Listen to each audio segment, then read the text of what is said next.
History of Modern Britain, by Andrew Marr. Read by Toby Longworth. Prologue.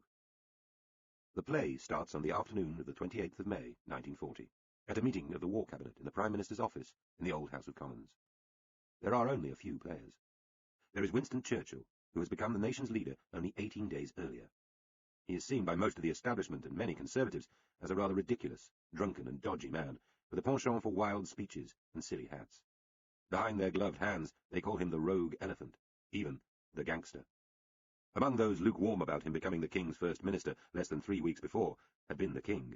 In Labour circles he was widely regarded as an enemy of the working class, the pink-faced toff who, years ago, had ordered in the army against strikers. Now, Churchill has just ordered British troops at Calais to fight without hope of evacuation, to try to protect the 200,000 left on the beaches at Dunkirk, who might be saved. He regarded it as a stand-and-die order, which he said left him physically sick. He had also been trying to barter with the Americans for desperately needed destroyers. So far, there had been no help. With thousands of British troops making it back across the Channel every hour, there was still some hope of rescuing the bulk of the army. But German invasion loomed, and without heavy weapons, that seemed a hopeless prospect. Churchill had just been asked to approve plans for the evacuation of the government and the royal family, as well as the Bank of England's gold, to Canada. Like the King and Queen, he refused to contemplate this. Around the table with him were two men ever afterwards associated with appeasement.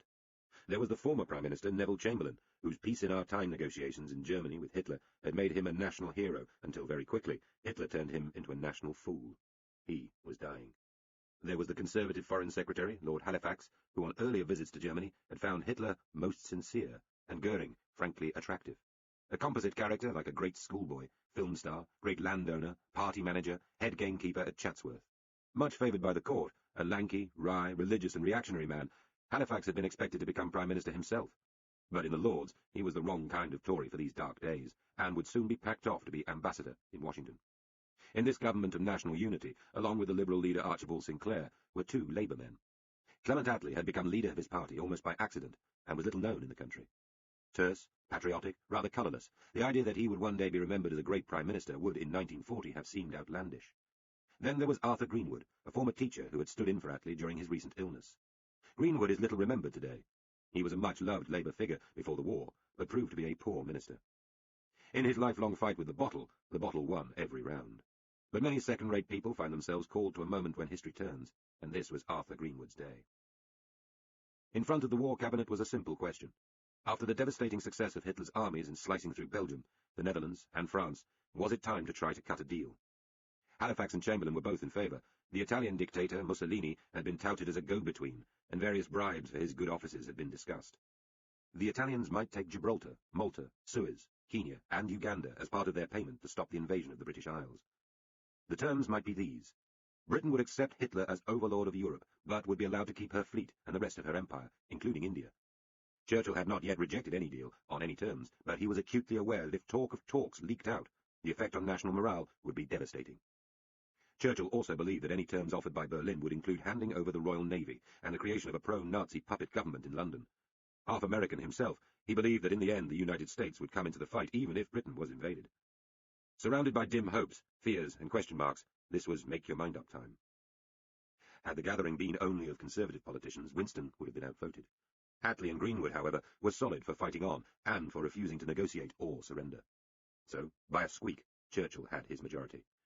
Fortified by this, his mood revived, and he quickly summoned the full cabinet, where in true Churchillian English he told them, "I am convinced that every man of you would rise up and tear me down from my place if I were for one moment to contemplate parley or surrender.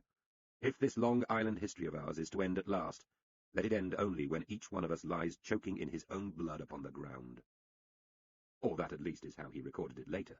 Ministers jumped up, shouting approval, and thumped the old man on the back. Later he said he would have been dragged from office if he had tried to surrender. Every minister was ready, with his family, to be killed quite soon. As we have seen, this was an exaggeration. Quite a few British politicians would have done a deal. Washington would have been privately told by its London ambassador that the British would surrender. Looking back, such a thing may seem impossible, unthinkable. But it was quite possible, and it was seriously discussed. This was the moment when Britain was on the edge, and her modern story begins. From that decision, on that day, everything follows. First, there was the war, from the Battle of Britain, through Pearl Harbor, to the final defeat of Germany in Japan. So, second, the world was differently shaped. The end of the British Empire, once the world's greatest, and the rise of the United States as ruler of the free world occurred for complicated reasons. But they can be plausibly traced back to what Winston, Clem, and Arthur agreed was the right thing to do on that difficult day in May. That decision made contemporary Britain, with her weaknesses and strengths, which are the subject of this book. Many unexpected and surprising things followed. Neither Churchill nor Attlee got the Britain they wanted. Instead, unwittingly, they made us. The Second World War was such a shattering, overwhelming experience for Britain that it is tempting to isolate the country we became afterwards from the pre-war Britain, as if a huge blade fell across the national story. In obvious ways, this is true.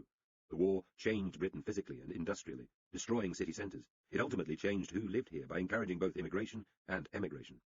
It changed Britain's political climate and our attitude to government. It even changed, through a subsequent jump in the birth rate, relations between the generations. Yet in other ways, post-war Britain was simply a continuation of the Britain of the 30s. When it was all over, and before Churchill was voted out of power, the Parliament of 1945 was the same one elected in 1935, a Commons frozen for another time. Deference and respect for the royal family, belief in the superiority of the white man, a complacent assumption that British manufacturing was still best, all that survived, seemingly unaltered through the years of danger. Britain still believed herself to be in her imperial heyday, mistress of the seas. Though we think of it as essentially Victorian, the British Empire, declaring itself the first world state, had continued to grow right up until the mid-30s.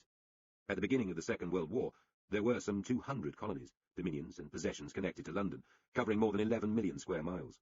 The empire embraced Pacific tribesmen and Eskimos, ancient African kingdoms, and the rubble of the great Mughal Empire, Australian farmers and the gold miners of South Africa.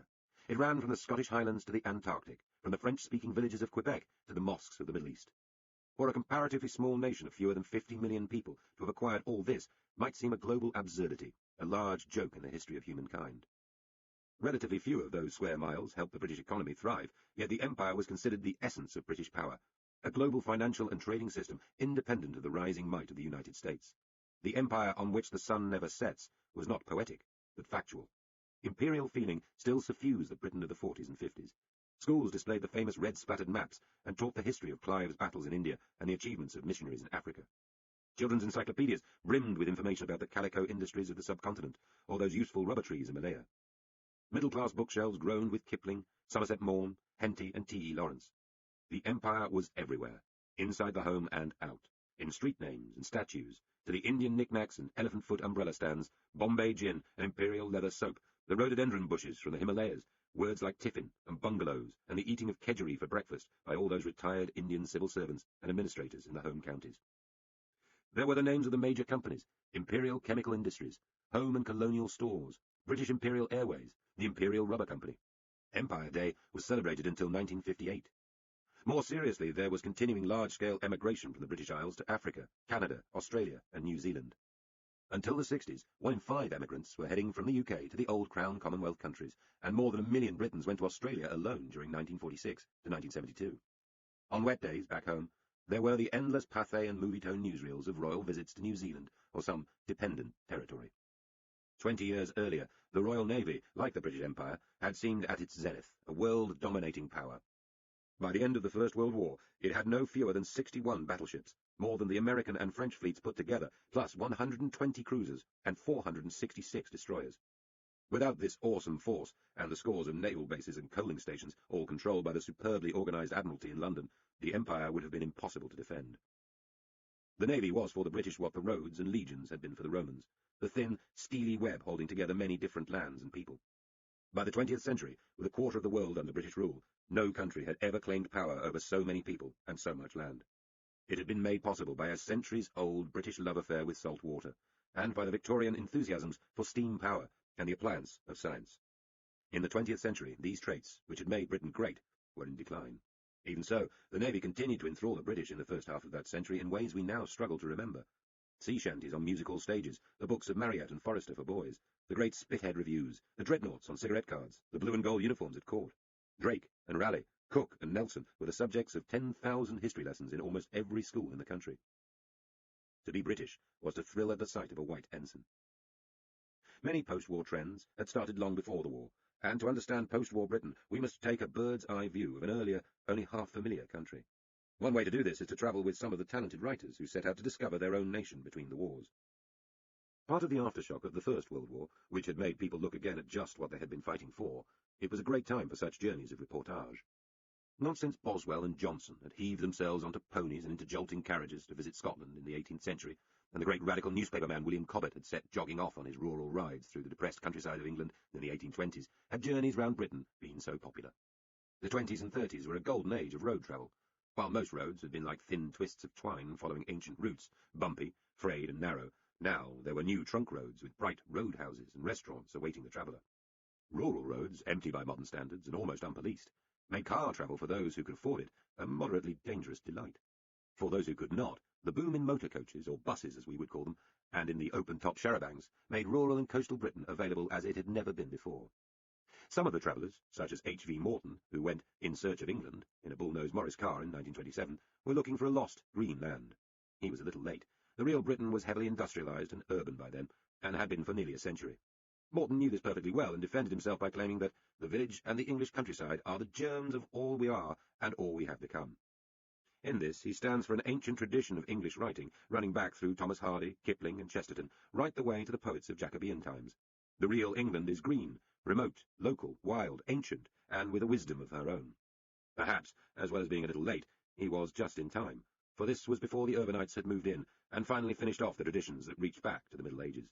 His tour matters because it stands for an idea of Britain, which keeps its hold on many people well into the post-war period.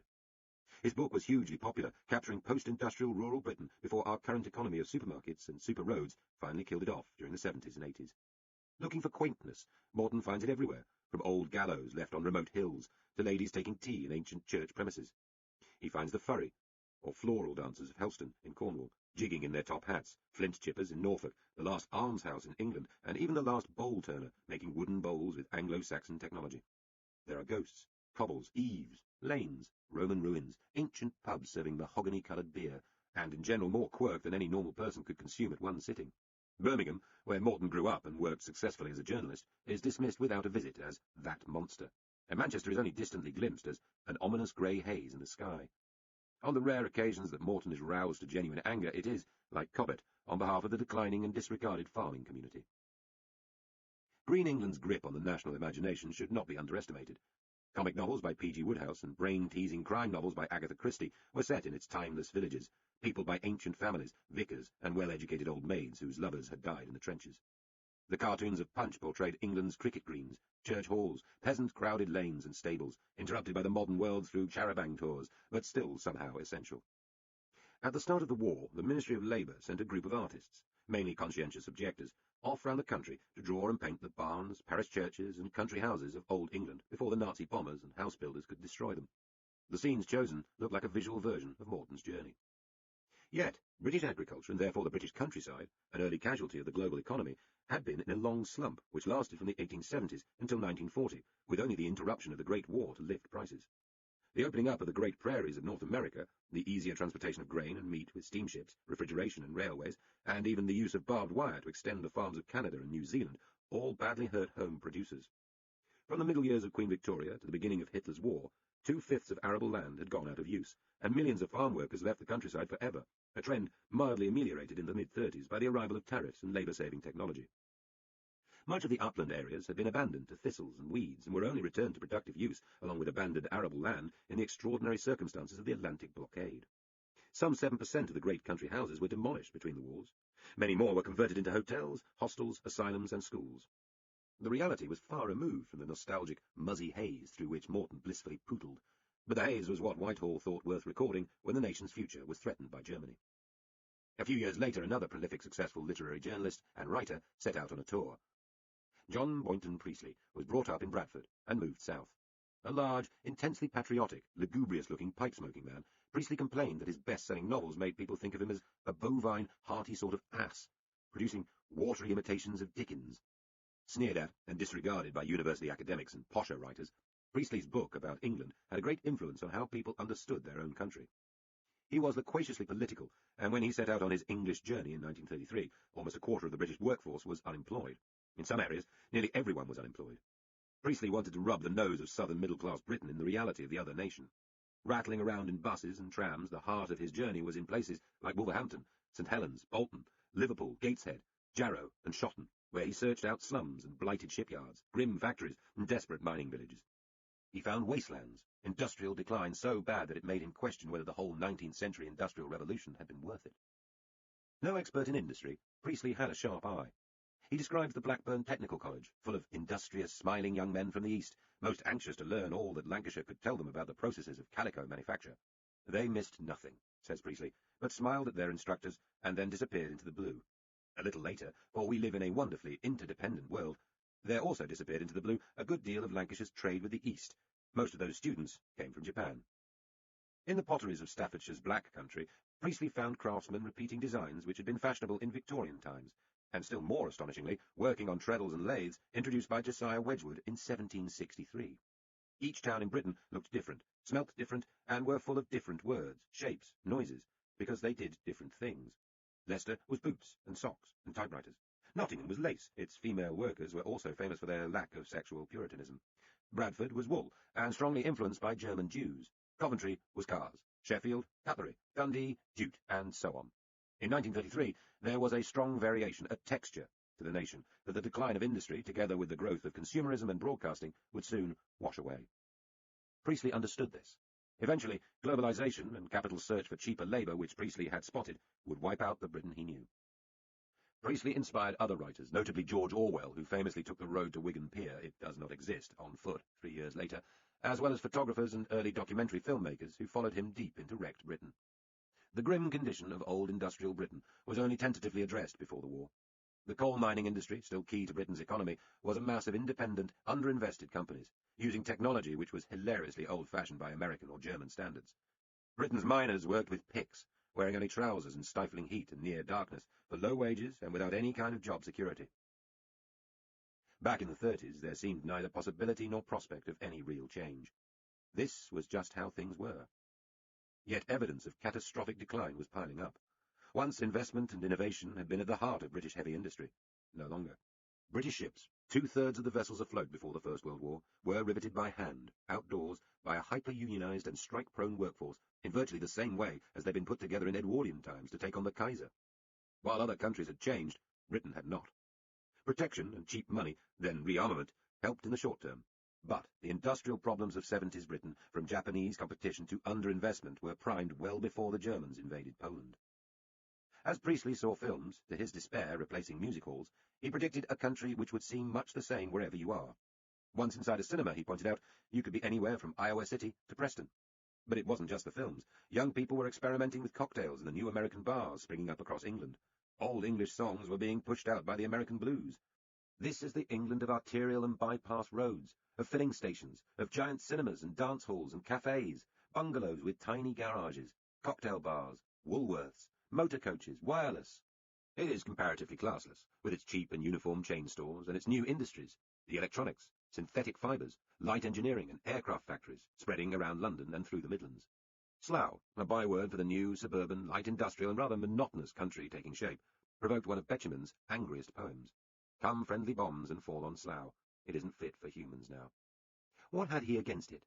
Those air-conditioned bright canteens, tinned fruit, tinned meat, tinned milk, tinned beans, tinned mines, tinned breath. Betjeman was a great snob and nostalgist, but even J.B. Priestley, the self-described Democrat and socialist, found something a bit too cheap about the new Britain. Too much of it is simply a trumpery imitation. There is about it a rather depressing monotony. Too much of this life is being stamped on from outside. This new England is lacking in character, in zest, gusto, flavour, bite, drive, originality. Priestley calls it a third England, and this global culture England is far nearer the country that survives today. Many of the same trends were obvious in Wales, Northern Ireland and Scotland, but less so, since these did not have the fast-growing new industries of southern England and were even more buried in the dirt and stagnation of Victorian industrialism. South Wales, with her archaic coalfields and steel industry, was as badly hurt by the mid-war slump as anywhere in the United Kingdom, and considerably more militant than most of England. Scotland's decline was equally obvious, from the shipyards of the Clyde to the sudden silence in Dundee's mills. The Scottish poet Edwin Muir bitterly describes the small industrial town of Cathcart, now effectively part of Glasgow, in his Scottish journey. He found a debased landscape in which every growing thing seemed to be poisoned and stunted. a landscape which involuntarily roused evil thoughts and seemed to be made to be the scene of murders and rapes. He comes across abandoned coal pits where, along black slag paths, one would see stunted naked boys bathing in the filthy pools, from which rose a smell of various acids and urine.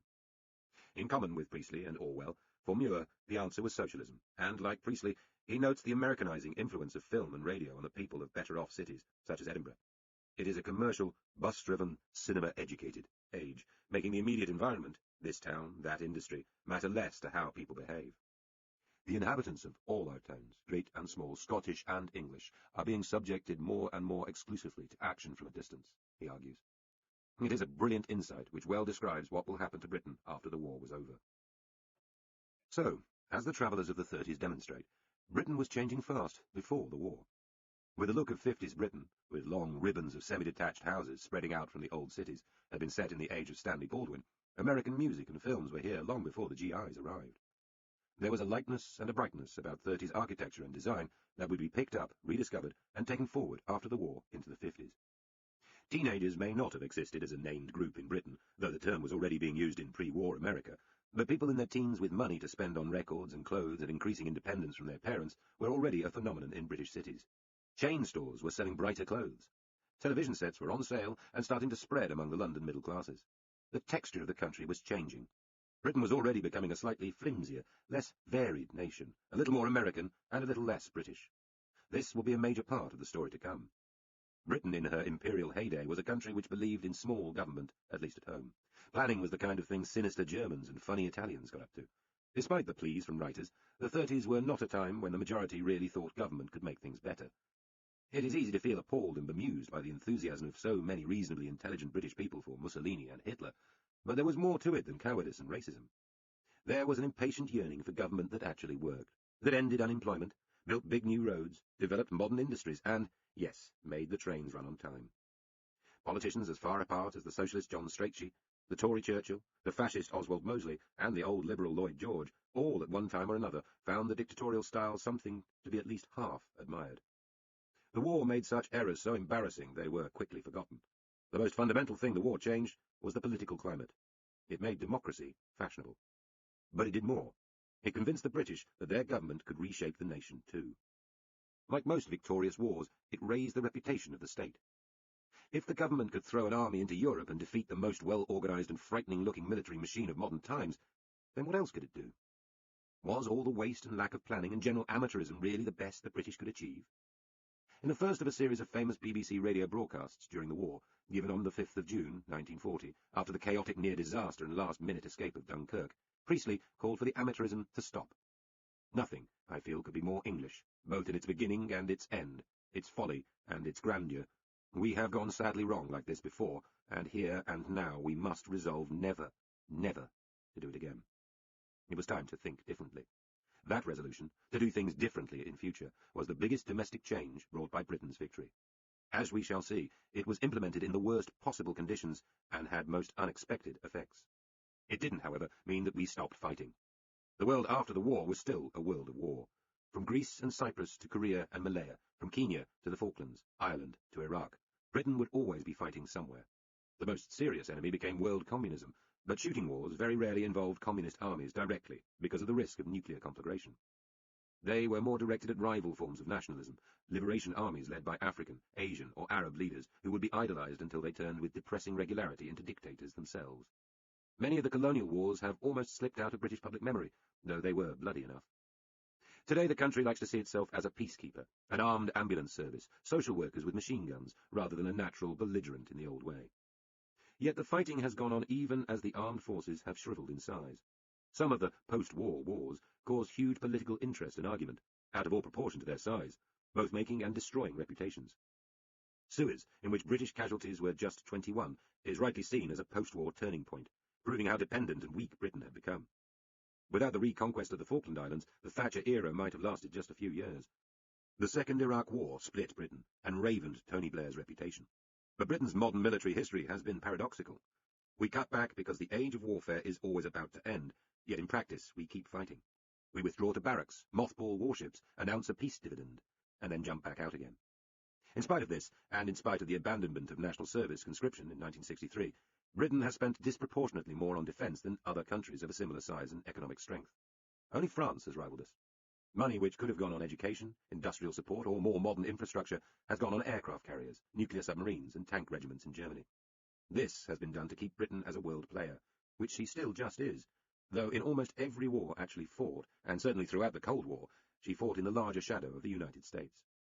Throughout the post-war age, Britain maintained an inner security state hidden from public view, a living, unseen structure behind bland brick and stone buildings with a vast electronic ear to the ground at Cheltenham GCHQ. The work of MI5 and MI6 has been of unhealthy fascination to novelists, filmmakers, and conspiracy theorists, a continuing metaphor for Britain itself. In the late 50s and early 60s, it was the uncomplicated pride of the 007 confections, followed by the seedy, betrayal-strewn wilderness of John le Carré's novels, and more recently the politically correct, scrubbed young television drama, Spooks. Behind the fiction, the secret state kept her counsel through the Cold War, and has only recently let the mask slip a little.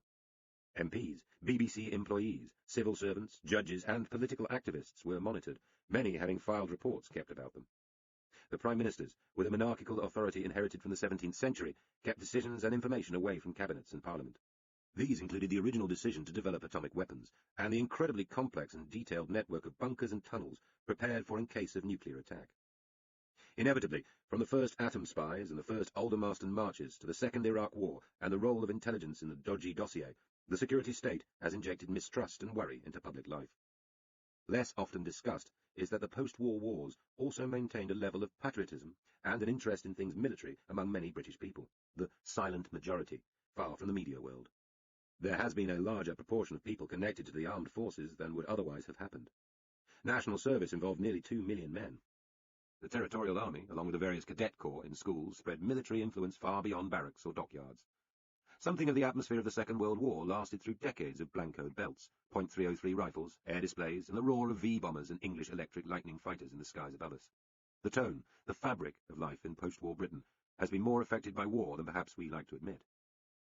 History is either a moral argument with lessons for the here and now, or it is merely an accumulation of pointless facts.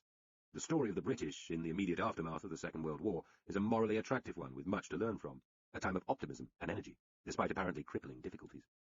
Politicians on both sides of the political divide believe that Britain will be important in the new world to be built and a great force for good. Returning soldiers and millions of civilians are determined to make up the lost time, to live happier lives. Patriotism is not narrow. There is such a thing as society, and the common good is not laughed at. Labour is promising a new Jerusalem, and though no one is entirely sure of what that magical city might feel like to live in, it clearly involves a new deal in health, schooling, and housing. In British film there is great energy and ambition. Designers and architects have brought over here plans originally drawn in Europe between the wars to create a brighter, airier, and more colourful country. In science and technology, Britain seems to have achieved great things, which augur well for peacetime. There is a general and justified pride in victory, not yet much tainted by fear of nuclear confrontation to come. If people are still hungry and ill-housed, they are safe again. If they are grieving, they also have much to look forward to, for the baby boom is at full pitch. There is much in the Britain of the later 40s that would surprise or even disgust people now. It was not just the shattered cities or the tight rations that would arch modern eyebrows, but the snobbery and casual racism, even, despite the freshly shocking evidence of the concentration camps, widespread anti-Semitism. Yet overall, this was a country brimming with hope. In history, no quality rubs up as brightly. The great debate about the meaning of our post-war history has been, roughly, an argument between left and right. There are historians of the centre-left, such as Peter Hennessy, who are generally impressed by the country's leaders and get under their skin as they wrestled with dilemmas. Then there are those led by Corelli Barnett, who emphasise failure and missed opportunities, at least until Margaret Thatcher arrives to save the situation in 1979. Everyone else struggles between these force fields. And so, what is my view? That we, grumpy people, perpetually outraged by the stupidity and deceit of our rotten rulers, have, whisper it gently, had rather a good 60 years. Britain suffered a crisis in the 70s, a national nervous breakdown, and has recovered since. Britain in the 40s and 50s was a damaged and inefficient country which would be overtaken by formerly defeated nations such as France, Germany, and Japan. But the longer story, the bigger picture, is that Britain successfully shifted from being one kind of country, an inefficient imperialist manufacturer struggling to maintain her power, to become a wealthier social democracy, and did this without revolution. And shift she did, in the greatest scuttle in the world. British governments, Labour and Tory, duly got rid of the empire. This meant the deaths of untold numbers in other continents. Muslims and Hindus caught up in ethnic cleansing, the African victims of massacre and dictatorship, civil war and famine for the Arabs, Cypriots, and many nationalities of the Far East. Britain, meanwhile, refocused on her new role as a junior partner in the Cold War, close to Europe, but never quite European, speaking the same language as Americans, but never meaning exactly the same. Always we have been a country on the edge. We moved from being on the edge of defeat to the edge of bankruptcy, to the edge of nuclear annihilation, and the edge of the American empire, and came out on the other side to find ourselves on the cutting edge of the modern condition, a post-industrial and multi-ethnic island, crowded, inventive, and rich. The years before Thatcher were not a steady slide into disaster. Nobody has put this relative British success better than an American historian, George Bernstein, who called his account of post-1945 Britain the myth of decline, and who said of the years before the crisis of the 70s that Britain's performance in providing for the well-being of its people, as measured by employment, a safety net that kept them out of poverty, and improved standards of living, was outstanding. And this despite ferocious economic conditions. There is a danger of distorting real history with false endings. If one decides that the breakdown of the 70s was the single most important thing to have happened to post-war Britain, which shadows everything before and since, then inevitably the story of the 40s, 50s and 60s becomes darker. Humdrum events dutifully rearrange themselves as ominous warnings. All the things that went right, all the successful lives that were lived during 30 crowded years, the triumphs of style and technology, the better health, the time of low inflation, the money in pockets, the holidays and the businesses that grew and thrived, are subtly surrounded with yes but brackets. Guess what's coming next? But this is a strange way of thinking. In personal terms, it would be like defining the meaning of a life, with all its ups and downs, entirely by reference to a single bout of serious illness or marital breakup in middle age. Does this mean we should cheer our leaders? Certainly not. For most of the modern period, politics has served Britain less well than our self-congratulation about parliamentary democracy might suggest. Good people, acting honourably, failed to lead well. We have been run by cliques of right and left, who did not understand the direction the country was taking. Hennessy is right. The political class was intelligent and faced terrible choices, which are easy to brush aside afterwards when the dangers have passed. But Barnett is also right. We could have had a better country had we had clearer-minded leaders who did not shrink from telling hard truths, or from treating the voters like adults. So, Labour did not build a new Jerusalem. So, the Tory cabinets of the 50s and early 60s failed to create the restored great power, the new Elizabethan age they dreamed of. The Wilson and Heath years were supposed to be a time of modernisation, a refitted, retooled Britain. They ended with trade unions rampant and the lights flickering out. John Major set out promising to create a country at ease with itself, and ended up with a country ill at ease, above all with John Major. Tony Blair's new Labour Britain was never as cool or efficient as he told us it would be, even before the Iraq War. Nor was it whiter than white. Each failure occurred on its own terms. The exceptions were the Labour government of 1945, which developed a welfare state even if it did not achieve the social transformation it wanted, and Margaret Thatcher's first two administrations, which addressed the British crisis head-on. Both set templates for what followed. But even these two counterexamples are not completely clear. Post-war Labour ran out of popularity and momentum within a couple of years, while Mrs. Thatcher's vision of a remoralised, hard-working nation of savers and strong families was hardly what the partying, divided, loads-of-money, easy-credit, big-hair 80s delivered. What follows is a story of the failure of political elites. Often the famous political names, those faces familiar from 1,000 cartoons and newsreels, seem to me like buzzing flywheels with broken teeth, failing to move the huge and complex structures of daily life. If that was all, it would be a depressing tale, but it is not. Opening markets, well-educated and busy people, a relatively uncorrupt and law-abiding national tradition, and an optimistic relish for the new technologies and experiences offered by 20th century life all make the British experience generally better than political history alone would suggest. In the more recent decades, the retreat of faith and ideology, and their replacement by consumerism and celebrity, may have made us a less dignified lot. Yet modern Britain has made great advances in science, culture and finance, which have benefited, and will benefit, the world. Among the puzzles facing humanity at the beginning of the 21st century are global warming, the mystery of consciousness, and how aging Western societies adapt to the new migrant cultures they require to keep them functioning. British people have been important in bringing answers, just as they were seminal in the development of the web and in creating modern music and television. We have become a world island in a new way. In the period covered by this book, the dominant experience has been acceleration. We have lived faster. We have seen, heard, communicated, changed, and travelled more. We have experienced a material profusion and perhaps a philosophical or religious emptiness that marks us off from earlier times.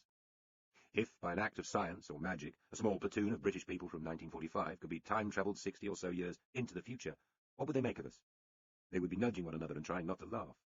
They would be shocked by the different colours of skin. They would be surprised by the crammed and busy roads, the garish shops, the lack of smoke in the air. They would be amazed at how big so many of us are. Not just tall, but shamefully fat. They would be impressed by the clean hair, the new-looking clothes, and the youthful faces of the new British. But they would feel shock and revulsion at the gross wastefulness, the food flown here from Zambia or Peru, then promptly thrown out of houses and supermarkets uneaten, the mountains of intricately designed and hurriedly discarded music players, television sets and fridges, clothes and furniture, the ugly marks of painted, distorted words on walls, and the litter everywhere of plastic and coloured paper. They would wonder at our lack of church-going, our flagrant openness about sex, our divorce habit, alongside our amazingly warm and comfortable houses. They would then discuss it all in voices that might make us in turn laugh at them, insufferably posh or quaintly regional. Yet these alien people were us. They are us. The cropped-haired urchins of the 40s are our pensioners now. The impatient, lean young adults of 1947, with their imperial convictions or socialist beliefs, are around us still, in wheelchairs, or hidden in care homes. It was their lives, and the choices they made, which led to here and now. So, although they might stare at us and ask, who are these alien people? We could reply, we are you, what you chose to become. Part 1. Hunger and Pride. Written after the war. The Democratic Bombshell. Many of us find our innermost fears or hopes take arms while we sleep, ready to strike at the moment of awakening.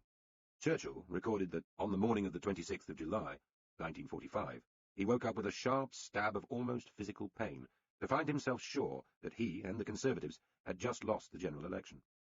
There was a long delay for the votes to be brought back from battlefields around the world. Few people thought the war leader could lose power. Most Labour leaders assumed he would be returned. So did the apparently well-informed city experts, the in-touch trade union bosses, the self-certain press, the diplomatic observers passing back the latest intelligence to Washington and Moscow. Churchill was at the very peak of his personal triumph, outshining the king and royal family when he appeared on the famous balcony to wave. Never in British history has military success been so personally associated with a civilian leader. Not the two great Pitts, not Disraeli at his peak, not David Lloyd George could rival Churchill's radio-age charisma. True, 1945 had been a most unusual election. The Parliament it ended had begun in the middle of the 30s, 9 years, 6 months and 20 days earlier, making it the longest UK Parliament ever, a Parliament of old men, unused to raw party conflict. Churchill would have liked it to go on longer, at least until Japan was defeated. Never quite a party man, he had a coalition cast of mind. It had been Labour which insisted on the election. Now, no one knew what was coming. The scattered and disrupted nature of the electorate meant accurate polling was impossible. The new electoral roll was inaccurate too, having been based on ration book records. Among those who found they had no vote because of clerical errors was the Prime Minister himself. For those with ears to hear, there were intimations of what was about to happen. During the war, a high-minded religious socialism had become fashionable at home. As the carnage ground on overseas, an almost utopian determination to build a more Christian country took root. As early as 1940, the great wartime Archbishop of Canterbury, William Temple, had called for extreme inequalities of wealth to be abolished. Going rather further, his Council of Clergy and Ministers for Common Ownership declared private ownership of industry contrary to divine justice. In the forces, compulsory discussions about Britain after the war had been led by the Army Bureau of Current Affairs, ABCA, organised by a left-leaning educationalist called W.E. Williams. Conservative-minded officers complained about the tone of the pamphlets sent round the army and that Williams had smothered the troops in seditious literature. One general burned 10,000 of the wretched pamphlets in front of his men and warned that they were rank treason. To this day, many Conservatives believe that socialist propaganda foisted on the troops was to blame for their defeat in 1945. In fact, the numbers do not add up. The minimum voting age was 21, which cut out many of the more malleable troops, and in any case, there were fewer than 2 million service votes cast in a total electorate of 33 million. The change was happening among civilians. A strong sense that it was time for a fresh beginning had been reflected in a series of by-election defeats of Tory candidates when vacancies were caused in the Commons by the deaths of sitting members. 22 MPs were killed fighting, all but one of them Conservatives. At Malden in Essex, the left-wing journalist Tom Dryburgh had won, standing as an independent. By 1943, candidates for the piously socialist Commonwealth movement, founded by our English traveller J.B. Priestley and by Sir Richard Ackland, were winning upset victories up and down England. In April of that year, the Battle of Britain pilot John Loveseed won a Cheshire seat. Lieutenant Hugh Lawson won Skipton in the Yorkshire Dales. Most sensationally of all, in April 1945 in Tory Chelmsford, Wing Commander Ernest Millington, a pre-war pacifist and socialist, who had then joined the RAF and turned his attention to bombing Germany, defeated the Conservative candidate. Millington, standing for Commonwealth and supported by local vicars, had fought a remarkably aggressive campaign, whose tone can be summarised by a banner he put up in the middle of the market town which read, "This is a fight between Christ and Churchill." By 1945, there was a whiff of Oliver Cromwell in the air. The Labour conference, which kick-started the election campaign one hot afternoon in Blackpool, is still remembered for the youth of the delegates. Dennis Healey was there, in battle dress and beret, fresh from the battlefront in Italy, preaching red-hot socialist revolution. Across Europe, the upper classes were selfish, depraved, dissolute, and decadent, he told the cheering hall. Roy Jenkins, who had helped crack the German codes at Bletchley Park, was there too, a slim and dapper soldier. There was even a socialist rear admiral. Labour's manifesto, well-written and snappily designed, would be distributed to nearly 2 million people, backed by powerful posters, 12 million leaflets, and huge numbers of party volunteers. Its most popular passages could hardly have come as a shock. They relied on the blueprint for a fairer, more planned country, which had been worked out by the coalition government before the war ended. Labour had the support of only a minority of the national press. Apart from the Daily Mirror and its in-house Daily Herald, the big circulation papers were all pro-Tory, and the two upmarket leftish newspapers, the Manchester Guardian and the News Chronicle, both backed the lost cause Liberals. Different parts of the country found very different audiences for Labour's meetings. Attlee was rushing about in his little standard car, rapping out around 8 speeches of a terse 20 minutes apiece every day. He thought his reception was excellent. In some towns, the election seemed quiet. In others, huge and attentive crowds turned up to listen and argue back. In Birmingham, Roy Jenkins recalled seas of faces looking up in the twilight, a mixture of exhaustion, hope, some kind of doubt. A sea of tired faces looking up in hope. That's the best phrase I can make of it. Churchill, meanwhile, was fighting one of the bad campaigns of his life. His theme was that Labour was a sinister socialist conspiracy. In a badly misjudged radio broadcast kicking off his campaign, he let his florid wartime language loose and struck entirely the wrong note. No socialist system, he said, could be established without some form of political police, a British Gestapo. Instead, he offered a vision of bucolic good cheer, which would have seemed dated in the aftermath of the Boer War. Let us make sure that the cottage home to which the warrior will return is blessed with modest but solid prosperity, well fenced and guarded against misfortune. Attlee answered him with gentle irony. The Gestapo suggestion was grossly offensive, but the Labour leader disarmingly replied that it was no doubt Churchill's way of demonstrating the gulf between his qualities as a great war leader and those of a mere party leader, and that the attack had probably been devised by the press baron Lord Beaverbrook. It was in fact all Churchill's own work. His wife Clemmy had strongly warned him against it, and his party's chief whip had commented that it is not my idea of how to win an election. A second line of Tory attack was that Attlee was the mere frontman for extremists. The Labour chairman, Harold Lasky, was portrayed by Conservative candidates as hell-bent on revolution.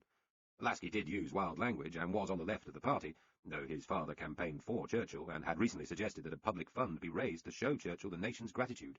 The Prime Minister said a better monument for him would be a public park for the children of London on the south bank of the Thames, where they suffered so grimly from the Hun. This was never followed up. Churchill had based himself in Claridge's Hotel in London and used a private train and a cavalcade of cars to make his speeches around the country. Mostly, he won an enthusiastic enough reception, though he was dumbfounded to find himself booed by a large section of the crowd in his final rally at Walthamstow. This was not quite the respectful British nation of myth. Despite these warning signs, the brutal rejection of Churchill for Attlee caused amazement around the world. Before the election result was declared, the two men had been together at Potsdam in Germany, negotiating the future of post-war Europe with Joseph Stalin and President Harry Truman. Where would Poland's borders be? How hard should defeated Germany be squeezed? Whose was Greece? Returning to London for the results, Churchill had not even bothered to say goodbye to the Soviet dictator or Washington's new man. He did not properly pack. He would be back. Attlee was by then somewhat more optimistic. He thought it would be close. About that, at least, he was wrong. In 1935, the Conservatives had won 585 seats. In 1945, they won just 213. Labour won more votes than the Tories for the first time ever, giving them 393 seats and a majority of 146. When Attlee returned to Potsdam alone without Churchill, Stalin's right-hand man, Molotov, was incredulous. He suspiciously cross-questioned the Labour leader about why he had not known the result in advance. Such democratic sloppiness would not have been tolerated further east. Churchill, brooding at home, found it a terrible personal shock. When Clemmy tried to cheer him up with the thought that it might be a blessing in disguise, he grunted that just at the moment it seemed quite effectively disguised. Yet he quickly spirited a silver lining out from the cloud. The years ahead would be a terrible trial to the British people, Churchill believed. Might not Labour be better left to cope with the disappointments to come? At last, discovering the generosity of spirit that had gone absent without leave during his election campaigning, the old man rebuked one of his aides. This is democracy. This is what we have been fighting for. What had Labour been fighting for? The party's new MPs arriving in London by train, car and bus were a mixed bunch. Most were inexperienced in the ways of Parliament, as they would soon show by giving a raucous rendition of the red flag in the temporary chamber, the historic one having been demolished by the Luftwaffe.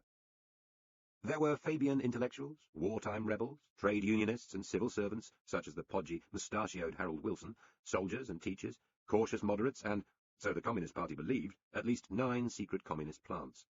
All of them had stood on a manifesto written by Herbert Morrison and a young idealist called Michael Young, who would go on to found the Consumers Association. It called for the establishment of the Socialist Commonwealth of Great Britain, free, democratic, efficient, progressive, public-spirited. It contained a long list of ideas, but it was as realistic as, in private, Churchill had been about the difficulties ahead. The problems and pressures of the post-war world threaten our security and progress as surely as, though less dramatically than, the Germans threatened them in 1940. We need the spirit of Dunkirk and of the Blitz sustained over a period of years. In the years ahead, this fighting bulldog tone would quickly grate. Some of the new Labour MPs felt they had been elected to overturn the class basis of the country, others that they simply had a difficult list of domestic reforms to get through. As they introduced themselves to one another for the first time, gossiping and exchanging campaign stories, a sizable minority also believed they had better get rid of the conventional-sounding Attlee and elect a proper leader while there was time. Herbert Morrison, a popular minister who had organised London's defence against the Blitz, had warned Attlee that he would stand against him in a party contest. The plot gathered force in the corridors and urinals of Westminster Central Hall.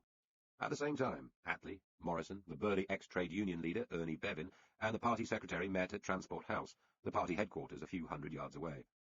As Morrison nipped out to make a call to another supporter, Bevin leaned across to Attlee and growlingly gave him the best advice of his life. "Clem, you go to the palace straight away." Clem did. He took tea with his wife Vi and family at Paddington, hopped into their little car, and was driven to Buckingham Palace, where the King, a staunch Conservative taken aback by the turn of events, duly handed him control of the British Empire. Morrison and the other Labour plotters, left half a mile to the east, had underestimated Attlee. Many people had.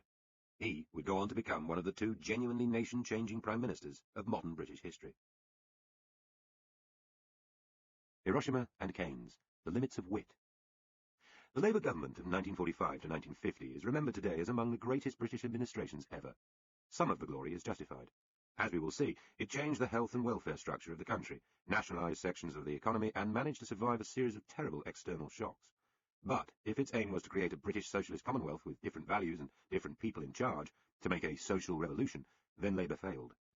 No significant changes to the British class system came about as a result of the work of the Attlee government, nor was there any loosening of the ties to Washington, ardently desired by many on the left, who thought Labour could deal better with Moscow on the dubious principle that left can speak to left. Labour hoped to keep Britain free and independent, going her own way between the great capitalism on the other side of the Atlantic and the great communism now in possession of half Europe. Yet under Attlee, Britain became dependent on the United States. She could not match America's overwhelming military power around the world, symbolised by an atomic bomb that Britain had helped create, but was not allowed to share. The weakness of Britain's dying imperium meant her world role would have to shrink dramatically. Attlee understood this much faster than most of his colleagues. Britain had arrived blinking into a new world, still cloaked in the archaic 19th-century grandeur of imperialism. The Americans were busy creating their own commercial empire, moving into markets vacated by defeated or exhausted rivals. The Soviet Union was equally busy extending its political empire, funding local dictators and occasionally lurching towards more dramatic confrontation. These 2 new empires were very different. America's empire came informally dressed, talking about freedom and equality. Outside its Asian wars and its support for vicious South American regimes, these words did not ring hollow, but those are large geographical exceptions. Moscow, meanwhile, was busy repressing and imprisoning in the name of history and the working class, one eye always on the even more bloodthirsty tyranny of Mao's China, challenging it for Third World leadership. Against these new empires, the moth-eaten pretensions of a mild-mannered king-emperor, a few battleships, and a modest number of colonial governors in baggy shorts barely seemed relevant. Britain's dilemma from 1945 until today has been easy to state, impossible to resolve. How do you maintain independence and dignity when you are a junior partner, locked into defence systems, intelligence gathering, and treaties with the world's great military giant? At times, Britain has had real influence in Washington, above all in the talks with the Labour government which produced the North Atlantic Treaty Organisation, NATO, and in the First Gulf War, when Margaret Thatcher urged George Bush Sr. not to wobble. At other times, her dependence has been embarrassing, in big ways, such as the Suez fiasco, and small ways, such as the American refusal to share intelligence assessments in Iraq, even when the raw intelligence was gathered originally by British agents and passed on. Yet when one country, the United States, is both leader of a large alliance of other countries and has strong national interests which may conflict with those of her allies, there is bound to be friction.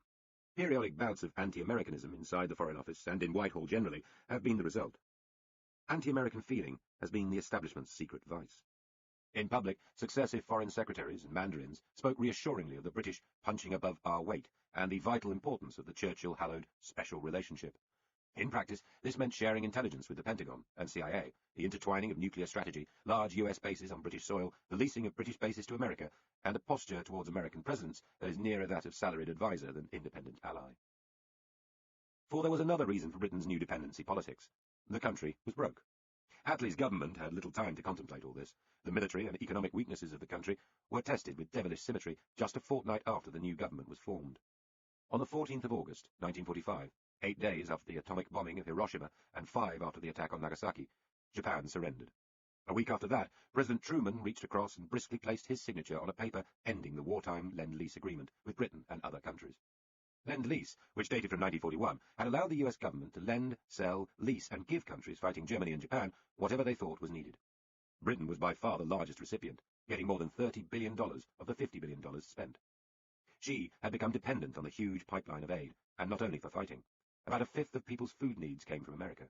When the pipeline was suddenly cut off, and a bill presented for whatever was still being used, it was brutal cold turkey indeed. Truman, acting in strict accordance with American law, stopped Lend-Lease without warning his allies and without, it seems, realizing the implications of what he was doing. The effect on Attlee's new government was instant. Britain did not have enough dollars left to feed the country, nor was there any way to earn the money quickly. The shattered economy was exporting only around a fifth of what it had before the war, yet non-military imports were 5 times higher than in 1938. In the words of one historian, Britain had by now declined into a warrior satellite of the United States, dependent for life on American subsidies, and had, by waging total war, destroyed the basis of her economy on which she had flourished for the previous 100 years. Through the war years, America had been open-handed, but Britain, fighting also to prevent a German victory which would have threatened the global influence of the United States, spent proportionately far more of her energy on the common struggle.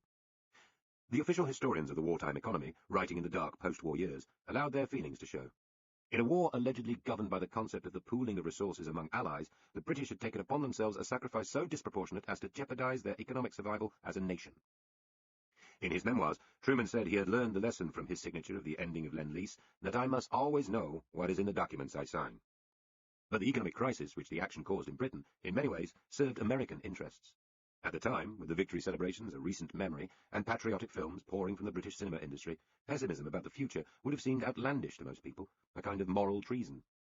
This, after all, was the Britain of, to quote Labour's 1945 election manifesto, scientists and technicians who have produced radio location, radar, jet propulsion, penicillin, and the Mulberry Harbours.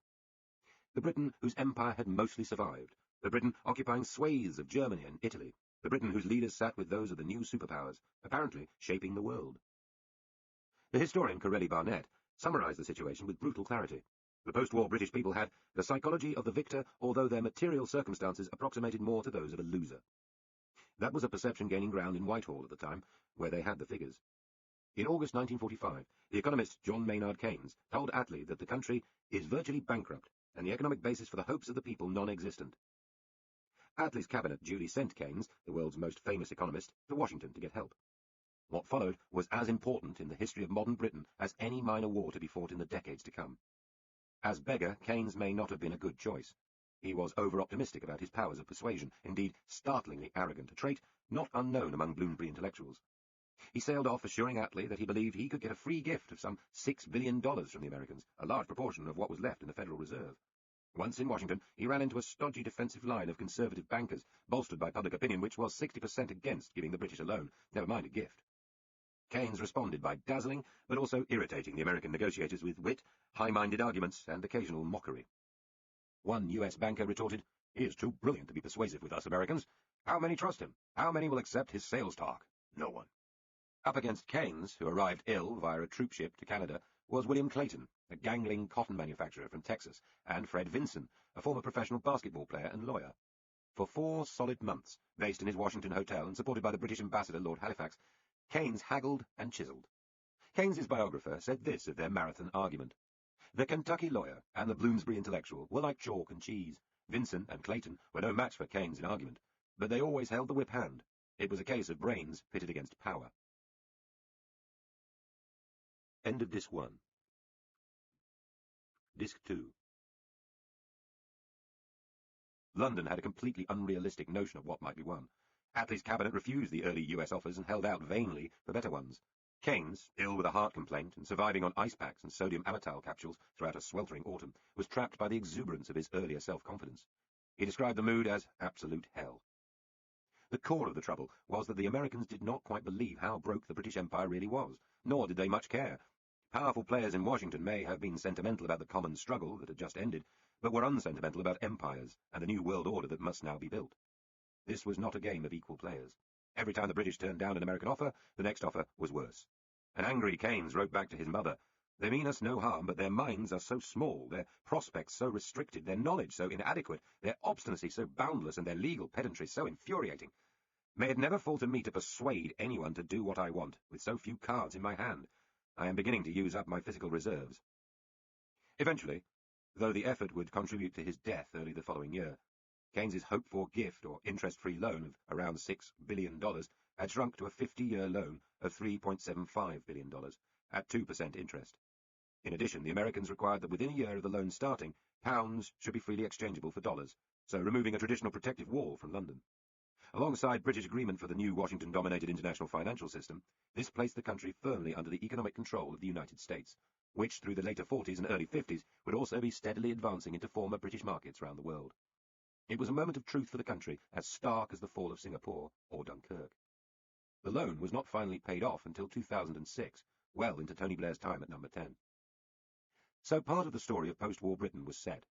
The new financial system made future financial crises inevitable, and they duly followed under Attlee, Eden, Macmillan, Wilson and Callaghan. Each time, Britain's weak economy meant another run on the pound, as the world, and particularly the United States, sold sterling, causing inflation and a slump in investment. Neither the starkness of the crisis nor the inevitable long-term repercussions were ever fully grasped by the country. This was the moment when the British government could have honestly explained to the people how grave the country's situation really was. Instead, Attlee and his ministers hid their dismay about the underlying weakness of Britain's hand, the brutal treatment of Lord Keynes in Washington, and, later, the equally brutal repudiation of Britain's claim to nuclear cooperation. War-trained and proud, they put on a good face. The new Chancellor, Hugh Dalton, claimed that he valued the settlement very highly and instructed MPs to welcome it. The Economist, generally the most pro-American British publication, retorted, "We are not compelled to say we like it. Our present needs are the direct consequence of the fact that we fought earlier, that we fought longest, and that we fought hardest." But in Parliament, after the devastating events of the past few years, it seemed there was little energy left for outrage or debate. One action was taken immediately. Within months of the end of the war, the characteristic sounds of the Royal Navy changed. The thunder of guns and the pounding of turbines gave way to a great clanging from Portsmouth to the Clyde, a smashing of hammers and a hissing of flame, the thud and the sparks of destruction as one by one the great ships were destroyed. By 1946, when the Russians were beginning to build an even bigger surface and submarine fleet than they had had during their Great Patriotic War, 840 British warships had already been struck off the Navy list, and a further 727 in various stages of construction had been abruptly cancelled. By the time the new Admiral of the Fleet, Lord Fraser, took over in 1948, a total of 10 battleships, 20 cruisers, 37 aircraft carriers, 60 destroyers, and 80 corvettes had been sent to the scrap heap. This was an extraordinary rate of destruction. Fraser, who had worked with the US Navy in the Pacific and survived a kamikaze attack and who therefore understood the need for modernization, now had to deal with a demoralized and stunned Royal Navy. Battleships whose names read like a history lesson, Nelson, Rodney, Valiant, were broken up. New battleships and aircraft carriers, whose names read like an optimistic prospectus for a revived empire, which had been ordered to project British power around the world into the 60s, ships such as Lion, Malta, New Zealand, Eagle, Gibraltar, and Africa, were abruptly cancelled. Britain's very last battleship, HMS Vanguard, was completed on the Clyde. Too late for the war, she survived to take the King and future Queen Elizabeth to South Africa for an unsuccessful Commonwealth-boosting trip, and then functioned as a training ship before she too was towed away and broken up. 90 British warships were towed out to sea and used for target practice until they broke up and sank. Hundreds more were taken to the breakers' yards and painstakingly disassembled back into piles of torn, rust-softened steel. Some were sold to small countries, which had hardly had navies before. The US Navy had proved that aircraft carriers were an indispensable part of modern global war, but Britain could afford only a few, relatively small ones. So one British carrier was given to the French as a free loan until they could pay for her. Another was loaned to the Dutch, and two were offloaded at half price to the Australians. The inaptly named Terrible ended as an uncompleted hulk sitting in the Gare Loch, near Glasgow. Some smaller ships were mothballed, shrouded with nets, which were then sprayed with plastic and treated with electrolysis to stop their bottoms rotting. Initially, seagulls proved worryingly keen to eat the plastic. Meanwhile, inside their cocoons, the ship's poor-quality wartime steel rotted anyway. Vessels which had protected the convoys which helped keep Stalin's Russia fighting, or shepherded food and fuel convoys across the Atlantic, or had rescued the British Army from Dunkirk, or which had been in at the kill in the Pacific. Ships whose names went back to Nelson's navy, and whose captains came from West Country families which could trace their service just as far. Almost all of them went, and very quickly. This is little remembered. It is as if the nation engaged in a giant act of smashing, the quiet murder of its nautical self, out of sight, out of mind. Of the 880,000 men and women serving in the Royal Navy towards the end of the war, nearly 700,000 had left 2 years later. The admirals fought back. "If we are to hold our world position, we must maintain our sea power," said the Admiralty. Using an argument already hopelessly out of date, the Deputy Director of Naval Planning, Captain Godfrey French, protested that a force of 2 major fleets, with battleships and carriers, was vital to sustain the British Empire's status as a first-class power. Battleships, he said, were needed to counter the Soviet fleet, and, in the future, rather more bizarrely, the French. The Labour government was not impressed. Attlee argued forcefully that Britain was no longer America's rival on the high seas and could not maintain large fleets. Hugh Dalton, his Chancellor, ordered the dockyards to give up the electricians and woodworkers he needed for the post-war home-building programme. By 1948, the defence statement said that it was necessary for manpower to be brought down as quickly as possible, even though this meant a degree of disorganisation and immobility. Naval campaigners in the Commons were horrified to discover that the home fleet was down to a single cruiser and a few lesser ships. Reports came into the Admiralty of strangely apathetic crews and occasions of outright disobedience. In time, of course, the Navy readjusted to a far smaller role, particularly once the nuclear deterrent was based in its submarines, not on the RAF's airfields. But finally, the 336-year history of the Admiralty itself ended, when it was swallowed up by the Ministry of Defence. On the 31st of March, 1964, the Queen saved a salary by becoming her own Lord Admiral. The Admiralty's historian expresses institutional hurt as eloquently as it can be told. No Department of State survived so long through so many metamorphoses and vicissitudes as the Admiralty. When most of the great departments of state were born, it was already ancient. Monarchs and dynasties, statesmen and ministers came and went. The tides of war and revolution washed over and around, constantly altering but never submerging the Admiralty, and it survived them all, counter, original, spare, and strange, to the last. It was the last act in the ruthless liquidation of the organisation that had been central to British identity for as long as Britain had been a single nation. Falling behind in military technology and without the strength to keep hold of her empire, the Royal Navy's time had gone. What might have happened without the extremity of the financial crisis after the American cancellation of Lend-Lease is unknowable. The government's failure to involve the country in the full grimness of the situation was made more palatable 2 years later with the generous American Marshall Plan aid, as Washington finally realized how far Soviet communism might advance over bankrupt and demoralized Western European nations. Britain got the largest share of that, and the immediate crisis eased. The Marshall Plan helped put all Europe back on its feet. It is still remembered as Washington's most unsordid act. Optimism about the British economy's ability to export its way back to health returned. There was a great national drive for more exports at the expense of consumption at home. The post-war world, in which so many industrial countries had been devastated, was starved of goods, so it was not hard to find export markets even for outdated British cars and unsuitable British clothing. But the politicians' habit of embarrassed deception about how things really stood would continue. Successive British Prime Ministers treated the country's weakness as a personal failing, which could be hushed up. A meeting of remarkable men. Keynes's deal bought Labour time, yet the Attlee government was not well prepared to use it. In London, in 1945, there was nobody with experience of how to take over and then organise a peacetime economy. Ministers agreed that central planning was the way to create a more efficient economy, but the way British administration was structured made efficiency a distant dream. There was a vast sprawl of overlapping Whitehall committees, which meant slow decision-making and fudged choices.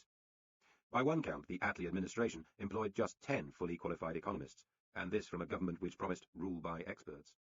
It is often, and rightly said, that the problems Labour had to grapple with were awesome, and so they were. The demolished housing and the archaic economy, the demands for swift Indian independence, the crises in Palestine and Greece, the need to demobilise so many people, the danger of starvation on continental Europe, and the need for some kind of new world order, even as the first intimations of the Cold War began. But the eventual failure of New Jerusalem's architects and orators, remarkable men and women that they were, was also caused by their inability to agree what it was they really wanted to do. The people who took charge of Britain in 1945 were as mixed a bag as any democratic government has seen.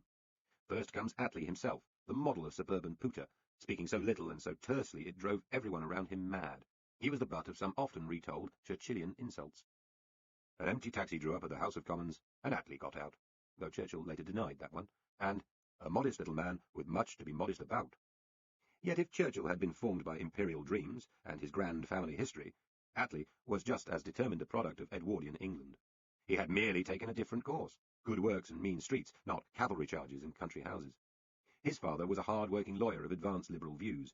He grew up surrounded by prayers and poetry. After his rough public school, Haileybury, near Hertford, he studied law, but was diverted by the chance of being asked to help out at the Haileybury Boys' Club in the sooty, impoverished East London borough of Stepney. He stayed, and eventually joined the Independent Labour Party. Never a great speaker, he was a dog's body and organiser, cutting up bread for children, helping suffragettes, distributing leaflets and carrying banners on marches. After brave service in the First World War, he returned as Major Attlee and threw himself into London politics again, becoming mayor of Stepney and then an MP. He became Labour leader in 1935, almost by accident. There were so few other plausible candidates in the wake of Labour's shattering election defeat of 4 years earlier, he was almost the last plausible leader left standing. A stopgap. He would become the most effective stopgap in British political history. No intellectual, he was a man who held things together, the ultimate chairman. He was reassuring, thoroughly English, addicted to the Times crossword, cricket, and as fond of his old public school as Churchill was of his. Before the war, he had steered the Labour Party towards moderation and away from pacifism. During the war, he tolerated Churchill's long-winded egotism and quietly directed the civilian ministries. After it, he became the watchful ringmaster for elephantine egos roaring and bellowing around him. He was never a charismatic character. One sympathetic historian judges him to have had all the presence of a gerbil. But that was part of his attraction. He defended himself against the charge that he was too moderate, quietly insisting that practical measures to boost employment, share resources fairly, and plan the economy were as socialist and radical as any revolutionary could wish. Yet he was weak on economics, and when his cabinet was arguing over deep practical problems, such as the troubled programme for steel nationalisation, he had a tendency to pull back and let ministers struggle without his support. He had shafts of clear analytical insight into Britain's overstretched military commitments and the importance of house building, but his analysis of domestic change, above all, what nationalisation was really meant to achieve, was pretty thin. He did not offer the cheering up that ministers sometimes require, and his put-downs became legendary. When one hapless minister was summoned to be sacked, and asked, appalled, what on earth he had done wrong, Attlee looked up, pulled out his pipe, and remarked, "Not up to the job." Interviewed at the start of the 1951 election campaign, he told the journalist just that he hoped to win, and now was off to a committee meeting. The interview finished thus. Interviewer: "Is there anything else you'd like to say about the coming election?" Attlee: "No." This was an entirely characteristic exchange, and there are literally hundreds of similar examples. Yet despite all this, Attlee has gone down as a great man, loved for his limitations, not despite them. He was a staunch believer in the monarchy, and if he had misgivings about the class system, he rarely voiced them. His political conservatism is well described in a touching limerick he wrote long after losing office. Though he embodied the opposite of spin, sleaze, self-importance, or swank, he did allow himself a famous pat on the back. Few thought he was even a starter. There were many who thought themselves smarter, but he ended PM, CH and OM, an Earl and a Knight of the Garter. What is touching about this is, of course, that it could equally well have been written by a hostile satirist. Clement Attlee was a strange mix of radical and paternalist. He would have made a good liberal reformer under Gladstone. Yet, half a century on, he was the right man for the time. Wartime magnifies some personalities. Similarly, peace discovers its own people. Attlee was the chairman of the Peace Party. But what about the rest? There were the class rebels. Sir Stafford Cripps was an intensely religious vegetarian, brilliant lawyer and sometime Marxist. Obstinate, politically naive, and worryingly convinced that he was, at any given time, doing God's work, he was the most controversial upper-class socialist until the heyday of Tony Benn. In the 30s, Cripps had fallen under the spell of the charismatic leader of Britain's communists, Harry Pollitt. A colleague said of him that he started to go wild in 1931. Then, stimulated by attacks from the Tory press, and by eager cheers from our own lunatic fringe, he went wilder and wilder. He had advocated emergency powers to deal with the coming capitalist dictatorship, and zigzagged over whether rearmament would be a betrayal of the workers. In 1939 he was thrown out of the Labour Party for advocating a popular front with the Communists. Yet a year later the same Cripps was sent as Churchill's special envoy to the real Communists in Moscow. He was brought into the War Cabinet, then put in charge of aircraft production, sent to negotiate the end of British rule in India, and by the end of 1947 was Chancellor, a job he performed with great grit, patriotism, and determination. It was about as strange a change as any in natural history. Throughout the war, as a former rebel, he was not even in the Labour Party, but was already famous for his rimless glasses, regime of cold baths, and doctrinaire views. He got the Churchill treatment too, famously in the cutting remark, "There, but for the grace of God, goes God." In ruder mood, Churchill was said to have been approached while in the toilet by an official, knocking on the door and nervously insisting that Cripps, then Lord Privy Seal, needed to see him immediately. The Prime Minister is said to have replied, "Tell Sir Stafford I am in the lavatory and can only deal with one shit at a time." He may have been affected by rumours that Cripps was plotting to replace him, the war being at a low ebb then. Cripps would later go on to suggest to Attlee that he too should quit as Prime Minister, but was quickly bought off. Then there was the loud, haw-hawing Hugh Dalton, a useful reminder of how small and interwoven Britain's political class was in the middle of the 20th century. He was the son of the canon at Windsor, a clergyman so ferocious he was said to have terrified even Queen Victoria. He tutored the King Emperor George V. His son, George VI, loathed Dalton and begged Attlee not to make him Foreign Secretary. This was probably a service to the nation because of the extreme nature of Dalton's anti-German feelings, but the king saw Dalton merely as a turncoat, an Etonian who rebelled against his class and monarch. Dalton had started out as a Tory and switched, partly as an act of rebellion against his father. He was sexually repressed and easily depressed. The poet Rupert Brooke had been one of those he adored. "My love," he said much later, "is the labour movement and the best of the young men in it." Beyond anything, though, Dalton loved conspiracies.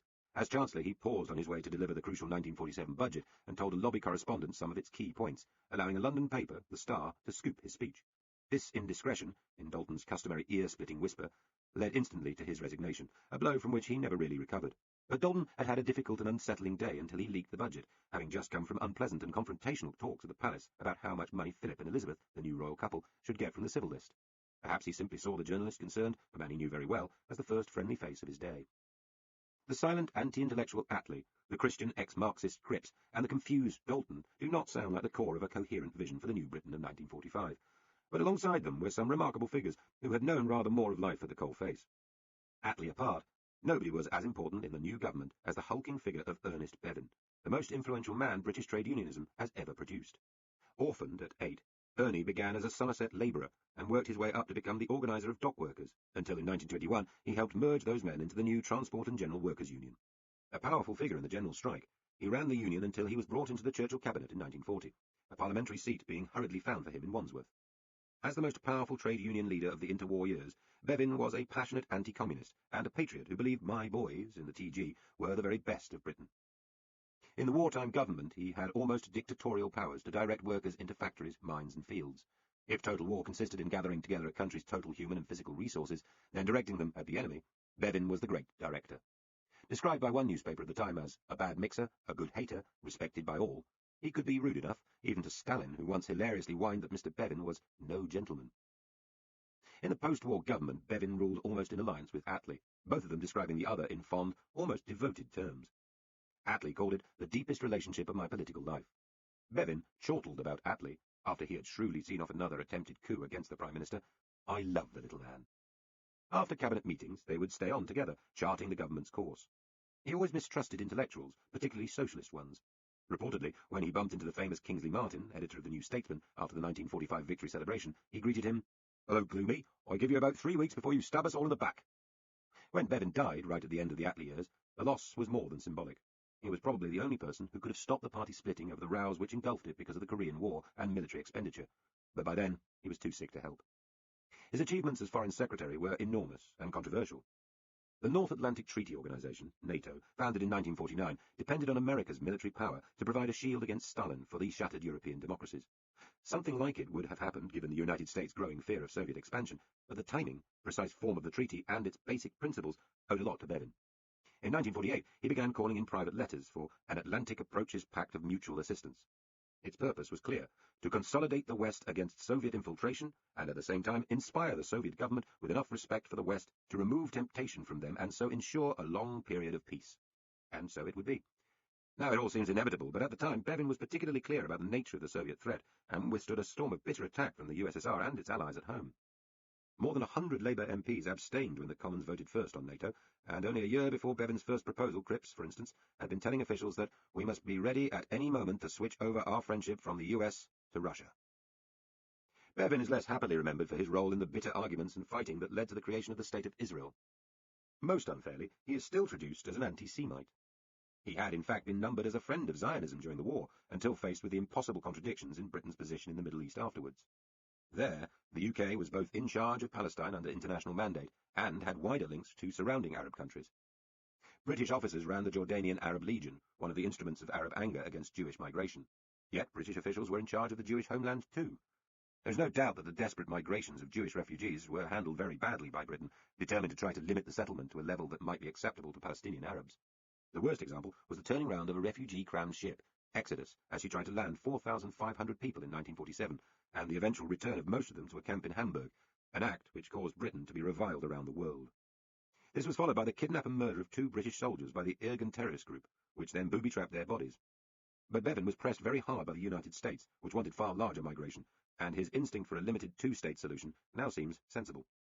The British forces in Palestine were entirely ill-equipped for the guerrilla and terrorist campaign launched against them by Jewish groups. In the circumstances of the later 40s, Bevan's position was entirely impossible. It is worth recalling, if only for a bleak balance, that Bevan was reviled by Arab opinion as vigorously as by Jewish opinion. The key to Bevan, from NATO to directing the British fight against communist insurgents in Greece, was that he believed in liberty as essential to the building of a fair society. He believed in a welfare system to keep the wolf from the door, and full employment for unionised workers, which could be delivered by taking some of the economy into public ownership. Because of his huge wartime powers, he was a great believer in the state. He once told some American correspondents that he believed it was possible to have public ownership and liberty. I don't believe the two things are inconsistent. If I believe the development of socialism meant the absolute crushing of liberty, then I should plump for liberty because the advance of human development depends entirely on the right to think, to speak, and to use reason, and allow what I call the upsurge to come from the bottom to reach the top. He was a wonderful man, on a huge scale. He had faults too, of course. He was as easily entranced by the old Britain of smooth mandarins and palace receptions as anyone. This was not, on the whole, the weakness of the next of the extraordinary men who made up the 1945 government. Aneurin, or Nye Bevan, was wild, rebellious, radical, and, above all, Welsh. Not since the days of Charles James Fox, champion of the French Revolution, had the British public been confronted by a minister as divisive and flamboyant as Bevan. Like Bevan, he had been a trade union leader. Born in Tredegar in South Wales into a mining family, he too was largely self-taught, in his case mopping up thrillers and marks in workmen's libraries and at college in London. Like Bevan, he had been an excellent organiser during the 1926 general strike. But there the comparisons between the two near namesakes end. After entering Parliament a few years later, Bevan established himself as one of the few truly great orators of the time, rare in being a worthy opponent of Churchill, who Bevan described as suffering from petrified adolescence. Unlike Attlee, Cripps, Bevan, or Dalton, he had been outside the wartime coalition government, and on many issues had seemed like a one-man opposition to it. Partly because of this, he had a far fiercer attitude to the Tories than his colleagues, and a clearer determination that Labour must build a completely new world. The nationalisation and public control of almost the whole economy was his aim. Nye Bevan spoke for the grassroots of the Labour Party, the people who expected a genuine socialist takeover of Britain. He did not believe there could be any compromise between capitalism and democracy.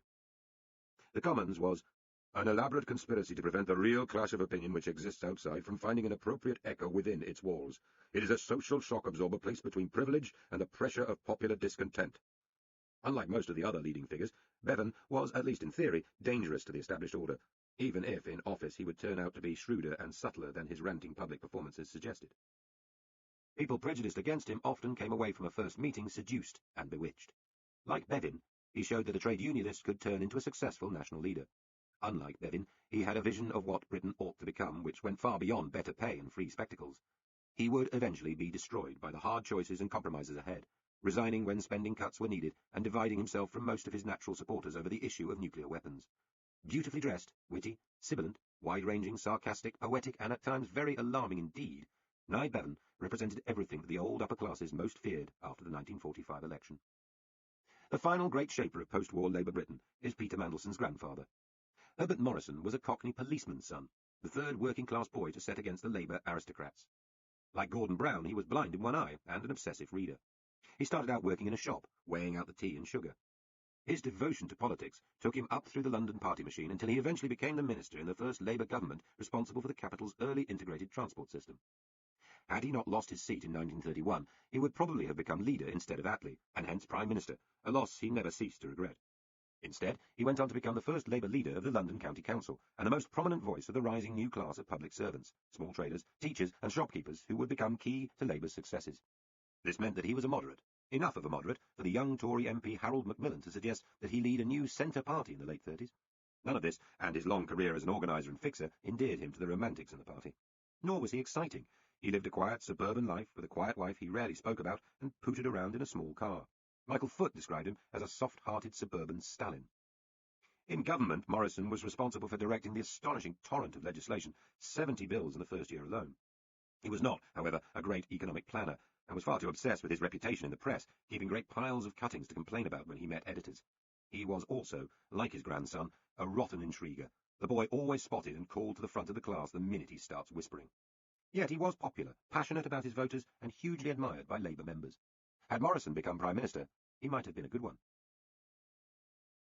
Patriots first, Socialists second. These were the 6 men who set Britain on its post-war course, a chaotic platoon, sentimental, reactionary, revolutionary, patriotic, and extreme all at once. A small book could be devoted just to the disobliging things they said about each other. They believed in a socialist society, but few of them seemed able to agree in detail what that meant, whether widespread nationalisation was really needed, what should be done about the public schools, whether rationing was basically a good thing or a bad thing. Marching behind them was an equally divided crowd of intellectual socialists, practical middle-class people who believed in planning, trade unionists who thought it was time for the workers to get their share, and a few committed Marxists. And behind them, watching, there were millions of Labour voters who merely hoped for a better life. This meant, in practice, welfare plus nationalisation, a consolidation and extension of the wartime directed economy, and the fair shares of the previous few years. Labour would apply the lessons of the war to the peace. After so many later disappointments, it is hard to recapture quite the sense of hope that was clearly present in the mid-40s. Nor is it easy to recall how openly and passionately proud of Britain people were. This was a government of patriots first and socialists second. In this, Attlee set the tone. The historian Peter Hennessy said of him that he was certainly the most understated and perhaps the most deeply, almost narrowly, English figure ever to have occupied number 10. Bevin, rooted in his union and its members, ran Attlee close. He had a deep understanding of British political history and his predecessors in government, as the American Secretary of State, Dean Acheson, later recalled. He talked to them as slightly older people whom he knew with affectionate respect. In listening to him, one felt strongly the continuity and integrity of English history. "Last night," he said to me, "I was reading some papers of old Salisbury. You know, he had a lot of sense." Old Palmerston, too, came in for frequent and sometimes wistful mention. With George III he was very companionable. When sherry was brought in, he would twist around to look at the portrait. "Let's drink to him," he would say. "If he hadn't been so stupid, you wouldn't have been strong enough to come to our rescue in the war." Like Dalton, Bevin hated the Germans, and thought little of the Russians, and, though no imperialist, profoundly believed that Britain should take a lead role in the post-war world. The rulers of post-war Britain were far keener on the empire than one might expect of socialists. While Attlee was sceptical about the need for a large British force in the Middle East, his government thought it right to maintain a massive presence sprawling across it, in order to protect both the sea route to Asia and the oil fields Britain worked and depended on. Restlessly active in Baghdad and Tehran, Britain controlled Gibraltar, Malta, Cyprus, and, at the tip of the Red Sea, the world's second busiest port after New York, Aden. Throughout the 40s and 50s, British conscripts and professional soldiers baked and sweated to little purpose in garrisons which bled the British treasury. When they finally went home, they left behind an unstable, unhappy part of the world, with borders like wounds scored across it. When it came to Indian independence, the whole government agreed there was no holding back. Beyond that, the Labour ministers felt strong kinship with Canadians, Australians, and New Zealanders, and assumed that most of the African colonies were decades away from self-government. They were dubious about European integration, above all because it might compromise Britain's freedom to set her own political destiny. Attlee, in characteristically terse mode, later explained his feelings about Western Europe coming together. "The so-called common market of 6 nations. Know them all well. Very recently this country spent a great deal of blood and treasure rescuing 4 of them from attacks by the other 2. Herbert Morrison, for his part, declared that the new socialist government of Britain was friends of the jolly old empire. We are going to stick to it. Such views were widely shared. The left dreamed of a distinctly British socialism, which would in turn become a beacon to other nations, a fantasy almost imperial in its ambitious assumption. It falls oddly on the ear now, but it touched great writers such as George Orwell, fine journalists like the young Michael Foot, and many idealistic Labour foot soldiers. Virtually all the Labour family, from Attlee to the radicals at Tribune, believed that the empire should eventually be turned into a free association of democratic countries, but they assumed this could become the basis for a different kind of British power. The sterling area of countries using the pound included about 1,000 million people, and was therefore seen by Whitehall as roughly equivalent to the areas of the world under American influence. There was talk of a new Commonwealth airways system, linking the social democratic World Wide Web of the future. An echo of this lost dream can be found in the writings of the fantasy novelist Michael Moorcock, who speculated about a liberal, anti-racist British Commonwealth linked by huge fleets of airships. The question was, how aggressively socialist was the government's post-war agenda to be? After 1940, many local Labour branches had wanted to retain robust party politics in pursuit of class war. Even as the German armies drilled on the coast of Normandy, the Labour conference had a unanimous motion sent to it from the Halifax branch, calling for a negotiated peace with Germany because this would be less disastrous, for the workers, than a military victory by this or any other capitalist government. Such sentiments were mostly squashed by the mood of national crisis, but there was a lively debate about what should happen after the war, which could not be subdued. The centrist PEP, Political and Economic Planning Pressure Group, said with evident pleasure that wartime conditions have already compelled us to make sure not only that the rich do not consume too much, but that the others get enough. New measures for improving the housing, welfare and transport of the workers, the end of mass unemployment. In the debate about the country's war aims in 1940, the generally understated Attlee complained that while the Germans were fighting a revolutionary war for very definite objectives, Britain was fighting a conservative war. We must put forward a positive and revolutionary aim, admitting that the old order has collapsed and asking people to fight for the new order. A view much modified by the time he came to power. But he was not alone in 1940 in thinking that the stronger government needed for fighting total war could usefully lead to a peacetime revolution afterwards. As the New Statesman put it, we cannot actually achieve socialism during the war, but we can institute a whole series of government controls which after the war can be used for socialist ends. For Labour, there had been no conflict between the inspiring story of an old nation rallied against Hitler and the rational organisation of a future society. They were the same thing. As Orwell had written in 1941, in a famous essay describing England as a family with the wrong members in control, this war, unless we are defeated, will wipe out most of the existing class privileges. There are every day fewer people who wish them to continue. But it would not become Russianized or Germanized. The stock exchange will be pulled down, the horse plough will give way to the tractor, the country houses will be turned into children's holiday camps, the Eton and Harrow match will be forgotten, but England will still be England, an everlasting animal. Orwell put it far more beautifully and persuasively than most others, and of course the stock exchange, the Eton match, and the country houses survived.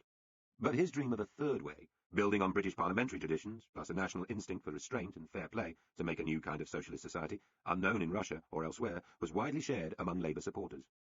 A vision of Britain as an almost ungoverned, self-regulating place, whose people got on with their lives without interference, had survived from the 18th century, through Victorian liberalism to the instincts of many of the national government politicians of the 30s. But by 1945, in a Britain of identity cards, ration books, regulations and high taxation, it seemed to be dead. The mood was for big government, digging deep into people's lives to improve them. Yet the extraordinary thing was that within a couple of years, Attlee's peacetime revolution had lost momentum too. The optimism shriveled under economic and physical storms, and though much of the Attlee legacy survived for decades, it was nothing like the social transformation Labour socialists had hoped for. In deepest secret. On the morning of the 11th of December, 1941, over the Gulf of Siam, a stretch of sea between Malaya and Vietnam, a single Japanese torpedo bomber flew out of the cloudless sky. Piloted by Lieutenant Iki, it dipped down towards the waves and dropped not a bomb, but a single wreath of leaves and flowers, left floating among the oil stains and debris. Nothing like this would happen again in the bloody Far East War. The wreath was a rare sign of Japanese respect for nearly 1,000 dead British sailors, blown to pieces or drowned when two great warships, the unsinkable new Prince of Wales and the rather more elderly Repulse, had gone to the bottom in less than 2 hours, thanks to brilliantly precise and lethal torpedo attacks by the Japanese. The defeat had shocked Britain and plunged Churchill into despair. These ships were, in the words of one naval historian, symbols of the men and nation that had dominated the sea lanes of the Pacific since the days of Anson and Cook. The fall of Singapore, the psychological death blow to the British Empire, and the single worst defeat in the war for British forces followed swiftly. But Lieutenant Iki's gallant action was not simply a tribute to the sunken ships, the Royal Navy generally, or even to that expiring British Empire the Japanese had long admired. It was also a tribute to an Aberdeenshire aristocrat, William Francis Forbes, the master of Semple. Semple is one of those Britons forgotten here, remembered over there. He had been a pioneer aviator who served in the Royal Flying Corps in the First World War and made a once famous early solo flight to Australia. When the two warships were sunk, he was serving with Britain's Fleet Air Arm. A child of the British establishment, the son of an aide to George V, Semple would live on until 1965, honoured as a veteran of air warfare. So why the Japanese wreath? A quick inspection of the honours Semple received after the war would have turned up the Order of the Rising Sun. The fact was that Semple can be blamed or credited for some of Japan's awesome skill in destroying warships with torpedo-carrying aircraft, not only off Malaya, but at Pearl Harbor. He had been sent to Japan on a British mission in the 1920s to help build the Japanese Naval Air Force, teaching the latest torpedo bombing techniques and advising on the design of aircraft carriers. Another British engineer had obligingly helped design one of the aircraft, which eventually developed into the feared Mitsubishi Zero. Semple was impressed by the determination of the Japanese pilots and was thanked by the then Japanese Prime Minister, who called his work almost epoch-making. By 1942 it certainly was. When Semple had trained his Japanese friends, the two countries were linked by a treaty of friendship. More recently, it has been revealed that Semple went on to spy for the Japanese as well. He was not a one-off, Nor was the passing over of a vital technology from Britain a rare event. Repeatedly in the past century, Britain was involved in the early development of a breakthrough in military or industrial thinking which went straight to enemies or rivals who developed it further and used it better. The sinking of those battleships should have caused even more soul-searching than it did. In the early years of the 20th century, the Royal Navy had been well ahead of the Germans, Americans, and French in developing a modern submarine with guided torpedoes, despite the objection of one admiral who found it underhanded, unfair, and damned un-English. The second Sea Lord, Jack Fisher, a brilliant, restless, terrifying man, widely rumoured to be half Asiatic himself, pressed ahead. Yet it was Germany, first under the Kaiser and then under Hitler, which developed the U-boat to its logical and lethal conclusion, coming very close to starving Britain into submission in both world wars. Again, it was a Royal Navy engineer and a British company, Foster's, who produced the first workable tank in 1915. They were originally called land ships, but to keep their purpose secret, factory workers in Lincoln were told they were mobile water tanks for the desert, and this was shortened to simply tank. Yet it was the Germans who turned the tank 2 decades later into an instrument of a new kind of warfare, by which time British tanks were comparatively outdated. As Semple demonstrated, Britain had also once been ahead with torpedo-attack aircraft. In the mid-40s, Britain was far advanced with jet engines too. But again and again, deploying the new idea, actually getting it to work, was something that foreigners seemed better at. The greatest example is the atomic bomb. We now know that Hitler's scientists were working hard on this new doomsday weapon and hoped to test it as early as 1944. Scientists from Italy, France, and Hungary were struggling with the physics throughout the 30s. The anguished private warning of Albert Einstein to President Roosevelt in a letter of 1939 about extremely powerful bombs of a new type has gone down in history. Less well known is the work of 2 émigré scientists a year later in a laboratory at Birmingham University. Otto Frisch and Rudolf Peierls were working on the effects of using the isotope uranium-235 for a nuclear weapon. They made the theoretical breakthrough for building an effective bomb, and in 1940 hurriedly typed out a memo for the British government, an obscure paper which has been described as one of the most significant documents of the century. The government, as governments will do, set up a committee of scientists and military advisers and reported back that the scheme for a uranium bomb is practicable and likely to lead to decisive results in the war. This was shrewd enough. Thanks to Hitler's persecution of the Jews, Britain had the know-how to get ahead of Germany. But this was the year when the Blitz was at its height, and the threat of invasion very real. Britain's economy was already vastly overstretched. The huge effort needed to create a nuclear industry to turn the mathematics into metal was beyond the country's technical and economic strength. So, news about the bomb was passed to the Americans. Out in the New Mexico desert, they soon leapt ahead. A new world order would swiftly follow. For a short while after the war, it looked as if Britain would stay out of the nuclear race, which seemed to the Attlee government expensive and difficult. Key ministers argued against trying to join it. Had Ernest Bevin, Britain's post-war foreign secretary, not been a prickly patriot, perhaps Britain would have stayed non-nuclear. But after being patronised by his American opposite number, Bevin told his colleagues that he wanted no British foreign secretary to be treated that way again. It was a matter of national status, said Ernie. We've got to have this thing over here, whatever it costs. We've got to have the bloody Union Jack on top of it. This was an agonizing struggle, far harder than was admitted. Churchill had had a private wartime deal with President Roosevelt. Both countries would seek the other's permission before using nuclear weapons. Information would be shared. Britain would not develop civil nuclear power without Washington's agreement. This was effectively torn up by the Americans in 1946 with the McMahon Act, which prohibited the sharing of nuclear information or technology. When Attlee tried to revive nuclear cooperation after the war, the White House ignored his letter, and a US copy of the secret Churchill-Roosevelt agreement was conveniently lost in the wrong file. A few years after that early breakthrough by the refugees in Birmingham, Britain was far behind the Americans, without access to their work. The decision to develop the first A-bombs had been a secret even from Churchill in opposition, who later told the Commons, "I was not aware until I took office that not only had the socialist government made the atomic bomb as a matter of research, but that they had created at the expense of scores of millions of pounds the important plant necessary for its regular production." Though private assessments of the threat posed by the Soviet Union were drawn up within months of the end of the war, right from the start in the Cabinet Committee papers, there is the curious and unmistakable fact that the Soviet menace is rarely at the top of the argument about the British bomb. It is all about the Americans. First, in the Bevin years, it is about status and old-fashioned bulldog pride. Then it becomes a matter of global strategy, something needed as leverage to influence US policy. Answering the appeal of the defeated Admiralty after the war, the Mandarins bluntly admitted, "The UK has ceased to be a first-class power in material terms. The United States and Russia already far outstrip us in population and material wealth, and both have vast untapped resources. Canada, India, and China, to name only 3, in time will certainly outstrip us."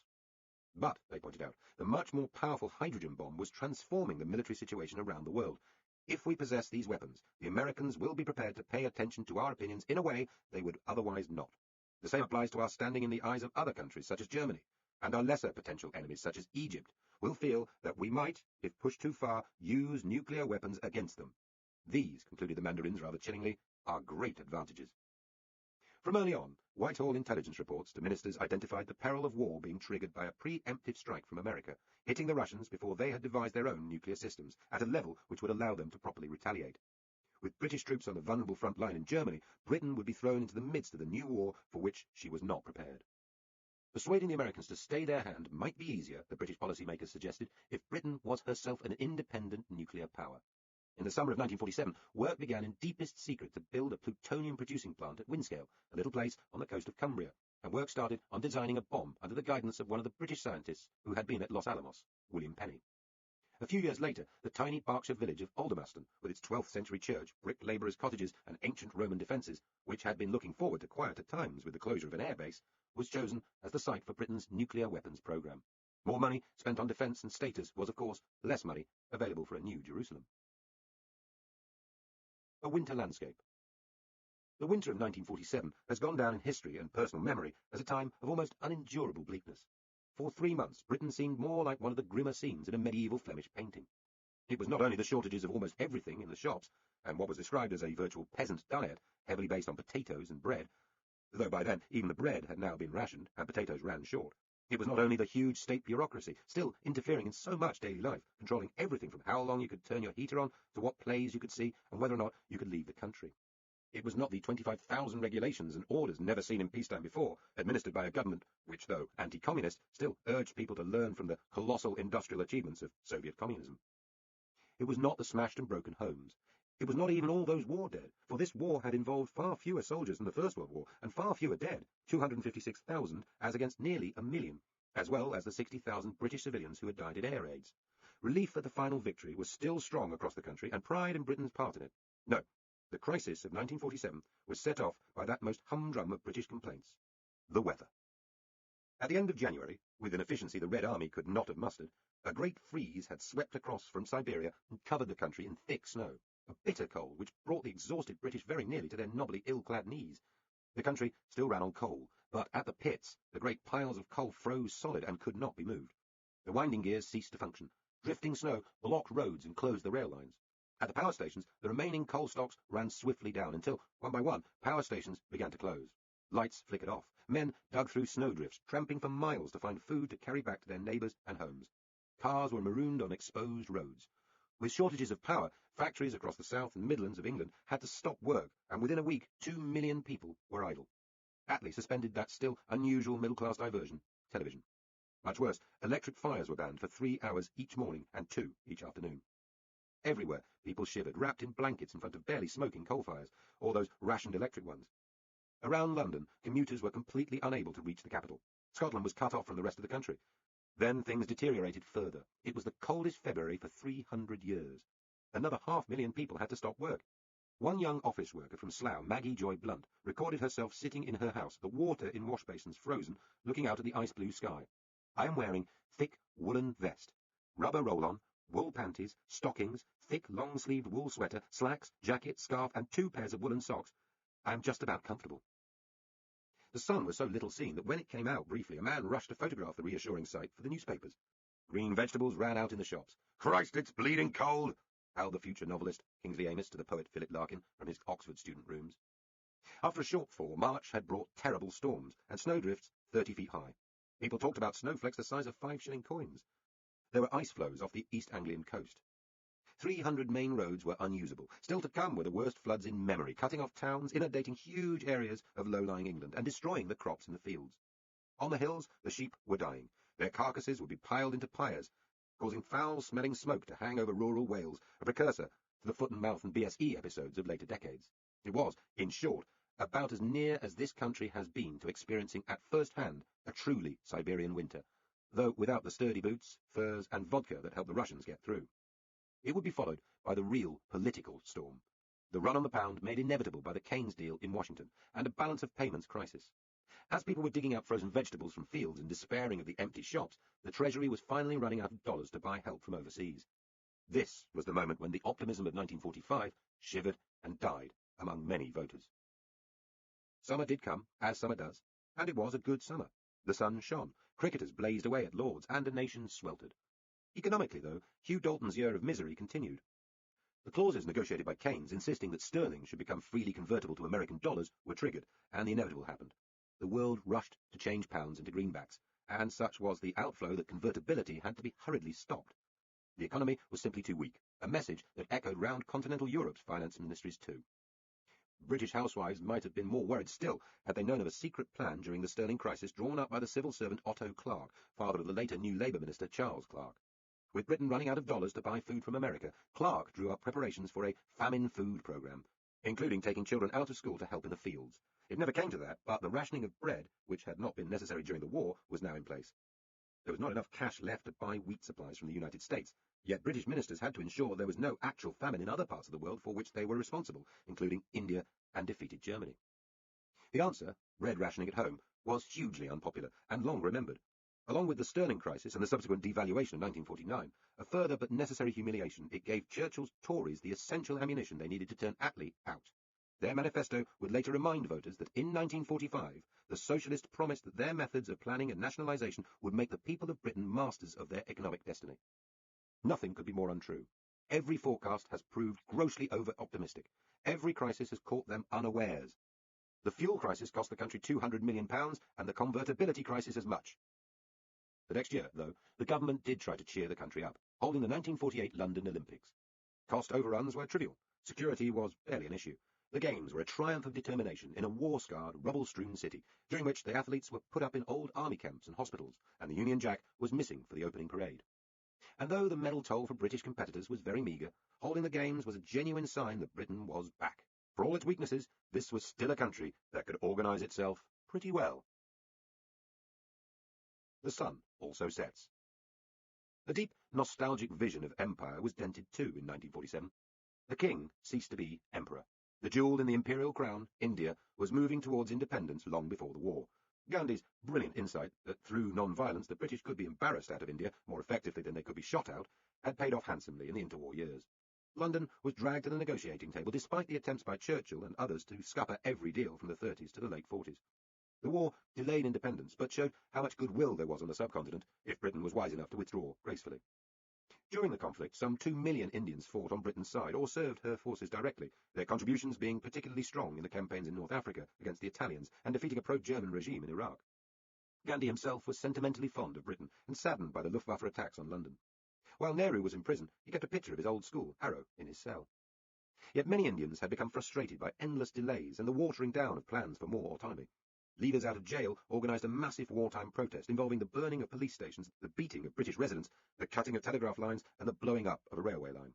For a while, British control of India hung in the balance, though the true story of what was happening was kept out of newspapers at home. Less dangerous, if more spectacular, was the formation of an anti-British Indian National Army under Subhash Chandra Bose, armed and supported by the Japanese. Indians were used to guard captured British troops, a humiliation designed to spread the Japanese line that this was essentially a war of Asian people against colonial Westerners. When the pro-Japanese Indians returned home after the defeat of Japan, Britain wanted them prosecuted as traitors, but they were greeted as heroes by Gandhi's Congress Party. As soon as Attlee took power, his government organised talks on withdrawal. Anti-imperialism had been a genuine strand in Labour thinking since the party's formation, but now there were other motives too. There was gratitude for Indian support for the empire at its worst moment.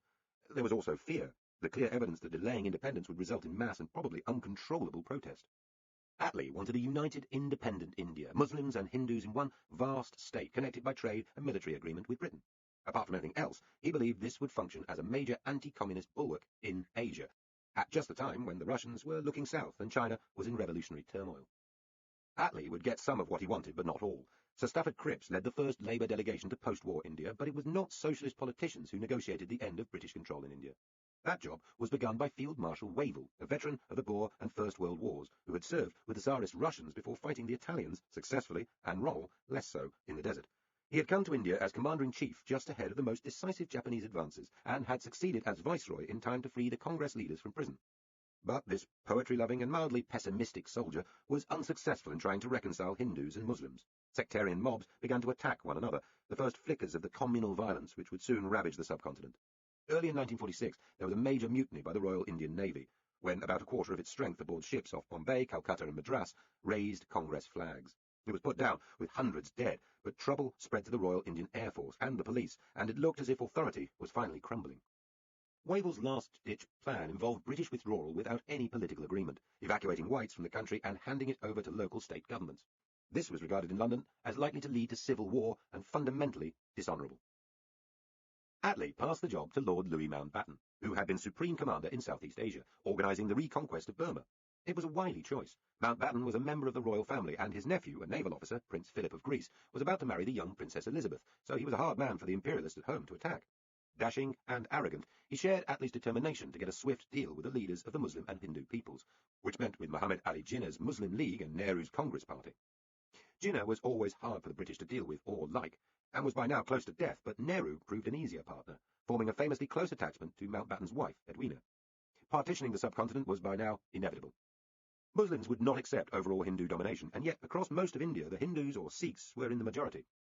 British India was duly split into Muslim Pakistan, a made-up name, an anagram of Punjab, Afghania, Kashmir, Sindh and Baluchistan, the key provinces, and Hindu-dominated India. The line was drawn up by a British lawyer, Sir Cyril Radcliffe, and kept secret until after the handover of power. Mountbatten announced to widespread surprise and shock that independence would happen 10 months earlier than planned, on the 15th of August, 1947. Churchill was so appalled that his former Foreign Secretary and friend, Anthony Eden, had to keep him away from the Chamber of the Commons. Having listened to the parliamentary statement, Enoch Powell was shattered enough to wander the streets of London all night, squatting in doorways with his head in his hands. No doubt millions of other British people felt equally that their familiar world was coming apart. And while the speed of British withdrawal may have been a political necessity, the consequences were appalling. By some counts, 1 million people then died, many of them women and children, as Muslims and Hindus caught on the wrong side of the new border fled from their homes. Sikhs rose against the Muslims in the Punjab, Muslims drove out Hindus. Rather, as in Yugoslavia after the collapse of communism, it turned out that the old Central Power had merely frozen and held in suspension older religious and ethnic rivalries, which revived at a moment of crisis.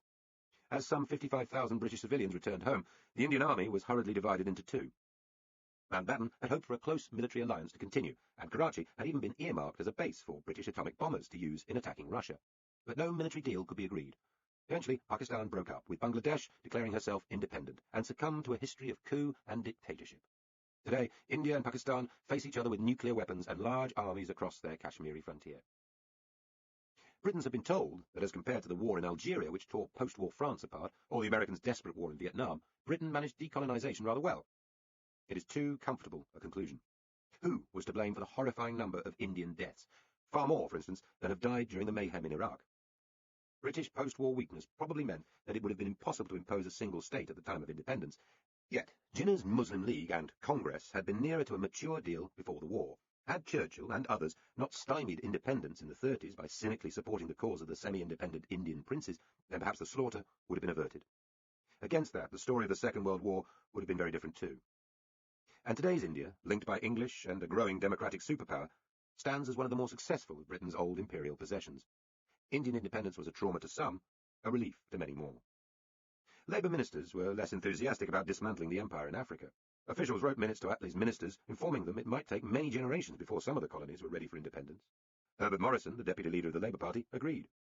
He said that to give the African colonies their freedom would be like giving a child of 10 a latchkey, a bank account and a shotgun. Attlee himself speculated about creating a British African army on the lines of the lost Indian one to help project British power around the world. The Colonial Office described Africa as the core of Britain's New World position, from where she could draw economic and military strength. In the early 50s, the Colonial Office itself grew in numbers, and was even hoping for a large new headquarters opposite Parliament Square, promised to it by Churchill. There was a grand scheme for growing groundnuts in Tanganyika to provide cheap vegetable oil for Britain, though that was a swift and embarrassing failure. For a while, it seemed that the Raj would be transplanted, in fragmented form, to Africa. End of Disc 2. Disc 3. White people. Back in the mother country in 1947, who were those people who were just beginning to adjust to a post-imperial world? They were sparser and whiter. In the years after the war, Britain contained about 10 million fewer inhabitants than live here today. The 30s had seen a fall in the birth rate, and there was much official worry about another kind of national shrinkage. In William Beveridge's famous 1942 report, launching the modern welfare state, he suggested that a bit of fast breeding was needed. With its present rate of reproduction, the British race cannot continue. To Beveridge and his generation, the British race meant white natives of these islands. Before the war, around 95% of people in Britain had been born here, and the other 5% was mostly made up of white English and Scots, whose parents had happened to be serving the Empire in India, Africa, or the Middle East when they were born. There were black and Asian people in Britain, but very few. In the 30s, the Indian community numbered perhaps 8,000 at most, a tenth of them doctors, intriguingly, and there were a few Indian restaurants and grocery stores in the biggest cities. There had been a tiny West Indian presence. No detailed surveys were done, but there were at most a few thousand, many of them students. Black sailors and mixed-race Lascars, along with Chinese, had been settled in dockland areas of Liverpool, Cardiff, Bristol, and London for a long time. Again, though, the numbers were small. During the war, men from the Caribbean began to arrive, serving with the British forces. There was a Jamaica squadron and a Trinidad squadron in the RAF, and a West Indian regiment in the British Army. Others came to work in factories, in the countryside, and on radar stations.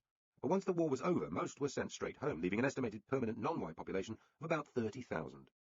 It had been the 130,000 black American troops who made the most impact on British public opinion during the war. Despite official worries about fraternization with coloured soldiers, they were widely welcomed and lionized. There are well-attested incidents of white GIs who tried to apply the American colour bar being mocked and challenged. After the war, almost unnoticed by the general public and passed in response to Canadian fears about the lack of free migration around the Empire, the 1948 British Nationality Act dramatically changed the scene. It declared that all subjects of the King had British citizenship. This gave some 800 million people around the world the right to enter the UK. Though it seems extraordinary now after so many decades of new restrictions on immigration, this was uncontroversial at the time for a simple reason. It was generally assumed that black and Asian subjects of the King would have no means or desire to travel to live in uncomfortable, crowded Britain. Travel remained expensive and slow. Why would they want to come anyway?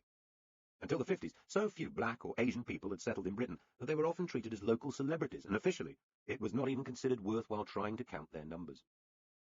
There were other immigrant communities. A Jewish presence had been important for a long time, in retailing, the food business, and banking, everything from Marks & Spencer to Rothschild's Bank.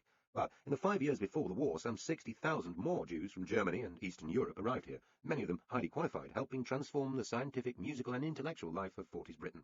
When Hitler came to power in 1933, it was agreed at cabinet level to try to secure for this country prominent Jews who were being expelled from Germany and who had achieved distinction in science, medicine, music, and art.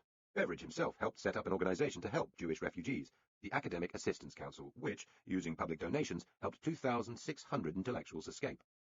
No fewer than 20 of them later won Nobel Prizes, 54 were elected Fellows of the Royal Society, and 10 were knighted for their academic brilliance. In their invasion plans for 1940, the German SS reckoned the Jewish population of Britain to be above 300,000 and hugely influential.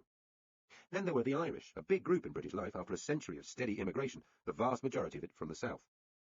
It continued through the war, despite government restrictions, as Irish people came over to fill the labour shortage left by mobilisation. Ireland's stony neutrality and her expression of sympathy at Hitler's death at the end of the war had made Éire very unpopular with the British. Popular prejudice against the Irish continued, as it always had, and would for a long time to come. Yet none of this seemed to affect immigration, which carried on at a great rate through the 40s and 50s, running at between 30,000 and 60,000 during any given year. Whenever cabinet committees turned to the issue of migration, the Irish were excluded from debate because they were regarded as effectively indigenous. There were other, more exotic groups. By the end of the war, Britain was home to 120,000 Poles who had fled the Soviets and Nazis, many of them then serving in the British forces, notably the RAF. Most chose to stay on, and by the end of 1948, with the energetic help of government settlement officers, 65,000 had jobs in everything from coal mining to factory work. Similar tales can be told of Czechs and many other nationalities. All these, of course, were white. It would be wrong to portray Britain in the 40s as relaxed about race. Despite the horrors of the concentration camps, widely advertised in the immediate aftermath of the war, anti-Semitism was still present. The assumption that they dodged queues or somehow got the best of scarce and rationed goods erupts from diaries and letters of the time. After Jewish terrorist attacks on British servicemen in Palestine in 1947, there were anti-Jewish disturbances in several British cities, including attacks on shops and even the burning of a synagogue, mimicking the actions of Nazis in the 30s. More widely, trade unions were quick to express bitter hostility to outsiders coming to take British jobs, whether they be European Jews, Irish, Poles, Czechs, or Maltese. The government itself spoke without self-consciousness or embarrassment about the central importance of the British race. The multilingual, multi-hued Britain of today, with its greengrocers selling baskets of yams and its scents of turmeric and incense, in which more than 90% of us do not think you have to be white to be properly British, would have left a visitor from the immediate post-war years utterly astonished. Then, Jews and passing American servicemen apart, the composition of the country in 1945 was not much different from late medieval times. Proper drains and class distinction. Patriotic pride cemented a sense of being one people, one race, with one common history and fate. But to be British in the 40s was to be profoundly divided from many of your fellow subjects by class. By most estimates, a good 60% of the nation was composed of the traditional working class. That is, they were factory workers, agricultural labourers, navvies on the roads, riveters, miners, fishermen, servants, or laundrywomen, people in 1,000 trades, using their muscles and all their dependents. The workers were paid in cash, weekly. Checkbooks were a sign of affluence. People did not move much. War aside, most would spend all their lives in their hometown or village. Though the 30s had produced modest migrations, such as from industrial Scotland and Wales to the English home counties. The sharp sense of class distinction came from where you lived, how you spoke, and it defined what entertainments you might enjoy. The war had softened class differences a little and produced the first rumblings of the coming cultural revolution. Men and women from widely different backgrounds found themselves jumbled together in the services. On the home front, middle-class women worked in factories, public schoolboys went down the mines, and many working-class women had their first experiences of life beyond the sink and the street. In uniform or in factories, working-class or lower-middle-class men could find themselves ordering former well-spoken toffs around. Blimps, the older, more pompous upper-class officers, became a butt of popular humour, a symbol of dying old Britain. With skill shortages and a national drive for exports, wages rose after the war. The trade unions were powerful and self-confident, particularly when the new Labour government repealed the laws that had hampered them ever since the general strike of 1926. 3 years after the war, they achieved their highest ever level of support. More than 45% of people who could theoretically belong to one did so, and there were some 8.8 million union members. In other European countries at this time, trade unions were fiercely political, communist, socialist, or Roman Catholic. In Britain, they were not. The Communist Party, deprived of any real part of parliamentary politics, spent much of its energy and money building support inside the unions, and was beginning to win elections for key posts. But in general, British trade unionism remained more narrowly focused on the immediate cash and hours agenda of its members. This did not mean British trade unions were quiet. Because so many of their most experienced and older shop stewards and organisers had effectively gone to work for the government during the war, or had joined up to fight, a new generation of younger, more hot-headed shop stewards, men in their 20s or even teens, had taken control of many workplaces. The seeds of the great British trade union battles of later decades were sown and watered during the 40s. The core of the old working class, which had depended for jobs on coal, steel and heavy manufacturing, would eventually have a grim time as these industries first struggled and then failed in the decades to come. But this was not obvious after the war. The shipyards of the Clyde, Belfast and the Tyne were hard at work. The coalfields were at full stretch. London was still an industrial city, and the car-making and light engineering areas of the West Midlands were on the edge of a time of unprecedented prosperity. We were a nation of brick terraces. It was not until the next 2 decades that many of the traditional working-class areas of British cities would be replaced by high-rise flats or sprawling new council estates. The first generation of working-class children to get to university was now at school, larger and healthier than their parents, enjoying the dental care and spectacles provided by the young National Health Service. But for the most part, working-class life was remarkably similar to working-class life in the 30s. No televisions, cars, foreign holidays, fitted kitchens, foreign food, service sector jobs had yet impinged on most people's lives. Politicians assumed most people would stay put and continue to do roughly the same sort of job as they had done before the war. Rent acts and planning directives were the tools of ministers who assumed that the future of industry would be like its past, only more so. More ships, more coal, more cars, more factories. The class who would do best out of the wartime changes was to be the middle class, a fast-growing minority. Government bureaucracy had grown hugely and would continue to do so. Labour's welfare state would require hundreds of thousands of new white-collar jobs, administering national insurance, teaching, running the health service. Even the Colonial Office vastly expanded its staff as the colonies disappeared, giving one of its officials, C. Northcote Parkinson, the idea for Parkinson's Law, that work expands to fill the time available. Studies of social mobility, such as the major one carried out in 1949, are notoriously crude and have to be taken with a pinch of salt. But they suggest that while working-class sons generally followed their fathers into similar jobs, there was much more variation among middle-class children. Labour might have intended to help the workers first, but education reform was helping more middle-class children get a good grammar school education. A steadily growing number stayed at school until 15, then 18. So, perceptibly, the old distinctions were softening. The culture was a little more democratic. Increasing numbers would make it to university too, an extra 30,000 a year by 1950. The accents of Birmingham and Wales, the West Country and Liverpool would challenge the earlier linguistic stamp of middle-class respectability. The culture of public radio would bring literature and music to much wider audiences. The post-war humour of Tommy Handley and Round the Horn would be as enjoyed by the suburbs as by the palaces. Churchill himself had told Harrow schoolboys that one effect of the war was to diminish class differences. Sounding almost like a new Labour politician, he said to them as early as 1940 that the advantages and privileges that have hitherto been enjoyed by the few shall be far more widely shared by the many. The old order. But not quite yet. The ruling class was still the ruling class. Despite the variety of the 1945 cabinet, Britain in the 40s and 50s was a society run mostly by cliques and groups of friends who had first met at public schools and Oxbridge. Public school education remained the key for anyone hoping to make a career in the city, the civil service, or the higher echelons of the army. Schools such as Eton, Harrow, and Winchester might educate only some 5% of the population, but they still provided the majority of political leaders, including many of Labour's post-war cabinet. Parliamentary exchanges of the period are full of in-jokes about who was a Wykamist and who an Etonian. Briefly, it had seemed that such schools would not even survive the war. Boarding schools had been in enough of a financial crisis for some to face closure through bankruptcy. Churchill's own Harrow was one, along with Marlborough and Lancing, though all struggled on. More generally, there was a belief that public schools had contributed to failures of leadership in the 30s and right up to the early defeats of the war. When the Tory minister R.A. Butler took on the job of education reform during the war, he contemplated abolishing them and folding them all into a single state school system. Had that happened, post-war Britain would have been a very different country. But Butler, intimidated by Churchill, backed off. A watered-down scheme would have seen Eton and the rest obliged to take working-class and middle-class children, paid for by the local authorities, but this quickly fizzled out too. The public schools stayed. Attlee, devoted to his old school, had no appetite for abolition. Grammar schools were seen as a way of getting bright working-class or middle-class children to Oxbridge and a few other universities, so that they could buttress the ruling cliques. One civil servant described the official view as being that children were divided into three kinds. It was sort of platonic. There were golden children, silver children, and iron children. The problem for the old ruling order was whether the arrival of a socialist government was a brief and unwelcome interruption which could be sat out, or whether it was the beginning of a calm but implacable revolution. The immediate post-war period, with its very high taxation, was a final blow for many landowners. Great country houses like Knowle and Stourhead had to be passed over to the National Trust. It was hardly a revolutionary seizure of estates, yet to some it felt that way. Tradition was being nationalised, with barely a thank you. In 1947, the magazine Country Life protested bitterly that the aristocratic families had been responsible for civilization in Britain. It has been one of the services of those currently termed the privileged class, to whom, with strange absence of elementary good manners, it is the fashion not to say so much as a thank you when appropriating that which they have contributed to England.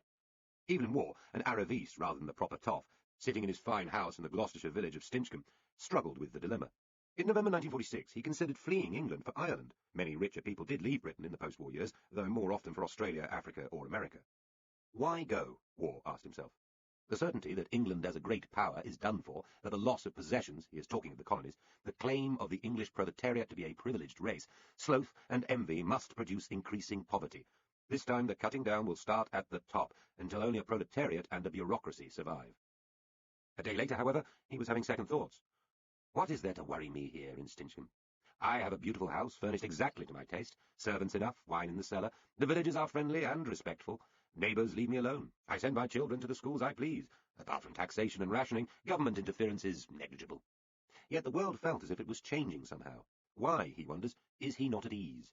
Why does he smell the reek of the displaced persons camp? Many more felt just the same. Noel Coward said immediately after Labour's 1945 win, I always felt that England would be bloody uncomfortable in the immediate post-war period, and it is now almost a certainty. These shivery intimations of change would have some substance, though it would happen more slowly and have little to do with Attlee or Bevan. The old British class system, though it retained a medieval timeless air, much exploited by novelists, depended in practical terms on the empire, and the global authority Britain was just about to lose. Disgusted of Tunbridge Wells would soon become shorthand for the returnees from Malaya or Rhodesia. A pervasive air of grievance and abandonment would hang about the right of British politics for decades. Meanwhile, old society events like the varsity rugby match, the boat race, the Henley Regatta, and Ascot quickly returned after the war, and indeed reached the height of their popularity. Young conservative dances were where the better off went to find partners. The most famous actors and actresses were able to carry on a lavish lifestyle, hidden from the taxman. London clubland carried on almost as in the 20s. The capital's grandest restaurants, some of which are still going, such as the Savoy Grill and the Ivy, were again crowded with peers, theatrical impresarios, exiled royalty, and visiting American movie stars. In the upper-class diaries of the day, there are complaints about a rising tide of common behaviour, the end of good taste, and the regrettable influence of Americans and Jews. Under Attlee, Britain remained a country of private clubs and cliques, ancient or ancient-seeming privileges, rituals, and hierarchies. In the workplace, there was a return to something like the relationships of pre-war times, with employers' organisations assuming their old authority and influence, at least some of the time, in Whitehall. Inside the new nationalised industries, the same sort of people continued to manage, and the same us-and-them relationships reasserted themselves remarkably easily. In the city, venerable commanding merchant bankers with famous names would be treated like little gods. Stiff collars, top hats, and the uniforms of the medieval livery companies were still seen, even among the grey ruins of post-Blitz London. Younger bankers and accountants deferred utterly to their elders. Newspaper owners would sweep up to their offices in chauffeured Rolls-Royce cars and be met by saluting doormen. The Times was soon full of advertisements for maids and other servants. Lessons in speaking the King's English were given to aspiring actors and broadcasters. Much debate was had about the proper way to pour tea, refer to the lavatory, and lay the table. Physicians in hospitals swept into the wards, followed by trains of awed, indeed frightened, junior doctors. At Oxford colleges, formal dinners were compulsory, as was full academic dress, and the tenured professors hobbled round their quads as if little had changed since Edwardian times. All of this was considered somehow the essence of Britain, or at least of England. Nasher George and his girls. So too was the last grand monarchy in Europe, the only remnant of the extended family of former German princelings which had once enjoyed power from Siberia to Berlin, Athens to Edinburgh. After the national trauma of the abdication crisis, George VI had established a reassuringly pedestrian image for the family, which now called itself simply the Windsors. In private, the king expressed fiercely right-wing views, falling into rages or gnashes at the pronouncements of socialist ministers. In public, he was a diffident patriarch, much loved for his tongue-tied stoicism during the Blitz, when Buckingham Palace received several direct hits. There had been cautious signs of royal modernisation, with Princess Elizabeth being used to make patriotic radio broadcasts and later joining the ATS, photographed in battle dress and even mingling anonymously with the crowds on VE Day. The King and Queen, though, ran what was in all essentials an Edwardian court well into the 50s. Every March, teenage virgin girls from aristocratic or merely wealthy families would be presented to the Queen wearing 3 ostrich feathers in their hair. Then they would begin the season, a marathon 4-month round of balls and dinners during which, it was hoped, they would find a suitable man to marry. These debutantes would often have been sent to finishing school in Switzerland, where they would have learned how to walk properly, speak French, and run a household according to the old manner. The royal presentation dated back to 1780, and would eventually be ended by the Queen in 1958. Prince Philip opined that it was bloody daft, while Princess Margaret complained we had to put a stop to it. Every tart in London was getting in. It continued at a nearby hotel where, in eccentric British fashion, the girls still arrived to curtsy to a 6-foot-tall birthday cake, rather than the monarch. Initially, it was unclear how well the monarchy itself would fare in post-war Britain. The leading members of the family were popular, and Labour ministers were careful never to express any republicanism in public. Indeed, there is almost no sign of it in their private diaries either. But there were many Labour MPs pressing for a less expensive, stripped-down, more contemporary monarchy on Scandinavian lines. Difficult negotiations took place over the amount of money provided by cash-strapped taxpayers. Yet the Windsors triumphed, as they would again, with an exuberant display which cheered up many of their tired, drab subjects. The wedding of the future Queen Elizabeth and the then Lieutenant Philip Mountbatten in 1947 was planned as a public spectacle. Royal weddings had not been so organised in the past. This was an explosion of colour and pageantry in a Britain that had seen little of either for 10 years, a nostalgic return to luxury. Presents ranging from racehorses to cigarette cases were publicly displayed, grand cakes made, and a wedding dress by Norman Hartnell, created out of clinging ivory silk, trailed with jasmine, smilax, syringa, and rose-like blossoms, encrusted with pearls and crystals. There had been interesting arguments before the wedding about patriotism, complaints about the silk having come from Chinese worms, and a rather over-effusive insistence on Philip's essential Britishness. The nephew of Lord Mountbatten was sold to the public as thoroughly English by upbringing, despite his being an exiled Greek prince, a member of the Greek Orthodox Church, and having many German relatives. In the event, Philip's 3 surviving sisters were not invited to the wedding, all of them being married to Germans. He showed himself wryly prepared to accept all this, though he was reported to have annoyed the king by curtsying to him at Balmoral when he saw him wearing a kilt. The wedding was a radio event still, rather than a television one, though newsreel films of it packed out cinemas around the world, including in devastated Berlin. In its lavishness and optimism, it was an act of British propaganda and celebration for bleak times, sending out the message that despite everything, Britain was back. The wedding, and the later coronation, reminded the club of European royalty how few of them had survived as rulers into the post-war world. Dusty uniforms and slightly dirty tiaras worn by exiles were much in evidence. The Queen's younger sister, Princess Margaret, remarked that people who had been starving in little garrets all over Europe suddenly reappeared. The look of the 40s. History is mostly written about wars and politics, and then, after that, about the lives of people as expressed through schools, employment, and so on. Outside official history are the lives we actually lead, more marked by births, love affairs, illnesses, deaths, friendships, and coincidences than by public events. Those are the personal histories depicted in novels, films, and poems. But something is missing, because we also live surrounded by stuff. Rooms, chairs, plates, curtains, bags of pasta, bowls, televisions, and beyond that, offices, shopping centres, roads cluttered with signs, adverts and cars, all of which changes constantly and colours or shapes the world in which our smaller histories happen. For the consumer society, changing brands and ads are the scents which suddenly bring back a moment in childhood or later. We walk through life, marking it off with a new rug or the tune for a drinks commercial. In the 40s, there were far fewer brands and a glaring insufficiency of stuff. There was a shortage of furniture, cups, plates, lights, curtains, towels, bicycles, radios, you name it, you couldn't find it. The famous brands from before the war, whether for soap, cooking materials, clothes, or cars, were rather desperately still reminding people that they would return as soon as possible. There was a natural tug back to the lost world of pre-war Britain, the designs and flavours people had been familiar with. Art Deco moulds from 10 years earlier were pressed back into manufacturing service. Old pot and pan designs were given a lick of cheerful paint and put back on sale. The vacuum cleaners and toasters which did arrive in shops had a sturdy, clunky, almost defiantly ugly look. But there was a strong push in the other direction, towards a new Britain that would look and feel brighter, cleaner, more rational, more open. This was partly driven by politics. Ministers wanted the slums replaced by airy communal housing and schools which would be three-dimensional expressions of a less fusty, cluttered nation. Labour believed in the public sphere and in planning. That meant straight lines and big spaces. In these years, public housing far outpaced private housing, and taste followed the money. Changes in technology and the shortages of traditional materials like wood after the war drove architects and designers to express those political beliefs through brick and concrete, steel-framed windows and flat roofs. The prefab homes being hastily built in former aircraft factories may have been a stopgap, but something about their simplicity chimed with the mood. It was the coming, cut-price British version of the modernist architecture, sculpted from the new concrete and steel rod systems developed on the continent before the war, and brought here by refugee, generally left-wing architects. But what would go into these flats and houses? The designer, Robin Ray, a key figure at the time, noted that the Council of Industrial Design had been formed in 1944, but its power remained until the early 50s, partly because of tax incentives. We naively felt that modern town planning and enlightened design of buildings and products would transform the environment and enhance the lives of people. Progress was made in many areas, helped by the socialist government. This meant a stream of new-looking furniture, fabrics, crockery and rugs designed to fill the new-looking homes. There was not a surplus of much after the war, but there were surpluses of materials intended for warplanes or landing craft, or indeed troops. So perspex, developed for gun turrets and bombers, was tried out for tabletops and even women's shoes. Royal Air Force uniform material was dyed green or brown and used to cover sofas and armchairs. There was a great amount of aluminium, which could be effectively used for lightweight chairs and tables. Laminated wood techniques, steel rods and latex became popular. After the drab colours of wartime, there was a yearning for brightness. Designers responded with abstract, whimsical and cubist patterns in primary colours.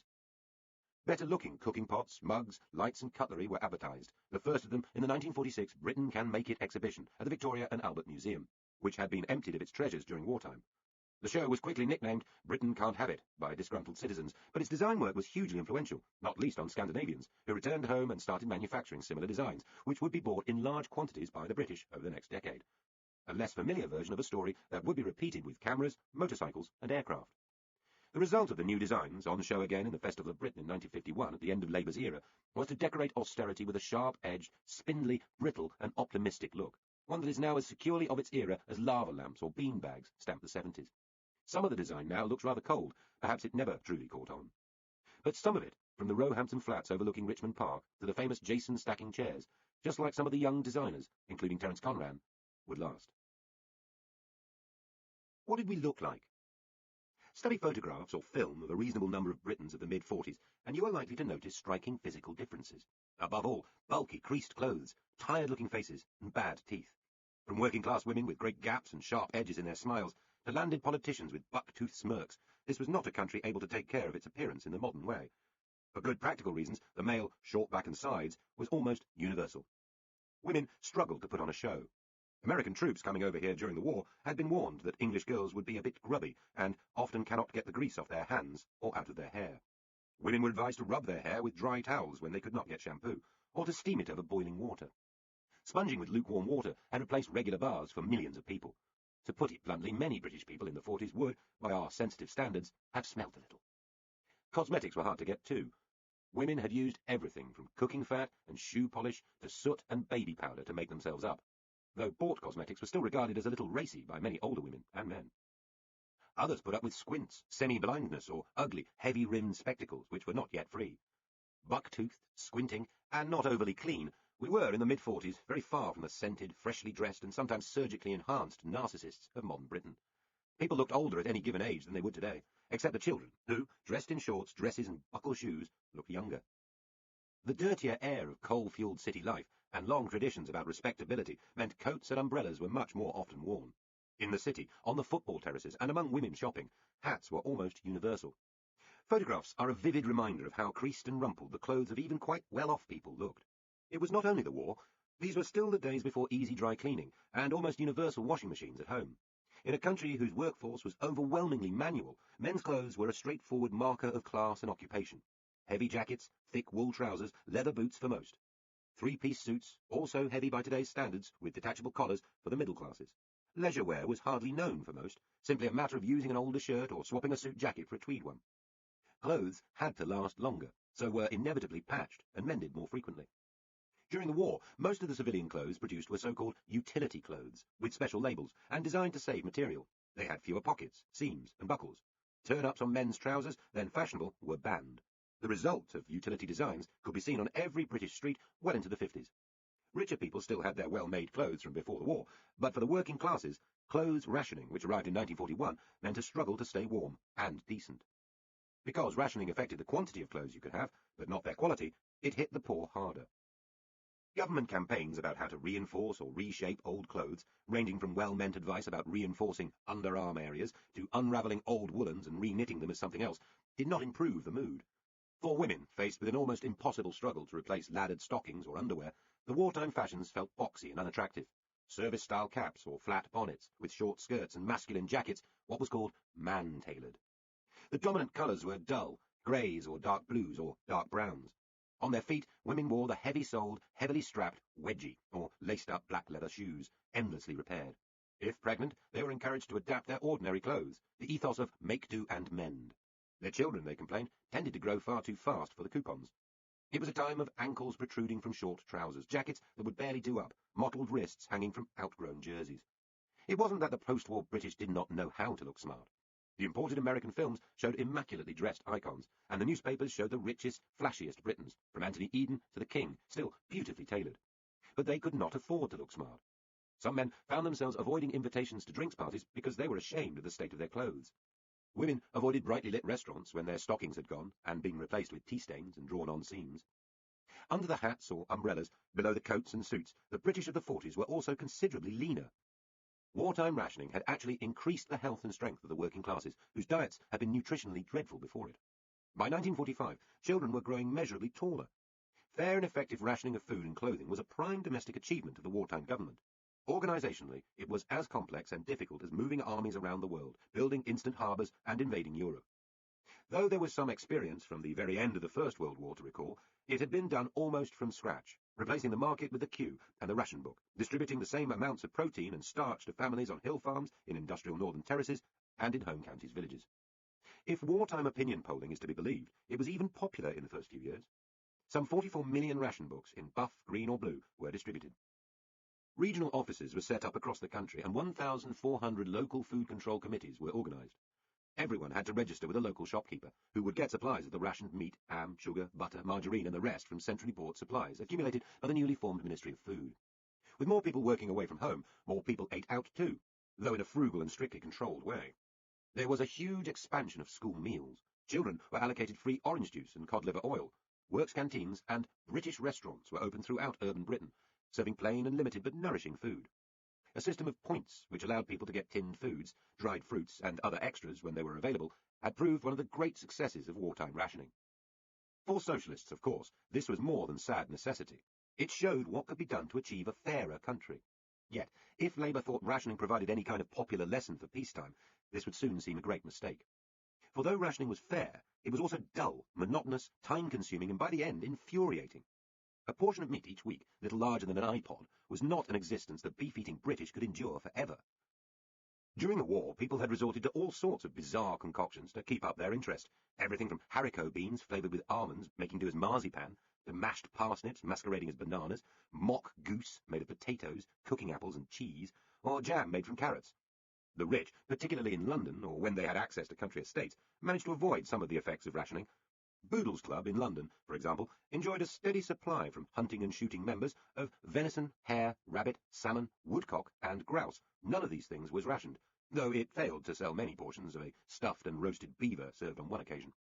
For most, rationing was the prime example of the dreary colourlessness of wartime life. After the guns had stopped, it went on unbearably long. It was still biting hard at the end of the 40s. Meat was still rationed until 1954. and though the poor were better fed, most people felt hard done by. Many doctors agreed. Shortly after that horrific 1947 winter was over, the British medical press carried a detailed article by a Dr. Franklin Bicknell, which argued that available foods were 400 calories short of what women needed each day, and 900 calories short of what men required. In other words, everyone in England is suffering from prolonged chronic malnutrition. This was angrily disputed by Labour politicians, keen to point out the effect of all that free juice, cod liver oil and milk on Britain's children. But people were on the side of Dr. Bicknell. Under the skin. Belief.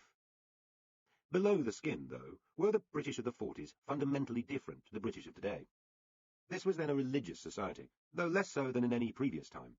In surveys, people overwhelmingly described themselves as Christian, but communal worship and knowledge of the Bible was falling away. The Church of England saw one of the sharpest declines in membership in the decade from 1935 to the end of the war, losing 500,000 communicants, down to just under 3 million.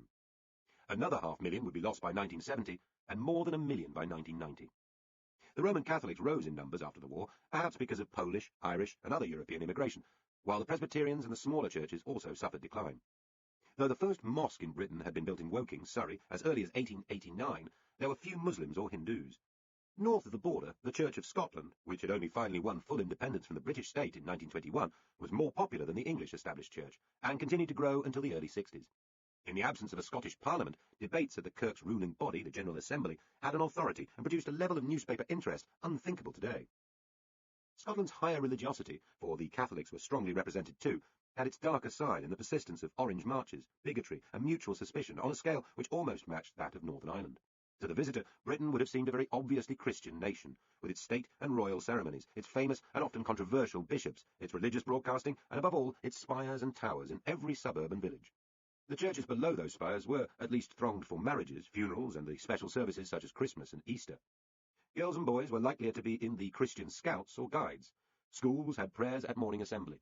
Sunday schools were busy. The army had its Sunday parade. Some of the most eloquent cultural moments in the life of post-war Britain had religious themes, from the rebuilding of Coventry Cathedral with its tapestries by Graham Sutherland to the popularity of Benjamin Britten's wartime choral work, A Ceremony of Carols. Perhaps Britain's best-loved serious painter was Stanley Spencer, who was turning out work in the 40s and 50s based on his own idiosyncratic interpretations of biblical events: the resurrection, Christ calling the apostles, the crucifixion. John Piper was famous for his watercolours and etchings of medieval churches. John Betjeman celebrated later Victorian ones. Post-war Britain's major poet, the American-born T.S. Eliot, was an outspoken adherent to the Church of England. His last major book of poetry, 4 quartets, is suffused with English religious atmosphere, while in his verse drama Murder in the Cathedral he addressed an iconic moment in English ecclesiastical history. He would win the Nobel Prize for Literature in 1948. C.S. Lewis had become a nationally known Christian broadcaster during the war, with his screw-tape letters, and for children there was soon to be the religious allegory of the Narnia books, the first of which, The Lion, the Witch and the Wardrobe, appeared in 1950.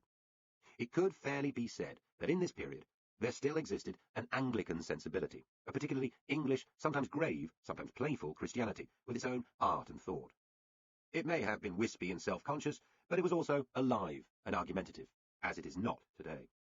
It was, of course, a limited and elite movement. Already saucy revelations in the Sunday papers were where most people turned when they thought of immorality, not to sermons.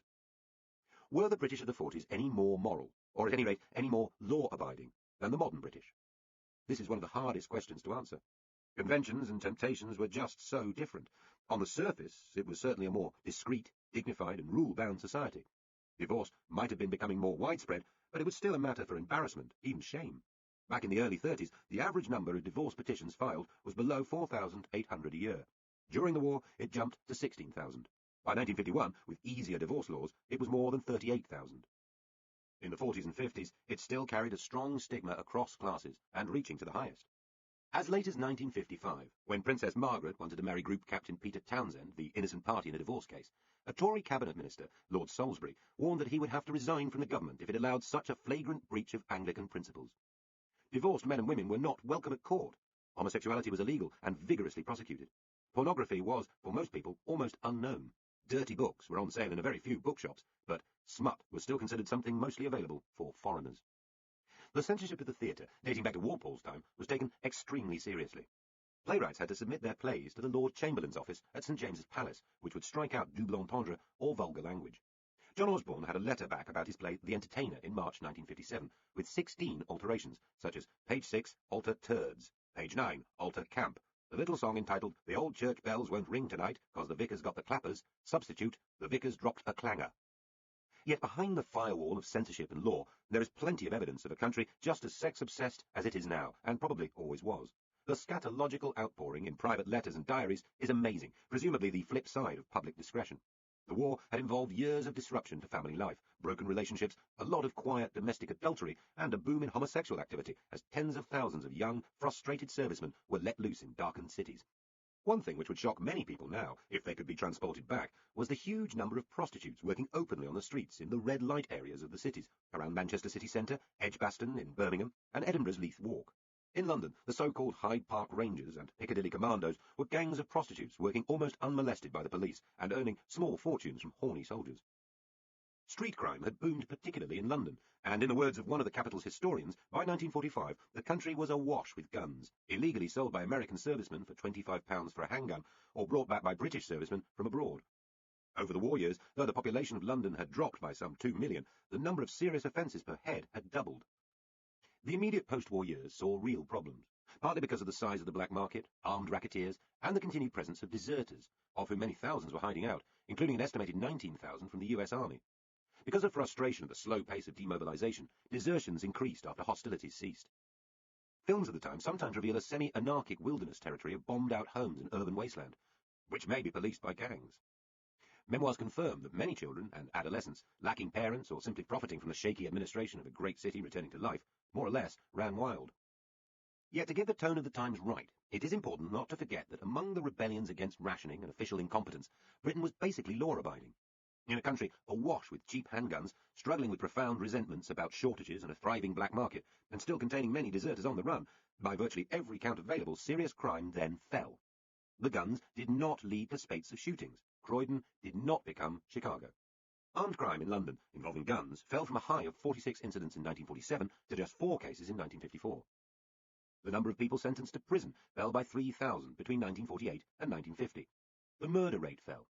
Indeed, overall serious crime fell by nearly 5% per head of population in the 5 years after the war.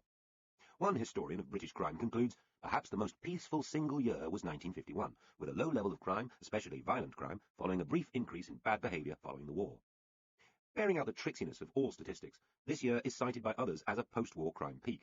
Yet, the general picture holds up. People respected the police and came across serious crime rarely. The various scares about violent racketeers in London or lawless youths were mostly confined to the papers. Foreign observers talked about the orderly, calm, law-abiding nature of British society as something rare in Europe or around the world. All of this matters enormously to Britain's self-image now, since commentators and politicians often point to the post-war era as a time of Edenic peace and order, far removed from the world of machine-gun-toting police and drug gangs. Why was Britain so well-mannered and lawful? Some argue that tougher penalties are the most obvious reason. It is true that from 1946 until the year hanging ended, 1964, though it was legally abolished 2 years later, some 200 murderers were executed. Other grim punishments, notably flogging, were on the wane. They were ordered infrequently in the 50s. The last judicial birching was approved by the Conservative Home Secretary, R.A. Butler, as late as 1962, though the practice continued in the Isle of Man and very occasionally in Scotland. Yet, violent crime was on the increase again well before hanging was abolished. Its abolition cannot be the only reason. One obvious factor is that so many young men, the people who commit most crimes, were in the armed forces, latterly doing national service. This did not simply take people off the streets. It provided discipline and the habit of obeying and issuing orders. 2 generations of boys were marched off for short haircuts and taught to polish their shoes by fathers who had been in the services. Then there was the relative lack of opportunity.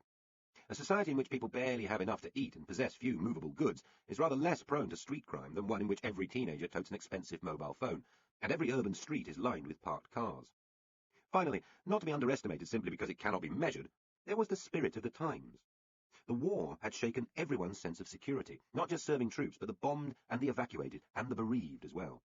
The Cold War would not diminish an underlying sense that life had become fragile. In these circumstances, it is hardly surprising that there was a profound post-war turn towards hearth and home, and a yearning for security, order, predictability. In the street, in the neighbourhood, if it could not be there in the wider world.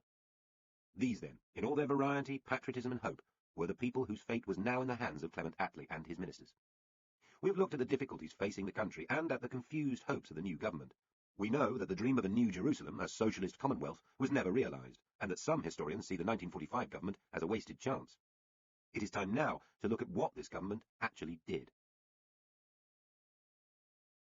What the Romans did for us. The post-war Labour government did the following things. It created the National Health Service.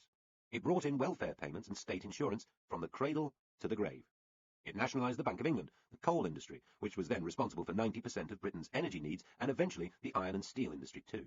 It withdrew from India. It demobilised much of the vast army, air force and navy that had been accumulated during the war. It directed armament factories back to peaceful purposes and built new homes, though not nearly enough. It oversaw a rationalisation and shake-up in the school system, raising the leaving age to 15.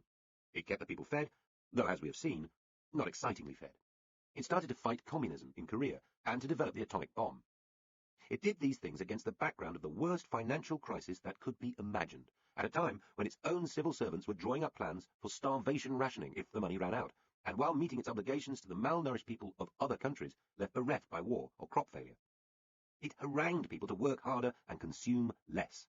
In its dying months, it did its best to amuse and entertain them too with the Festival of Britain. This combines to form the most dramatic tale in our peacetime history of a state organisation doing things it actually meant to. Without the war, clearly, there would have been no Attlee government as we remember it. With the war, though, some major social reform programme became inevitable. Wars shake up democracies violently, whether they win or lose. France and Italy saw a huge rise in communist influence after the war. Britain did not. But had a post-war British government tried to shrug off the hopes for a brave new world shared by so many and encouraged by everyone from archbishops to newspaper editors, what damage would have been done to Britain's political system?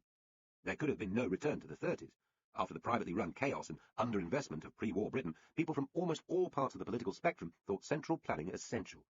Churchill's Tories would have done many of the things Labour did, just a little less so, and more slowly. By the time the old man returned to power again in 1951, he was promising to do more in some areas such as housing. The historian of the welfare state puts it like this. A country which had covered large tracts of East Anglia in concrete to launch bomber fleets, and the south coast in Nissen huts to launch the largest invasion the world had ever seen, could hardly turn round to its citizenry and say it was unable to organise a national health service, that it couldn't house its people, or that it would not invest in education. What was done after the war to remake Britain was not inevitable. There were lots of battles and individual decisions on the way. But some such quiet revolution, some big grab of state power or extension of political will, was bound to have occurred. Beveridge, spin doctor, and sage. If there is one man who deserves a place in the pantheon of reform, outside party politics, it is that cadaverous, white-haired, publicity-mad, kindly, harsh, determined, and entirely impossible man, William Beveridge. He had left his wealthy upper-class circle to become a social worker in the East End of London, just like Clement Attlee. He then became a journalist and a civil servant before the First World War, a friend of intellectual socialists. He worked with the young Winston Churchill in the Liberal government, was one of the architects of rationing in 1916, and was later a Liberal MP. He knew Whitehall inside out, but left to become an academic, using the young Harold Wilson as his dog's body. This was a hard life. Beveridge was fanatically hard-working, rising at 6 for a cold bath before spending the rest of his day icily wallowing in cold statistics, writing and dictating. When war came again, Beveridge decided that government could not properly function without him, and pestered the Churchill team for a job. He was bitterly disappointed when Bevin, who disliked him intensely, finally shut him up with the offer of a review into the confusing array of sickness and disability schemes for workers. It was hardly glamorous or central to the war effort, and Beveridge apparently wept tears of rage and frustration when he was told. He set to work, however, and quickly decided there could be no coherent system of work benefits without looking too at the plight of the old, women at home and children. Workers were not alone, self-sufficient. They had families. They aged. He would have to devise a system to include everyone, while keeping the incentive to work. There would have to be family allowances and a national health service, but all this would be undermined if Britain returned to the era of mass unemployment. So the state would have to manage the economy to keep people in work. Giving Beveridge a limited remit and telling him to get on with it was like giving Leonardo da Vinci some paper and telling him to doodle away to pass the time. Earlier, we noted that the spirit of Oliver Cromwell was abroad in the England of the mid-40s. Beveridge was urged by his helper, soon to be his wife, Jessie Mayer, to adopt the language of Cromwell too. Soon he was stomping around telling anyone who would listen that he intended to slay 5 giants. Want, he meant poverty, disease, ignorance, squalor, and idleness. Beveridge was addicted to what a later Britain would call spin.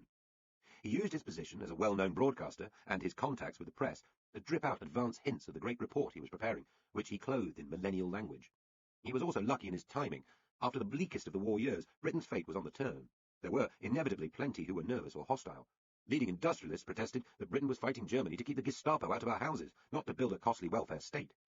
The Conservative Chancellor, Sir Kingsley Wood, briskly told Churchill that Beveridge's plan would be unaffordable. Whitehall mandarins resented his egotism and self-promotion. But he had the wind at his back. Popular expectations were too high, and memories of the 30s were too vivid for the white-haired giant killer to be stopped. Beveridge's was a long, detailed, number-filled report, longer than this book, with no pictures and very few adjectives.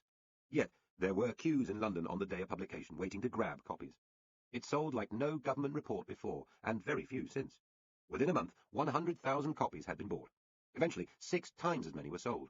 It was distributed to British troops, snapped up in America, and dropped by Lancaster bombers over occupied Europe as propaganda.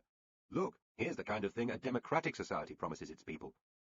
A detailed analysis of the Beveridge report was discovered in Hitler's bunker at the end of the war, ruefully describing it as superior to the current German social insurance in almost all points. At home, unaware of the impact he was making in the unlikeliest places, Beveridge lectured. He wrote columns. He filled halls. He broadcast. A few months later, the cautious Churchill acknowledged that, far from distracting attention from the war effort, the Beveridge report was greatly boosting morale. He gave his first broadcast on domestic issues, accepting a broadening field for state ownership and enterprise, in health, welfare, housing and education, noting that Britain could not have a band of drones in our midst, whether aristocrats or pub crawlers. And in a splendidly Churchillian twist, announcing that there is no finer investment for any community than putting milk into babies. The inevitable tumble that follows a report and white paper, the watering down, haggling, legislating and organising, had to take place before the new national insurance system was finally brought into being in 1948. Yet it was a fantastic feat of organisation, which puts modern government to shame in its energy and speed. The new office to hold 25 million contribution records was needed, plus 6 million for married women. It had to be huge and to go up quickly. Prisoners of war were used to build it in Newcastle. Meanwhile, a propeller factory in Gateshead was taken over to run family allowances. The work of 6 old government departments was brought into a new ministry. More than half the staff who were transferred were still working away with typewriters and fountain pens in the bedrooms of 400 Blackpool hotels and boarding houses, where they had been sent for the war. Forms were printed, box files assembled, new teams picked. Jim Griffiths, the Labour minister, pushing it all through and refusing to take no for an answer, wanted 1,000 local national insurance offices ready around the country, decently decorated and politely staffed. After being told 100 times that all this was quite impossible, he got it. Britain has been a subtly different and slightly less dangerous place to live in ever since. The level of help given was rather less than Beveridge himself would have wanted, and married women in particular were still treated as dependents. There was a lot to be argued about over the next 50 years. Still, from Beveridge's first rough notes, in an office where he was thought to be safely out of harm's way, to a revolution in welfare, sweeping away centuries of complicated, partial, and unfair rules and customs, it had been just 6 years' work. The NHS. Nye's simple idea. The creation of the National Health Service, which Beveridge thought essential to his wider vision, was an angrier task. Britain had had a system of voluntary hospitals, raising their own cash, which varied wildly in size, efficiency, and cleanliness. Later, it also had municipal hospitals, many growing out of the original workhouses.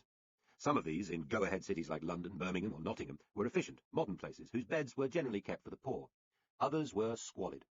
Money for the voluntary hospitals came from investments, gifts, charity events, payments, and a hodgepodge of insurance schemes. Today we think of ward closures and hospitals on the edge of bankruptcy as diseases of the NHS. The pre-war system was much less certain, and wards closed for lack of funds then, too. By the time the war ended, most of Britain's hospitals had been brought into a single national emergency medical service. The question was, what should happen now? Should they be nationalised, or allowed to go back to their own way? A similar question mark hung over family doctors. GPs depended on private fees, though most of them also took poor patients through some kind of health insurance scheme. When not working from home or a surgery, they would often double up, operating in municipal hospitals where, as non-specialists, they sometimes hacked away incompetently. And the insurance system excluded many elderly people, housewives and children, who were therefore put off visiting the doctor at all, unless they were in the greatest pain or gravest danger.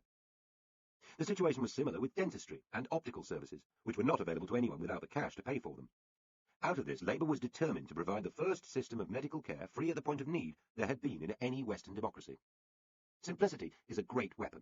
Nye Bevan's single biggest decision was to take all the hospitals, the voluntary ones and the ones run by local councils, into a single nationalised system.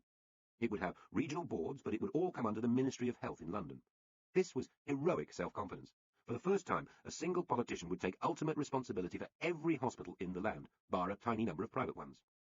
Herbert Morrison, the great defender of municipal power, was against this nationalisation, but was brushed aside by Bevan. A more dangerous enemy by far were the hospital doctors. What followed was the most important, most difficult domestic fight of the post-war Labour government's life. The doctors, organised under the conservative-leaning leadership of the British Medical Association, had it in their power to stop the NHS dead in its tracks by simply refusing to work for it. They were worried about their standing in the new system. Would they be mere state functionaries? And they were suspicious of Bevan, quite rightly. He had wanted to have the doctors nationalised too, all employed by the state, all paid by the state, with no private fees allowed. This would mean a war with the very men and women trusted by millions to cure and care for them. But Bevan, the red-hot socialist, turned out to be a realist and diplomatist. He began by wooing the top hospital doctors, the consultants. The physicians and surgeons were promised they could keep their lucrative pay beds and private practice. Bevan later admitted that he had stuffed their mouths with gold. Next, he retreated on the payment of the 50,000 GPs, promising they could continue being paid on the basis of how many people they were treating, rather than getting a flat salary. This wasn't enough. In a poll of doctors, for every one who said he would work in the new National Health Service, 9 said they would refuse to take part. As the day for the official beginning of the NHS drew closer, there was a tense political standoff.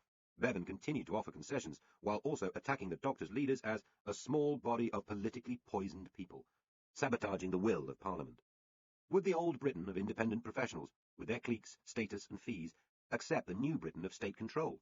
They did, of course. More concessions and more threats brought them round.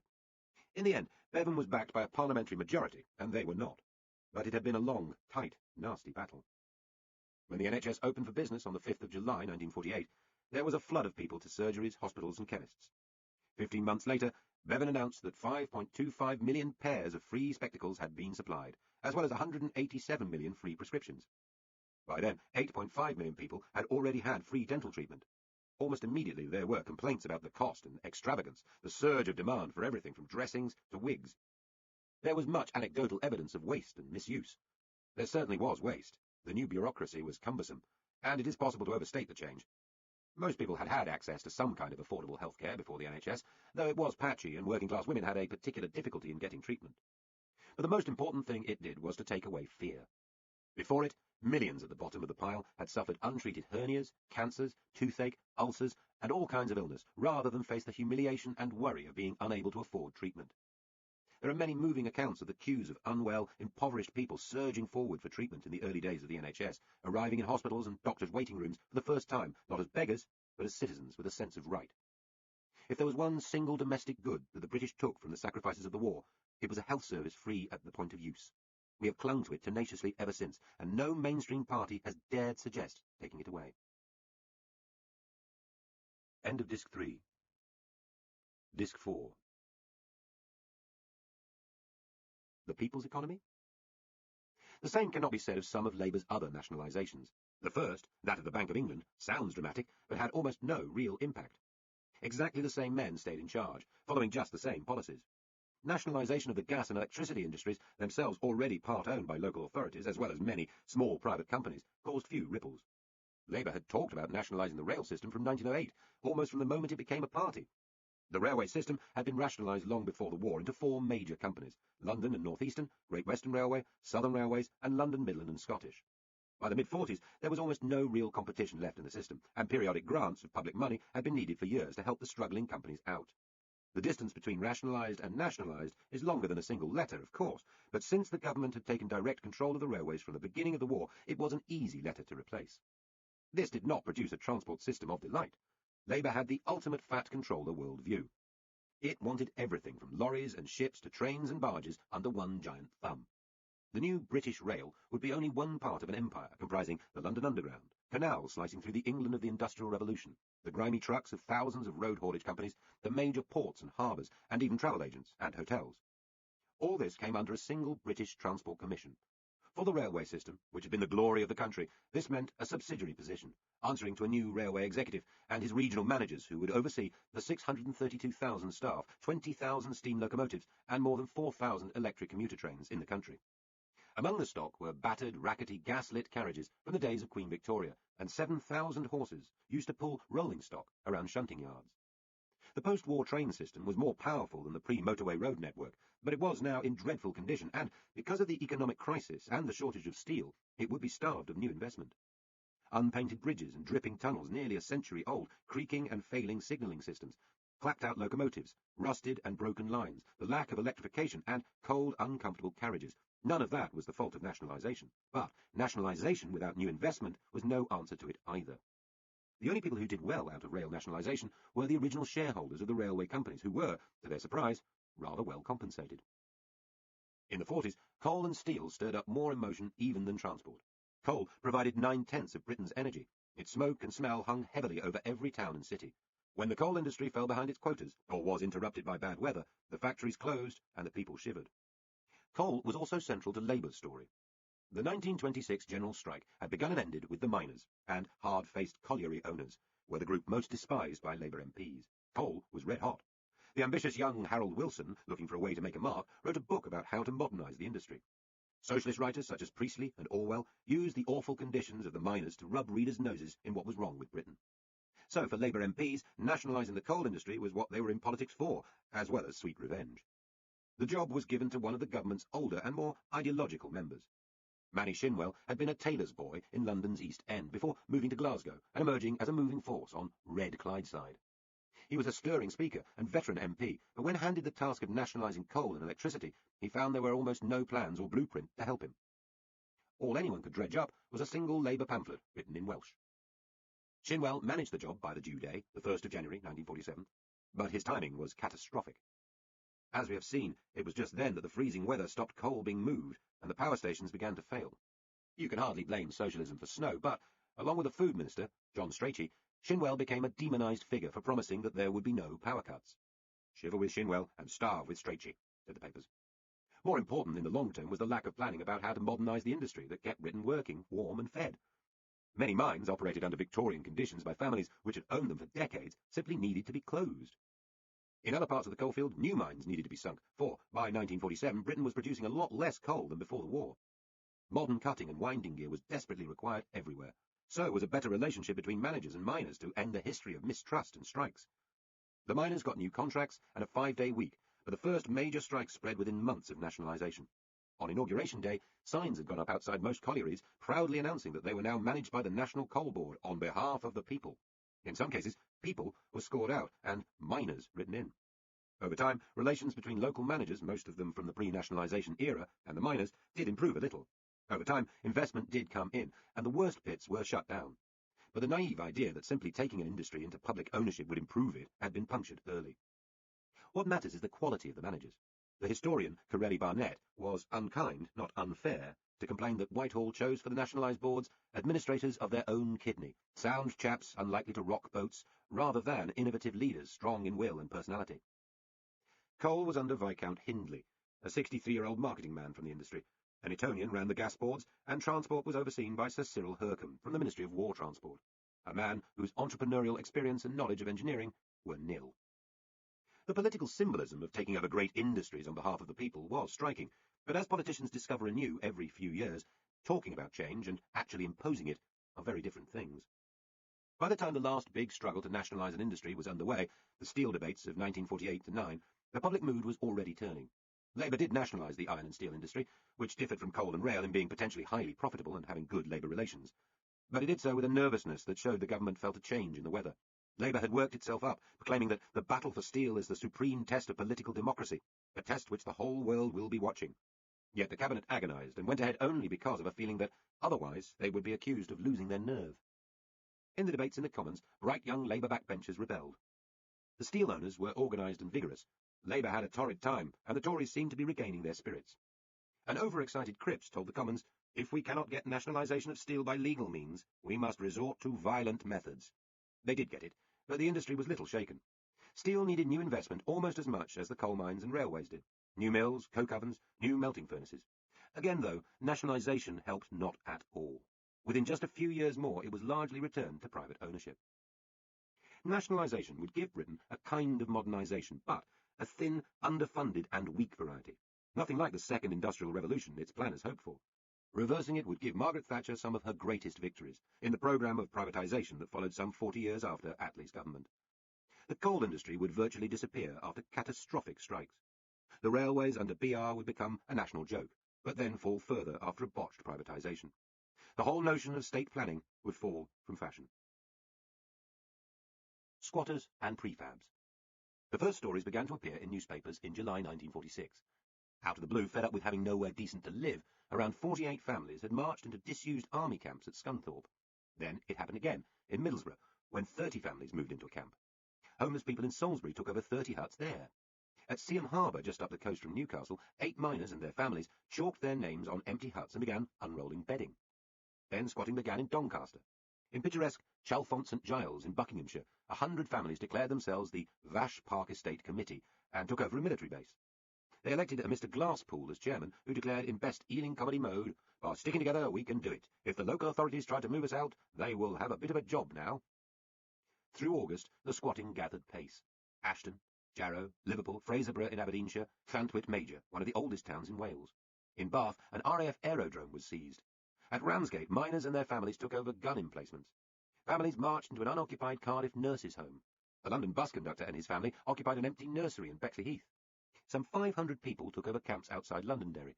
A Sheffield anti-aircraft battery was taken over. Most of the invasions were peaceful, but the squatters were determined.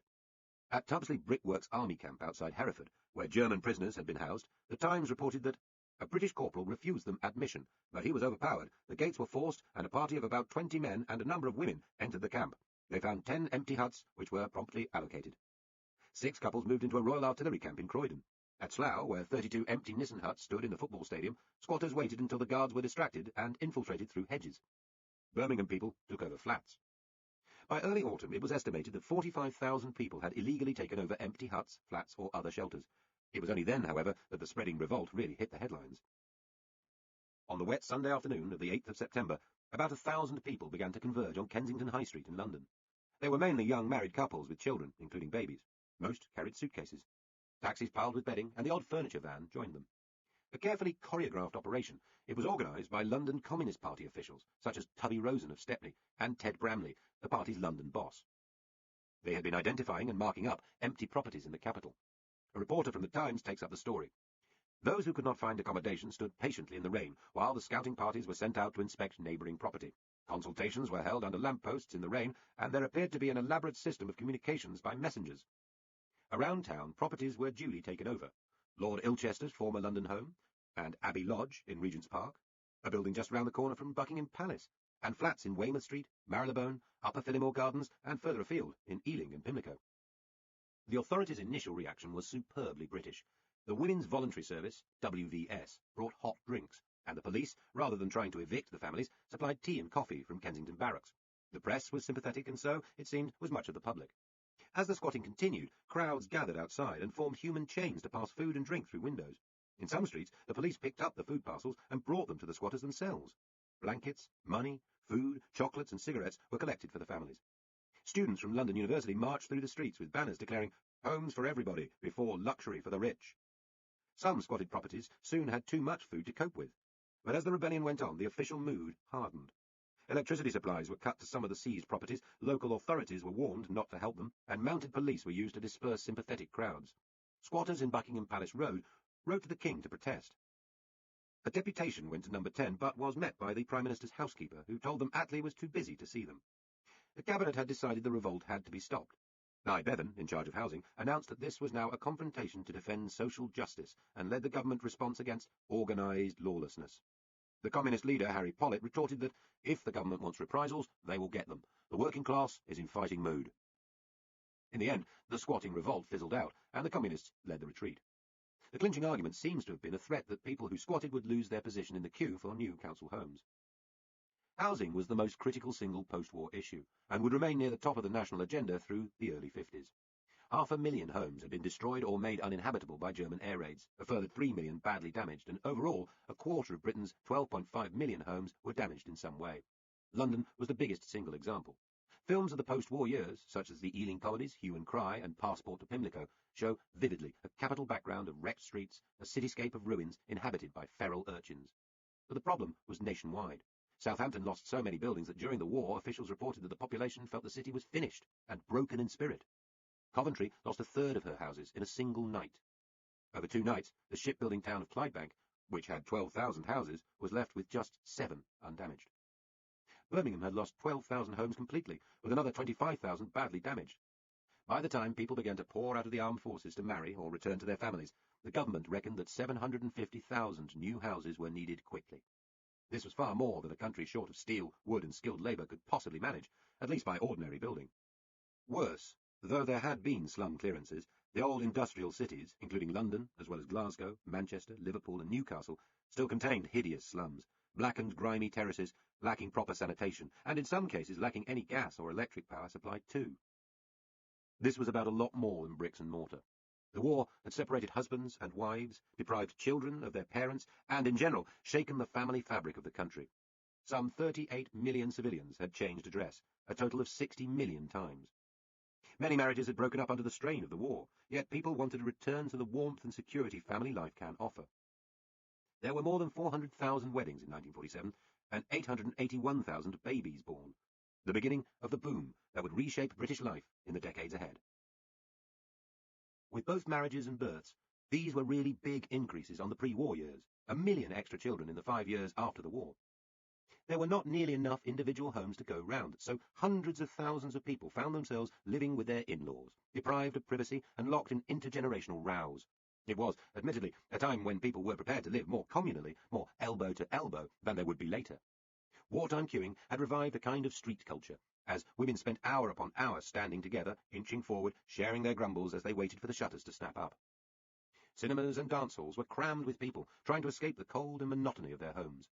Without television or central heating, and severely short of lighting, people were in it together. It was the least private time of all. With wartime requisitioning, evacuation, and the direction of labour, many were lodging in unfamiliar rooms, so the sharing of toilets and squeezing past each other in small kitchens that so many new families had to put up with in the late 40s was not a shock. It was just a disappointment, like the dreary and meagre food and the ugly, threadbare clothing. Some believe the popularity of the mother-in-law joke in British variety and television comedy well into the 70s was forged in the cramped family homes of the immediate post-war period. Public support for the squatters was perhaps not so surprising. What could ministers do? The most dramatic response was factory-made instant housing, the prefabs. They were designed for a few years' use, though a few of them were still being lived in 60 years later. Between 1945 and 1949, under the temporary housing programme, a total of 156,623 prefabs went up, far fewer than the total of new homes needed, but a welcome start. They were a lot more than mere huts. The prototype, Portal Bungalow, shown outside the Tate Gallery and in Edinburgh in 1944, came with a cooker, sink, fridge, bath, boiler, and fitted cupboards too. Though at £550 it cost fractionally more than a traditional brick-built terraced house, it used a fraction of the resources. It weighed, for example, just under 2 tons, as compared to about 125 tons for a brick house. The houses were typically built in hastily converted aircraft factories. The Bristol Aeroplane Company made many, and then loaded onto lorries, with bags and numbered screws, pipes, and other fittings. When they arrived at cleared sites, ready painted, they would be unloaded and screwed together on a concrete plinth, often by German or Italian prisoners of war. Within a couple of days, they could be ready for moving into. The 13 designs, such as Archons, Spooners, and Phoenixes, had subtly different features. Some had larger windows, some had porches, some had curved roofs, some looked almost rustic. But they were all weatherproof, warm, and well lit. People did complain about rabbit hutches or tin boxes, but for many they were hugely welcome. The future Labour leader Neil Kinnock lived in one, an Archon 5 from 1947 until 1961, and remembered the fitted fridge and bathroom causing much jealousy. Friends and family came to view the wonders. It seemed like living in a spaceship. As they spread around the country, in almost all the big cities and many smaller ones too, they came to be regarded as better than bog-standard council housing. Communities developed in prefab estates which survived cheerfully well into the 70s. Dirty stubs to rich spikes. The great grey stubs of the tower block boom, which ran from the 50s to the late 60s, litter most of urban Britain. Never has newness turned dark so quickly. Rarely has revolutionary optimism been so quickly and abjectly confounded. This revolution was born, like others, on the European continent, and imported to Britain a generation after the prophets of concrete modernism had spoken. Mies van der Rohe, Le Corbusier, Auguste Perret, and Walter Gropius were idealists of the 20s and 30s who dreamed a new world of light, tall, glass-covered buildings springing up to free humanity. This was about more than architecture.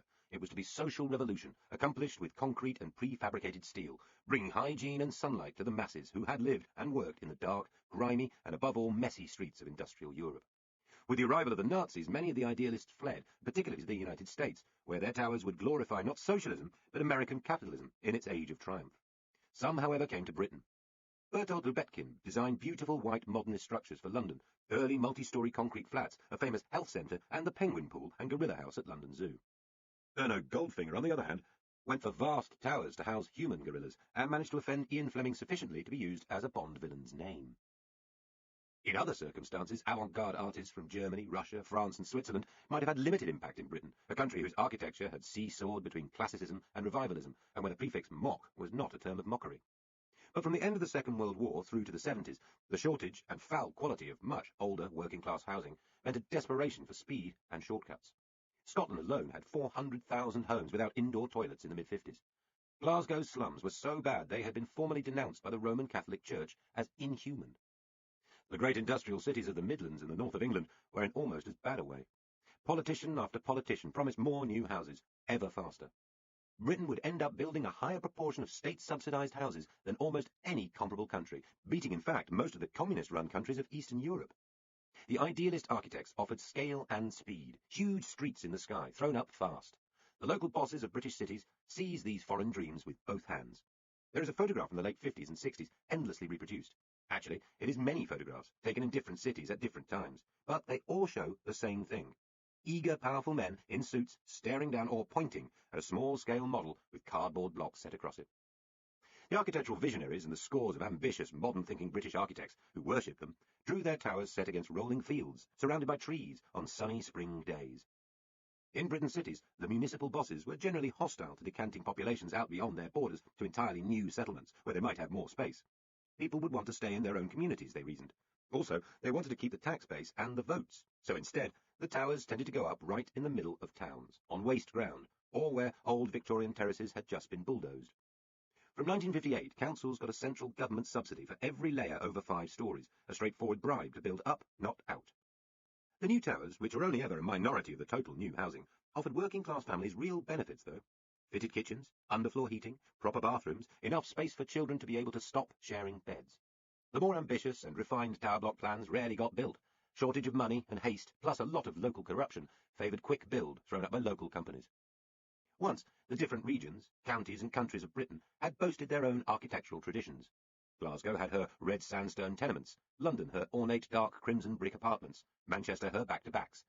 Now, under the influence of a single modern aesthetic, identical-looking towers appeared, often bought off the peg from builders. The architect Shepherd Fiddler recalled a boozy day out with Birmingham's Labour boss, the Little Caesar Harry Wotton, when they went to inspect a prototype tower block by the builder Bryant. It gives a flavour of the time. In order to get to the block, we passed through a marquee, which was rolling in whiskey, brandy, and so on, so by the time they got to the block, they thought it was marvellous. As we were leaving, at the exit, Harry Wotton suddenly said, "Right, we'll take 5 blocks," just as if he was buying bags of sweets. "We'll have 5 of them, and stick them on X," some site he'd remembered. Wotton was a right-wing, anti-immigrant, pro-hanging Labour boss, not Lord Mayor, but chairman of the key committee in Birmingham. He was not corrupt, but he was autocratic and self-righteous. There were Wottons everywhere. Some, like Newcastle's T. Dan Smith, working with the massive architectural practice Paulson's, were corrupt. Others, like the puritanical socialist Bailey David Gibson of Glasgow, were certainly not. One of Gibson's colleagues remembered him as frightening. White-faced, intense, driving idealist, absolutely fanatical and sincere. He saw only one thing, as far as we could see, how to get as many houses up as possible, how to get as many of his beloved fellow working-class citizens decently housed as possible. Scotland and the north of England saw the most dramatic examples of the prefabricated mania. On the outskirts of Dundee, under the city's controversial Bailey J.L. Stewart, more new housing was thrown up per head than anywhere in Europe, including the vast hexagonal nightmare of the Whitfield estate, built by Crudens. Under Gibson in Glasgow, the huge 31-storey Red Road flats went up, the tallest in Europe, at an astonishing speed. As time went on, lessons were learned, and more dispersed, varied and decorated concrete developments appeared. Newcastle had a late example, the giant wriggle of the Byker Wall, as if the Emperor Hadrian had turned residential developer. Mostly, though, the stubby blocks were much the same everywhere. West Ham or Kidderminster, Blackburn or Edinburgh, who could tell? And everywhere the same problems quickly began to crop up. Dispersed local communities did not easily reform when stuck vertically in the air. The entrance halls and lifts, so elegantly displayed in architects' watercolours, were vandalised and colonised by the young and the bored. Asbestos, it was discovered too late, was dangerous. Hideous condensation problems appeared. Walls were too thin for decent privacy. Shops were too far away. In many cases, blocks were popular and well run in the early days, when people were proud of their new homes. The deterioration was human as well as concrete. A single drunken fighting family could spread misery throughout many floors of a block. 2 or 3 could wreck it. Councils who simply crowded tenants in, without considering problems such as those caused by having large numbers of children high up in the blocks, were at least as much to blame as Le Corbusier or Mies van der Rohe. It is true that some of the prefabricated, hurriedly flung-up blocks were dangerous. In May 1968, part of the Ronan Point Tower block in East London, built with concrete panels, simply collapsed. Since the 4 deaths then, nobody else has been killed by a collapsing tower block, and the craze to condemn them as inherently unstable matches the original craze to throw them up everywhere. Just as the slimy brick slums of the 40s and 50s were blamed for producing hooliganism, so the new vertical slums were blamed for the vandalism of the 60s and 70s, even though some were being vandalised well before they were finished and open. Perhaps the bleakly uncompromising shadows they cast did have a demoralizing effect. You would have to be a very naive, rimless-glassed modernist to love those dully repetitive lines. Opinion began to turn against the towers, even among architects. Smaller-scale projects came into fashion during the 70s, except in a few isolated and well-managed cities such as Aberdeen. Tower blocks began to be blown up. Rochester destroyed all of its blocks to improve the look of the town. Later, Birmingham promised to do the same. Even Glasgow's Red Road flats were being discussed for demolition. In other places, such as Wandsworth in London, the blocks were repackaged, covered with brightly coloured panels, and given a more decorative silhouette. Left-wing councils, which in the 60s had championed the blocks, began to champion cottage-style housing instead. Council house sales meant blocks in the most favoured areas began to be improved from the inside by their new owners. Many were sold to housing associations, others were left to house asylum seekers, drug addicts, and the most desperate of the poor. Through her history, Britain has seen many building crazes, most notably the vast sprawl of brick terraces during the Industrial Revolution, and then the ribbon-developed suburbia of the interwar years. Yet not even they have marked so much of the look of Britain as quickly and nastily as the tower block revolution. The concrete jungles have become the most easily despised, most universally rejected aspect of the British experiment in modern living. So it is worth remembering that some survived with contented tenants.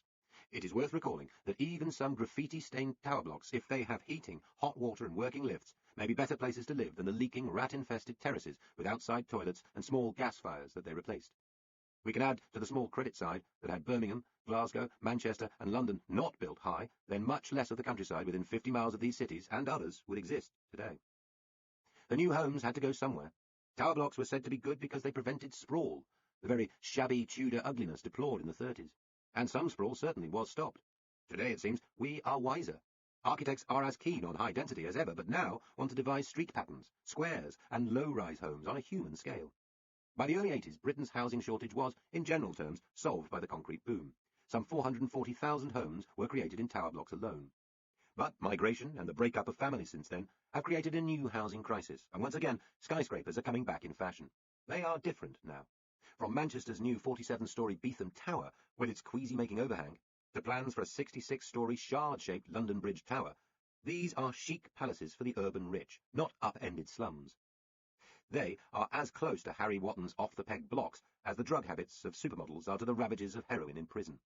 Architecture matters, but it does not matter as much as class.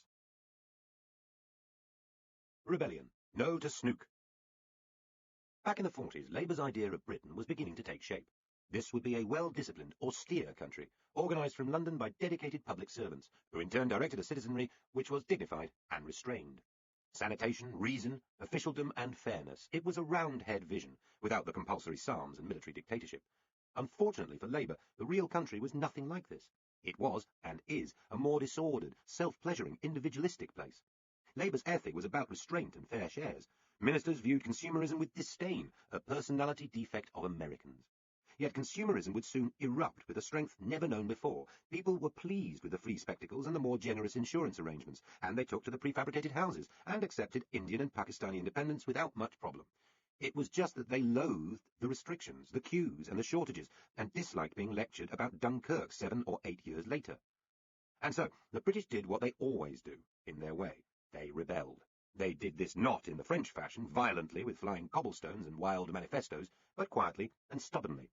As we have seen, they rebelled over housing shortages. They refused to wear the clothes they were told they should, and they would not eat what was put in front of them either.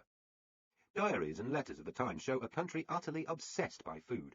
There had been a general assumption that as soon as the war was over, pre-war variety and spice would return to the shops. Instead, rations were cut, and the disappointment was bitter. One response was the rise in popularity of that wartime character, the Spiv. The later BBC television comedy Dad's Army featured in the fictitious platoon one Joe Walker, played by James Beck, who was even wilder than his character and died at 44 from alcohol poisoning. Walker is a double-breasted suit-wearing, pencil-moustached, perky villain with a heart of gold, forever upending the moral pretensions of his betters by slipping them an illicit bottle of whiskey, a carton of cigarettes, or a pair of stockings for the missus. Walker is the service economy in guerrilla form.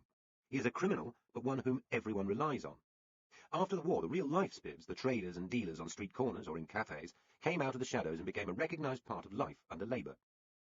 Moral confusion about people taking the law into their own hands features in two of the hugely popular Ealing comedies, both first shown in 1949. In Passport to Pimlico, the citizens of an area around a bomb site find out they legally belong not to the United Kingdom, but to the Duchy of Burgundy. As Burgundians, they are free from the rationing and petty restrictions hemming in other Londoners. Almost as soon as they have finished celebrating their freedom, they are swamped by a plague of spivs, jostling, threatening, and causing a breakdown of law and order. They represent the suppressed greed and wild consumerism that socialists feared was always present under the surface, as indeed it was. When the British state responds by cutting off Pimlico with barbed wire, the Burgundians hold out in a comic mimicry of the country's stand in 1940. The people of London take their side and throw them food to keep the Burgundians from having to surrender. It seems clear that this was directly copied from scenes in the real-life squatting revolt 18 months earlier. In a comic conclusion, the tensions are resolved, just as in a Shakespeare comedy. The rebels reach an amicable agreement with the authorities and return to the ration-card Britain, where everything is fair and ordered, if somewhat frustrating. Whiskey Galore, shown a few months after Passport to Pimlico, comes down on the other side of the argument. It relates what happens when a cargo ship full of whiskey, tellingly called the SS Politician, runs aground off the Hebridean island of Today. The story is fictional, taken from a comic novel, but was based on real wartime events. The actual ship was called the SS Cabinet Minister. The islanders, like the rest of Britain, are whiskey-starved and opportunistic. The film tells the story of how the island community steals and hides huge quantities of whiskey, which had been intended for North America, foiling the authorities in the shape of the English Home Guard commander, Captain Waggett, played by Basil Radford, a precursor to Arthur Lowe in Dad's Army. In the film, the puritanical British state is subverted by a tightly knit and determined island community who end up with a great dance of celebration and liberation. In Today, unlike Pimlico, the people's yearning for good things triumphs. In real life, the rather heroic struggle of a lone exciseman to recover the whiskey divided the islanders, led to convictions for theft, and produced a poisoned atmosphere between families, which lasted for many years. The fantasy, however, is remembered and the truth forgotten. One can see the tension between the Burgundians returning to ration books and the islanders of Today beating the authorities to keep the stolen whiskey as a filmic version of the political tension between wartime-style controls championed by the Labour government and the frustrated hostility exemplified by pro-free market Tories. Eventually, the controls would be partly dismantled, rationing would end, and the first great consumer boom would begin, more or less in parallel with Labour's loss of power in 1950 to 51. In the meantime, however, a surprising degree of petty criminality was tolerated in an otherwise law-abiding country, not just on the part of spivs, but the shopkeepers bending rules to help old customers, or the people who filched a little from work, or the ordinary men in pubs who would buy an extra pair of stockings for their wives. This criminality, however, would not have existed without the privations of the time, and the impertinence of officialdom. A novelist looking back a decade later caught the mood. Ludicrous penalties were imposed on farmers who had not kept strictly to the letter of licenses to slaughter pigs. In one case, the permitted building was used, the authorised butcher was employed, but the job had to be done the day before it was permitted. In another case, the butcher and the timing coincided, but the pig met its end in the wrong building. Never had a bureaucracy so flaunted its total failure to comprehend the spirit of the times, which was low and resentful. So really, almost everyone participated. It was a sort of pale, hang-dog spivery in back kitchens and the rear of shops. There were other ways of rebelling. The British Housewives' League, formed in 1945 by a clergyman's wife to campaign against rude shopkeepers and the amount of time spent queuing, helped remove the hapless food minister Ben Smith over the withdrawal of powdered egg. Other foods brought into the country and foisted on consumers were regarded as disgusting. Horses were butchered and sold, sometimes merely as steak. Whale meat was bought from South Africa, both in huge slabs and in tins, described as rich and tasty, just like beef steak. It was relatively popular for a short while, but not long. Magnus Pyke, later a popular television scientist, explained that though it tasted fine to the first bite of a drooling mouth, as you went on biting, the taste of steak was quickly overcome by a strong flavour of cod liver oil. Then there was snook, a ferocious tropical fish supposed to be able to hiss like a snake and bark like a dog. One of the odder vignettes of wartime Britain has the young Barbara Castle, then Betts, working for the fish division of the Ministry of Food. She was quartered in a grand London hotel, the Carlton, which boasted large bathrooms and generously sized baths. These were filled with fish, to be observed for experimental purposes. Barbara Castle, in short, lived with a snook. Her report on its behaviour must have been favourable, because in October 1947 the government began to buy millions of tins of snook from South Africa. Protein was in short supply. South Africa would take pounds, not the scarce dollars. So ministers tried to persuade the British that in salads, pasties, sandwiches, or even as snoek piquant, with spring onions, vinegar and syrup, the powdery, bland fish was really quite tasty. The country begged to differ and mocked it mercilessly, buying very little. Snoek became a great joke in the newspapers and in Parliament. Eventually it was withdrawn and sold off for almost nothing as cat food. The Conservatives would later put out pamphlets showing pictures of a horse, a whale and a reindeer to show the wide choice of food you have under the Socialists. Labour tried hard to keep the country decently fed during a grim few years, when much of the world was at least as hungry. But between the black market organised by the Spivs, which spread very widely across Britain in the 40s, the British Housewives' League, whose rhetoric would be remembered by a young Conservative student called Margaret Thatcher, and the spontaneous boycott of snoek, the public showed that it was fed up to the back teeth with rationing. Fair or not, as soon as they could, Labour, from 1948, and then Tory ministers, began to remove the restrictions and restore something like a market in food. American aid began to flow again, and spiritually, the mildly anarchic island of Todde trumped Goody Pimlico. Rebellion. A bit of skirt. It took a long time for British clothes to brighten up. Well into the 60s, children were still wearing the baggy grey shorts and unravelling homemade jumpers of the 40s. Men were still dressing in heavily built grey suits for social occasions, wearing macks and hats on their days out, and women were in housecoats and hairnets. But the 40s did see one celebrated revolution, which showed just how frustrated women had become at the dowdy, dreary life they had suffered.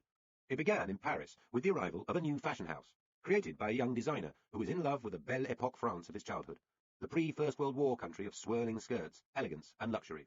His name was Christian Dior, and his revolution was christened the New Look. One of the British women who attended the unveiling in 1947 said she heard for the first time in her life the sound of a petticoat, and realised that at long last the war was really over. Dior's revolution was a return to billowing, deliberately unpractical skirts and dresses, what the magazine Harper's Bazaar described as a slight, slender bodice narrowing into a tiny wasp waist, below which the skirt bursts into fullness like a flower. Every line is rounded. The long skirts and padded bosoms, the pleats and extravagance, burst like a firework display over a British womanhood described later as in a grey state, weary, dispirited, cramped and cross. It was a direct challenge to the austerity culture of the government and quickly caused a genuine political battle. The British Guild of Creative Designers complained that they did not have the materials and could not give way to French irresponsibility. Labour MPs busily threw themselves into the fight against frippery. The beefy and redoubtable Mrs. Bessie Braddock denounced the new look as the ridiculous whim of idle people. Mabel Rydell MP said it was being foisted on women and promised that housewives would not buy it. All this padding and artificiality was bad because it made for over-sexiness, she added. The new look was turning women into caged birds and removing their new freedom. Yet, from the young princesses of the royal family downwards, women were ignoring the political orders and doing everything they could to alter, buy or borrow for the Dior look. Ruth Adam, who worked in the Ministry of Information during the war and later became a novelist, argued that a generation of girls who had been ordered to work in factories on pain of prison if they refused did not see it as a liberation. To them, Labour MPs who lectured them about wearing sensible clothing suitable for productive work were the same breed as the women officers who had routed them out of doorways where they were having a good night kiss and sent them back to camp, and as the forewoman who had shouted at them for spending too long in the ladies while Russia was waiting for aeroplane parts. Now they did not have to listen to lectures about hard work and freedom any more, but could think about being feminine and glamorous. There was a pent-up yearning for the better, more colourful life that middle-class people, at least, could remember from before the war. Everyone from their 20s onwards would have had a reasonably vivid recollection of mid-30s consumerism. In a world in which men and women were still wearing roughly fitted and standardised D-mob suits, handed out with hats, ties and shoes as you left the forces, clothing was a powerful symbol of prosperity postponed. Novelinese and other fun. In and out of their homes, what were the British of the 40s doing for fun? They were certainly not watching television, something owned by less than 0.2% of the adult population in 1947 and by only 4% in 1950. They were not travelling abroad for their holidays. For one thing, people had less time on holiday and less money to spend, too. The Holidays with Pay Act, passed shortly before the war, had hugely expanded the number of people with guaranteed paid holidays, but a fortnight was more common than a month. In 1947, in the days before jet travel, and with the amount of money one could take severely restricted, just over 3% of people holidayed abroad, the vast majority being wealthy and going no further afield than the Mediterranean or northern France. They did not drive around the British countryside either, or go motoring in the pre-war phrase. Petrol rationing had seen to that. But in that same year, slightly over half the British did take some kind of holiday. Many took the train to one of the traditional Victorian-era seaside resorts, which were soon bursting with customers. Others went for cycling and camping holidays. The roads were by modern standards almost empty of traffic. Yet more would take the charabanc or train to one of the new holiday camps run by such early entrepreneurs of leisure as Billy Butlin. The South African-born Butlin had come from a broken family and, on his mother's side, fairground barkers. She gave him his first taste of the showman's life with her gingerbread stall, which he took around West Country market towns. After a much interrupted education and a short spell as a commercial artist in Canada, followed by service in the war, Billy Butlin began a hoopla stall in the 20s. Year by year, he slowly built up a business in amusement parks, with haunted houses, helter-skelters, hoopla, and merry-go-rounds. His big breakthrough was getting the European license for selling the new Dodgem cars. Then, having spotted the miserable time spent by many families in seaside landladies' accommodation, he opened his first camp at Skegness in Lincolnshire in 1936. Holiday camps of different kinds, often run for employees of a particular company, had existed before. But Butlin's Skegness was a hugely ambitious undertaking, with a swimming pool, theatre, cinema, many amusements and, crucially, creche facilities, so that parents could spend time together without their children. A second camp followed at Clacton 2 years later, and after handing over facilities to the armed forces, he ended the war with 5 large holiday camps just at the opportune moment. A tough little man, who had carried a cutthroat razor in his top pocket while building his fairground and exhibition business before the war, and who boasted to friends that his aims were money, power, and women, Butlin had a shrewd understanding of what war-weary people wanted. He offered colour, fun, warm cabins, surprisingly good food, and almost constant activities, from dancing to the famous knobbly knees and glamorous granny competitions. Butlin, who was a millionaire within 2 years of the war ending, and who, after various financial crises, would be knighted and receive the Queen at one of his camps, was targeting the middle classes as much as the better-off workers. Italian opera, Shakespearean productions, radio stars, politicians, the odd archbishop, and sporting heroes were all invited to the camps, and came. There was nothing naff about the camps, certainly in the 40s and 50s, their heyday. Indeed, for a lot of people, they were pricey.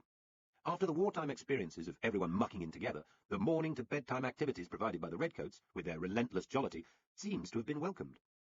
Butlin had his fingers burned with an ill-timed attempt to expand into the American market with a Caribbean camp in 1948, and the mass overseas tourism which began in the 60s would end the glory days of his camps and their rivals. But for millions of British people, they would remain a synonym for summer holiday well into the age of Benidorm. And if cheap air travel falls victim to oil price rises or worries about global warming, the age of the domestic holiday camp may yet return. Outside the annual holiday, the traditional spectator sports made a swift post-war return. Football had been badly hit during the war years, not just because so many players were away in the forces, leaving veterans the field to themselves, but because the England Football League had been suspended, and the country simply divided into North and South.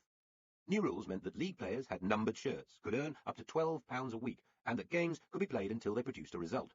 Though in 1946 this meant Doncaster Rovers and Stockport County playing into the darkness after 203 minutes without a goal, there being no floodlighting then.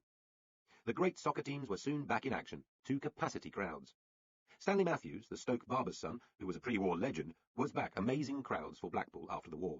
In 1953, when Matthews was the ripe old age of 38, some 10 million people watched him in the first televised cup final. By 1948-9, there were more than 40 million attendances at football matches, and a general assumption that British football was the finest there was, something seemingly confirmed the previous May when Britain had played a team grandly, if inaccurately, named the rest of the world. They comprised Danes, Swedes, a Frenchman, Italian, Swiss, Czech, Belgian, Dutchman, and Irishman, and thrashed them 6-1. That illusion would be dispelled before long, but in other ways, too, this was a golden age of football. The stands were open and smelly, the crowds unprotected, and the greatest stars of the post-war era still to come. But football was relatively uncorrupt, was still essentially about local teams supported in their immediate area, and was not dirty on the pitch. Throughout his long career, Matthews, for instance, was never cautioned, never booked. Another famous footballer of the time was Arsenal's Dennis Compton. It is just that he was still more famous for cricket, which became massively popular again after the war. Some 3 million people watched the tests against South Africa in 1947, and Compton's performance then and in the following years produced a rush of English pride and mass enthusiasm. The cricket writer Neville Cardus found him the image of sanity and health after the war. There was no rationing in an innings by Compton. In cricket, as in football, many of the players were the stars of pre-war days who had served as PT instructors or otherwise kept their hand in during hostilities. But with the Yorkshire batsman Len Hutton also back in legendary form at the Oval, cricket achieved a level of national symbolism that it has never reached since, not even in the heyday of Botham or the summer of 2005. Again, as with football, the stars of post-war cricket could not expect to become rich on the proceeds. Hutton, a builder's son who first made his name beating teams of public schoolboys on behalf of London Council schools, became England's first professional captain of the century in 1952, and the dishevelled Compton, whose father had worked in a chemist's shop, first came into decent money as the face of Brill Cream adverts. Greyhound racing, using electric hares developed before the war, was a prime working-class focus for betting.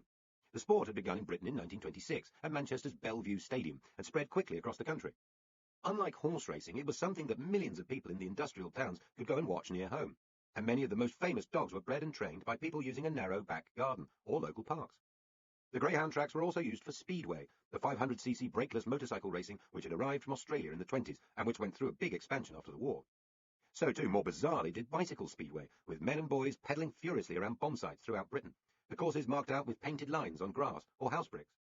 Cities such as Coventry, Birmingham and London played test matches against each other, and there was even an international, England against Holland in 1950. Eventually, rebuilding removed the courses, and the craze gently subsided.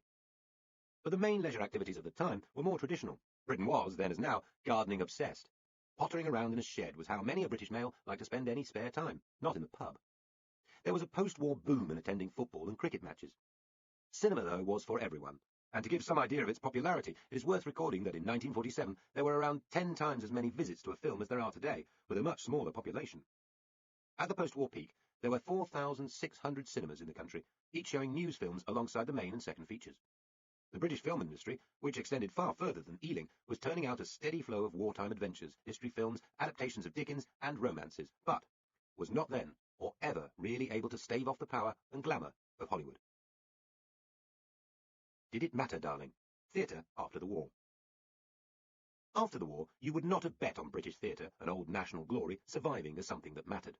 Though television had been suspended during hostilities, cutting out dramatically during a Walt Disney cartoon, and was only reintroduced in 1946 to a small audience around London, it was clearly going to present a challenge. In 1950, there were still only 350,000 television licenses, but the technology and appetite were clearly apparent. The first television sitcom, Pinwright's Progress, had begun as early as November 1946. The first BBC attempts to produce television plays were stilted and badly lit, but had already proved popular. As we have seen, cinema audiences had shot up during the war years, and there was, however briefly, a thriving British film industry. For the big stars, the money was in film, and, if at all possible, in Hollywood. Worse, British theatre before and during the war had produced little new writing of major significance. It had become an embattled heritage theatre, with astounding Shakespearean performances, plus musical reviews and other light fare to keep people's spirits up. There had been nothing like the energy and ingenuity of the filmmakers as they responded to big social and moral questions thrown up by the war and its aftermath. For these failures, history has alighted on a single scapegoat.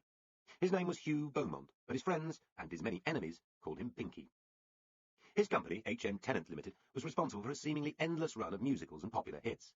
Later on, after the theatrical revolution of the late 50s and 60s, Beaumont, who had been born in Cardiff in 1908, would be reviled as everything that was worst about the old ways, a conventional Queenie Czar of the West End, relying on drawing-room comedies, lavish sets and star names to keep the audiences happy. He would be regularly accused of running a gay mafia for friends such as John Gielgud. Much of this is unfair. Beaumont was not so timid.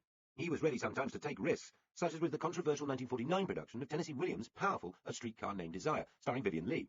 It was denounced by the Public Morality Council as thoroughly indecent. We should be ashamed that children and servants are allowed to sit in the theatre and see it.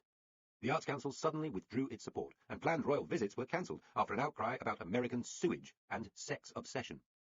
In beautifully produced, no-expense-spared productions such as Oklahoma, West Side Story and My Fair Lady, and gripping dramas such as Rattigan's The Winslow Boy, Beaumont offered the middle classes of London and the home counties an escape from daily life and dreary politics. He made a great deal of money for his theatres and backers, and would carry on doing so for many years to come. He was the nearest equivalent to the huge popular successes of Andrew Lloyd Webber's musicals in the final decades of the century, offensive to the intellectual elite perhaps, but keeping the West End solvent and busy. Nor was he any kind of Philistine. Perhaps his closest acting collaborator was the great John Gielgud, and he was responsible for some still famous productions of Shakespeare. Beaumont stood in the middle of a glossy circle of talent, much of it gay, which celebrated luxury and wit at a time when the country seemed short of both. The most successful of his playwright collaborators was Terence Rattigan, born in 1911 to a diplomat father who was sacked from the Foreign Office after an affair with a Romanian princess. Rattigan had made his name before the war with French Without Tears, but his most famous and well-made plays came in the 40s and 50s. Sharp, poignant studies of upper-middle-class life, such as The Browning Version, The Deep Blue Sea, and Separate Tables. Homosexuality is a hidden theme, necessarily so at the time, but the veneer of clipped, upper-crust politeness made Rattigan an easy target when the national mood turned. In a notorious preface in 1953, he seemed to confirm all his critics' case by explaining the importance to him of Aunt Edna, the audience member always inside his brain when writing. A nice, respectable, middle-class, middle-aged maiden lady with time on her hands and the money to help her pass it. Rattigan, like Beaumont, would fall suddenly and dramatically out of fashion. The days would soon pass when entertaining Aunt Edna, rather than heaving verbal bricks at her, was what ambitious playwrights wanted to do. Among Beaumont's other key collaborators was Cecil Beaton, the photographer and designer. Born in 1904, Beaton first made his name by photographing the bright young things of the 20s. He would survive to take pictures of the rock stars of the 60s and even punks of the 70s, having a long career as a royal portrait photographer in between. His stage work exemplified the ooh-ah effect that Beaumont loved, exotic and witty designs for the pinched post-war public. His film designs would later win him a pair of Oscars. An older star in the same firmament was Ivor Novello, born in 1893, who would die 6 years after the war's end of a heart attack, and who had been badly shaken by a short prison sentence in Wormwood Scrubs for a wartime motoring offence. Novello's career had included composing, notably the patriotic First World War song Keep the Home Fires Burning, and a stream of musicals, ending with King's Rhapsody in 1949 and Gaze the Word in 1951. Strikingly good-looking, Novello's homosexuality was carefully hidden from his legion of female fans. At his funeral, women outnumbered men mourners by around 50 to 1. But the best known of this group of gay stars was Noel Coward, who was 46 by the time the war ended. By now, he was acknowledged as the master, after a stream of hits, such as Cavalcade and Private Lives, made him one of the world's highest-paid writers. Though he had self-consciously posed as a decadent, drug-taking dandy in the 20s, virtually inventing high English camp, and was briefly taken up by the intelligentsia, Coward became increasingly mainstream. His patriotism was not ironic, and he bitterly regretted the passing of British imperial status. His wartime films were morale boosters. In Which We Serve, the 1942 film about Lord Louis Mountbatten's destroyer HMS Kelly, and This Happy Breed, helped consolidate his status as greatest living Englishman, and although the immediate post-war years were a time of relative failure, his plays and influence would continue through the 50s and 60s. Coward showed that the British could be light, witty, amoral, and yet also patriotic. He expanded the limits of the accepted national character. For this, and his devastating wit, he survived even when the kitchen-sink realism, which he loathed, took over the stage. Though the 40s and 50s saw the beginning of a new theatre, it is salutary to remember that these decades were just as coloured by people who had been born in Victorian or Edwardian times, and carried a whiff of Oscar Wilde's London around with them. Novello, Beaumont, Coward, Beaton, Rattigan were all gay, mainstream middle-class entertainers of one kind or another, highly talented and overtly patriotic. Just because they would be then pushed aside by a new generation, the self-publicising angry young men and the producers who brought talents like Samuel Beckett and Bertolt Brecht to the British stage, does not mean their years in the sun never happened. The wit and wistfulness of the Binky Beaumont era was another British way of facing a future of grim and guttural questions. Beyond the theatre proper, it was a tone repeated in the hugely popular novels of Nancy Mitford and the arch television performances of Joyce Grenfell. The other dominant figure on the British post-war stage was William Shakespeare. Rarely, since the days of the earlier Elizabeth, had so much Shakespeare been performed to such excited adulation. Contemporary audiences thought Laurence Olivier, Ralph Richardson and John Gielgud were the equal of any Shakespearean actors ever. They may well have been right. The Old Vic Theatre at London's South Bank, seen as an embryo national theatre, was turning out a stream of Shakespeare. The young Peter Hall, looking back at the early 50s, reflected that by the time I was 21, I had seen the entire canon, some of it many times, and you could not do that now. There was talk of a bardic traffic jam in the West End. After the wartime patriotism of Olivier's film version of Henry V, and with a dearth of strong new writing, it was perhaps inevitable that so many directors and actors would turn to England's greatest writer, as well as to other established classics. For a literate, culture-starved public, there was nothing to complain about in that. Shakespeare probes as deeply into the human state as anyone, before or since. Audiences would reel from the latest Olivier performance as emptied and wrung out as it is possible to be. The same goes for the few other great dramatists regularly performed at the time, Chekhov and the Greek tragedians. Yet the question would not go away. Was there nothing more contemporary, nothing more political to be said on the stage? To ask whether the theatre matters is, in one sense, a meaningless question. If it gives people a unique insight into their situation, even if it only entertains them, then surely that is enough. Yet in other times and places, the theatre has aspired to do more, to function as a social and political force. Despite censorship, it had shaken up pre-revolutionary Russia. It had mattered in Weimar Germany, post-war Paris, and would again in the United States, as the Americans experienced anti-communist hysteria and the moral impact of the world's first mass-consumer society. So, why not Britain? One historian of the theatre, reflecting on the early 50s, found the London stage completely indifferent to contemporary events. The heavy costs of a rearmament program necessitated by the Korean War, the inflationary pressures that this produced in a still war-weakened country, the continued shortages caused by rationing, the dramatic impact of the welfare state, the manufacture of the first British nuclear bomb, all failed to impinge upon the West End stage. Anyone who cares about live theatre hopes that the unique coming together of certain actors, words and audiences will produce a transformation of some kind. This was still just the pre-television age. The possibility of British theatre meaning more than a pleasant or stirring night out was still open.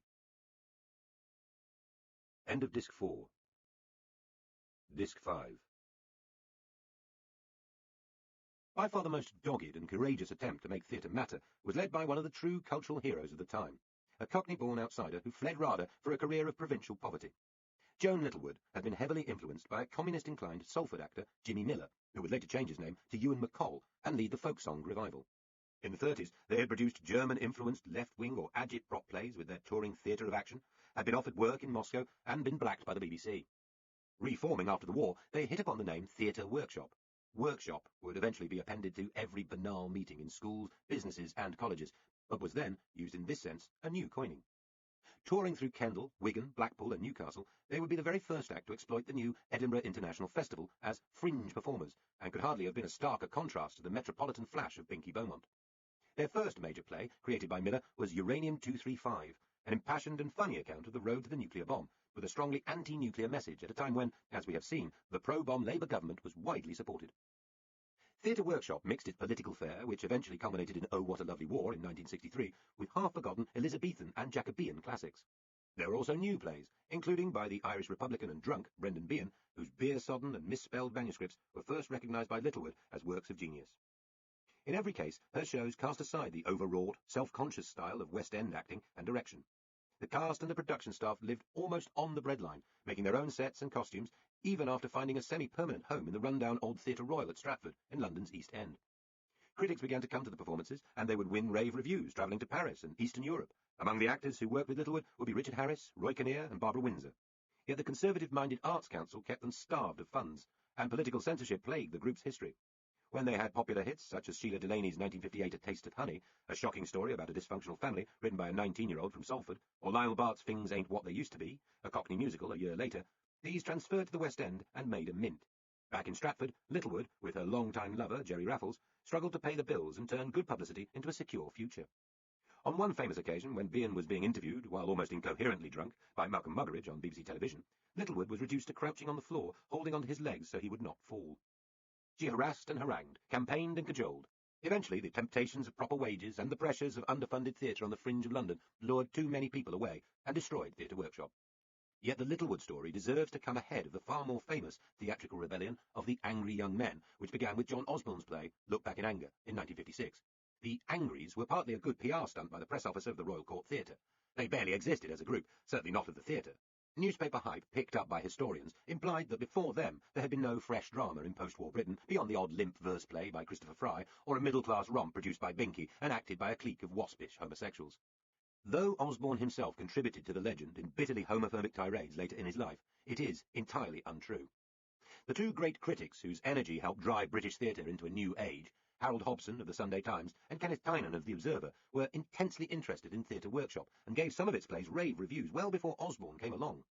Littlewood's problem was that her group were too obviously left-wing at a time when the establishment was still staunchly conservative and Cold War fever was raging. The Angry Young Men's anger was less clearly directed. Comfortingly, it had no programme, no overseas admirers, no ideology. Had Theatre Workshop emerged a decade later, in the mid-60s, it might have found stronger financial support from an Arts Council and BBC by then leaning to the liberal left. But of course, in that case, it would have pioneered nothing. Most of us think of the story of theatre as the story of actors, whose familiar faces and fruity memoirs entertain more mundane lives. Others, particularly in universities, think of theatre as being a succession of writers and play scripts, Rattigan, Wesker, Stoppard, Hare, Brenton, as if drama was fundamentally something written down, a wayward branch of solid prose literature. And of course, this is true. No great acting, no good words, no theatre. Yet the real driving force in a nation's theatre is often provided by the producers and entrepreneurs, the people who shape the institutions, discover the plays, coax the companies. So, if Joan Littlewood found Behan and sustained Theatre Workshop, another contemporary hero is George Devine, the man who found Osborne and created the Royal Court's English Stage Company. An actor who had become increasingly enthralled by new French techniques of experimental theatre before the war, which he spent fighting in the Far East, by the 50s Devine was an experienced director. At the Old Vic Centre, he had overseen a radical programme of training and production, working on Shakespeare, opera, and new work too. But he felt there was something lacking, a dearth of modern plays, at a time when there had been drastic political and social changes all around us. He was unlike Littlewood in being already a cultural insider, and certainly not communistically inclined, though he admired the German Marxist playwright Bertolt Brecht. Devine drew around him some of the best young actors in London, people like Joan Plowright and Alan Bates. One of his closest friends was Samuel Beckett, but his great coup was picking up a manuscript by a younger actor, a rather less successful one. On the hot afternoon of the 12th of August 1955, John Osborne was lounging on an old Rhine barge tied up near Hammersmith on the Thames, the cheap houseboat where he was living. He had written Look Back in Anger over 19 days, consumed with revulsion about the state of the country, and sent his wispy typescript to as many agents and theatre managers he could find an address for. Every one had briskly refused it. Osborne was in a hole. He had acted his way round the more obscure theatres of provincial England and was flat broke. A vegetarian, he and his houseboat mate had been reduced to gathering nettles from the riverbank to boil and eat. The creak of rowlocks signalled the arrival of Devine, a fat man sweating in a small boat, before he was hauled up on deck by Osborne. Devine had loved the play, and now cross-questioned Osborne. He had a prejudice against homosexuals and in favour of working-class actors, and Osborne satisfied him on both counts. Look Back in Anger is now almost universally regarded as a classic, perhaps the single most important English play of the second half of the 20th century. The story barely matters here. What did matter was the stream of bright, sarky bitterness that flowed from the main character, Jimmy Porter, as he bickered and ranted in the company of his wife and best friend. It was a resentful, disillusioned, young voice, frustrated with what had happened to Britain. Later, it would be echoed in 100 bitter rock songs and in countless novels of youthful angst, and in films. But it had not been heard on a stage before. When the play was finally produced by the Royal Court, the third in its season, immediate reactions were unpromising. The critics were hostile. Binky Beaumont had come, but then walked out at the interval. Early audiences seemed unenthusiastic. Osborne's mother was told by the theatre barmaid, "They don't like this one, do they, dear? They don't like it at all. Never mind, it won't be much longer. We're having Peggy Ashcroft soon. They'll like that, but they don't like this one. Not a bit of it." The history of theatre is the history of legends. No newspaper review of a British stage play has been remembered quite like Tynan's review of Look Back in Anger in The Observer, published on the 13th of May, 1956. It is widely thought to have single-handedly saved the play from being taken off. It was certainly a rave review, describing Osborne's work as a minor miracle, showing qualities Tynan had despaired of seeing on stage. He thought it would be a minority taste, but continued, "What matters, however, is the size of the minority. I estimated at roughly 6,733,000, which is the number of people in this country between the ages of 20 and 30. And this figure will doubtless be swelled by refugees from other age groups. I doubt if I could love anyone who did not wish to see Look Back in Anger." The heart-on-sleeve emotion and directness of the review made waves. Yet other newspapers had spotted it too. The Financial Times found it arresting, painful, and sometimes astonishing, a play of extraordinary importance. And the Daily Express felt it was intense, angry, feverish, undisciplined. It is even crazy, but it is young, young, young. Furthermore, it was not until the play was shown on television in extract by the BBC in October, and then in full by the new ITV in November, that it really became a success. Meanwhile, if the meeting between Devine and Osborne on the houseboat provided the first act of this story, there was a much more remarkable one to come. Though the accounts differ in detail, the substance is clear.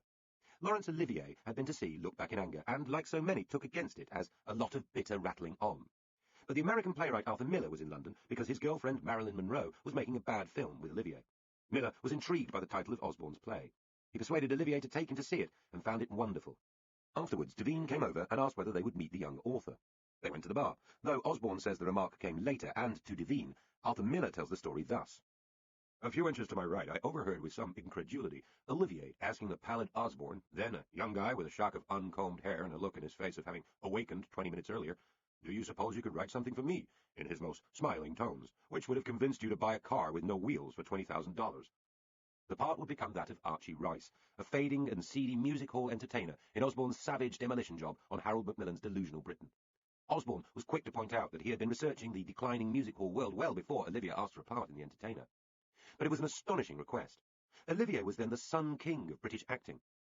Though his marriage was collapsing in private, he and Vivien Leigh were the royal couple of the stage and screen, courted around the world, offered the greatest parts, apparently wealthy beyond the dreams of avarice. For him to ask a young playwright at a fringe theatre for a role seemed like Lord Mountbatten of Burma rolling up and asking for a job as a deckhand on a battered hull trawler. Yet it was one of Olivier's shrewdest career moves. This was a moment when the old theatre world of magnificent Shakespearean film productions, Royal Command performances, and West End grandness bowed and gave way to a new, rougher Britain. It was a symbolic removing of swords, buckles, and plumes in favour of loose civilian clothes and satire. Olivier was incomparably the most important figure in the story of post-war British theatre. In the 30s, he had swashbuckled and starred alongside many of the great Hollywood divas. His wartime stage roles had brought him huge personal success. The scent of success, he reported back, was like seaweed or like oysters. And his knighthood and films, as well as his marriage to Leigh, made him a global star. Some idea of this is given by the guest list at a Hollywood party thrown to greet him in the late 40s. Groucho Marx, Errol Flynn, Ginger Rogers, Ronald Colman, Louis B. Mayer, Humphrey Bogart, Marilyn Monroe, and Lauren Bacall turned up to pay court. Later, he would be the driving force behind Britain's National Theatre. Today, one of its most important venues, as well as the annual awards for acting, are named after him. Actually, to compare him to a modern monarch is slightly to undersell Olivier at his zenith. Why, then, did he decide to ask Osborne for a part he must have known would be shockingly different to the romantic leads and tortured princes his public expected of him? Partly, it was boredom and the crushing effect of his marriage to the increasingly mad Vivian Leigh, which he was determined to leave. After various love affairs, he would eventually marry Joan Plowright, one of Devine's royal court regulars.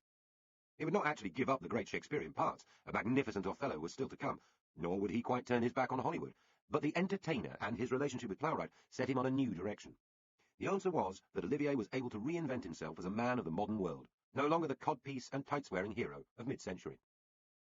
British theatre did something similar.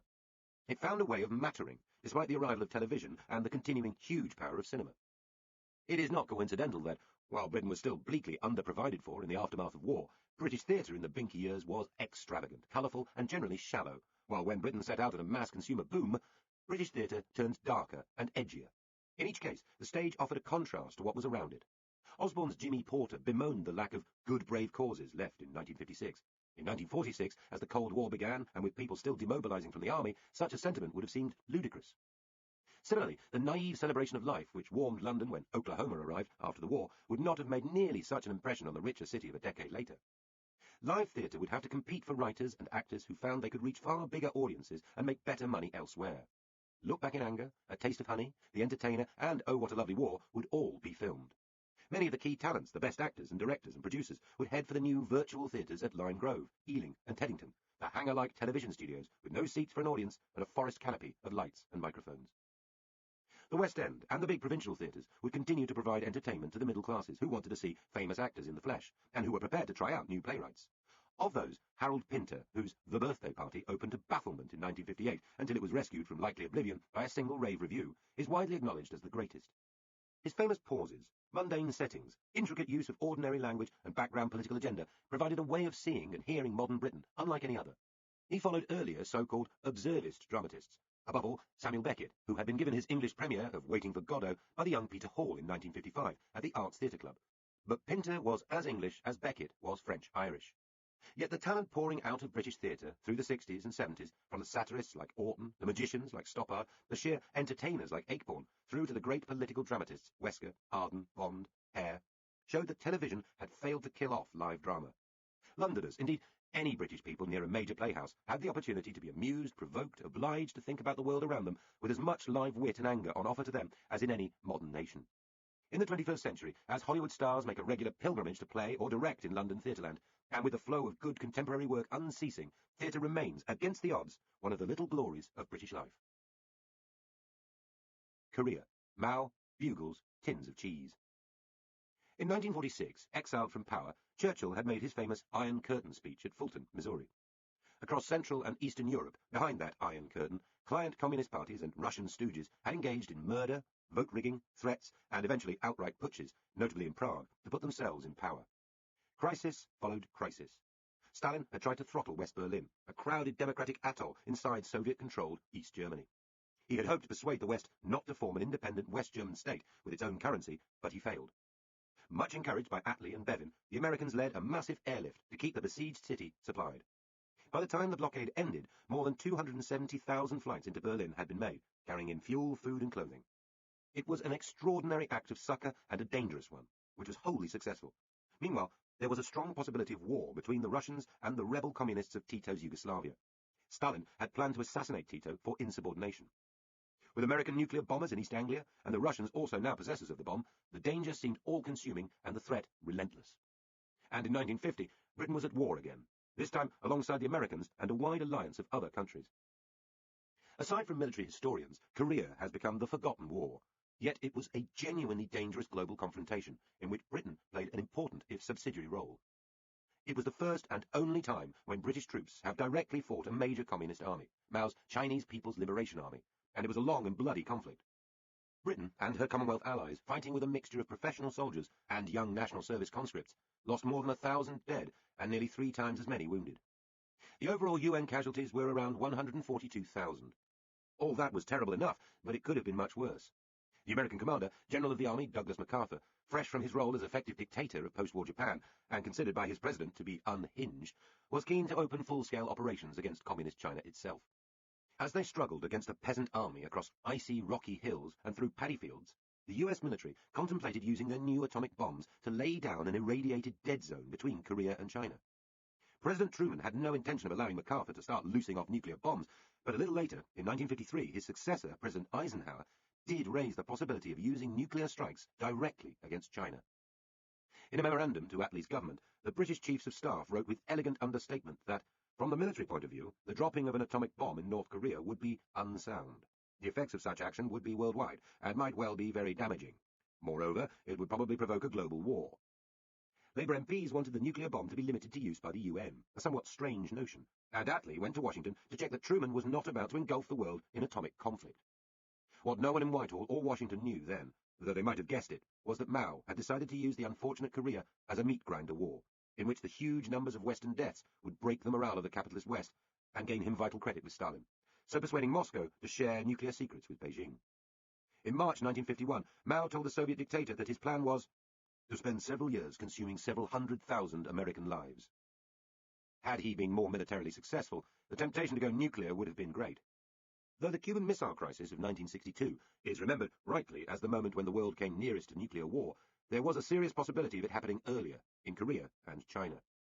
The scale of the challenge in Korea after the Communist North invaded on the 25th of June 1950 quickly persuaded the British government that troops and ships should be sent to help the Americans and the flailing southern regime of Syngman Rhee. There was little disagreement, either in the government or the Commons. Compared to Vietnam, this was a consensual war, carried out under the freshly designed blue and white flag of the United Nations. On the North Korean and Chinese side, 500,000 men were engaged, and by the time the war ended, 3 million Chinese had fought in Korea. The Chinese later told their allies that they lost 400,000 men, many of them former anti-communist soldiers of Chiang Kai-shek's army, cynically sent as useful fodder. Among UN forces there would be Australians and Canadians, Belgians, French, Dutch, Thais, Ethiopians, Greeks, Turks, Colombians, and others. Wherever they came from, most of those who found themselves in Korea hated the country. In winter, the front line was bitterly cold. At other times, it was overrun with vermin. Human excrement was used to fertilize the fields, which, while hardly unknown in rural economies, provided a pungent scent which remained in many veterans' minds, ever afterwards. British forces performed bravely in important battles, but found the cultural divide with the Americans had grown even wider in the past 5 years. The most famous example was the heroic stand of the Glorious Gloucesters, above the Imjin River in April 1951, when, with other troops including Ulstermen, Canadians and Belgians, the 1st Battalion of the Gloucestershire Regiment found itself suddenly facing the full force of the 5th major Chinese offensive of the war. Hugely outnumbered, lacking heavy artillery or aircraft support, and soon cut off by the advancing tides of communist troops, Brigadier Tom Brodie called for help from the Americans, explaining that the British position was a bit sticky. Not realizing that this was stiff upper lip for catastrophic, the American commander told him cheerfully just to sit tight. After the battle which followed, just 169 of the 850 Gloucesters were left for roll call. 63 had been killed, around 200 badly injured, and the rest captured by the Chinese, who had themselves lost an astonishing 10,000 men in the attack. After 4 desperate days, the Gloucesters had been able to hold on no longer. At one point, responding to the bugles and trumpets used by the Chinese commanders to signal yet another charge, the Gloucester's drum major was told to respond with every bugle call he could remember, so the men fought under the strains of not just reveille, but defaulters and officers dressed for dinner. In another position, when the ammunition finally ran out, the Gloucesters were reduced to throwing tins of processed cheese at the Chinese in the vain hope that they would be mistaken for grenades. Yet the action, for all its hopelessness and poignant comedy, did check the advance of the People's Liberation Army at a vital moment. One historian of the war concluded that at Imjin, the most political army in the world encountered the least political, and was savagely mauled to gain its few sterile miles of rock and paddy. Across the breadth of the Korean front, Peking's spring offensive had failed. Never again in the war did the Communists mount an all-out assault which appeared to have the slightest prospect of strategic success. There were further brave British actions by the Black Watch, and 2 years after Imjin by the Duke of Wellington's regiment. 3/4 composed of young National Service conscripts earning just £1.62 a week, they held back the Chinese on a ridge nicknamed the Hook. Though 18-year-olds were banned from Korea, many lied to see some action. British troops said the 2 worst-paid armies serving there were themselves and the Chinese. Throughout the war, of course, it was American commanders and politicians who directed strategy, perhaps the single most important and far-sighted action coming from the top, when President Truman finally sacked MacArthur. By the time of the eventual armistice in July 1953, returning British troops, including prisoners who had endured appalling torture and malnutrition, found the public largely uninterested in them. There had been a major drive by the Chinese to indoctrinate British conscripts, but, with the exception of a spy who was later unmasked, and a single Scottish soldier who, perhaps recalling the social cheer to be enjoyed in Scotland in the early 50s, opted to remain in Red China, it was ineffective. Though the Chinese political officers included some with fluent English, there was little communication. It seemed that rich Geordie, Scottish and West Country accents completely defeated them. In some ways, Korea can be compared to the Iraq Wars, the first of which had UN backing and both of which were American wars in which Britain played a secondary role. As with Iraq, at the time of Korea, half a century earlier, British public opinion found the country's regional allies unattractive and undemocratic. The Singhman-Rhee regime in the south was as despotic as Pakistan or Saudi Arabia, but more ruthless and vicious, as well as being spectacularly ungrateful. As with Iraq, British journalists did much to spread disenchantment about the war. James Cameron, a brilliantly talented left-wing reporter with a huge reputation, lost his job with the then-popular magazine Picture Post after revealing the condition of political prisoners held by the South. They were skeletons, he later wrote. They were puppets of skin, with sinews for strings. Their faces were a terrible, translucent grey, and they cringed like dogs. As with Iraq, Britain struggled to use what leverage she had. Attlee flew to Washington to try to persuade Truman not to use atomic weapons, as Tony Blair flew there to persuade George W. Bush to try harder for UN support. As with Iraq, British troops behaved bravely under difficult conditions and returned home to find a country that did not want to know. East Germany's communist leader bragged that after Korea, West Germany would be next for liberation with tanks. Stalin had indeed considered trying to grab the rest of Germany, as well as Spain and Italy, and had discussed with his advisers an attack on the American Pacific Fleet. In October 1950, he told Mao that a Third World War should not necessarily be avoided. If a war is inevitable, then let it be waged now, and not in a few years' time. In West Germany, comfortably based in former SS and Luftwaffe barracks, the Germans had provided double glazing, central heating, sports facilities and cinemas for the fighting men of the Third Reich. Some 80,000 British soldiers were waiting for the Red Army to make a surprise attack. As in Korea, many were National Service conscripts. Many of the British tanks were hopelessly out of date, 1939 Valentines and clapped-out Churchills. As Soviet aircraft buzzed Western defences to test them out, there was an assumption in Whitehall that when the attack came, NATO would be able to hold out with conventional forces for only a few days. It would have been 1940 all over again, with one stark difference. To protect itself against the Soviet blitzkrieg, the West would have had to go nuclear at an early stage. Politicians and commentators would become obsessed by the technical detail of the arms race as it lurched forward. The huge rearmament that followed, with the Americans leading the way, Britain and France following, had grave consequences for Britain. Having been a founding member of the UN and NATO, Britain felt confirmed as a global player, with global responsibilities. The cost was crippling. Korea itself was not the cause of the financial squeeze. The official historian of that war pointed out that the sum was a mite compared to the volume of British rearmament for NATO during the same period. It was, however, part of the shift of resources back to khaki and jets, which meant Labour hurriedly diverting money from the new National Health Service. Some 300,000 men a year were taken out of the job market at a time of serious labour shortages. Another unplanned consequence was that West Germany was quickly back on her feet again, since her new machine tool factories were desperately needed to re-equip Britain. Soon these same factories would be exposing archaic, ill-managed British industry to serious competition in other areas. But perhaps the most serious domestic consequence of rearmament was on morale, or the spirit of the times. The Cold War shaped post-war Europe. In Britain, it helped quickly blight the sunny optimism about a better future that so briefly bloomed in the years after the war. Jerusalem falls. In the 1950 general election, Labour won 13.3 million votes, not so many fewer than it did in 1997, when the electorate was far bigger. Its majority then, however, was slashed to just 5. Herbert Morrison mordantly reflected that the British people hadn't wanted to kick out Labour just to give it a kick in the pants, but I think they've overdone it a bit. The impression of fading strength was manifested in the bad health of Labour's relatively elderly leaders. Morrison had nearly been killed by a thrombosis during the crisis of 1947. New drugs given to him caused his kidneys to pour with blood. While he was still in hospital, Ellen Wilkinson, the education minister who adored Morrison and may have been his mistress, died from an overdose of barbiturates. Though Labour succeeded in raising the school leaving age to 15 and embarked on an ambitious school building programme, education had been a relative failure for the Attlee government. There was too much hunger for manpower, too few qualified teachers, shortages of everything from school furniture to modern textbooks, and, in the end, too little cash. Wilkinson, a small, flame-haired woman who had been on the pre-war Jarrow Crusade and was much loved in the party, became increasingly depressed at the slow pace of change. On the 25th of January 1947, in the middle of that icy winter described earlier, she insisted on opening a theatre school in a blitzed, open-to-the-sky building in South London. Ellen became ill and seems to have muddled her medicines, though others believe she killed herself, out of a mix of love and disappointment. The coroner recorded heart failure following emphysema, with acute bronchitis and barbituric poisoning. Wilkinson was an early casualty of the brutal lives lived by ministers then, but far from the only one. Attlee had to be suddenly hospitalised at a key moment of the Korean crisis with a bleeding ulcer. Levin, utterly broken by overwork and overindulgence, died that April. Cripps had been extremely unwell since 1949, suffering from devastating pain caused by a tubercular abscess in the spine, which eventually killed him during one of his regular Swiss hospital visits in 1952. By the late 40s, according to one account, the ministers began to gossip about one another's health, rather like old village women. Attlee confided to Dalton his deep concern about the frailty of both Bevin and Morrison. Bevin, himself apparently on his last legs, was in turn alarmist about Attlee. He remarked that his mind's gone, and so on, through the cabinet. By modern standards, the Labour cabinet was not very old, the important players being in their early 60s or late 50s, but this was a hard-drinking, heavy-smoking and pressured time to be a politician. Most of these ministers worked late into the night every night and spent hours in the Commons arguing with more junior MPs. When they travelled, it was still in unpressurised, slow aircraft. Their holidays, taken mostly at home, near at hand, were regularly interrupted for yet more crisis cabinet meetings. Ill health and botched operations would dog not only Labour but the Tories too through the post-war years, with Hugh Gaitskell, Eden and Macmillan succumbing to health crises. Only Churchill, with his cigars, brandy and strange hours of work, continued into late old age. International fame, and the habit of being listened to attentively even when you are being boring, proves a great boost to longevity. Apart from being ill, and in some cases disillusioned, the Labour leadership had begun to fracture. The row that propelled Nye Bevan and his then acolyte Harold Wilson, Nye's little dog, out of government, was with hindsight a silly one. The economy had been doing rather better than during the dark year of 1947.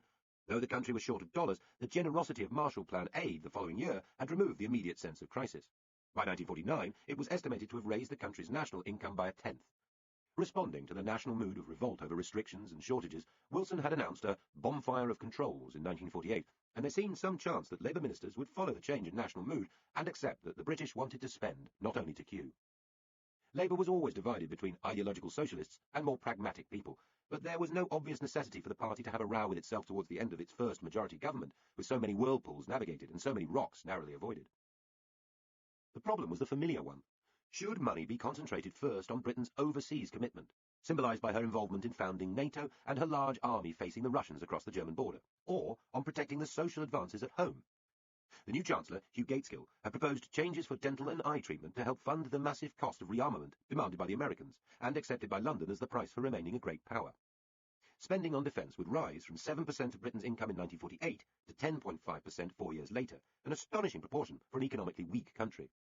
In money terms, the proposed charges hardly signified in the bill for tanks and planes, and were small too as a proportion of the new NHS budget. But hot blood and simmering rivalries turned this into a great struggle of socialist principle. Gaitskell wanted to establish his authority as Chancellor. Bevan wanted to protect his groundbreaking achievement, the NHS. Neither position looked wise half a century later. Britain could not afford to be a great power in the old way, but nor could she afford to spend the Marshall Plan aid windfall mainly on better welfare, while other countries were using it to rebuild their industrial power. At Westminster, the words grew hotter. Attlee had lost his old power to hold the ring. When Bevan and his friends resigned, a wound opened in the party, which would never fully heal. Bevanites began meeting in livid little cabals. Their enemies denounced them in ever nastier terms. And so the party, which had won by such an overwhelming landslide 6 years earlier, seemed to have lost the will to keep going. One journalist at the time described it as like an old wounded animal biting at its own injuries. And another thought the debates in the Commons showed a government suffering severe internal hemorrhage and likely to bleed to death at any moment. With hindsight, the post-war Labour years were a time almost cut off from what followed. So much of the country's energy had been sapped by war. What was left was focused on the struggle for survival. With Britain industrially clapped out, mortgaged to the United States, and increasingly bitter about the lack of any cheerful post-war dividend, it was perhaps not the best time to set about building a new socialist Jerusalem. Many attempts at forced modernisation quickly collapsed. The direction of factories to depressed areas produced little long-term benefit. Companies encouraged to export at all costs were unable to re-equip and prepare themselves for tougher markets. Inflation, which would be a major part of the post-war story, appeared, rising from 3% in 1949 to 1950 to 9% by 1951 to 1952. Again and again, Britain's deep dependency on the United States was simply underestimated by the politicians. Harold Wilson, for instance, slapped import duty on Hollywood films in 1947 when the sterling crisis made saving dollars such a priority. The Americans simply boycotted Britain, a devastating thing for a country then so film-besotted. Labour tried to encourage homemade, patriotic films to fill the gap, and there were wonderful British films and directors, but already glamour was something that came from the Pacific coast. When the tariffs and boycott were lifted, the wave of American releases swamped British studios. So the tariffs were taken off again. Then there was the dream of a British empire of the air, fleets of giant new commercial airliners crisscrossing the oceans in patriotic livery. Again, it was an expensive lesson in hubris. Vast aircraft like the Brabazon 1 and the Tudor 4 proved no match for America's Lockheed planes. The best of the British jets, the Comet, was to suffer lethal commercial delays after crashes in the early 50s. Britain seemed to succeed best in international competition with a plucky wire coat hanger and empty squeezy bottle approach. But nothing sums up the paradoxes, the hope and chaos, the old state direction and the coming consumer society better than the famous Festival of Britain of 1951. Even now, its defining images can be recalled by millions of people. The great modernistic dome of discovery, like a friendly flying saucer just alighted on the south bank of the Thames opposite Parliament, and the Skylon, a great aluminium spear, an anorexic rocket, seemingly suspended in mid-air, rather like, people said, the British economy. The festival had been talked about during the war, but it was the editor of a liberal-minded leftish newspaper, the News Chronicle, who championed it. Gerald Barry was in many ways like the Labour ministers he appealed to, high-minded, the son of a clergyman, radical, but also upper crust by education. He wanted the festival to be not merely for people to enjoy, but an expression of a way of life in which we believe. The government liked the notion and set up an equally high-minded committee to take the project forward, including senior civil servants, an architect, a paleontologist, and a theatre manager. In a famous essay about the festival, Michael Frayn later said it had been devised by the herbivores, by which he meant the leftish, post-war establishment people, the signers of petitions, the backbone of the BBC, guiltily conscious of their advantages, though not usually ceasing to eat the grass. What a later generation would call the chattering classes. Luckily for the herbivores, political responsibility for the shindig was soon taken over by Herbert Morrison, who, whatever his faults, was no snob, and who had a robust understanding that people wanted fun and colour.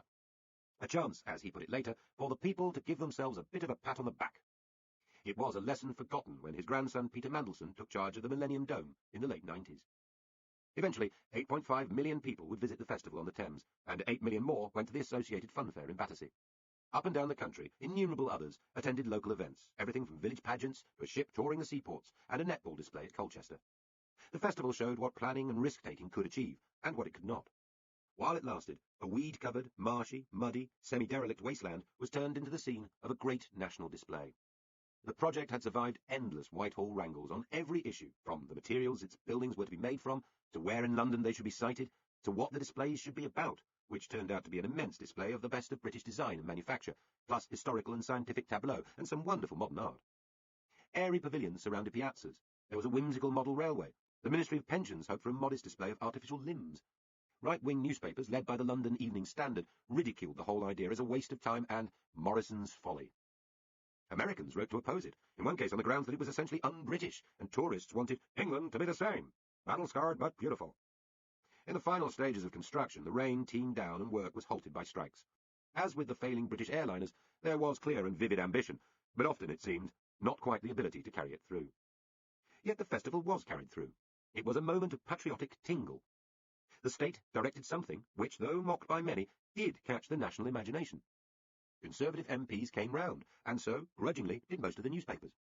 High culture, represented by abstract sculptors, classical music, the latest in design, did manage to hold hands, however briefly, with popular culture, as represented by the cafes selling chips and peas, the funfair rides, fireworks and grassy fields in cabaret. Opinion polls eventually showed a hefty majority in favour of the festival. Herbert Morrison, whose official title was Lord President, and who had come close to being ridiculed for the looming failures, was now known affectionately in the press as Lord Festival. It had been a close-run thing, fun snatched from the jaws of depression.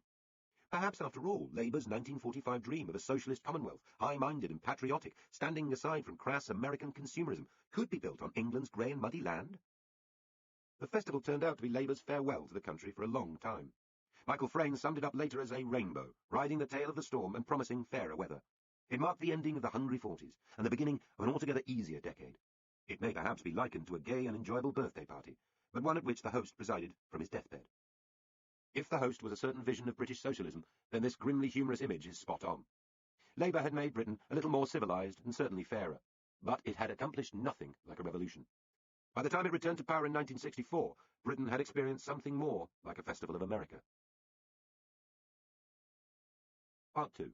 The Land of Lost Content. Between the fall of old Clem Attlee's Labour government and the return of Labour under cocky, wisecracking Harold Wilson, Britain went through a time which some believe a golden-tinted era of lost content. To others, they were the grey, conformist, 13 wasted years of Tory misrule. Either way, this part of our past was truly a different country.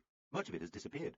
You might climb into your Austin shear line for a visit to the Midland Bank, stopping off at a Lions to read your News Chronicle or Picture Post while smoking a Capstan, looking forward to a weekend visit to the Speedway by tram. It was possible to imagine a different way of being British. To leaf through newspapers and magazines of the time is to glimpse just how very different the future might have been. There are the unfamiliar all-British cars with their bulky, rather innocent styling, Jowett cars of idle Bradford advertised their Javelins and Jupiters, or you could be well off in a Wolseley. There is no sign that just as the great age of the car begins, Britain's sprawling independent car industry is about to be wiped out. Nor, for that matter, that the freedom of the road will soon be replaced by a maze of new regulations, fines and documents. There are no motorways, no out-of-town speed limits. There are drawings of the coming passenger heliports. People still look different. Few schoolboys are without a cap and shorts. Caught breaking windows or lying, they might be solemnly caned by their fathers. Young girls have homemade smocks and, it is earnestly hoped, have never heard of sexual intercourse. Every woman seems to be a housewife. Corsets and hats are worn, and trousers hardly ever. Among men, a silky moustache is regarded as extremely exciting to women. Collars are bought separately from shirts, and the smell of pipe tobacco lingers on flannel. Above all, Britain is still a military nation, imaginatively gripped by the Second World War, whose generals are famous public figures, and whose new jet bombers provoke gasps of pride. Military uniforms, which would be worn ironically by 60s hippies, were much more common on the streets. National service had been introduced in 1947 to replace wartime conscription, and began properly 2 years later. It would last until 1963. More than 2 million young British men entered the forces, most of them the army. It brought all classes together at a young and vulnerable age, subjecting them to strict discipline, a certain amount of practical education, often to privation, and sometimes to real danger. Teenagers were introduced to drill, cropped haircuts, heavy boots, and endless polishing, creasing, and blancoing of their kit. In due course, some would fight for Britain in the Far East, in Palestine or Egypt, and in Africa. Most would spend a year or two in huge military camps in Britain or Germany, going quietly mad with boredom. Some died. An estimated 395 conscripts were killed in action in the 50-plus engagements overseas during national service, while a couple of dozen are said to have been killed in secret experiments using chemical weapons at Porton Down in Wiltshire. Others were used as human guinea pigs in British atomic bomb tests, and some killed themselves, as they might have done anyway. National service mingled and disciplined much of a generation of post-war British manhood, and helped therefore to set the tone of the times. Some of the anti-authority anger and sarcasm in the culture of the time derived directly or indirectly from national service, but so did the civilian habits of polishing, dressing smartly, and conforming to authority in millions of homes. In general, it probably kept some of the atmosphere of the 40s alive for a decade longer than might have been expected. In other countries, Germany, France, Russia, or Japan, the trauma and devastation of the 40s was still plain everywhere. In Britain, the last prisoners of war were being sent home. Bomb sites were being filled in, and functional, unromantic buildings were taking their place, but the lessons of the war were still being unpicked. People today, who were children then, recall inevitably the 50s as the normal time, the way we were, and by implication, always had been. Yet the urge for domestic tranquility, with women at home making jam and knitting, while men worked orderly and limited hours, was a conscious response to the pain and uncertainty of 1939 to 45, and the continued fears of nuclear war. Then it felt new. To be at home and quiet was a kind of liberation. For the middle classes, there was also the memory of the pre-war years as a time of order. The return of Winston Churchill in 1951 added to the impression Britain really could return to hierarchies vaguely recalled from before the war. By the end of this period, in 1963, there were still nearly 250,000 people in domestic service, maids, housekeepers, valets, and more than 600 full-time butlers. Britain was still graced with 31 dukes, 38 marquises, and a mere 204 earls. Many private companies had an almost military feel at the top, with an officer class of gents and middle-ranking NCO types below them. Outside work, the public was monitored by a self-confident officialdom, hospital consultants and terrifying matrons, bishops and park keepers, bus conductors and bicycling police officers whose authority was unconstrained by modern standards. Hanging, the physical punishment of young offenders, strong laws against abortion and homosexual behaviour by men, all these framed a system of control that was muttered against and often subverted, but through the early 50s, little challenged. The country was mostly orderly. People were more or less obedient citizens and subjects, not picky consumers. Patriotism was proclaimed publicly, loudly, and unself-consciously, in a way that would quickly become hard to imagine. In the mid-50s, Britain is a worldwide player, connected and modern. Her major companies are global leaders in oil, tobacco, shipping, and finance. The empire is not yet quite gone, even if the new name of Commonwealth is around. Royal visits abroad, and delegations of exotic natives feature heavily in news broadcasts and weekly magazines. Australia, New Zealand, and South Africa are promoted as places for holiday cruises or emigration, sunlit, rich, and empty. Collectively, they are a British California, a new frontier. Commercial liners, their flags fluttering, are waiting at Southampton. This is not a country which is closed to foreign influence, far from it, but the influences seem as strong from Italy or Scandinavia as from America. Coffee bars, Danish design, scooters, and something promoted as Italian Welsh rarebit, later known as pizza, are all in evidence. The awesome power of American culture is growing all the time over the horizon, but for a few years the idea of a powerful, self-confident Britain, independent of American culture, seemed not only possible, but likely. Per capita, after all, Britain was still the second richest major country in the world. In public, a front of national confidence was kept up, After the 1953 coronation of the new Queen, there was much talk, albeit slightly self-conscious, of the new Elizabethan age, a reborn nation served by great composers, artists, and scientists. Not all of this was false, even in retrospect. In Ralph Vaughan Williams, Benjamin Britten, and Michael Tippett, Britain did have some world-class musical talents. W.H. Auden and T.S. Eliot were among the great poets of the age. Then, at least, it looked to many as if the sculptor Henry Moore and the painter Graham Sutherland were world-class figures. Churchill may have been really too old to be Prime Minister during the first few years of the 50s, but he was undoubtedly one of the few great figures of the time, an aging colossus whose books were pouring from the presses, stamping his version of history on the public mind. Along with another star author of the 50s, William Golding, he would be a Nobel Prize winner.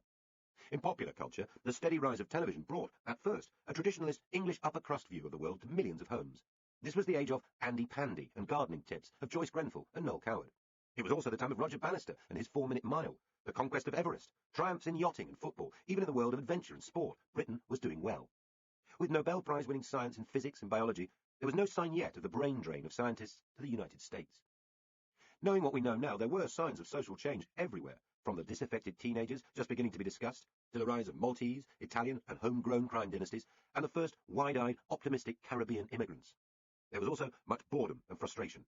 Working-class Britain was getting richer, but still housed in dreadful old homes, excluded from higher education unless part of a small and lucky elite, and deprived of any jobs but hard and boring ones. Eventually, the lid would blow off. Yet, to be British was something to be proud of. Even the mild hooligan element was homegrown. The exotic and expensive costumes of the Teddy Boys, with their velvet collars, long jackets, and foppish waistcoats, were modelled on English Edwardian dress. Balkans Britain. Among all the people who expressed the most optimistic spirit of Britishness in this period, the best example is a Jewish adventurer's son from Birmingham, brought up in radical and suffragette circles. His films have already been mentioned, for Michael Bolton was the man behind the Ealing comedies and scores of other films. He was the great interpreter of these years, second only to Churchill in crafting how the British remember themselves in the middle of the 20th century. In a world culture dominated by the United States, he was determined that Britain should be distinct, and his vision of the British family blended the high-mindedness of Attlee with the impatient spirit of the coming Tory years. Had we faced nuclear annihilation, then one of Balkan's Ealing comedies would probably have been the last work of art broadcast by the BBC's Young Television Service. It's worth spending a little time on because his success and failure offers a key or guide to the underlying uncertainties and paradoxes of the age. Balkan bottled the most pungent elements of the spirit of Britain in the late 40s and early 50s, and through his films we can inhale them freshly now, as if the intervening years had not passed. The Ealing studios are still there. The white-painted, functional offices and the vast hangar-like shed would be instantly recognisable to Balkan, and they are busy, being used again to make films. Even the pub across the road where Balkan's team of writers and producers drank, smoked, dreamed and fought is not much changed. Now Ealing is a multi-ethnic, trendy place compared to the relentlessly suburban, indeed dull part of West London it was when the film studios were established there in 1931. They were intended to be a small British redoubt against the power of American cinema. Certainly, it is hard to imagine a more dramatic contrast to the sprawl, bright light and self-importance of Hollywood. The studios could easily be mistaken from the outside as a provincial school. In a way, they were. During the 30s, Ealing had bridged the 19th century culture of the music hall and the new world of cinema, making popular comedies by the Lancashire musical stars George Formby and Gracie Fields. Balkan himself had been working for a range of filmmakers, including Gainsborough and Gaumont British, struggling with the sheer gravitational force of the Hollywood system before being lured there himself. It was not a success. He fell out spectacularly with Louis B. Mayer, who once bawled that he would destroy Balkan if it cost me $1 million. Balkan is said to have replied that he would settle for less. He happily quit to rule Ealing through the heroic days of the war, the years of New Jerusalem, and carry on till 1955, the year of Eden's election. He enjoyed a continuity no politician could rival, and he was as passionate about national cinema as they were about the nation. Ealing was in some ways a miniature Britain of the period. It had its autocratic, eccentric leader. It developed a robust, vaguely socialist patriotism under the conditions of the war, though Churchill was dubious about some of the war films and half-heartedly tried to ban a couple for being defeatist. And in 1945, Balkan and his colleagues voted Labour, what Balkan described as their mild revolution. But they quickly became hostile to the pressing rules and regulations of post-war life. Like Britain, Ealing was badly underfunded and thrived on a make-do-and-mend approach to filmmaking, the cult of improvisation. It, too, had a rich array of political views and immigrants, people from the colonies, white Russians, semi-communists, and militant trade unionists. Yet they were all expected to show total loyalty and to work for only modest rewards. Many decisions were taken round a large table, at which free and frank expression was expected, the cabinet table, as it were, and these sessions were followed by heroic drinking bouts at that local pub. If Ealing had an ideology, it was a misty one, something to do with fairness, decency, the importance of the little man, and of standing up to bullies, be they Bavarian or merely bureaucratic. In the films, shopkeepers and fishermen outwit Whitehall officials and excisemen. Small boys and little old ladies outwit criminal gangs. There is an unmistakable edge.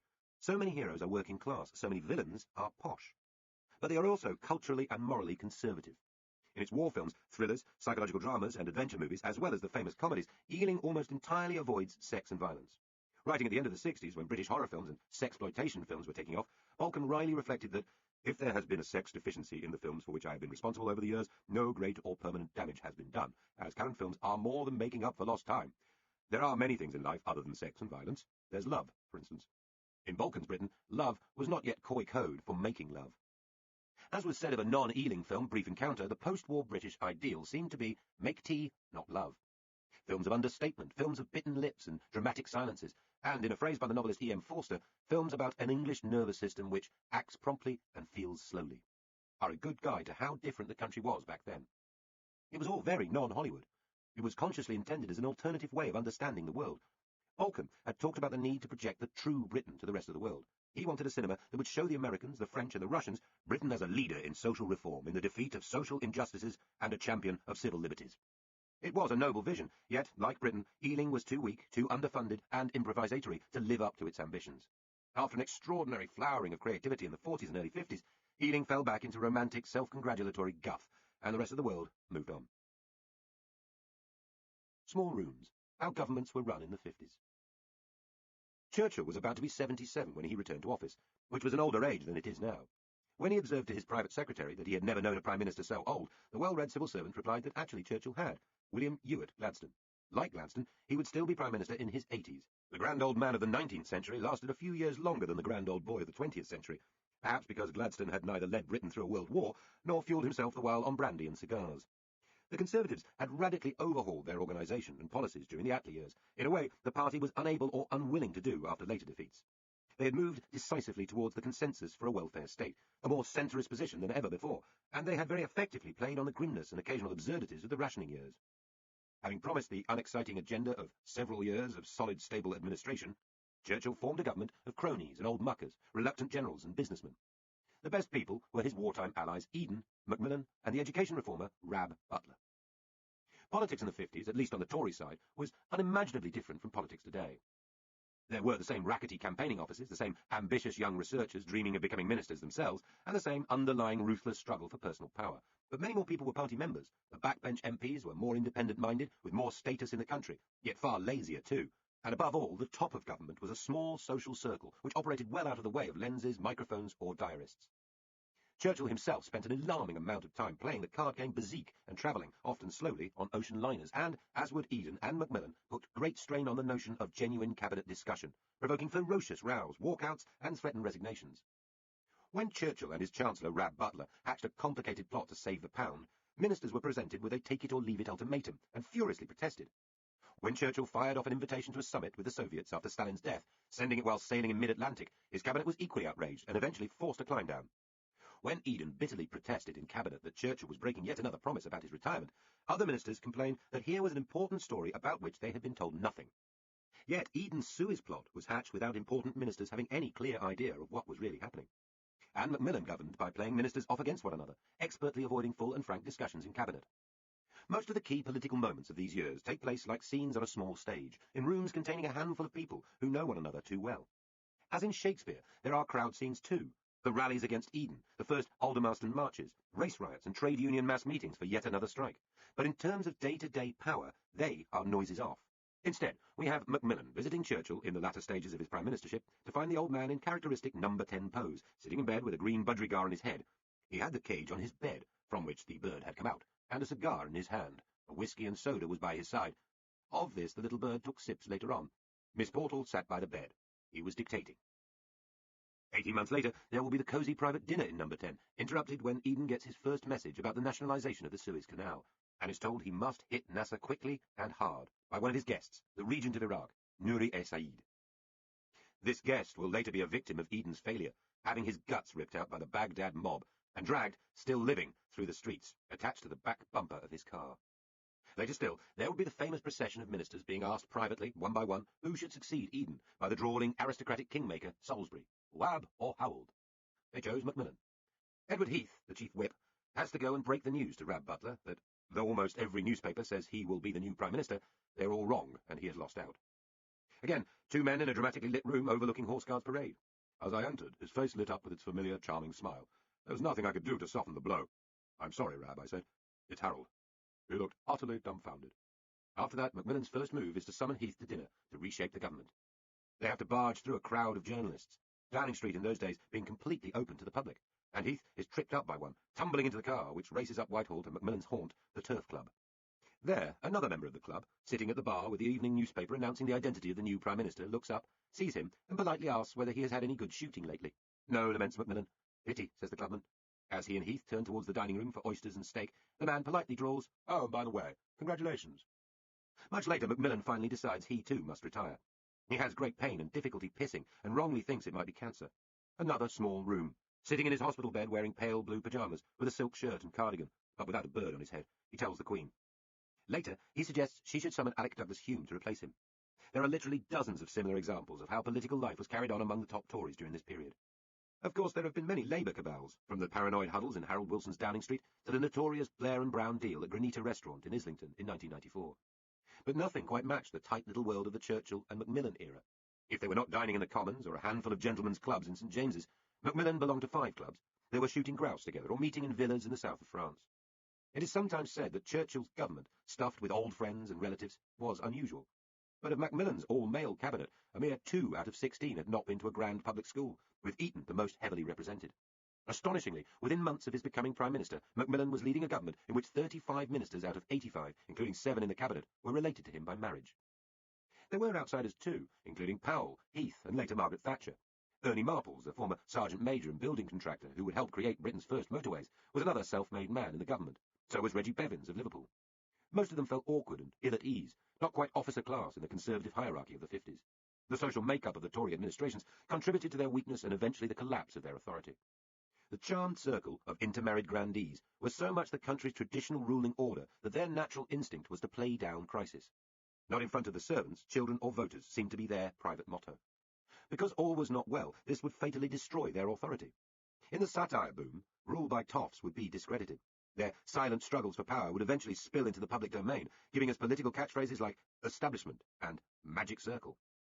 Sex scandals and spying scandals would persuade people that there really was something rotten in the old order. Rather as New Labour connived with the press in the 1990s to mock John Major's administration to death, so Harold Wilson and Old Labour would join hands with Private Eye and playwrights to dispatch the last government of grandees. End of Disc 5. Disc 6. Churchill in old age. When Churchill returned to power in 1951, all this was still far ahead. The old order seemed to have re-established itself far more quickly than the smashing defeat of 6 years earlier implied. And it was an old order. Churchill was undisputedly the greatest Englishman alive, yet he was now fighting time. 2 years into his last premiership, just after giving a speech to visiting Italians in Downing Street, always history-obsessed, he had been lecturing them on the Roman legions in England. He slumped down with a major stroke. Hurried to bed, he nevertheless recovered enough to hold a cabinet meeting the following day, though saying little. But he then deteriorated so fast his doctor thought he would die. He lost the use of his left arm, spoke only in a slurred mumble, and was unable to stand. He was hurried to his home at Chartwell. There, over 2 months, he recovered. It is an astonishing story in several ways. First, there is the spectacle of Churchill's amazing willpower and stamina, bringing him from near death to a position where he could make a major speech to the Tory conference and then engage in full Commons exchanges within a few months. Even more astonishing, the country did not know at the time what had happened. There were vague rumours, but the Prime Minister's grave illness was kept secret to all outside a very close circle. In the end, he broke the secret himself, mentioning it a couple of years later in Parliament, by which time it no longer mattered much. Before this stroke, and indeed after it, other ministers found the old lion entirely exasperating. He had brilliant moments, both in set-piece speeches and in conversation, but he was a speaking memorial to his own greatness, and therefore naturally inclined to ramble on. He was described as senile, past it, and gaga in the memoirs of other members of the cabinet. They wrote of their hatred for him as well as their love. Sometimes he let his private secretary write a speech for him. Sometimes he forgot what he was going to say halfway through a sentence. Sometimes even foreign leaders such as the US President Harry Truman expressed boredom at his long-windedness. But the person most angered, hurt, and frustrated was Anthony Eden, who felt that after 10 years of waiting and half a lifetime at the top of the Tory tree, it was his turn to govern. Prime Ministers always find it hard to give up. Churchill resisted Eden by frequent promises that he was likely to go at some time in the future, always then putting it off. He would reshuffle his ministers, offer Eden unsuitable alternative jobs, row with him, then raise his hopes, only to dash them again. Had the pair of them not been the most powerful men in Britain, and had it not been rather cruel, it would have been almost funny. Churchill had become increasingly doubtful as to whether Eden would be any good as Prime Minister, lecturing him about the importance of keeping in with the Americans, snapping at his suggestions and complaining to friends that he didn't think Anthony can do it. If all else failed, Churchill, as ever, used jokes. When the death was announced of a minister's father, Churchill greeted yet another delegation sent to urge his retirement with a mournful reference to the deceased. Quite young, too, only 90. Age and illness would be a big theme of the Tory years, as they had been in the latter stage of Attlee's government. Eden was frequently ill with a biliary duct problem, made worse by botched surgery. By the time he finally got the top job halfway through the decade, he was physically depleted. Macmillan later said of him that he was like a racehorse who had been trained to win the Derby in 1938, but was not let out of the starting stalls until 1955. So why did Churchill carry on for so long? Undoubtedly, part of the reason was that he simply could not bear to let go. But there was a nobler reason. The old man did have a cause. Churchill's life had been dominated by war. He came from a grand military family, brought up surrounded by the stories and mementos of battles won. He went to fight for the Empire in the Sudan, then saw the Boer War at first hand as a war correspondent who was captured and escaped. In the First World War, he was a highly controversial First Lord of the Admiralty, then a colonel in France. After it, as War Secretary, he tried to strangle the Bolshevik Revolution with an entirely unsuccessful Western war in support of the whites against Lenin. His great years were as Britain's war leader in the world fight against fascism. Many of his critics, from socialists who remembered him sending tanks against trade union strikers to Little Englanders, reviled him as a natural warmonger. So it is interesting that his last great crusade was an attempt to stop a war, this time a nuclear one. Whether it was the wisdom of age or vanity about his unique role as a global statesman, Winston Spencer Churchill became the world's leading peacenik. His speeches resounded with dark warnings of the catastrophe just ahead.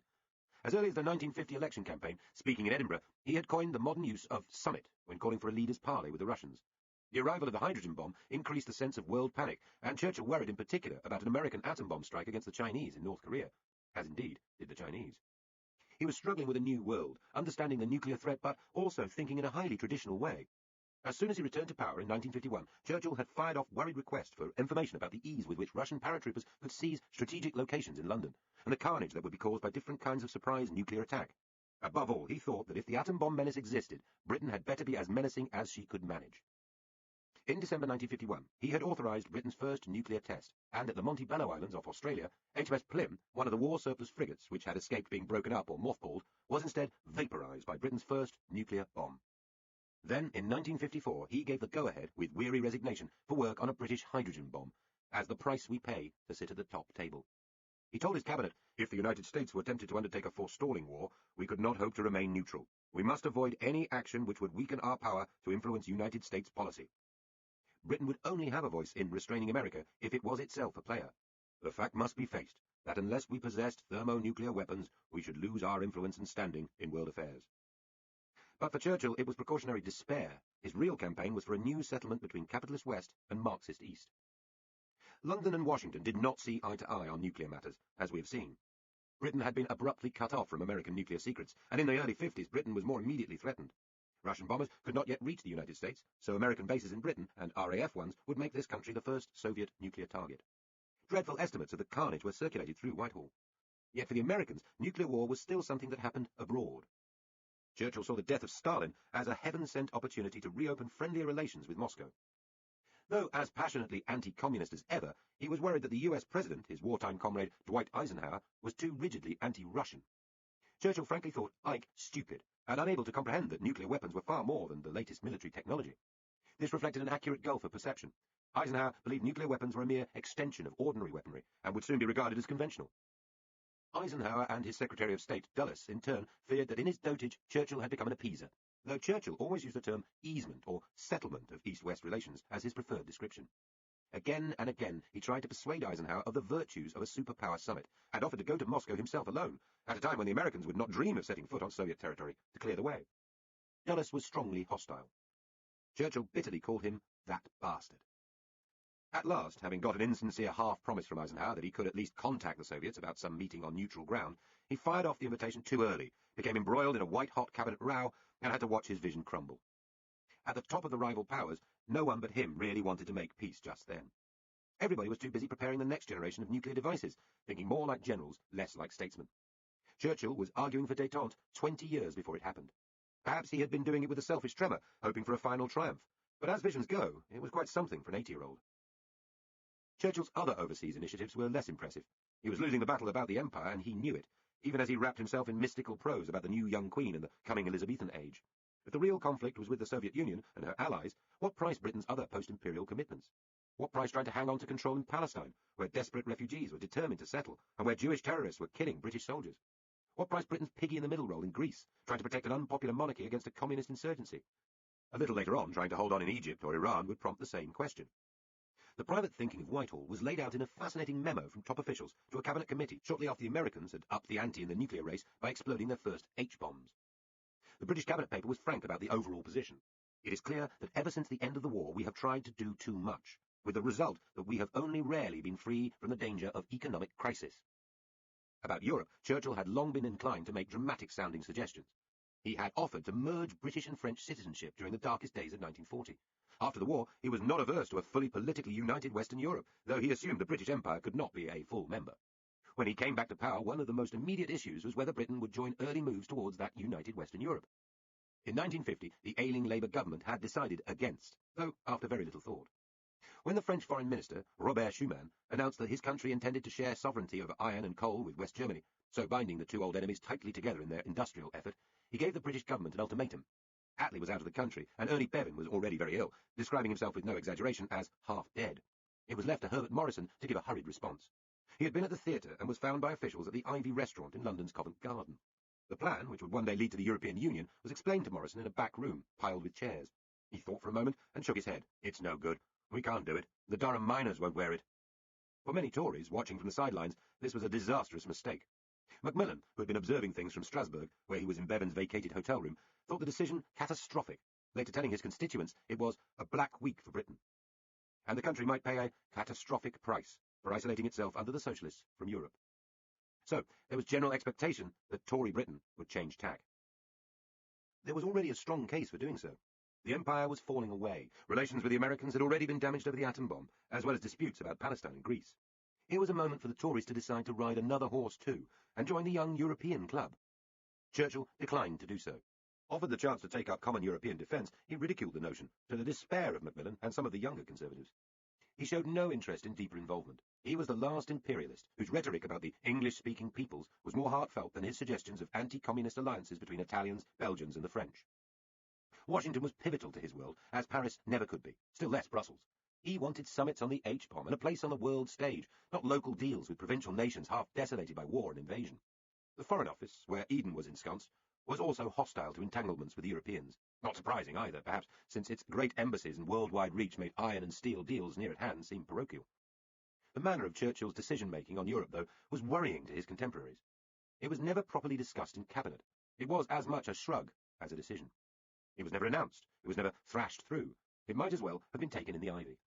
Perhaps, as with nuclear peacemaking, it was just too early for the decisive move. Yet, there is an unmistakable sense of anticlimax about Churchill's last government. Outside, the world was changing. New leaders were coming to prominence. Here, it seemed, Britain was being distracted by one moving curtain call too many. Strikes and money. Jack is all right. Conservatives of the 50s have had a particularly bad press for their willingness to stick with the Attlee consensus, allowing the country's underlying economic weakness to worsen. There is much in this.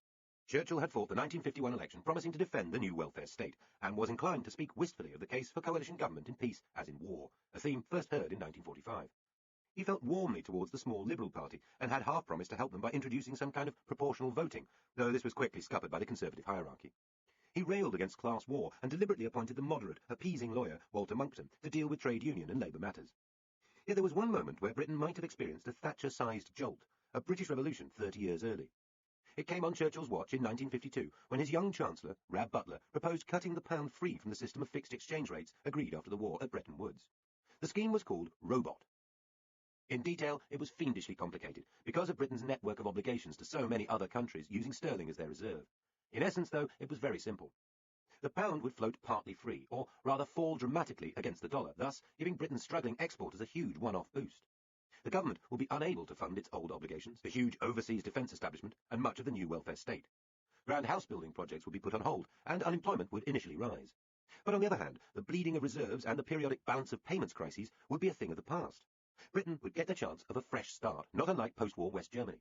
Imports would be cut, exports would rise, sterling's freedom in the world would be re-established, and the alternative future of a genteel, endless decline might be averted. It was nothing less than a free market national coup, which would, among other things, infuriate the Americans. The historian Peter Hennessy has compared it to the desperation of the Suez War. Robot was the desperate and risky response of frazzled yet clever men who had run out of both caution and alternative ideas.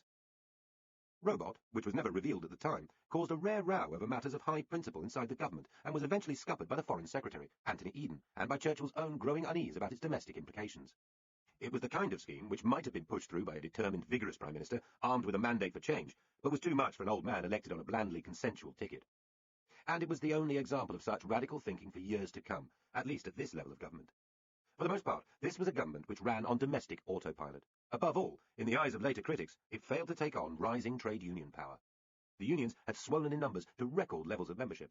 Their leaders tended to be working-class men who had left school in their teens to cut coal, drive lorries, or load ships before becoming full-time organisers. In the 50s, they still had personal memories of the general strike of 1926. Bitterness about the Depression had been partly assuaged after Labour repealed anti-union legislation, giving them powerful immunities in the case of strike action. These national leaders, men such as Arthur Deakin, Sam Watson, and Bill Caron, tended to be patriotic and socially conservative, ready to back the bomb and NATO, and aligned against the left in Labour Party confrontations. They were well able to do deals with middle-of-the-road Tory ministers. More were Catholics than they were communists. But their greatest card was the economy. Very high rates of employment, high demand from customers, starved of goods, and relatively high corporate profits meant that there was an insatiable demand for skilled labour. It was easy for firms to pass on higher costs caused by generous wage settlements. And in terms of days lost to strikes, Britain's record was not bad in the 50s, better than many economies which were growing faster. Butler at the Treasury confessed that he had no wages policy, only Walter's friendship with trade union leaders, and when Monckton and Churchill did a deal to stop a bus driver's Christmas strike because it was too disturbing, the Prime Minister phoned Butler late at night to tell him the good news. On what terms had he settled? The Chancellor nervously asked. Churchill replied, "There's old cock. We did not like to keep you up." Why fight the unions? It was a horribly difficult task anyway. In a statist economy, ministers were abnormally close to the power of the public sector unions. By later standards, an astonishing number of industrial workers were employed by the state, some 1.7 million people in transport, the mines, and the power industry alone. Again and again, from the railways to the power stations, from bus workers to coal miners to engineering, Monckton and his successors fought them off. Ministers knew perfectly well what they were doing. In his diary for June 1955, for instance, Macmillan, when Chancellor, reflected on the settlement of a railway strike which had done much harm to the economy.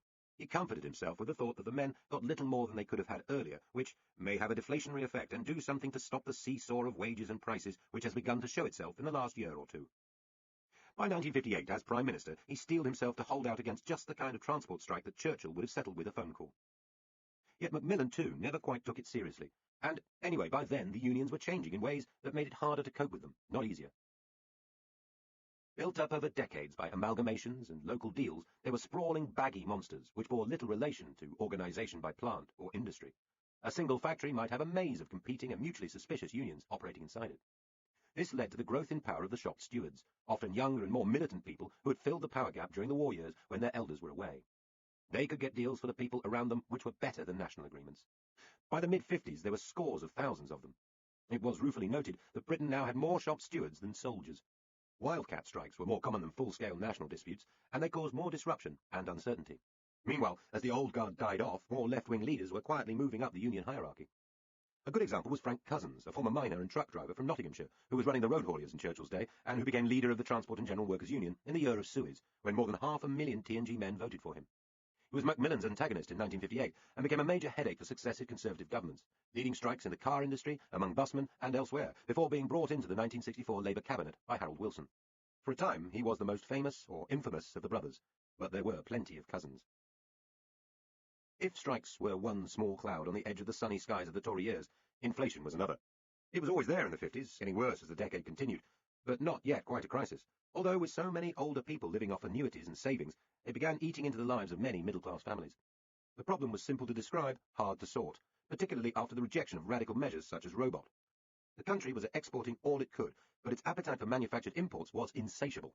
Britain no longer had enough overseas investments and was not earning enough through producing well-made, competitively priced goods in order to earn the living its people now thought they deserved. In other times, the gap had been easily closed by invisibles, earnings from banking, insurance and shipping, where Britain remained a world leader. It might have done so in the 50s and 60s too, except that Britain was spending such a historically vast amount of money on defence in peacetime and spending that money abroad. In effect, the weaker British economy was subsidising the fast-growing West German one because of the huge expenditure on the British Army of the Rhine. The entirely predictable result of the balance of payments gap was that the pound was under constant pressure. There were periodic devaluations, which damaged the reputation of the politicians in charge at the time, though the 1949 Labour devaluation is widely credited with kick-starting the Tory good times which followed. Trying to maintain British power through the Sterling era, not just most of the old Commonwealth except Canada, but other countries including most of Scandinavia and traditional trading partners such as Portugal, meant that defending the value of the pound was an issue inflamed by pride and political sensitivity. In the Tory years, it was another problem postponed. Defend the pound and Britain's global self-image, or let it fall and help Britain's exporters? Stop-go saw sudden tightenings of fiscal policy, then a stab on the accelerator as government tried to break into a new era of growth before slamming on the brakes to deal with the resulting surge in inflation. Until the post-war Bretton Woods system broke down in 1971, there would be regular arguments about devaluation. For politicians at the time, it was like trying to solve a puzzle with one too many parts. The Purge. It is the 24th of March, 1954, late in the afternoon, outside Winchester Castle. The great hall of the medieval building, with its famous fake of Arthur's Round Table, created in the 1300s and painted for Henry VIII, is now empty. It has served duty all day as a courtroom. Now, guilty verdicts have been passed, and long since the prison sentences meted out. But still, the prisoners have been kept in the small whitewashed cells under the castle, an elderly Rolls-Royce waiting to take them to jail.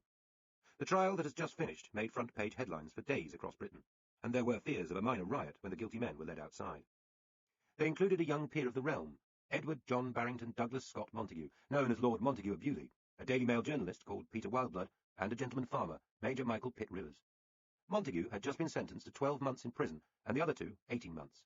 Their crime had been conspiring to induce two RAF men to commit indecent acts. In other words, they were homosexuals. There was a great purge of homosexuals going on in the Britain of the 50s, whipped up by the newspapers and by a clique of politicians and officials.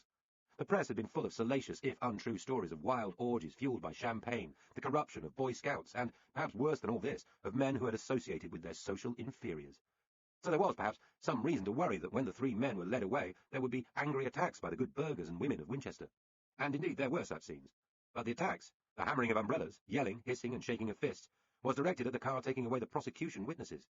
When eventually Montague, Wildblood, and Pitt Rivers were seen by the women who had waited so long, the mood was rather different. As Wildblood himself wrote later, "It was some moments before I realized they were not shouting insults, but words of encouragement. They tried to pat us on the back and told us to keep smiling, and when the doors were shut, they went on talking through the windows and gave the thumbs-up sign and clapped their hands." Much later, when Wildblood was finally released from prison, he found his neighbours and colleagues just as supportive. The English are often unexpected. Homosexual acts between men had long been illegal, but as long as they happened discreetly and in private, and did not involve minors, they had been relatively rarely prosecuted. The war, as we have seen, saw an increase in homosexual activity. After it, however, the official mood changed dramatically. In the last full year before the war, there had been 320 prosecutions for gross indecency, a common way of describing homosexual behaviour. By 1952, the number had risen to 1,626.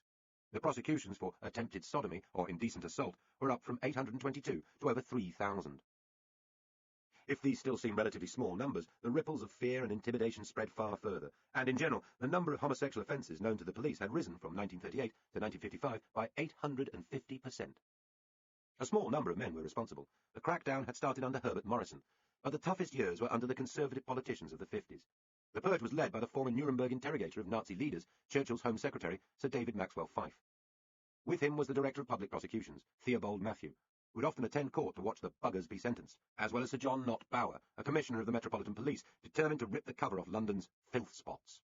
They were supported by a press which ran articles on the secret world of mincing pansies, or explained to stout-hearted readers how to spot a homo. There were special drives to root out buggery in the army, and worried Whitehall inquiries into alleged lesbian conspiracies in the RAF. Lesbianism was not in itself a crime, allegedly because Queen Victoria had refused to believe it existed, but was an offence in the armed services. Attacking homosexuals helped sell papers, and certainly played to the prejudices of many politicians and clergymen, but there was more to it than that. The early 50s was also the time of maximum fear about communism, subversion, and spying, not without reason. The atom bomb spy Klaus Fachs had caused appalling damage to British intelligence by the time he was exposed in 1950. In 1951, two of the famous KGB spies, Guy Burgess and Donald Maclean, had defected to the Soviet Union. Though a proper version of their story would not break publicly until 1955, the British government was under American pressure to show that it was tough on subversive networks. This was not formally discussed at home, but friendly overseas journalists were briefed. In October 1953, the Sydney Daily Telegraph reported that Commander E.A. Cole of Scotland Yard had spent 3 months in Washington consulting with the FBI after Strong United States advice to Britain to weed out homosexuals as hopeless security risks from important government jobs. With the arrival of Not Bower as the new Commissioner of Police, the plan was extended as a war on all vice. So moralism and national security worries intertwined. The homosexual, so the thinking went, had to live a double life. He was open to blackmail. He moved in mysterious circles. He was morally weak. The homosexual was therefore by definition a security risk. Burgess and Blunt had indeed lived secret sexual lives, and the habits of essential deception, the feeling of belonging to a hidden and important circle, connected seamlessly to their lives as spies. Nor was the blackmail argument ridiculous. A few years after the Montague case, John Vassall, a homosexual clerk who worked at the Admiralty and had been photographed in Moscow by the KGB at a gay sex party, was uncovered as a spy. Vassall was a conspicuous consumer, living far beyond his means, yet no one had asked the obvious questions about where his money was coming from. Again, there was much speculation about a wider homosexual and traitorous network, this time involving ministers too. The gap in official logic was that homosexual men were open to blackmail and had to live a secret life precisely because of the law that was now being so vigorously and aggressively enforced. Some men were self-confident enough to survive. The Labour MP Tom Dryburgh, for one, who used the Commons toilets to proposition an impressive array of fellow politicians, as well as parliamentary staff, and Macmillan's colleague, the lover of his wife, Lord Boothby. But others, including the Conservative MP Ian Harvey, convicted of an offence with a soldier in Hyde Park, and the actor John Gielgud, arrested in Chelsea in 1953, were not so lucky. There was a very extensive and semi-open gay world in theatrical circles. Alec Guinness had been fined for impugning in 1946, for instance, but had escaped press attention by giving a false name, Herbert Pocket. Other celebrities of the time, such as Noel Coward and the impresario Binky Beaumont, hardly bothered to hide their sexuality. But the wave of prosecutions caused terror among those living outside the charmed circle of theatrical and political power. Montague had fallen into the middle of the police operation first suggested by Washington. A premier peer of the realm, he was about as well connected as it was possible to be. In his time with the Grenadier Guards, he had served in Palestine during the worst of the Jewish terrorist attacks, and had an informal supper with the King, Queen, and future Queen Elizabeth. In the advertising world, he had helped launch the patriotic new comic, The Eagle, the idea of a North Country vicar called Marcus Morris, who himself, said Montague later, had a distinctly unclerical sexual appetite, as he adored showgirls. The peer would go on to become famous for his National Motor Museum at Beaulieu, help found English Heritage, and marry twice. But he was bisexual, something he had suspected at Eton, and was confirmed in the Guards. At one party in London, the aristocratic officers were entertained by a young naval rating doing a striptease, who would later become a national treasure, as the jazz musician George Melly. Yet Montague always insisted that he had made no improper advances to two Boy Scouts, the reason for his arrest. Having been acquitted then, he was drawn into the later Wildblood case. The prosecution stooped to forging an entry in his passport to try and discredit an alibi, used illegal tapping of phones, entered and searched private houses without warrants, and put appalling pressure on two RAF men to inform against their social superiors in order to avoid many years of imprisonment for themselves. The witnesses, as they later admitted, had been carefully coached in their stories. Peter Wildblood's unusual response to the prosecution was to declare openly and unashamedly that he was a homosexual, or, in the language of the day, an invert, and had a right to be treated with respect. He declined to apologise. His language was very far from the gay liberation rhetoric of modern times, but it was clear and dignified. I am no more proud of my condition than I would be of having a glass eye or a hare lip. On the other hand, I am no more ashamed of it than I would be of being colourblind, or of writing with my left hand. He pointed out that Lord Montague had done patriotic service in the Grenadier Guards, and that Montague's co-accused cousin, Pitt Rivers, had served bravely in the war, while Wildblood himself, though he turned out to be a terrible pilot, had served with the RAF as a meteorologist in Africa. These were all, apart from their sexuality, entirely normal members of the patriotic upper-middle-class establishment, about as different from the Cambridge spies and their views as it would be possible to be. And of course, since homosexuality is spread throughout society, some of the establishment was gay too. Lord Wolfenton's famous committee, formed in 1954 to consider the law on homosexuality, was headed by a former public school headmaster and university vice-chancellor, and included Tory politicians, a senior official in the Girl Guides, a judge, and so on. When Wolfenton later discovered that his own son was gay, he wrote asking him to keep out of his way and to wear rather less makeup. The committee, however, took evidence from Wildblood, among many others, and after 3 years of private hearings in the Home Office, duly recommended in 1957 a change in the law, legalising private homosexual activity between consenting adults aged over 21. By then the country's mood seemed to have changed. There was a feeling that the tactics used against Montague and the others were unfair and underhand. The hostility to government interference and meddling, which had contributed to the fall of Attlee's Labour administration, was beginning to stretch to private matters. When Wildblood was released from prison, he found his working-class neighbours in Islington to be cheerily friendly. When Montague was released from Wakefield prison, where his fellow inmates had included Fuchs, he got a similar reception, though it was not universal. At lunch in the fashionable Mirabelle restaurant in London's West End, he recalled one or two of the neighbouring tables disapproved. The atmosphere became unpleasant, and remarks were made which were obviously meant to be overheard with intent to wound. At this point, however, the then leader of the opposition, Hugh Gateskill, who was also lunching there, intervened. He could see perfectly well what was going on. After a while, he laid down his napkin and crossed the room to our table. "How nice to see you back," he said, holding out his hand, which I shook with surprise and gratitude. The action silenced the surrounding hostility. There was continued hostility to homosexuals then, and there is today. But the so-called permissive society of the 60s was already being forged by public reaction in the second half of the Tory 50s to cases such as these. For now, Parliament disagreed.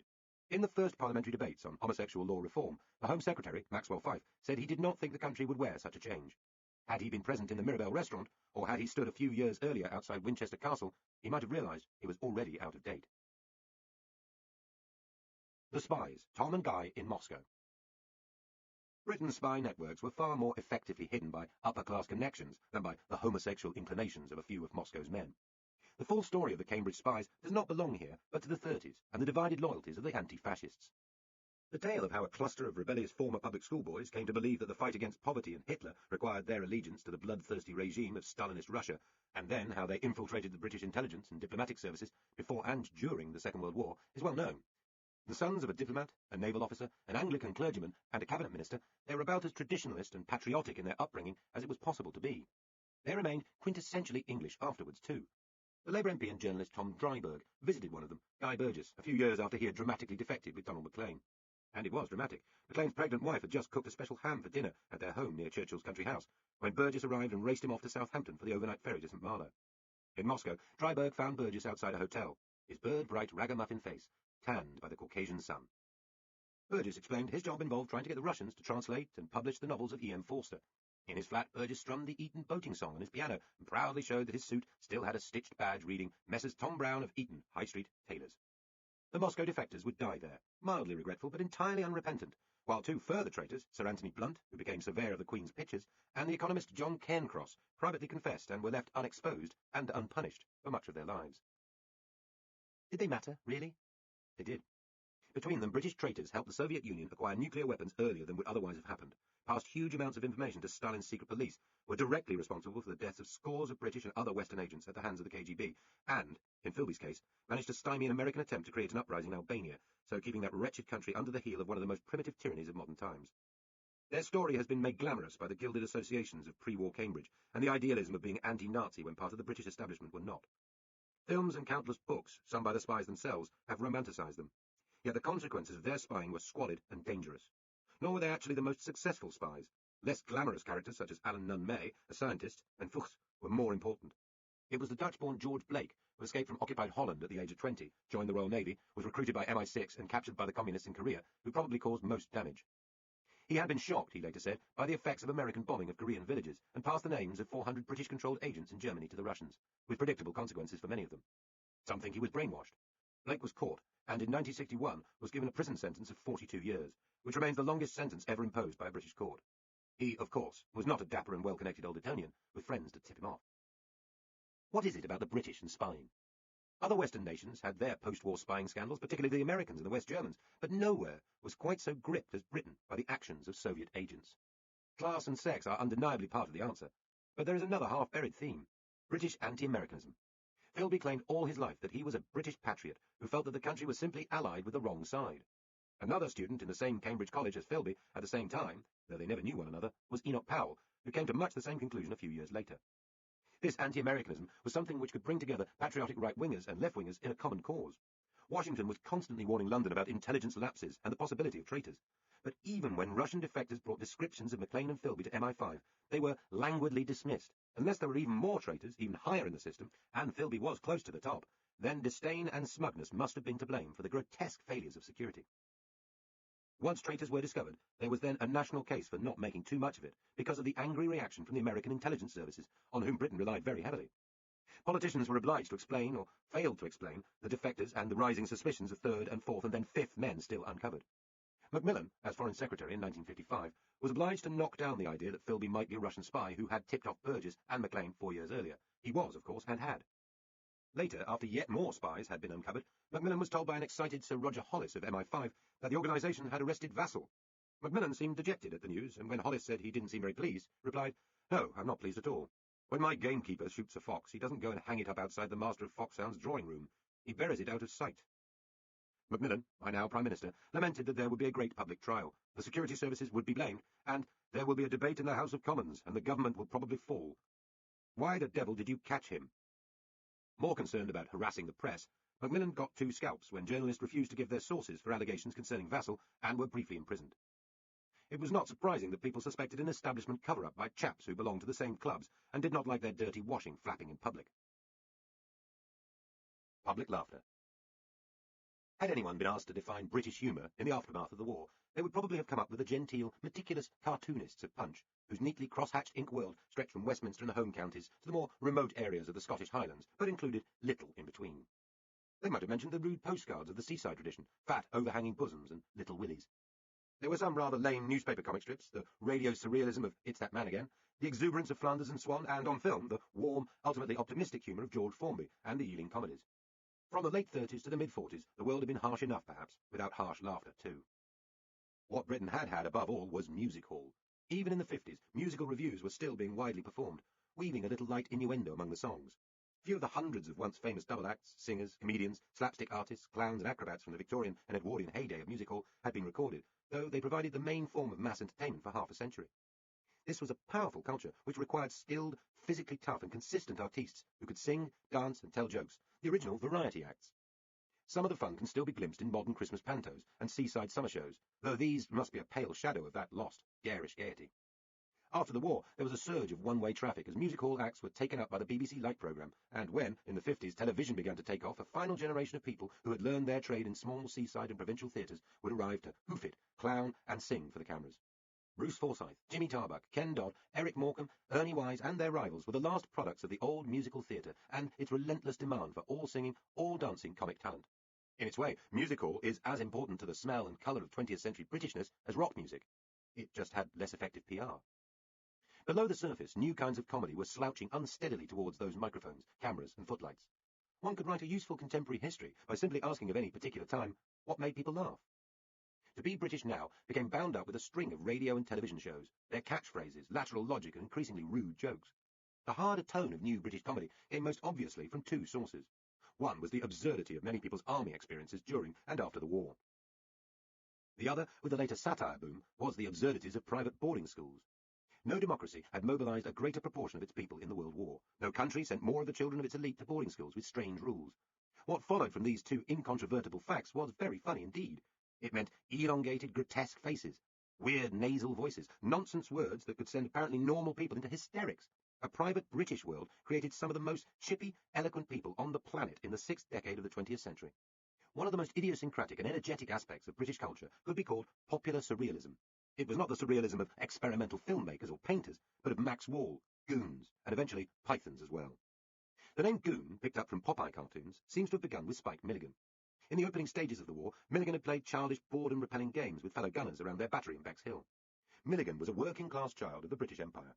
His father was Irish and had performed in music halls as a youth, alongside another boy called Charlie Chaplin, who then disappeared off abroad. He had then joined the British Army, like his father before him, so that Spike was born in India and brought up there and in Burma. It seems to have been a golden time before his father lost his army job in pre-war defence cuts, and the family had to return, settling in Catford, South London. Poorly educated, Spike got a job as a clerk until he was sacked for stealing cigarettes. He taught himself to play the trumpet and dabbled in politics, joining the Young Communists and, according to one report, flirting with Oswald Mosley's black shirts too. Then, in 1939, as he recalled later, an envelope arrived containing a cunningly worded invitation to participate in World War II. Army service bored and frightened Milligan, but it was the making of him. Tens of thousands of soldiers found that the fear of death, nutty regulations, stupid officers, and the incompetence of the war machine required a more raucous, sardonic humour than they had been used to at home. Spike was sent as a signaller to North Africa, where he was duly shelled, lost friends, and was injured, always playing jokes and making up games to pass the boring times. As the fighting moved north through Italy, he saw another gunner take part in one of the army variety shows put on to amuse the troops. This was Harry Seacombe, a commercial traveller's son from Swansea, who, like Spike, had been a clerk before the war. The two were soon working together, part of a loose association of military comedians and musicians who would eventually tickle the nation when they returned. Dick Emery, Benny Hill, Frankie Howard, and Tommy Cooper among them. Meanwhile, in India, Peter Sellers, a young, half-Jewish impressionist, was busy impersonating Sikh officers and RAF commanders. Michael Benteen, an old Etonian intelligence officer and actor, would later complete the quartet, the most influential act of British comedy surrealism in the 50s, and one of the most important ever. Almost all of them had some music hall connections. Sellers's mother and grandmother had been singers and dancers, and Seacombe's family was saturated in music hall culture. But they had all added a new twist, the result of those transforming army years. The Goon Show was subversive without being party political, or even conventionally political at all. Spike Milligan described it as against bureaucracy. Its starting point is one man shouting gibberish in the face of authority. Of one of the Goon's classic villains, Milligan said that it was a chance to knock people who my father, and I as a boy, had to call sir. Colonels, chaps like Grit Pipe Thin, with educated voices, who were really bloody scoundrels. They'd con and marry old ladies. They were cowards charging around with guns. And one of his producers, Peter Eaton, said later, "We were trying to undermine the standing order. We were anti-Commonwealth, anti-Empire, anti-bureaucrat, anti-armed forces." Milligan, Seacombe, Benteen, and Sellers were demobilised in the rationed, bureaucrat-dominated Britain of the 40s, so it is hardly surprising that their humour was aimed at unthinking patriotism and official bungling. It was exactly what people wanted and needed, however nervous the BBC felt when the show began broadcasting in 1951. Older listeners found it alarming and baffling, but millions were quickly mimicking the silly voices, appalling puns, and nonsense words of goonery. Milligan remained prickly about being working class, and was political enough to support the campaign for nuclear disarmament away from the microphones. His comedy was meant to sting. Yet there was a warmth about the Goons that drew some of that sting. Had it been otherwise, it is unlikely that the Duke of Edinburgh and the Prince of Wales would have been quite such enthusiastic fans. All fall down. Suez. Some sense of the popularity of the Tories' Crown Prince throughout Churchill's sluggish and frustrating last government, Anthony Eden, can be gauged from his reception in the 1955 election, when Churchill had at last retired. Most of the time he travelled in his own car, declaring that, if I cannot travel in my own country without an armed guard, I would rather retire from politics. But when he went by train, women arrived at the windows at each stop with huge bouquets of flowers. Here was the man who had stood up to Hitler, decently waited for Churchill to retire, and was now a great architect of post-war global peace. Shortly after the election, Eden invited the new Soviet leader, Khrushchev, to London. Despite a completely drunk translator, the visit had gone well, though at one point Khrushchev was introduced to the hunting and shooting Tory politician, Lord Lambton, as a shooting peer. The Soviet leader solemnly and sympathetically shook hands with Lambton, assuming that this meant he was under sentence of death, and shortly to be shot. Eden was at root an intensely patriotic man, who thought Britain's Commonwealth links far more important than deeper entanglements with Europe. Among his weaknesses were his inherited foul temper and a racist disdain for Arabs. But for most people in 1956, Eden seemed an almost beau ideal, the man for the moment. Suez is often seen as a very short era of bad judgment, a crisis whose origins are obscure and whose consequences are hard to discern. This sells it short. Suez was about Britain's colonial history. It had begun as something very personal, a duel between an English politician of the old school and an Arab nationalist leader of the new post-war world. Anthony Eden and what he represented for the Britain of the mid-50s are worth dwelling on. Through most of Eden's life, he had been a glittering and glamorous figure, hugely admired across the political spectrum, a global peacemaker and statesman. Remembered by one colleague as half-mad baronet, half-beautiful woman, Eden had come from a landed, if sometimes eccentric, family. During the Suez Crisis, he was seen in Washington as the epitome of alien English snobbishness. In fact, one of his forebears, a baronet of Maryland, had been a great friend of George Washington and supporter of the American Declaration of Independence. Another had written a pioneering study of the poor, warmly praised by Karl Marx. Eden was never absolutely sure of his paternity. His mother was vivacious, but it was probably the wild, spendthrift, artistic Sir William Eden. He was a baronet out of the pages of a satirical novel, much given to hurling joints of roast lamb out of windows, and, when riding to hounds, jumping closed level-crossing gates without waiting for oncoming trains. He had a terrible temper, and used language so bad that when he was presiding over local police courts, Durham miners would come simply for the pleasure of hearing him swear. The boy Eden, a beautiful casket seething with unstable genes, went on to Eton. He fought bravely in the First World War, during which his oldest brother was killed in the trenches, and his much-loved younger brother was killed at sea, days after his 16th birthday. A liberal-minded Tory MP from 1923 onwards, Eden rose to become the Foreign Office Minister who had face-to-face negotiations in the 30s with Mussolini, Hitler, the two men discovered they had fought opposite one another in the trenches and drew maps of their respective positions, and Stalin, whom Eden thought was a kind of Oriental despot. After becoming Foreign Secretary and helping form the pre-war system of alliances and League of Nations agreements, he dramatically resigned in 1938 in protest at the appeasement of Nazi Germany, finally returning to serve Churchill, again as Foreign Secretary, from 1940 to 1945. A brilliant linguist, highly cultured and with a deep love of modern art, a lover of many women, a genuine diplomatist, he was familiar by the mid-50s with most of the world's leaders. In 1954, at Geneva, he had arranged a key conference to try to keep peace in the new Cold War world, a summit seen then as a last throw to prevent the Third World War. So what of Nasser? If Eden was the model of a kind of Englishness, Colonel Gamal Abdel Nasser was the original of the anti-colonialist autocrat who would become familiar over the decades to come. Charismatic, patriotic, ruthless, opportunistic. Driving the British from Egypt was the cause that burned in him from his teenage years, and not surprisingly. Egypt, though nominally independent under its own king, had been regarded as virtually British until the end of the Second World War. It had been the centre of the fight against Rommel's Africa Corps, and the pivot around which Britain's domination of the Middle East revolved. The oil fields of Iran and Iraq, which kept Britain working, the Suez Canal, through which a quarter of British imports and two-thirds of Europe's oil arrived, the airfields which refueled planes bound for India and Australia, all this made Egypt a hub, a pivot, Britain's Mediterranean navel. Most British families contained someone who had served in Egypt at some time. What was less special was the casual contempt British people tended to reserve for the Egyptians themselves, or wogs as they were more commonly known. Churchill had reacted to one moment of early Egyptian insubordination by shouting that if they didn't look out, we will set the Jews on them and drive them into the gutter. Before the Second World War, Egypt had been forced to sign a treaty making it clear that the country was under Britain's thumb. Eden's head was even placed on Egyptian postage stamps to mark this humiliation. One wartime episode makes the relationship clear. In 1942, as Rommel's tanks drew nearer and Churchill was fulminating about Cairo being a nest of Hun spies, the British ambassador told Egypt's King Farouk that his Prime Minister was not considered sufficiently anti-German and would have to be replaced. The King summoned his limited reserves of pride and refused. It was, he insisted, a step too far, a breach of the 1937 treaty. Britain's ambassador simply called up armoured cars, a couple of tanks and some soldiers and surrounded King Farouk in his palace.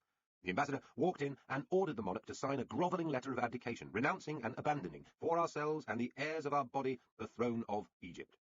At this, royal determination crumbled.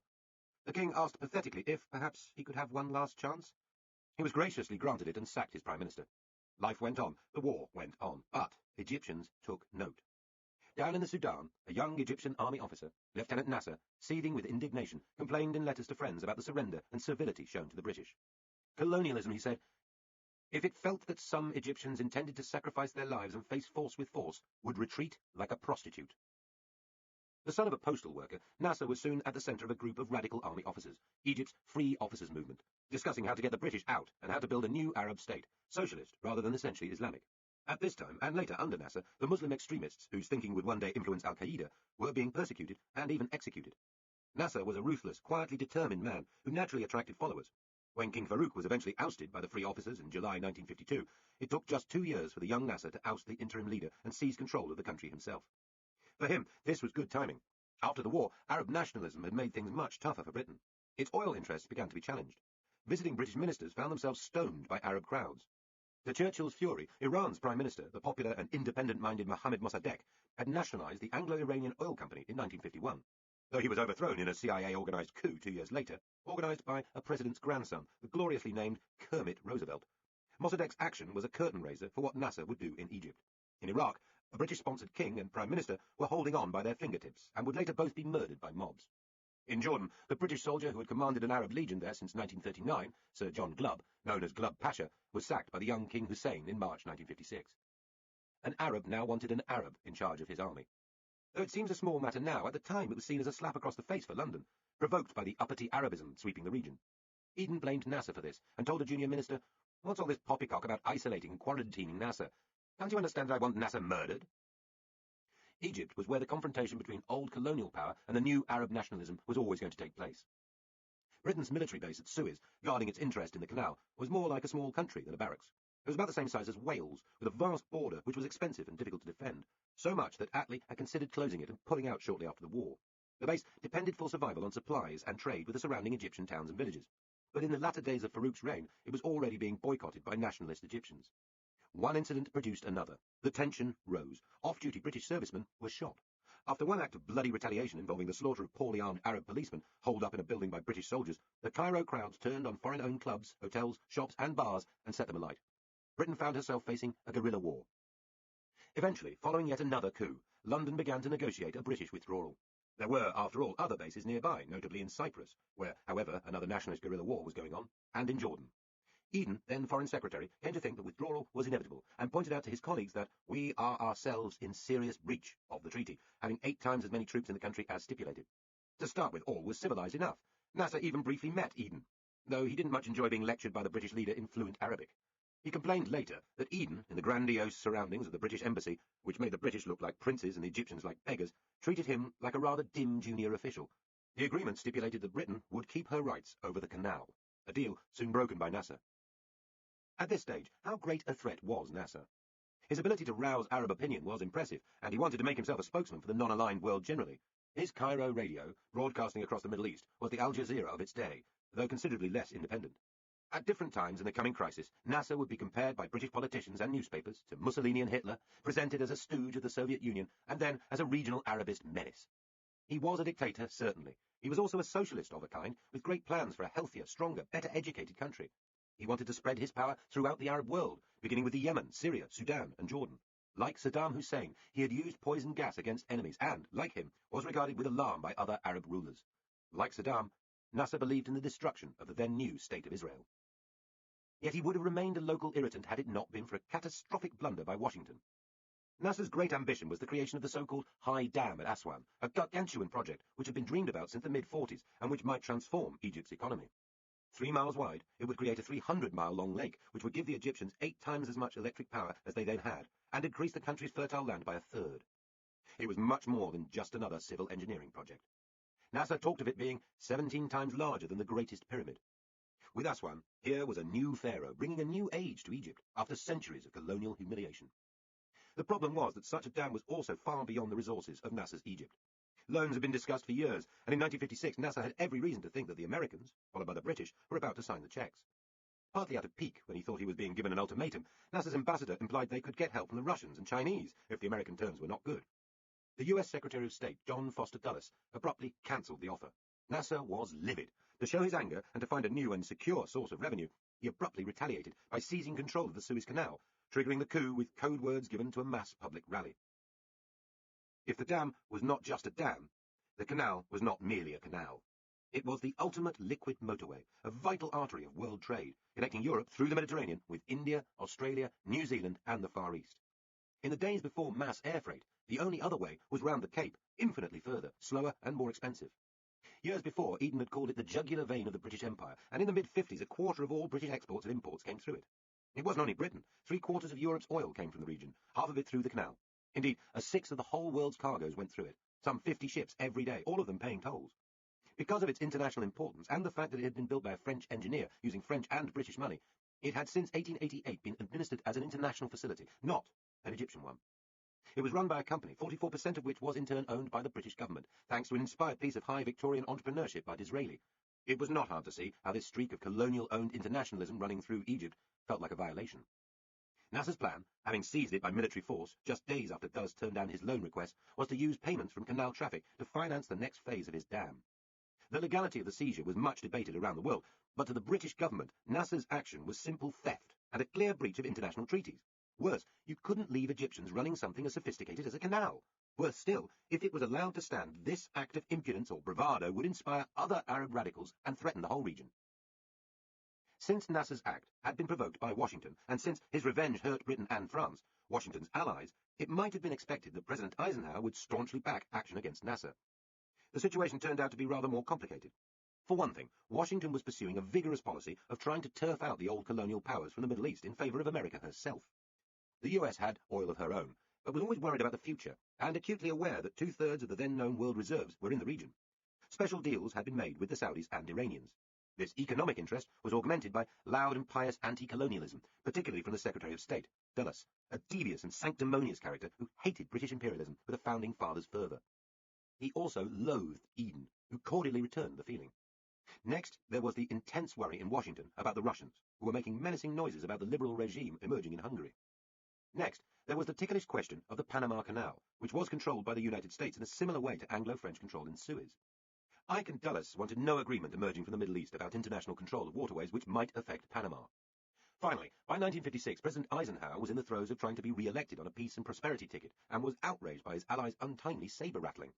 For all these reasons, America would prove to be Britain's enemy in her confrontation with Nasser, not her friend. Little of this was understood in London, where Eden's tough line with Nasser was hugely popular. The Conservative Party was roaring its support. The Labour opposition under Hugh Gaitskell sounded, if anything, even more bellicose, as it would later in the opening phases of the Falklands War under Michael Foot. With a couple of exceptions, the Manchester Guardian and the Observer, the press, commentators and cartoonists were all on side and demanding punishment.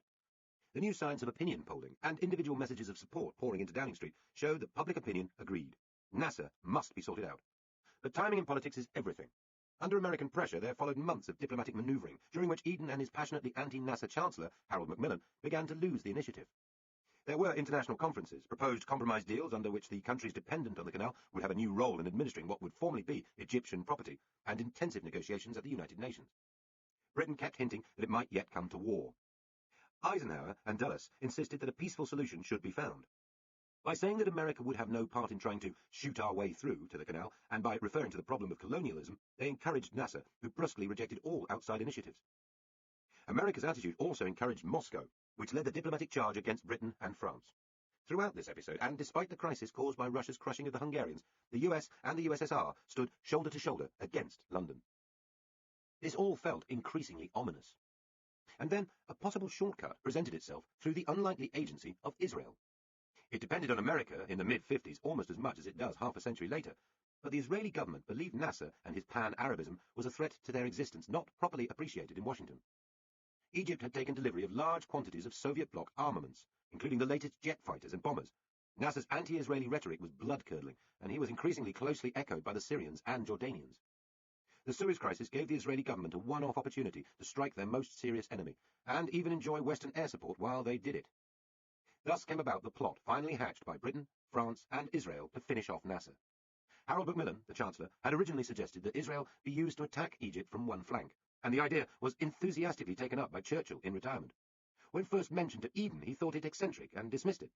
But as the international talks dragged on and the government began to lose support and momentum at home, the idea of a plot resurfaced. End of Disc 6. Disc 7. We do not know all the details for the very good reason that Eden insisted no notes were taken at the key Cabinet Committee discussions. He even insisted that private diaries of the time, including Macmillan's, be torn up or burned. But the Israelis approached the French, who revived the idea. Israel was being harassed on her borders by guerrillas. The French, fighting a vicious colonial war in Algeria, thought Nasser was a menace to their interests there as well as in the canal. The specific plot for an Israeli attack to be followed by an Anglo-French demand for a ceasefire, which would be refused and then followed by a police action intervention, was dreamed up by the French war hero, General Maurice Charles. So cloak and dagger discussions began. The place at which the details were hammered out was a modest borrowed villa at Sèvres, outside Paris, a house that had once been a French resistance hideout. Eden's foreign secretary, Selwyn Lloyd, attended, reluctantly, having tried to disguise himself by wearing a battered old raincoat as he left London. It did not work. There he met his French opposite number, the Israeli Prime Minister, David Ben-Gurion, the country's Chief of Staff, Moshe Dayan, and Shimon Peres from the Israeli Defense Ministry. It was not an easy meeting. Britain had a close defense agreement with Jordan, another enemy of Israel at the time, and it was not so long since Israeli terrorists had been killing British soldiers. For their part, the Israelis deeply mistrusted the British. The French were also suspicious after Britain's decision a year earlier to shun the new common market. Finally, the deep secrecy of the meetings created its own layer of mistrust, particularly since Eden was obsessive about nothing being written down. Eventually, the outline agreement was written down, at the Israelis' insistence, and initialed by a British negotiator. At the Sèvres house, with the help of local fish and wine, a deal was finally done. Those present solemnly swore not to reveal the details during their lifetimes, and for good reason. The agreement to ensure that French paratroops from Algeria and a British invasion force from Malta and Cyprus could attack, theoretically to separate the two sides, but in fact to grab back control of the canal, was wholly illegal. It required that ambassadors, other ministers, the head of MI6, and the Commons, as well as the White House, must all be kept in ignorance. That, at least, was done highly successfully. Despite leaks from Paris to the CIA, President Eisenhower never guessed what was happening until it was too late. Meanwhile, the mood in Britain had changed. Anti-colonialism, the international rule of law, and the rights of young countries were all issues which enthused Labour and the left generally. The United Nations, NATO, and the European Convention on Human Rights still smelled of fresh paint. As American hostility to military action became clearer, some MPs and commentators began to have second thoughts.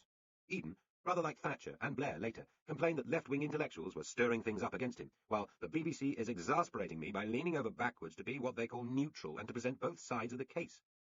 There was nothing quite like the drama of the Hutton inquiry and the resignation of the BBC's chairman and director general in 2004, yet at a fundamental level the earlier clash went further. Eden made menacing noises about taking the BBC under direct government control. According to BBC law, troops were placed in a building on the Strand, awaiting orders to take over the BBC's external services in Bush House. Meanwhile, the corporation's engineers there had been issued with sledgehammers and told to destroy their own equipment, rather than let it fall into the hands of Eden and the government. Inside the government, some ministers became uneasy about the whole escapade. Sir Anthony Nutting, a Foreign Office minister, would resign in protest, though without the public drama achieved by Robin Cook before the Iraq War.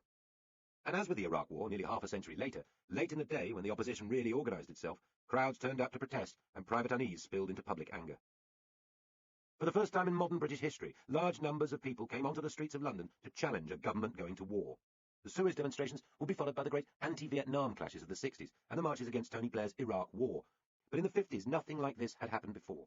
Suez split Britain down the middle, dividing families and friends. It brought the Prime Minister into angry conflict with establishment institutions and establishment grandees.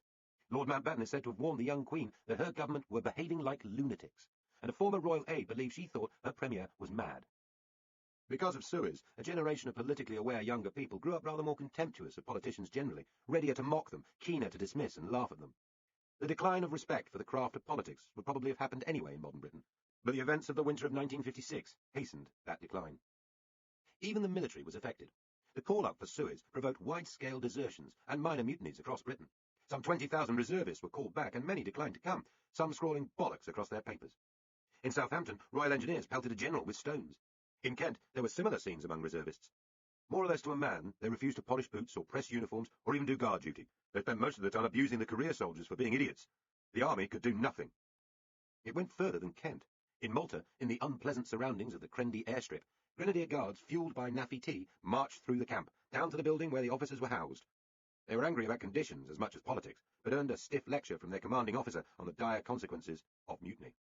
Shortly afterwards, though, the reservists of the 37th Heavy Anti-Aircraft Regiment of the Royal Artillery were at it again, marching through the Maltese camp to protest and shouting down their regimental sergeant major.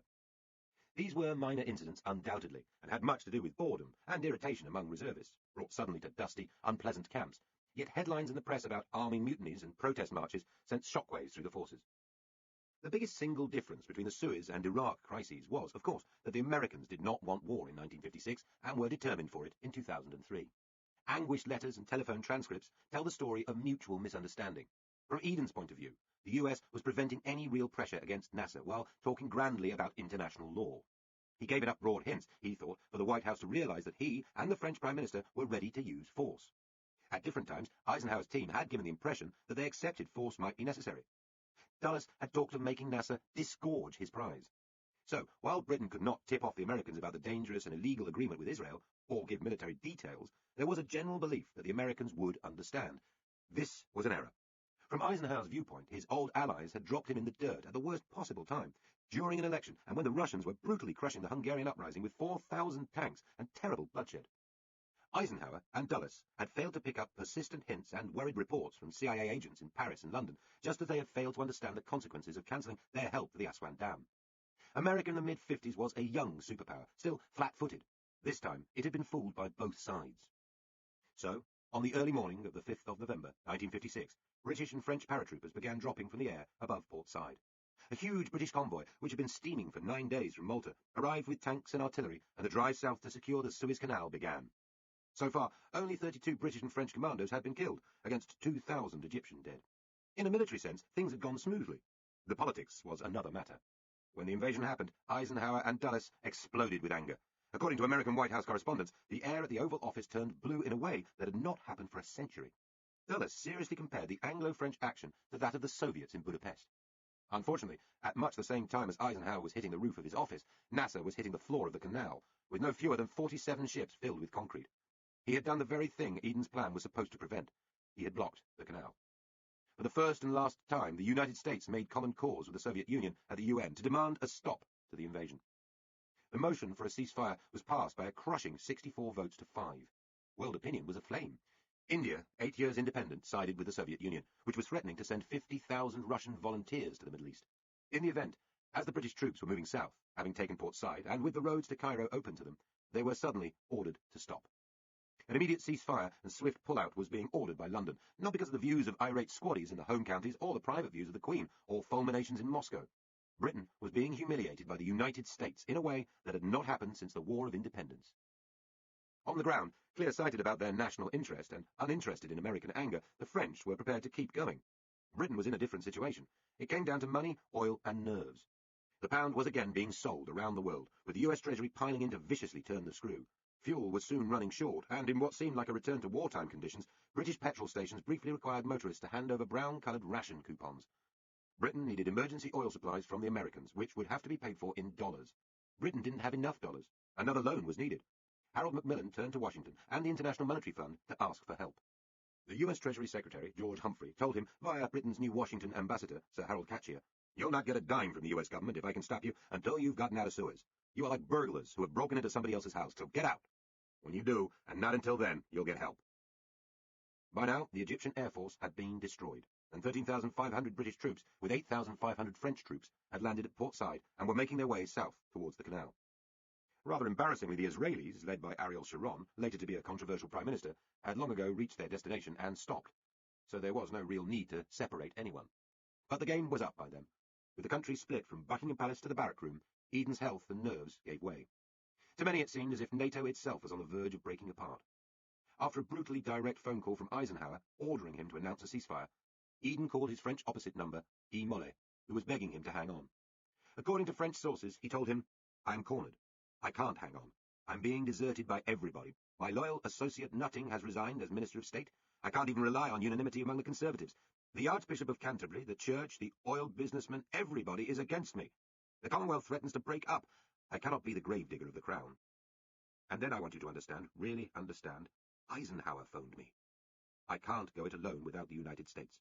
It will be the first time in the history of England. No, it is not possible. The ceasefire and the withdrawal that followed were a disaster for Britain, which left Nasser stronger than ever. It finished Eden, though not before he had lied to the Commons about the Anglo-French-Israeli plot at Sèvres. He said, "I want to say this on the question of foreknowledge, and to say it quite bluntly to the House, that there was not foreknowledge that Israel would attack Egypt. There was not." This can be compared to the French copy of the Protocol of Sèvres agreed 6 weeks earlier, which begins by stating quite bluntly, "Les forces israéliennes lancent le 23e octobre 1956, dans la soirée une opération d'envergure contre les forces égyptiennes." The canal was eventually reopened and reparations agreed, though the issue of oil security then assumed a new importance. Britain was left chastened and stripped of moral authority, Washington's rebuked lieutenant. The effect on the US is also worth recalling. Eisenhower and Dulles had been driven by pique, masquerading as high Christian principle, and their handling of the crisis encouraged the Arab nationalism which would return to haunt America in later decades. Eisenhower misled the American people about his true state of knowledge of Britain's readiness to use force. His public statement that he abhorred the invasion because the US did not approve of force to settle international disputes sat oddly with his earlier interest in using nuclear weapons in Korea. The Russians took note and were almost certainly more belligerent afterwards. As a result of Suez, the French distanced themselves from America. It led to the Franco-German axis, which endures to this day. The politics of the Middle East changed radically. Britain would not again possess independent power or influence in the region. The age of American power there, based on support for Israel and the oil alliance with the Saudi royal family, leading to so much later controversy, properly began after Suez. Much later, according to the then Vice President, Richard Nixon, Eisenhower had second thoughts about Suez, calling his decision to crush Britain his greatest foreign policy mistake. Dulles, who was desperately ill with cancer, told the head of the hospital where he died in 1959 that he reckoned he had been wrong over Suez too. Other consequences of Suez were less predictable. It provoked the arrival of the minicar, designed in the wake of the petrol price shock caused by the seizure of the canal. It even affected the fast rate of decline of the shipyards of Clydeside and Tyneside, whose small oil tankers were soon replaced by supertankers built at larger yards overseas. These, it was discovered, could sail round the Cape and deliver their cargo just as cheaply as smaller ships using the canal. Had this been realised a few years earlier, Eden might never have gone to war, and might be remembered now as one of our finer prime ministers. But it wasn't, and Suez became four-letter shorthand for the moment when Britain realised her new place in the world. Muddle or logic? Two soldiers. Harold Macmillan's arrival as Prime Minister meant a swift acceptance of American power. Was there another way? The man who was so like him, and yet so unlike him, Enoch Powell, certainly thought there was. But Macmillan, devious and wily, was the better politician. First in, first out, was the brutal, accurate jibe about him. Having been even more gung-ho about Nasser than Eden himself, it was he, as Chancellor, who felt the full impact of the run on the pound and led the political retreat. Unsettlingly, Macmillan was also having a series of private meetings with the American ambassador in London during the height of the crisis, advertising himself as Eden's deputy and suggesting ways in which the ceasefire and withdrawal could be sold to Tory backbenchers. Macmillan and Eisenhower knew each other from the war, and while it cannot be said that the Americans actually replaced Eden with a complacent Atlanticist, the switchover was done in the old Tory way, by a cabal agreement inside the cabinet. They certainly got the man they wanted. Macmillan swiftly tried to put Suez behind him, and, greatly to France's disgust, was soon pleading with Washington for help in nuclear weapons. For a brief period, Bevan's belief in the possibility of a genuinely independent British bomb had been vindicated. But this period lasts no longer than 5 or 6 years. The gap between the time it took for the new British bomb to be dropped by long-range jet bomber, to be made militarily usable, and the moment in 1958 when Macmillan realised that British bombing and missile technology was already out of date and insufficiently threatening to deter a Russian attack. Remaining in the tiny nuclear club wasn't the only route that Macmillan could have taken, but nuclear weapons seemed a relatively cheap shortcut to retaining the full fig of global swagger. Macmillan bluffed when he could, authorising the first British H-bomb explosion at Christmas Island in May 1957. It was partly a fake, a hybrid bomb intended to fool the US into thinking its ally was further ahead than we really were. The next year, at a crucial showdown between British and American scientists in Washington, the British Aldermaston team persuaded Edward Teller's men from Los Alamos that Britain was just as far advanced in the theory of nuclear weaponry. Teller conceded that the laws of physics seemed to apply on both sides of the Atlantic, and for a brief time the cooperation of 1940 to 1945 was resumed, although, after Suez, any illusion of equal partners working together was an obvious sham. Perhaps Britain, like France, could have broken away from the American-run military command of NATO and returned to developing her own nuclear weapons and strategy, joining full-heartedly with the new Europe. It would have been expensive and altered the shape of the post-war world, but an entirely different path was available to Britain after Suez, even if it seemed a stony and unattractive one. Macmillan never considered it. The stony path was the terrain of a politician to whom Macmillan was almost allergic. One morning in 1962, the Foreign Secretary, Lord Hume, walked into the Cabinet room in number 10 to find the Prime Minister quietly shuffling the place names around the table. He asked the Cabinet Secretary what was going on. Had someone died? No, came the reply. It was all to do with Enoch Powell. The PM can't have Enoch's accusing eye looking at him straight across the table any more. And poor Enoch was put way down the left, where Harold couldn't see him. It is not a bad symbol for the age. Avoiding eye contact with unpleasant choices was part of the art of governing, and for much of this time governments got away with it rather successfully. Powell, a brilliant romantic, driven by a cold, intense logic, was tormented by the choices ahead, from the economic effect of an ever-growing state to the consequences of the loss of empire and the effect of immigration on traditional Englishness. His answers to these questions would change over time, and some would destroy his political career, but he never stopped following his agonized conscience. Macmillan, by contrast, was perfectly well aware of hard choices ahead. His diaries are full of foreboding, and he could write crisp, clear-sighted private papers. He pushed decolonization hard, and struggled to get Britain into the European Economic Community. But confronted by the most dangerous questions, such as whether union power and state spending needed to be reversed, he seemed rather more interested in staying in office, and reassuring the people that all would be well. He was a great actor, a wonderful showman, and he put Powell so far out of eyeline that he couldn't see him. Much though they disliked one another, Macmillan and Powell had several important things in common. They had both been soldiers, and both carried a certain guilt that they had not been killed fighting Germans. Harold Macmillan had fought exceedingly bravely in the First World War. He was wounded repeatedly. He survived without ever forgetting how many of his friends and the soldiers serving under him had not. He had a shuffling walk, much mocked when he became Prime Minister as some kind of aristocratic affectation. It was, in fact, caused by shrapnel from a German shell. Powell, a much younger man, had been an intelligence officer with the Eighth Army in the Second World War, and said much later, with a touch of the characteristic Powellite emphasis, "I should like to have been killed in the war." Both men were haunted. Both also came from humbler families than Macmillan's marriage and pheasant shooting, or Powell's perfect diction and fox hunting, might have suggested. Macmillan's family had been Scottish crofters before going into the book trade, which brought him his privileged upbringing. Powell was the son of a Birmingham schoolmaster who rose through mental power and ferocious hard work. Both men were well read, particularly in the classics, and gifted at languages, though Macmillan lacked Powell's brilliance and preferred English novelists and political biographies. They shared a belief in Britain's unique destiny. The differences between them were chemical and generational. Harold Macmillan was a high-minded Victorian reformer who grew up to the sound of horse-drawn carriages and the spectacle of the old Queen's Diamond Jubilee. A young Tory, his conscience was stirred by the awful poverty of the Depression, notably in his Stockton constituency. His politics in the 30s became radical to the point of extremism. He hired the former secretary of Oswald Mosley's New Party, a former Marxist. He called for widespread planning of the economy, including the abolition of the stock exchange and the bringing of the trade unions into the heart of economic decision-making. He was remarkably close to the politics of Tony Benn 50 years later. He might well not have stayed with the Tories had the war not intervened. After it, he was still a stirrer, suggesting renaming the Conservatives the New Democratic Party.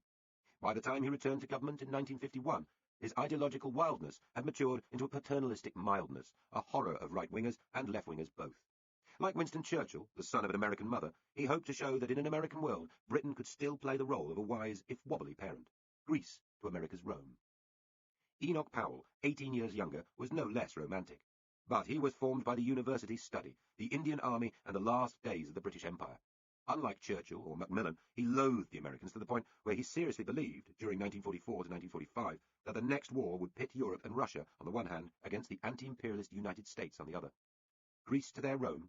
Had Powell not been a distinguished Latinist, he would probably have preferred to torch Rome.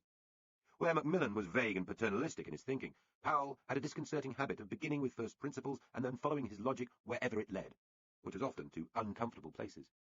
Sovereignty, independence, and race were not woolly abstractions for him.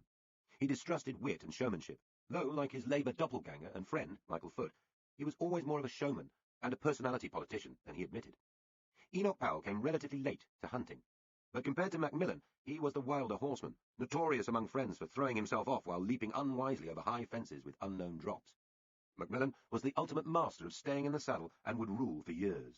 Powell never would, but his anger matters as much for the British story as Macmillan's affectation that things were under control. Together, these two men make up the inner argument that animates the 13 Tory years, even when looking the other way. Macmillan had the power, but not the ideas. Powell lacked the power most of the time, but he would find the ideas. The Revolt of the Chicken Farmer. Ideas matter. And because ideas matter, so too does the story of an old Etonian Christian Scientist, former RAF fighter pilot, chicken farmer, and unsuccessful turtle rancher called Anthony Fisher. In the high years of socialism and planning, from 1945 onwards, Fisher stood out as an utterly self-certain individualist and anti-socialist. Communism is the poison offered to the people, socialism is the cup in which it is given, and the welfare state is the tempting label on the bottle, he liked to say. In the Britain of the 40s and 50s, these views made him an eccentric. Once, this country had been the world centre for liberal economics, famous for its people's distrust of big government, a land without identity cards or intrusive central government.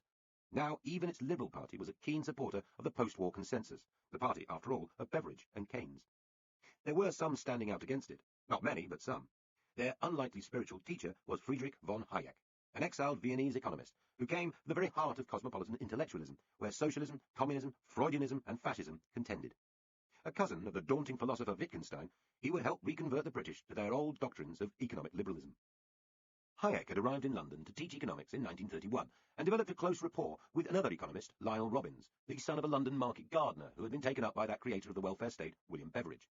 Hayek and Robbins formed a crucial partnership at the London School of Economics, a subversive friendship which would help, eventually, to change the intellectual climate of Britain. Hayek's The Road to Serfdom, published in 1944, was one of the most influential books of the age, a full-throated attack on socialism, which was received with contempt by many, but admired, with reservations, by both George Orwell and Keynes himself. But a book is not a movement. Liberal economists did begin to meet regularly in Switzerland from 1947, but for Britain the key moment came with the arrival on the scene of Fisher, now an almost entirely forgotten man. He had been traumatised by watching the death of his brother during the Battle of Britain, and rebuilt his life as a Sussex farmer.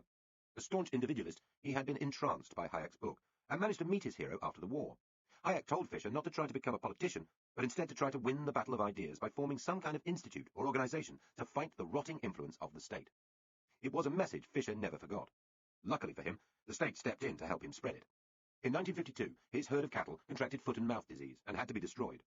Fisher used his compensation money to visit the United States. There, he not only picked up the latest free market thinking, but visited a huge experimental broiler chicken farm at Cornell University, where 15,000 birds were being raised under one roof.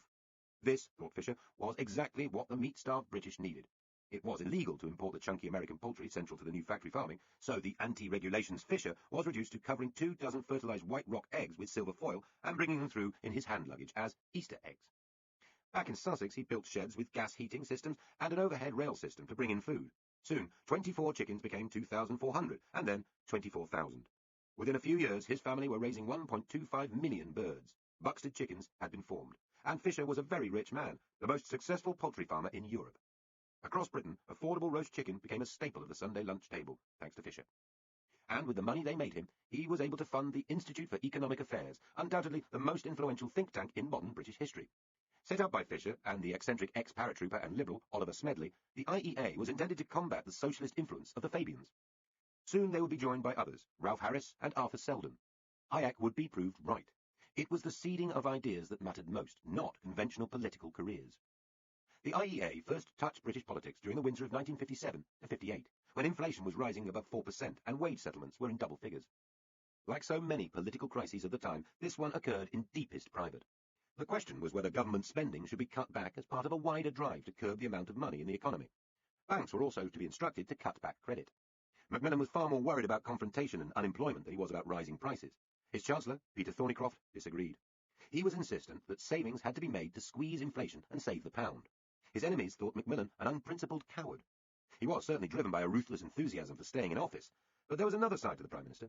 Brought up in the intellectual shadow of Keynes, he thought that seriously painful cuts were perhaps not necessary, and that the economy was already slowing. Though Macmillan was inclined to dither, haggle, and to split the difference, this was a shrewd call. And around him he had many spending ministers looking after the armed forces, the hospitals and welfare, who were bitterly against cutting back. He feared some of them might resign. On the other side of the argument, as it turned out, were the real resigners, Thornycroft and his two junior Treasury ministers, the wealthy, sarcastic, ruthlessly logical and nearly blind Nigel Birch, and Enoch Powell.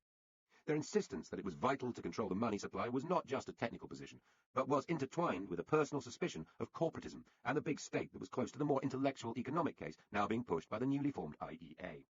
Lionel Robbins had been advising the three ministers, despite much sucking of teeth by more consensus-minded officials, and Fisher's men would come to see Thornycroft and his fellow rebels at Macmillan's Treasury as heroes. They provided the intellectual ammunition and connected through Powell to younger Tories and gained them as converts. Powell had already been introduced to Hayek's thinking. In the months before the three Treasury ministers resigned, they had been dropping in on one another for a rolling conversation which showed they had all concluded the same thing. The government spending was too high and had to be severely reined back. Against the instincts of their own officials, as well as their colleagues, they put together a planned series of cuts, including a 50% increase in the cost of school meals, freezes on pay rises, and the removal of family allowances for the second child. It would have hit 5 million families, including millions of the very middle-class mothers who support the Tories most needed. It was a deliberately tough and provocative package, and battle was duly joined in the cabinet. If there was ever a moment before the great political smash-ups of the 70s when ministers could have gripped the issue of inflation and asserted themselves against the consensus of Whitehall and the unions, this was it. Day after day, the arguments raged back and forwards. Compromises were offered, partially accepted, and then rejected again. Tempers grew shorter. The Treasury team trooped in and out of number 10. A special cabinet was held on Friday, then again on the Sunday. But Thornycroft, despite being accused of Hitler tactics by irate colleagues, would not budge. Macmillan, anxious to get away for a tour of the Commonwealth, would not concede the cuts. All three ministers then resigned. Thornycroft would later become chairman of the Tories under Margaret Thatcher. Birch would struggle with his growing blindness and never return. Powell's stormy career had many more crises in it yet. In apparently throwaway but actually carefully considered words, Macmillan dismissed the whole matter as a little local difficulty, appointed a new team, and swanned off abroad exactly on schedule. It seemed stylish, insouciant, masterly. From it, immediately, nothing flowed. Some cuts were made by the new Chancellor. The economy was in fact turning down, which suggests Thornycroft's medicine would have been grim indeed. Yet this was a turning point, away from the ideas of free marketeers, and towards the last phase of the planning economy, which would end in disaster. That in turn would eventually produce Thatcherism, the IEA's final triumph, and the time when Anthony Fisher's eggs came home to roost. Before that could happen, another pre-election boom was engineered in 1959, and a new idea for improving British economic performance began to take hold.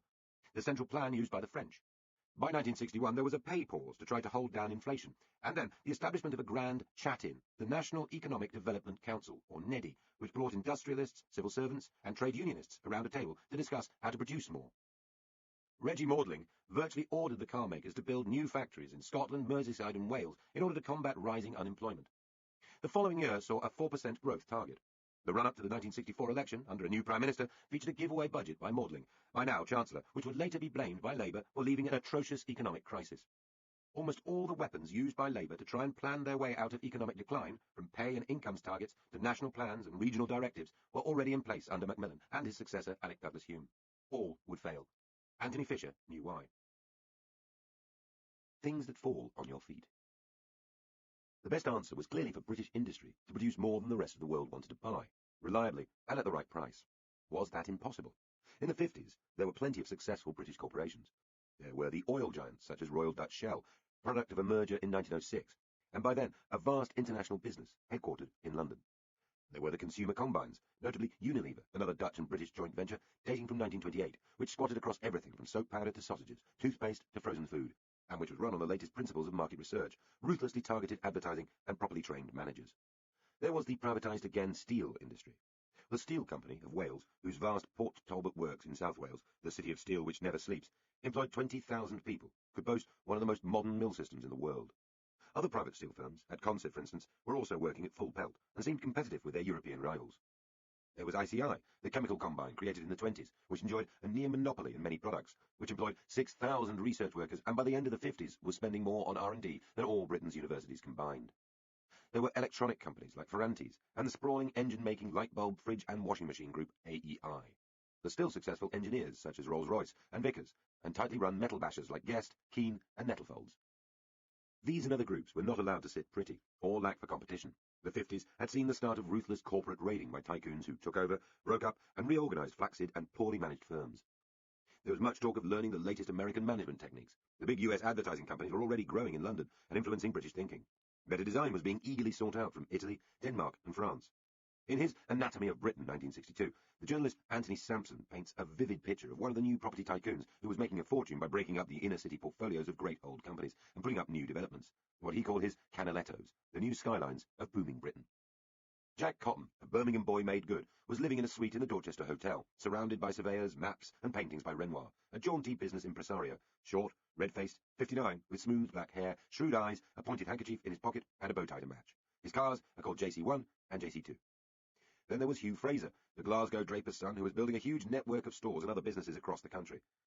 In 1948, he floated House of Fraser and created a private company, Scottish and Universal Investment Trusts, Suits, which became a mighty force in the 50s. By 1957, he had bought London's John Barker Group, and 2 years later, Harrods. Then, another outsider, the Italian-born Charles Forti, who had emigrated to Alloa in Scotland, was quietly building a modest chain of roadside cafes into a huge hotel and catering business. He opened Britain's first motorway cafe, and his little chef had from 1958 Happy Eater restaurants, while not necessarily the finest examples of continental cuisine, kept generations of travelling Britons fueled. These men are also part of the story of the 50s, alongside the more familiar images of tweed-suited old Etonians ambling around grouse moors. Even in government, the rumbles of modernisation could be heard.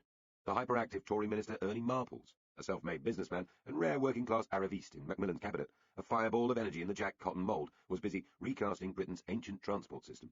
The first parking meters, for instance, went up in London in 1958 in Grosvenor Square. Under his appointee and friend, Dr. Beeching, brutal cuts in the rail network would soon follow. Investment went instead to new roads and traffic management systems. During those 13 Tory years, car ownership quadrupled to 8 million, and huge amounts of commerce were diverted from rail to lorries.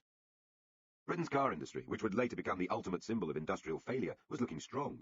The tangle of small competing companies that had marked the pre-war industry had been radically pruned. In 1952, the two great rivals, Austin and Morris, came together to form the British Motor Company. Herbert Austin's company at Longbridge, Birmingham, which traced its history to 1906, had dominated the interwar years with its Austin 7. This was the first British car which could be bought in large numbers by the less wealthy. Good enough to be built under license by BMW and copied by Nissan, it had sold nearly 300,000 by the outbreak of war. By 1948, a new range of Austins, the Princess and Sheer line, were spattered across magazine and newspaper adverts, and the A40 Somersets and Devons were arriving. Lord Nuffield, over at Oxford, had been one of the great industrial pioneers of modern Britain, building his first car just before the First World War, and still going strong enough at the time of the merger to become president of the new BMC. His Morris 8 and Morris 10 had won pre-war devotees. After the war, it was the Oxford Company which produced the first great British car of the age of mass motoring, Alec Issigonis's revolutionary Morris Minor of 1948. This would become the first British model to sell over 1 million, and would still be in production as late as 1971.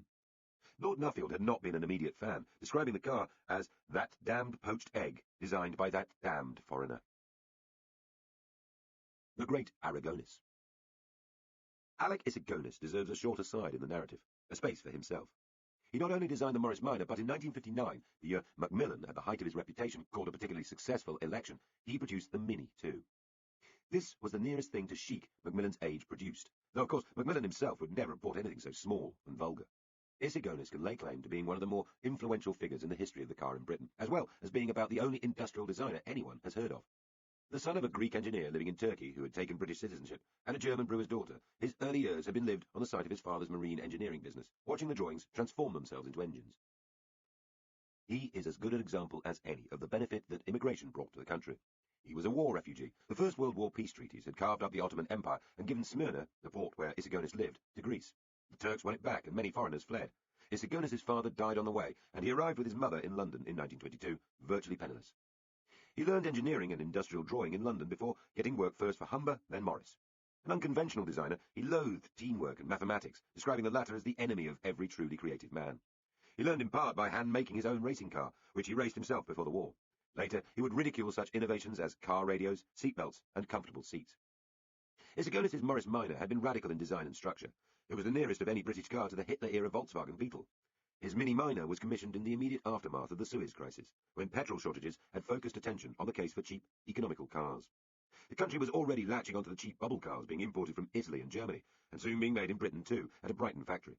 Issigonis' brief was to produce something for the British Motor Corporation that could take them on, but was also a proper car, not a motorbike with pretensions. He not only made it look good, but by turning round the engine and placing it over the wheels, he found a way of packing far more space for passengers into a smaller area than any previous car. His design was so radical it needed a complete set of new machine tools to produce. Issigonis designed them too. The Mini would become an icon of British cool, a chirpy, cheeky little car we like to think represented the national character at its classless best. Yet the true story of the Mini is not quite as flattering to British industry. The early Minis were shoddily built, with a series of mechanical problems and poor trim. More importantly, they leaked so badly people joked that every car should be sold with a free pair of Wellington boots, and one journalist said he was keeping goldfish in the door pockets. Isigonis was short-tempered and intolerant, with more junior design and production colleagues, who called him Aragonis and Isigonyet. He had spoken before about building a charwoman's car, but the lower-income families that Mini was aimed at initially took against its unfamiliar shape, small size, and austere lack of trim. In fact, for a while, the car looked as if it would be a thundering disaster. The economics behind it were also, to say the least, obscure. The basic model sold at £350, much cheaper than rival small cars such as the Triumph Herald, £495, and the Ford Anglia, £380. And of course, BMC's own old Morris Minor, £416. Yet it had been very expensive to develop and required its own machine tooling to make. How was this possible? Ford tore one apart to cost it and decided it would cost them more to build than BMC was selling it for. It seems unlikely there was any profit. In their urge to undercut its competitors, the makers of the Mini were ignoring the development costs and selling the car at a loss. Company people say they continued to sell it at a loss for years. BMC would eventually sell more than 5 million Minis, but its success only came about thanks to what we would now call celebrity endorsement, and even spin. Isigonis happened to know Princess Margaret's new husband, the photographer Lord Snowdon, and presented the glamorous couple with one as a birthday present. They were duly photographed whizzing round London in it. The Queen tried one out, and soon Steve McQueen, Twiggy, the Beatles, and Marianne Faithfull, Mick Jagger's girlfriend, were seen in them too. This was completely the opposite image to BMC's and Isigonis' original idea of a cheap, no-frills car for the working classes. Conservative-minded people found their car taken up as a chic emblem of youthful impertinence. In the end, of course, whatever works, works. Yet the mechanical problems, lack of good teamwork, and unbusinesslike pricing strategy show that there was a darker side to the Mini story from the first.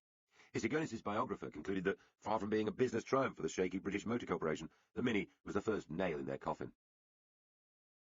Isigonis was a naif in the world of business, but he was prescient in one respect. He hated mergers. The Austin Morris one produced huge internal pain, with two mutually hostile company bureaucracies locking horns. The results were not immediately obvious. Through the 50s, BMC rationalised its cars and cut the number of engines used, while keeping its old Austin and Morris dealers happy. With fast economic growth and an insatiable appetite for affordable cars, the domestic industry did well.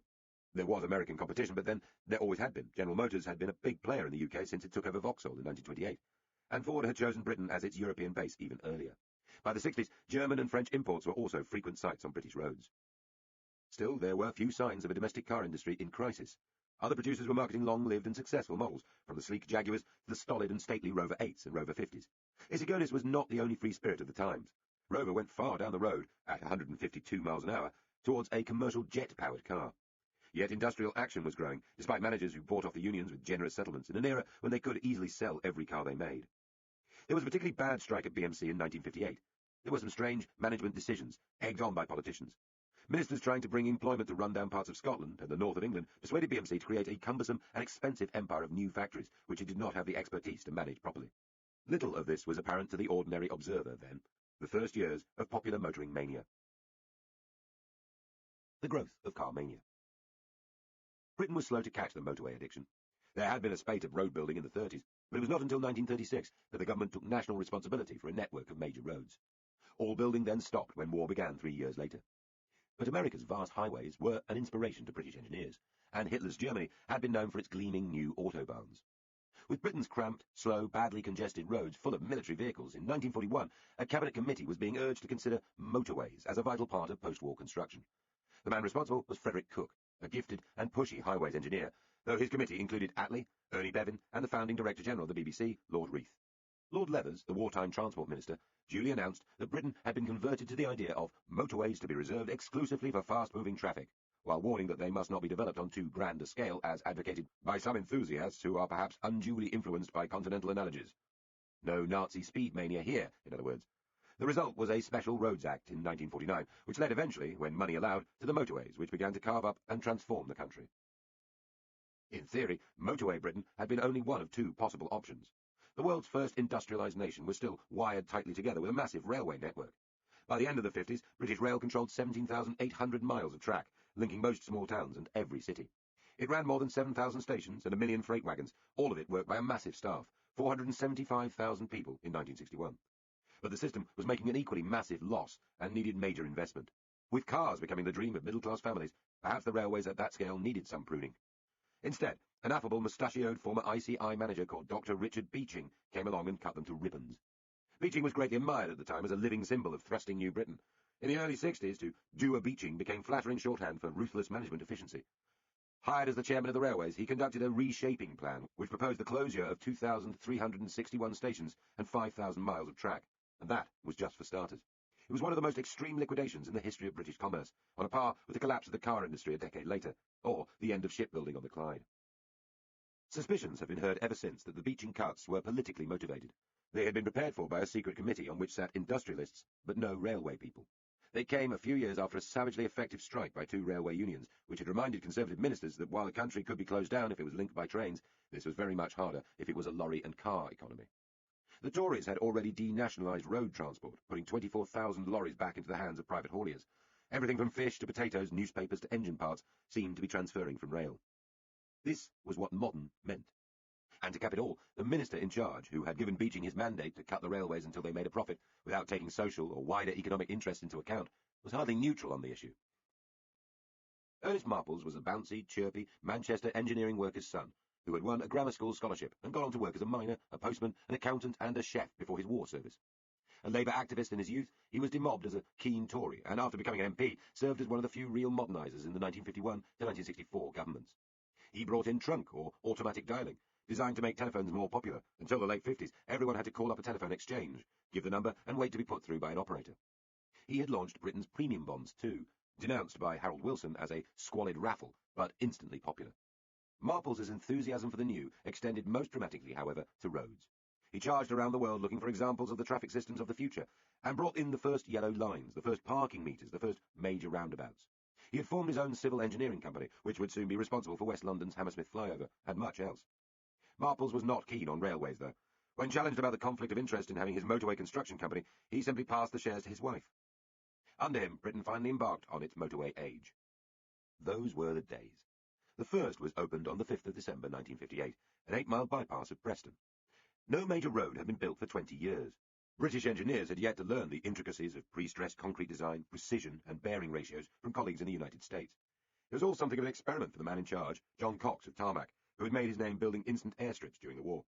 The Preston bypass had to be closed 46 days later because of frost damage. Though the central reservation later allowed it to be widened for levels of traffic undreamed of in the late 50s, it was still too narrow, and its rather beautiful bridges, which had been designed to last for 120 years, were knocked down and replaced after 30. Still, it worked, and the experience was vital for the first long stretch of British motorway, a 67-mile stretch of the M1 linking London and Yorkshire, opened the following year. Built in only 19 months, it had 3 lanes in either direction, and that now humdrum novelty, the first motorway service stations. Marples opened the Watford Gap service station run by Blue Boar on the 2nd of November 1959.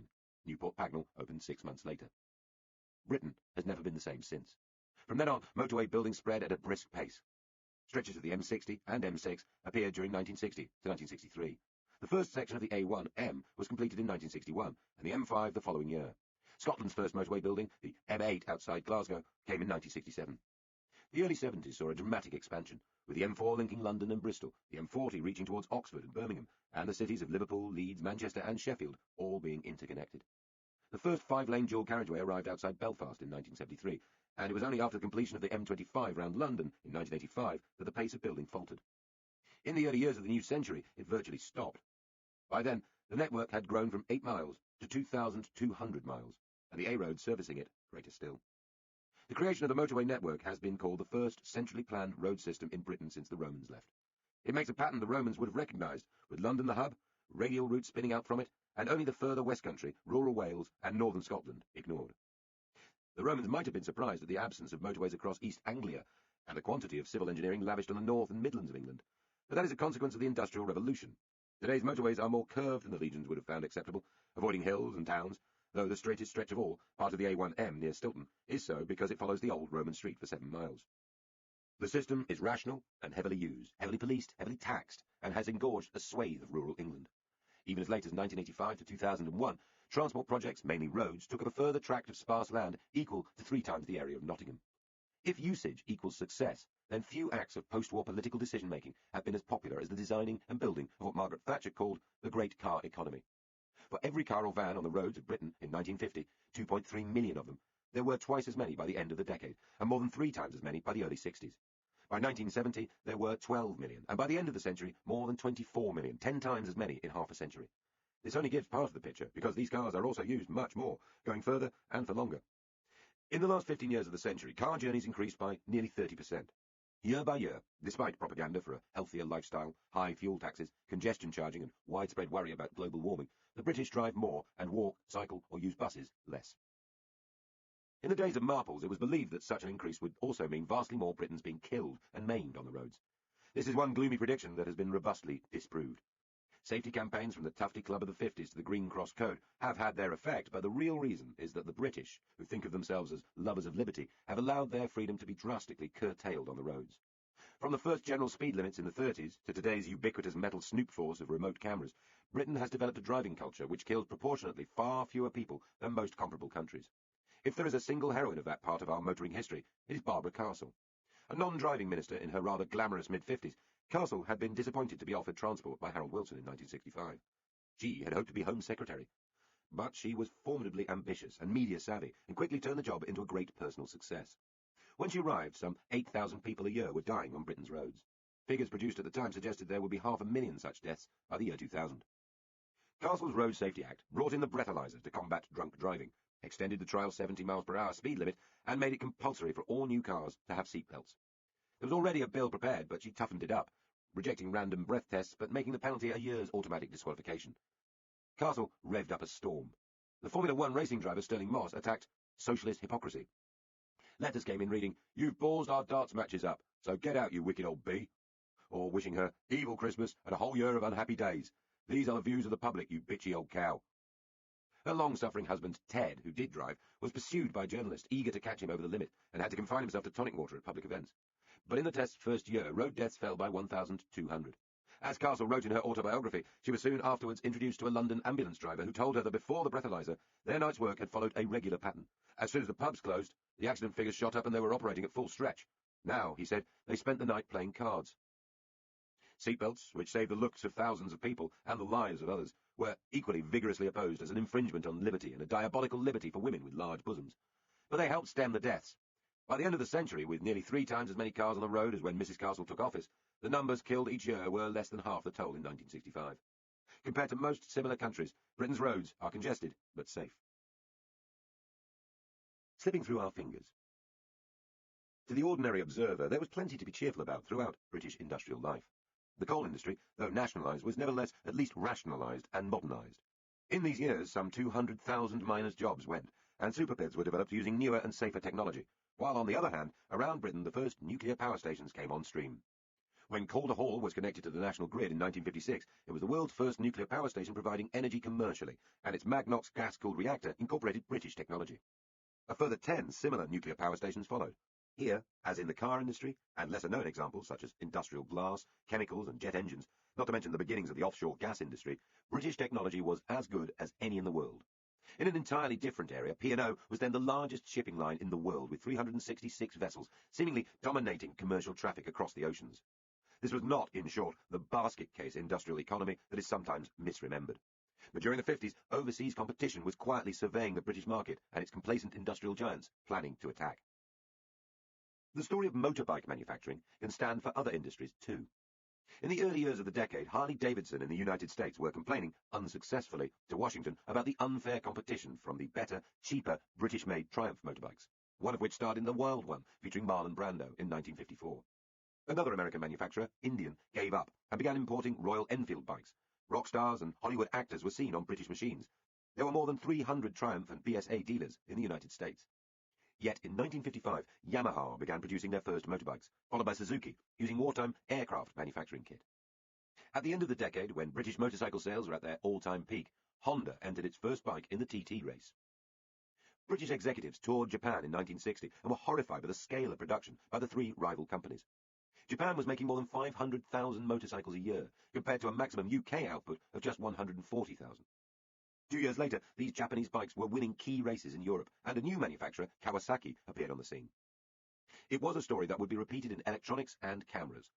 In this period, West Germany's share of world trade grew nearly 4 times as fast as Britain's, while the Japanese were already in another league for growth. The Americans were racing ahead in starved, post-war markets all around the world. It was the structure of Britain's working world that was the problem, not the lack of hard-working people or enterprising companies, not even at this stage inflation or industrial militancy. On one side, the industrial companies were dwarfed by the vast nationalised corporations, sucking capital and talent away from the consumer industries that were becoming so central to people's lives.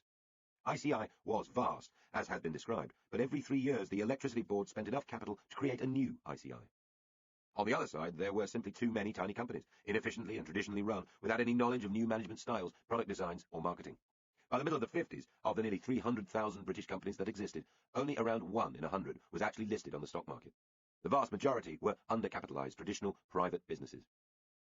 The economic historian Keith Middlemass describes a business ecology dominated by the continued survival of a mass of small firms, reliant on sheltered domestic markets, which were unable or unwilling to reform their practices or their low productivity.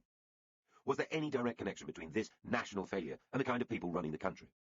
Industrialists and entrepreneurs were not part of the Tory magic circle, and were not socially much regarded. Macmillan and Eden both suffered from a pseudo-aristocratic and sentimental attitude to class. With their First World War service and their interwar worries about the effect of unemployment, they were inclined to admire the working classes from a decent distance and to disdain the common speech and attitudes of upwardly mobile entrepreneurs such as Sir Bernard Docker. They lived privileged and upper-crust lives themselves, set in landed homes and surrounded by literature and art. It was a way of life to which the self-made would aspire too. Michael Heseltine would begin by mixing margarine and butter as he built his low-rent property business, and end with a grand country home and an arboretum. For the ruling class of the 50s, the businessmen, the engineers, the factory organisers were vulgar, vulgar, vulgar.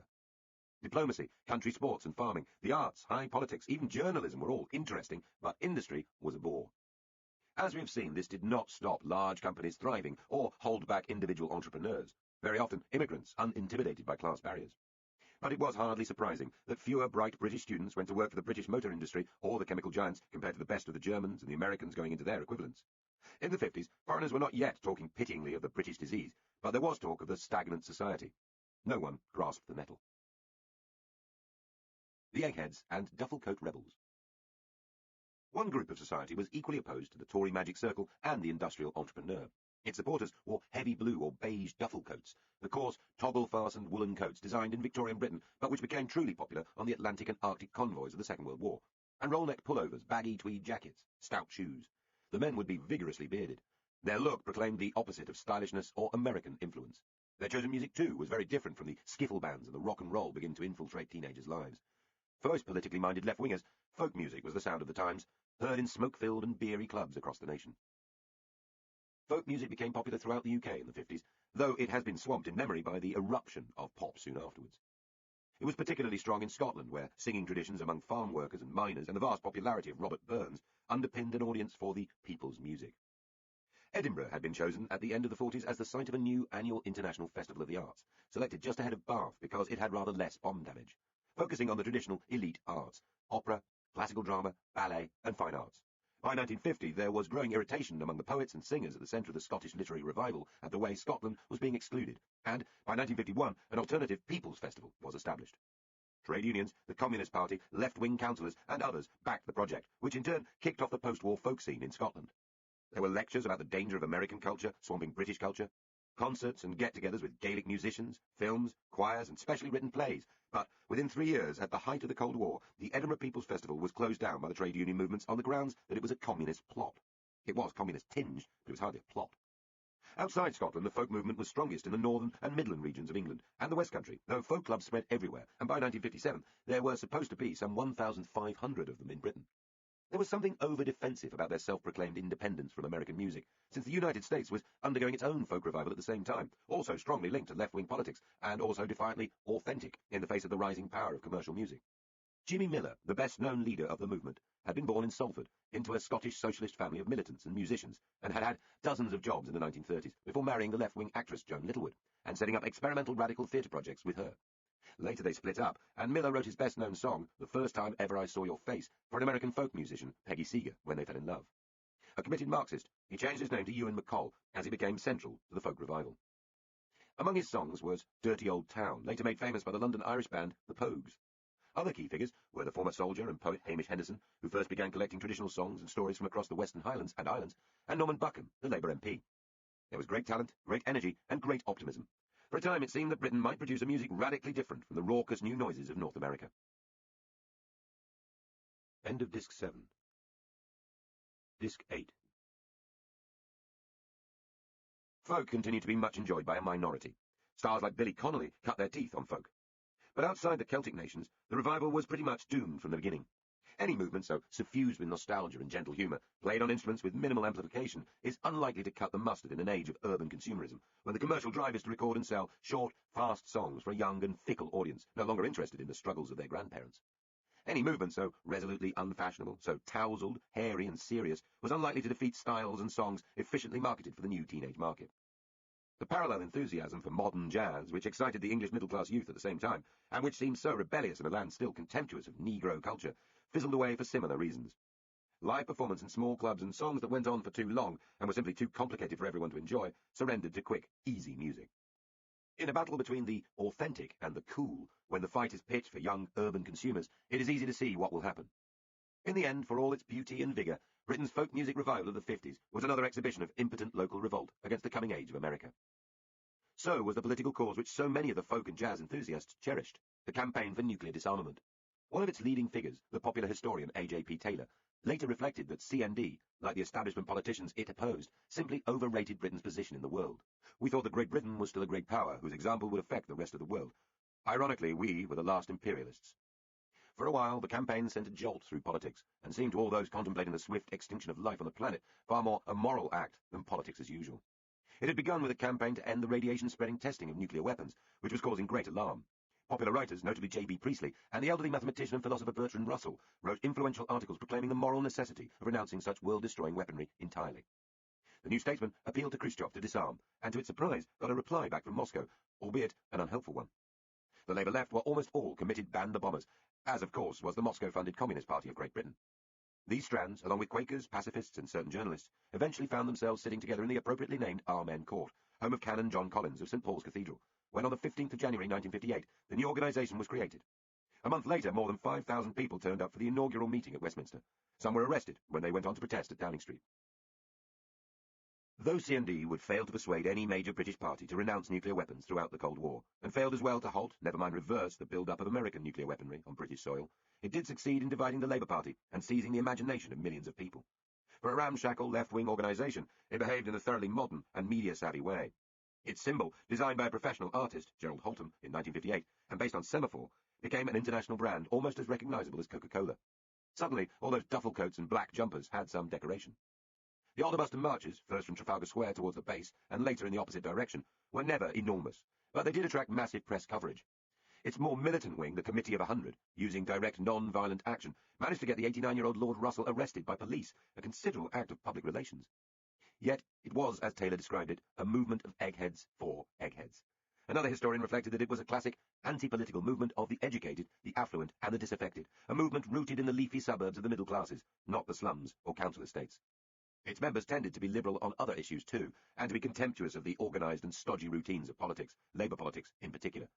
By the end of the 50s, radicals found Labour entirely unappetising. Now, why was that? Labour destroys its future. When the Conservatives have been out of power, they have tended to think and work hard to change themselves and win it back, the 6 or 7 years after 1997 being an exception. When Labour has lost power, it has tended, after due thought and consideration, to tear itself into small pieces. This was the case in the 50s, in the 70s, and again, most spectacularly, in the 80s. In each case, it was essentially a fight between the Labour left and right, but as befits a party of altruists, it was often also highly personal and vicious.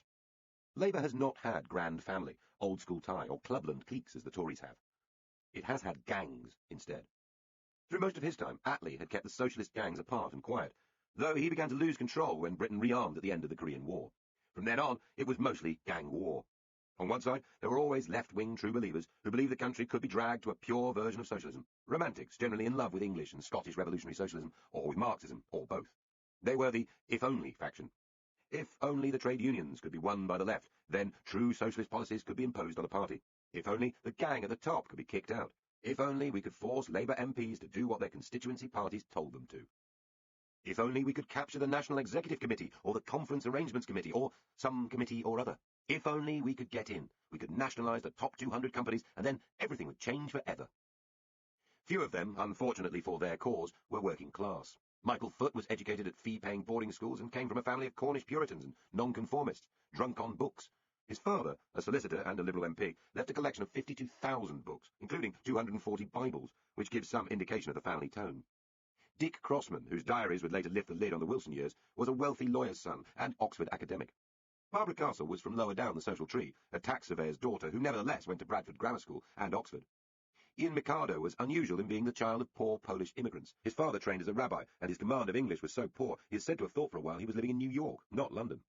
The great exception was certainly working class. The first leader of the if-onlys was Nye Bevan, the former miner and the minister who had created the National Health Service before his Health Before Guns resignation. By the mid-50s, his great years were behind him. Though he made some wonderful speeches in opposition and was tough enough to break with his closest supporters over the issue of nuclear weapons, much of his behaviour seemed petulant and self-regarding. Of his great enemy, Hugh Gateskill, he would spit that the man was nothing, nothing, nothing, or assert, he's an intellectual, I'm a miner. Barbara Castle, who never had an entirely easy relationship with Bevan, noted when she was sitting beside him on a conference platform, I've made a perturbing discovery about him. His favourite doodle is writing his own name. Like a political Dylan Thomas, his lavish talents were only matched by his skill in lavishly squandering them. As we have seen, in office he had been a great reforming minister.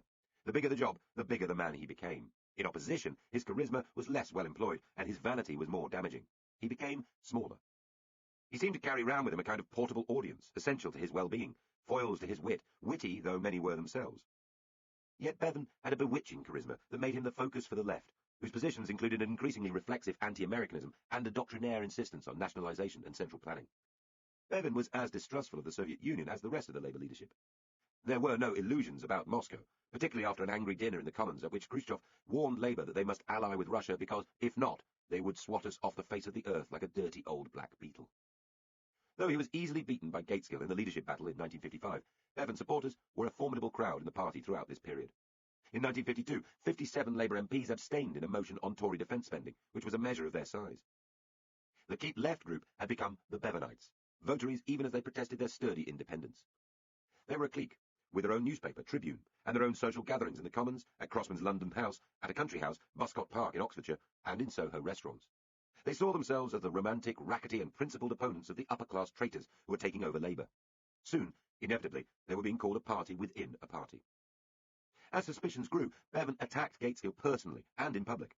With support from such unlikely and untrustworthy sources as the right-wing press magnate Lord Beaverbrook, Bevan and his gang started to seriously scare other Labour leaders.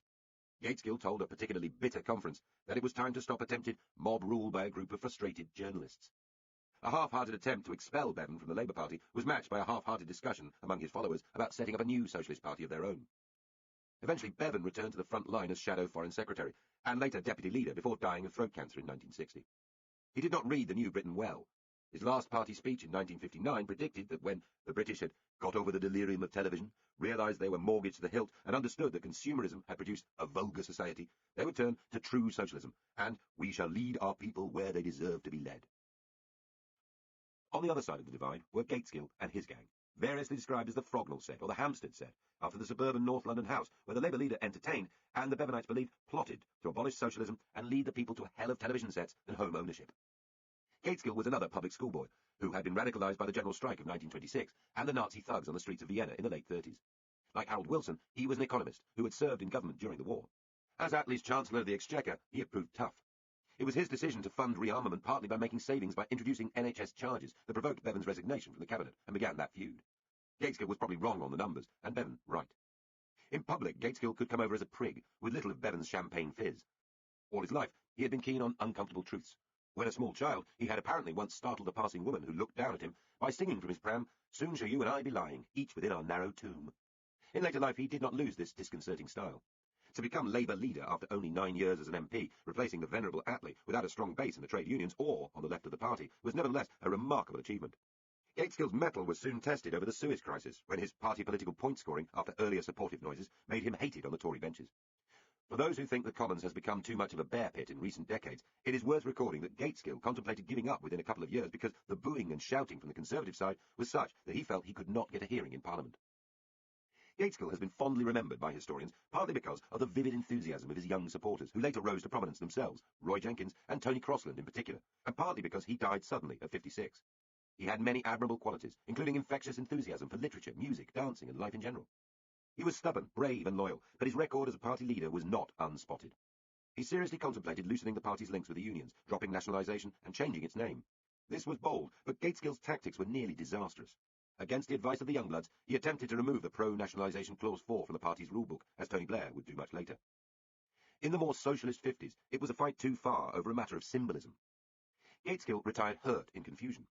Beaten at the high point of CND's first crusades on the issue of whether Britain should have her own nuclear weapons, he famously promised to fight, fight and fight again to save the party he loved, turning the defeat into a personal public relations triumph. But having rallied the right of the party, he then confounded them by his equally passionate hostility to British membership of the European Common Market. And he had a tendency to flirt with Tory England, which did not endear him to the party faithful. Yet, what made Gaitskill truly interesting as a politician of this era was that he accepted and even revelled in the new consumerism. Bevan and his friends deplored the affluent society and the crass commercialism of the time, and claimed to feel nostalgic for the colder, if nobler, vision of the 40s. Gaitskill danced and listened avidly to jazz records and liked good food and clothes. He had few hang-ups, ideological or otherwise. Gaitskill and those in his set believed you could have a more equal society without it being cheerless or lacking in fun. The essence of this was set out in a hugely influential book, The Future of Socialism, published in 1956. Its author, Tony Crossland, was one of the wilder spirits of Frognall, who had fought in the war as a paratrooper and was busy rebelling against the harshly puritanical standards set by his well-off parents, who belonged to the Plymouth Brethren sect. Crossland argued that increasing individual rights should be as great an aim for reformers as abolishing capitalism, which was already mostly tamed. Education, not nationalisation, was the key to changing society. Socialists must turn to issues such as the plight of the mentally handicapped and neglected children, to the divorce and abortion laws, and women's rights in general, to homosexual law reform and the end of censorship of plays and books. Many of these things would dominate the Home Secretaryship of his friend Jenkins. He was against hygienic, respectable, virtuous things and people, lacking only in grace and gaiety.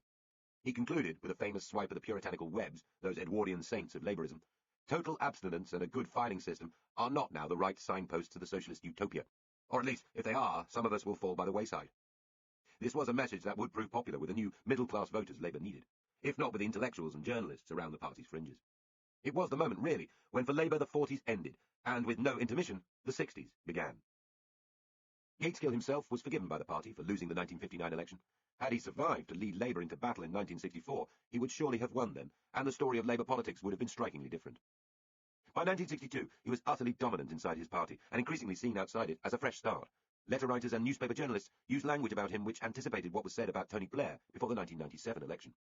Like Blair, he managed to come across as less of a party man, and more normal than his great rival, a truly interesting Prime Minister in waiting. None of this was to be. In January 1963, after years of grossly overworking, suffering from a rare and little understood disease of the immune system, he suddenly died. Though there were rumours afterwards that he had been killed by the KGB as part of a plot to put in Harold Wilson, whom the conspiracists believed was a Soviet agent, it seems more likely that this was mere biology interfering with politics, as it does. With a little more medical and other good fortune, the Prime Ministers of post-war Britain could well have included Herbert Morrison, Rab Butler, Hugh Gaitskill, and Ian MacLeod, rather than Attlee, Macmillan, Douglas Hume and Harold Wilson. But Wilson it would be. The long-lasting significance of the struggle between the Bevanites and the Gaitskillites was that when he became Prime Minister, he was so crippled by trying to placate the various gangs that he could offer no clear direction for the country. Leading mayhem, the British in Africa. A year after Macmillan's triumphant re-election, he made a speech unlikely to be forgotten. One of the bitterer ironies of Suez had been that London, accused by both the Americans and Russians of being a nest of reactionary imperialism, was actually in the middle of frantically trying to get rid of the empire. Indian independence was followed by swift dismantling in two other places, Africa and the Middle East. The Sudan, scene of British cavalry charges in an early war against militant Islamists, had become independent in 1956.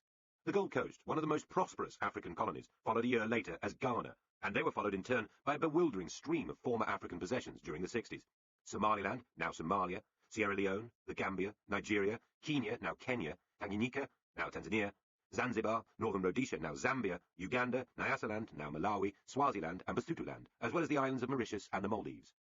Some of these countries had been British only for a short time. Others had had large white settler populations who either returned home or tried, uneasily, to accommodate themselves to the new governments. But the scale and speed of the British scuttle produced remarkably little debate at home. On the far right of British politics, the League of Empire Loyalists protested, but most of the country regarded it all with boredom or amusement. In the late 40s, it had been felt both that Africa might become the core of Britain's new world position and that her countries were far from ready for independence. Within 10 years, all this was forgotten. There was a rush to independence, urged on from London. No single speech made more of an impact in seeming to settle the argument than the one Harold Macmillan made in Cape Town in 1960, known forever as his Wind of Change speech. It was brave not because of what he said, but because the British Prime Minister chose to make it in the white supremacist South African Parliament, in front of men who would be architects of apartheid, horrifying them and appalling a large swathe of Tory opinion back in England, where the right-wing Monday Club was formed in protest. Macmillan announced that there was an awakening national consciousness sweeping through Africa. He told his startled audience, the wind of change is blowing through this continent. And like it or not, this was simply a fact. Hendrik Verwoerd, the South African Prime Minister, retorted that the Englishman was appeasing the black man, adding that they had enough problems in Africa without his coming to add to them. Why had London lost its nerve? Partly it was the mere experience of looking about. The French were getting out of Africa. So too were the Belgians, leaving behind an appalling and very bloody civil war in the Congo. Private correspondence of Macmillan suggests that he also thought the two world wars had made a fundamental change in the position of the whites around the world. What we have really seen since the war is the revolt of the yellows and blacks from the automatic leadership and control of the whites. It need not, however, be a bloody revolt. The experience of the Gold Coast, which became independent under Dr. Kwame Nkrumah in 1957 with relative ease, suggested to London that there was a gentler way of quitting. On the other side, the vicious war of terrorism against white settlers and blacks who supported them in Kenya, a revolt by the mysterious organisation Mau Mau, showed the dangers of hanging on. The Mau Mau rebellion was not an attractive liberation war. It lasted for years and involved gruesome mutilation, dismemberments, rape, and bizarre oaths claimed to be linked to black magic. Very few whites were killed, but there was a terrible black toll. It did not help that the more experienced leaders such as Jomo Kenyatta, whom we will meet later in a less heroic role, was then locked up, leaving Mau Mau to be run by the young and the angry. The white settlers of the area, who had been among the richest and most self-confident colonials in Africa, responded with vicious militia tactics, taking cash bets for the number of Africans shot or bagged, and keeping scorecards as if they were grouse. The security forces came between the two and suppressed the revolt with classic anti-subversion tactics, though its general found the settlers shady people. "I hate the guts of them all. They are middle-class sluts," he told his wife. By the end of the 50s, government forces had killed around 10,000 Kikuyu tribesmen and hanged another 1,000. Some 80,000 had been put into grim so-called rehabilitation camps. Eventually, only a hard core of Mau Mau were left, and at one camp, Hola, 11 were murdered by the guards. The story went round the world and caused extreme embarrassment to the government. Enoch Powell made what some thought the greatest parliamentary speech of the century, denouncing British behaviour. Meanwhile, in Nyasaland, another bout of violent repression was going on, with 51 black protesters killed. So, by the time Macmillan made his speech, it seemed that trying to hold on, to protect white settlers he anyway despised, was even more dangerous than getting out. Macmillan and his Liberal colonial secretary, Ian MacLeod, have had a good press ever since. They have been seen as liberal, fair-minded and realistic politicians who realised that the time had come to push ahead even faster with decolonisation, to hit the accelerator and forget the brake. They were undoubtedly influenced by the humiliation of Suez. It was the way the world was going. Yet the story of modern Africa should make anyone look harder at the timing and methods of British decolonisation. This is the failed continent.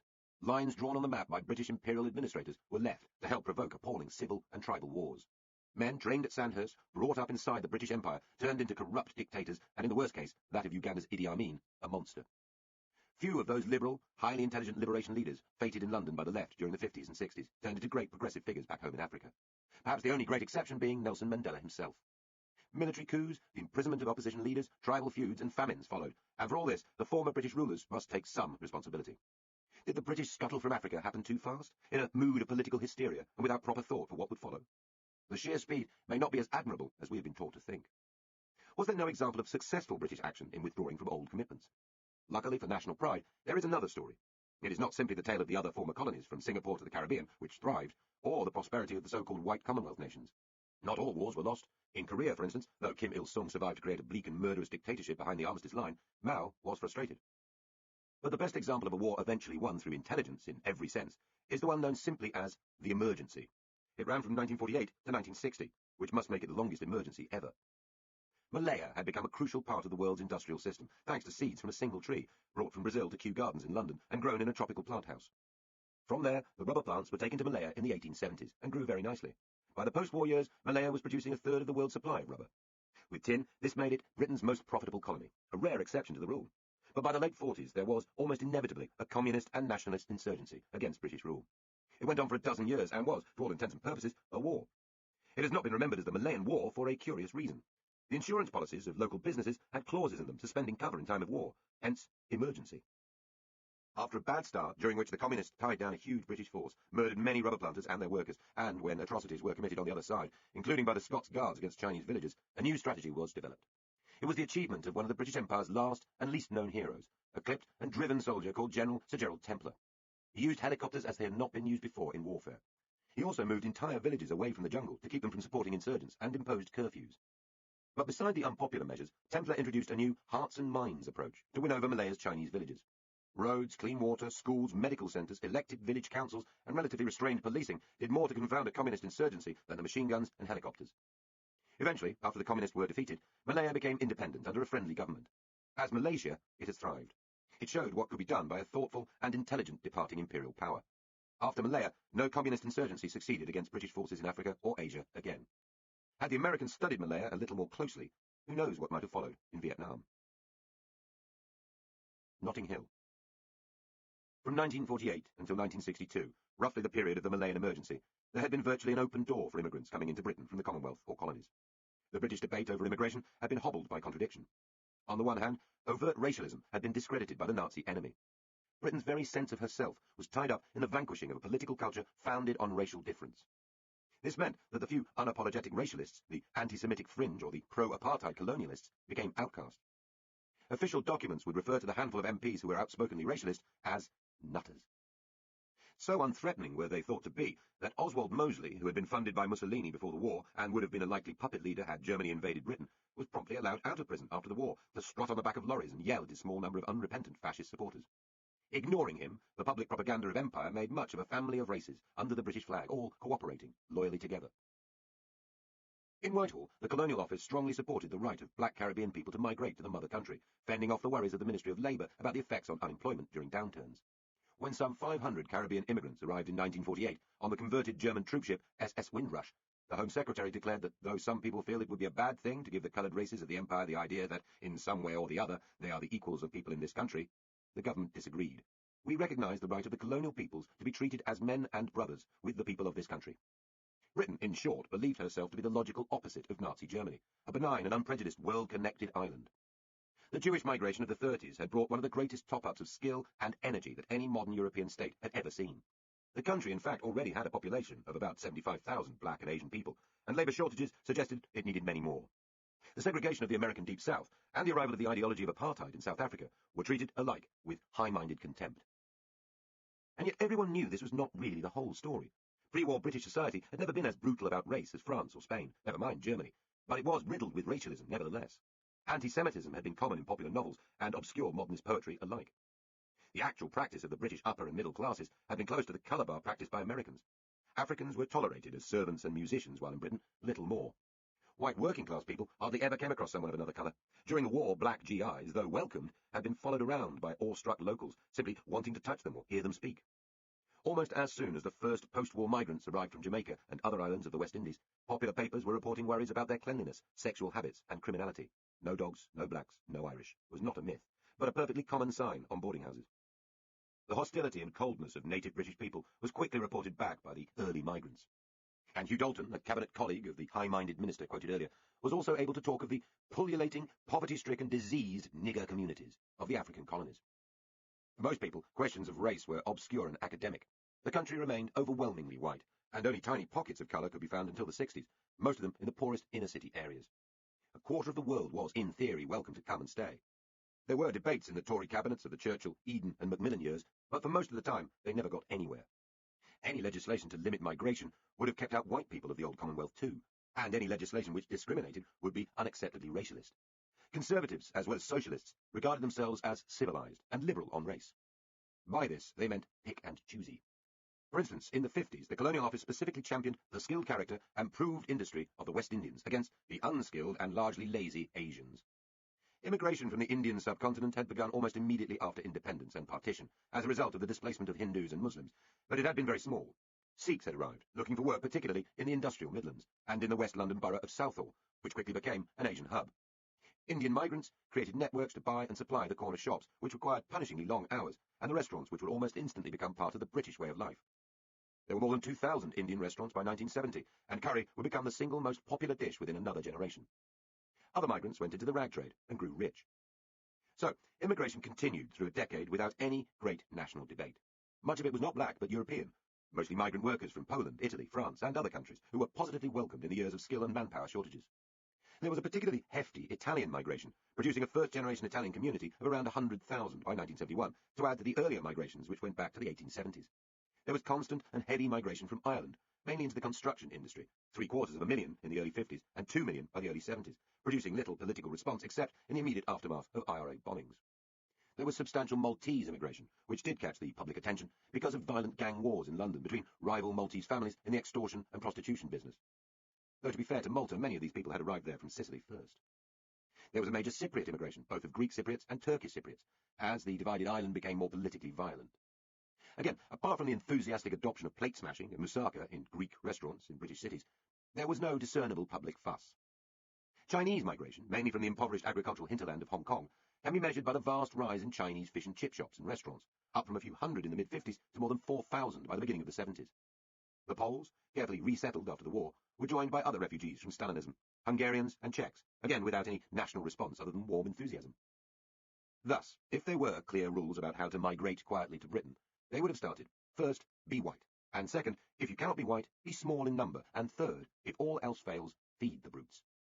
The West Indian migration failed each rule. It was mainly male, young, and coming not to open restaurants, but to work for wages which could, in part, be sent back home. Some official organisations, from the National Health Service to London Transport, went on specific recruiting drives for workers, nurses or bus drivers or cleaners, with cheery advertisements in Jamaica for ticket clippers on London buses. Most of the population shift, however, was driven by migrants themselves, desperate for a better life, particularly once the popular alternative of migration to the United States was closed down in 1952. The islands of the Caribbean, dependent on sugar or tobacco for most employment, were going through hard times. As word was passed back about job opportunities, albeit in difficult surroundings, immigration grew fast to about 36,000 people a year by the late 50s. One historian notes the scale of the change. Every 2 years, a number equivalent to the total non-white national population in 1951 was arriving in Britain. The black and Asian population had risen to 337,000 by 1961, and it was concentrated rather than widely dispersed. Different West Indian groups clustered in different parts of London and the English provincial cities. Jamaicans in the South London areas of Brixton and Clapham, people from Trinidad in West London's Notting Hill, islanders from Nevis in Leicester, people from St Vincent in High Wycombe, and so on. The way these people migrated and made their way had a huge impact on the later condition of post-war Britain and deserves analysis. The fact that so many of the first migrants were young men who found themselves living without wives, mothers, or children inevitably created a wilder atmosphere than they were accustomed to in their island homes. They were short of entertainment and short of the social control of ordinary family living. A chain of generational influence was broken and a male strut liberated. Drinking dens, the use of marijuana, ska and blues clubs, and gambling were the inevitable result. A white equivalent might be the atmosphere of the Klondike Gold Rush communities, not in general notable for their sobriety and respect for law. Early black communities in Britain tended to cluster where the first arrivals were, which meant in the blighted inner cities. There, as discussed earlier, street prostitution was more open and rampant in the 50s than it would later become. It is hardly surprising that young black men away from home often formed relationships with white prostitutes, and that some then went into pimping. This would feed the press and white gang hysteria about blacks. Unsportingly well endowed, it was thought, stealing our women. The combination of fast, unfamiliar music, the illegal drinking and drugs, and the sexual needs of the young migrants combined to paint a lurid picture of a new underworld. It was no coincidence that the Profumo affair had involved a West Indian drug dealer alongside its cast of aristocrats, politicians, good-time girls, and spies. More important for the longer term, a rebelliousness was sown in black families, which would be partly tamed only when children and spouses began arriving in large numbers in the 60s, and the Pentecostal churches reclaimed at least some of their own. Housing was another crucial part of the story. For the immigrants of the 50s, accommodation was necessarily privately rented since access to council homes was based on a strict list, dependent on how long you had been living in the area. We have already seen how the early squatting revolt was ended by the threat of participants being moved to the back of the council housing queue. So the early immigrants were cooped up in crowded and often condemned old properties, the gaunt Victorian speculative terraces of West London, or the grimy brick terraces of central Leeds. Landlords and landladies were often reluctant to rent to blacks. Once a few houses had immigrants in them, a domino effect would clear streets as white residents sold up and moved. The 1957 Rent Act, initiated by Enoch Powell in his free market crusade, perversely made the situation worse, since it allowed rents to rise sharply, but only when tenants of unfurnished rooms were removed to allow furnished lettings. Powell meant this to allow a cushion of time before rents rose. Its unintended consequence was that unscrupulous landlords, such as the notorious Peter Rackman, an immigrant himself, could buy up low-value rented properties, usually with poorer white tenants in them, and then, if only he could oust the tenants, pack in new tenants at far higher rents. Thuggery and threats generally got rid of the old. New black tenants, desperate for somewhere to live and charged much higher rents, were then imported. The result was the creation of instant ghettos, in which 3 generations of black British would live. The Brixton, Tottenham and Toxteth riots of the 80s can be traced back, in part, to the moral effects of early young male migration and the housing practices of the 50s. The other side to the story is the reaction of white Britain. As one Caribbean writer ironically put it, he never met a single English person with colour prejudice. Once he had walked down a whole street, and everyone told me that he or she had no prejudice against coloured people. It was the neighbour who was stupid. If only we could find the neighbour, we could solve the whole problem. But to find him is the trouble. Neighbours are the worst people to live beside in this country. Numerous testimonies by immigrants and in surveys of the time show how hostile local people were to the idea of having black or Asian neighbours. The trade unions bristled against blacks coming in to take jobs, possibly at lower rates of pay, just as they had campaigned against Irish migrants a generation earlier. Union leaders, regarded as impeccably left-wing, lobbied governments to keep out black workers. They were successful enough for a while to create employment ghettos as well as housing ones, though in the West Midlands in particular, black migrants gained a toehold in the car-making factories and other manufacturing. Only a handful of MPs campaigned openly against immigration. Powell raised the issue in private meetings, though as a health minister he had been keen enough to use migrant labour. But anti-immigrant feeling was regarded as not respectable and not to be talked about. The elite turned its eyes away from the door-slamming and shunning and escaped into well-meant if windy generalities about the brotherhood of man and fellow subjects of the crown. Most of the hostility was at the level of street and popular culture, sometimes the shamefaced, sorry, the room is taken already variety, and sometimes violent. The white gangs of the teddy boy age went nigger hunting or black burying and chalked the Keep Britain white signs on walls. They may have been influenced by the small groups of right-wing extremists, such as the Union for British Freedom or Mosley's remaining fascist supporters, but the main motivation seems to have been young male competition and territory marking. These were, after all, the poor white inhabitants of the very same areas being moved into by the migrants. All this came to a head in the Notting Hill riots of 1958. Rather like Suez a couple of years earlier, Notting Hill was more a symbol of change than a bloody slaughter. In fact, nobody was killed in the rampaging, and by the standards of later riots, there was little physical damage. Furthermore, the trouble actually started far away from London, in the poor St Anne's district of central Nottingham, and only spread to Notting Hill a day later. Yet it was a large and deeply unpleasant outbreak of anti-immigrant violence, which ran for a total of 6 days, across 2 late summer weekends. It was no coincidence that Notting Hill was the area where the rioting happened, as distinct from, say, Brixton, which also had a very large and visible black population by the mid-50s. It had the most open, well-known street culture for black people, near enough to Soho at one side and the new BBC headquarters on the other, to be advertised and even celebrated by hacks, broadcasters and novelists. It was known for its gambling dens and drinking clubs.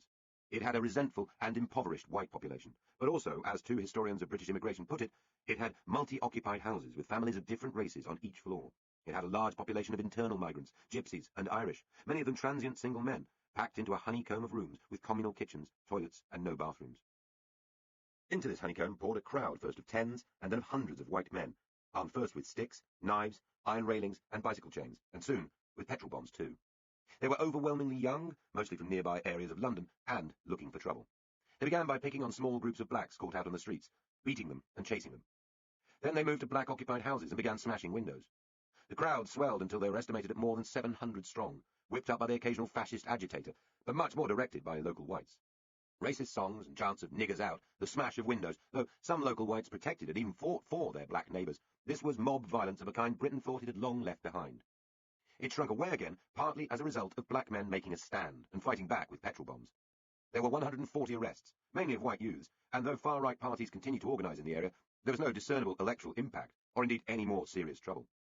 The huge press coverage ensured, however, that Britain went through its first orgy of national introspection about its liberalism and its immigration policy, while overseas, racist regimes such as those of South Africa and Rhodesia mocked the hand-wringing British. After the riots, many black people did go home. Returns to the Caribbean soared to more than 4,000. There, West Indian governments expressed outrage at the riot and made it clear that there would be no action by them to restrict migration in order to appease lawless white thugs. Indeed, the Commonwealth, whose usefulness has been questioned elsewhere in this history, clearly functioned as a kind of doorstop to maintain immigration. It retained a loose association between Crown, obligation, and common citizenship, which felt real to politicians of both parties. Pressure to close the open border for Commonwealth citizens hardly increased in the Tory party after the Notting Hill riots, though extra-parliamentary campaigns, such as the Birmingham Immigration Control Association, did spring up. Of course, given that the violence was directed against immigrants by whites, it would have been grotesquely unfair had the first reaction been to send people home. Labour was wholly against restricting immigration, arguing that it would be disastrous to our status in the Commonwealth. The Notting Hill Carnival, begun the following year, was an alternative response, celebrating black culture openly. For many black migrants, the riots marked the beginning of assertion and organisation. They were looked back on as a racial Dunkirk, the darkest moment after which the real fightback would start. Only after Macmillan's stunning 1959 general election victory did pressure really begin to build up for some kind of restriction on immigration to Britain. Opinion polls were now showing strong hostility to the open-door policy. Perhaps as important in Whitehall, both the Ministry of Labour and the Home Office wanted a change to help deal with the new threat of unemployment. This was a case of the political class being pushed reluctantly into something which offended their notion of their place in the world, the father figures of a global commonwealth. One study of immigration points out that what was truly remarkable was the passive acceptance by politicians and bureaucrats of Britain's transformation into a multicultural society. Immigration was restricted a full 4 years after all measures of the public mood indicated clear hostility to a black presence in Britain, and even then it was only done with hesitation. And when the 1962 Commonwealth Immigrants Act finally passed into law, it was notably liberal, at least by later standards, assuming the arrival of up to 40,000 legal immigrants a year, with complete right of entry for their dependents. Even so, it had only gone through after a ferocious parliamentary battle, with the Labour leader Hugh Gateskill making emotional and passionate attacks on a measure which was still privately opposed by some of the Tory ministers involved. One particularly contentious issue was that the Republic of Ireland was allowed a completely open border with Britain. This may have seemed only practical politics, given the huge number of Irish people living and working there already, but it offended in two ways. By discriminating in favour of a country which had been neutral in the war with Hitler and declared itself a republic, but against Commonwealth countries which had stood with Britain, it infuriated many British patriots. Second, by giving Irish people a better deal than Indians or West Indians, it seemed frankly racialist. The new law created a quota system, which gave preference to skilled workers and those with firm promises of employment. In order to beat it, a huge new influx of people set out in 1961 for Britain, the biggest group from the Caribbean, but also nearly 50,000 from India and Pakistan, and 20,000 Hong Kong Chinese. This beat-the-ban phenomenon would be repeated later when new restrictions were introduced in the 70s. One historian of immigration puts the paradox well. In the 3-year period from 1960 to 1963, despite the intense hostility to immigration, more migrants had arrived in Britain than had disembarked in the whole of the 20th century up to that point. The country would never be the same again. Incident at Birch Grove. Yet it was Britain's post-war relationship with Europe, not the fate of the Empire, immigration, or the Cold War, which produced some of the deepest cracks in British public life. Why should that be? This was not of prime importance to the people of the country, certainly no more so than the cost of living or the building of a multiculture. What gave it added importance in the corridors and lobbies of the Palace of Westminster was that Europe was about them, the importance of MPs and ministers, of mandarins and ambassadors. Britain was fading as head of the Commonwealth and had little leverage with the Washington of Eisenhower and Kennedy. Joining the European Economic Community would either, depending on your point of view, give Britain's elite a new, well-appointed and large theatre to try to dominate, or it might push them aside in a babel of competing and alien politicians. By the late 50s, this choice was becoming urgent. The distant echoes ignored by Attlee and Churchill had become a deafening proposition. Across the Channel, they had had the builders in.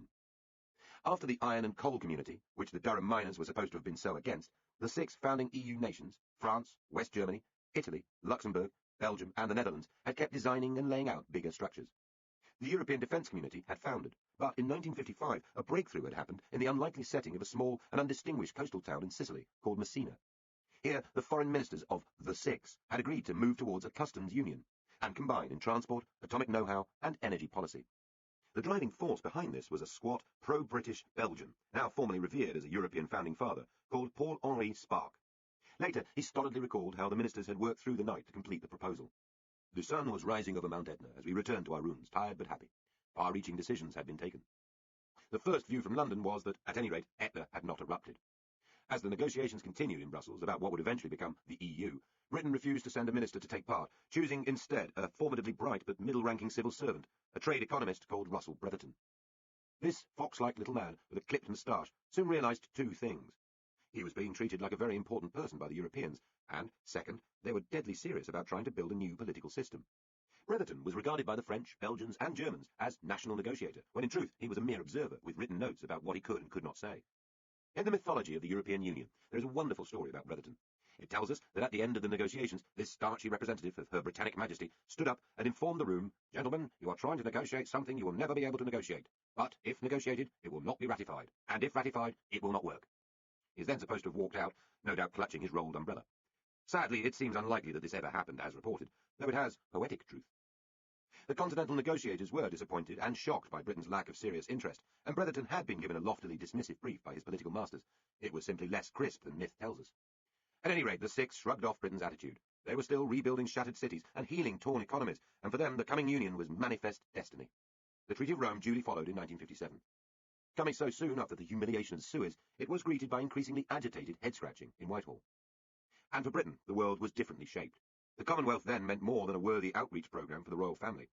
Its food and raw materials poured into Britain, and there was an illusion that Britain's manufacturing future would be secured by selling industrial goods to kith and kin in Durban, Dunedin, Canberra and Calgary. In came butter, oil, meat, aluminium, rubber, tobacco and wood pulp. Out would flow engines, cars, clothing, aircraft, and electronics. The poorer members of the Sterling Club kept their reserves in London, so Britain was banker as well as manufacturer for much of Africa and parts of Asia too. Most people believed that to cut adrift the Commonwealth and join a new club would be economically ruinous as well as immoral. For Labour, Wilson told the Commons that, if there has to be a choice, we are not entitled to sell our friends and kinsmen down the river for a problematical and marginal advantage in selling washing machines in Dusseldorf. Later, Hugh Gateskill told the Labour conference that membership of the European Economic Community would mean the end of 1,000 years of history. How can one seriously suppose that if the mother country, the centre of the Commonwealth, is a province of Europe, it could continue to exist as the mother country of a series of independent nations?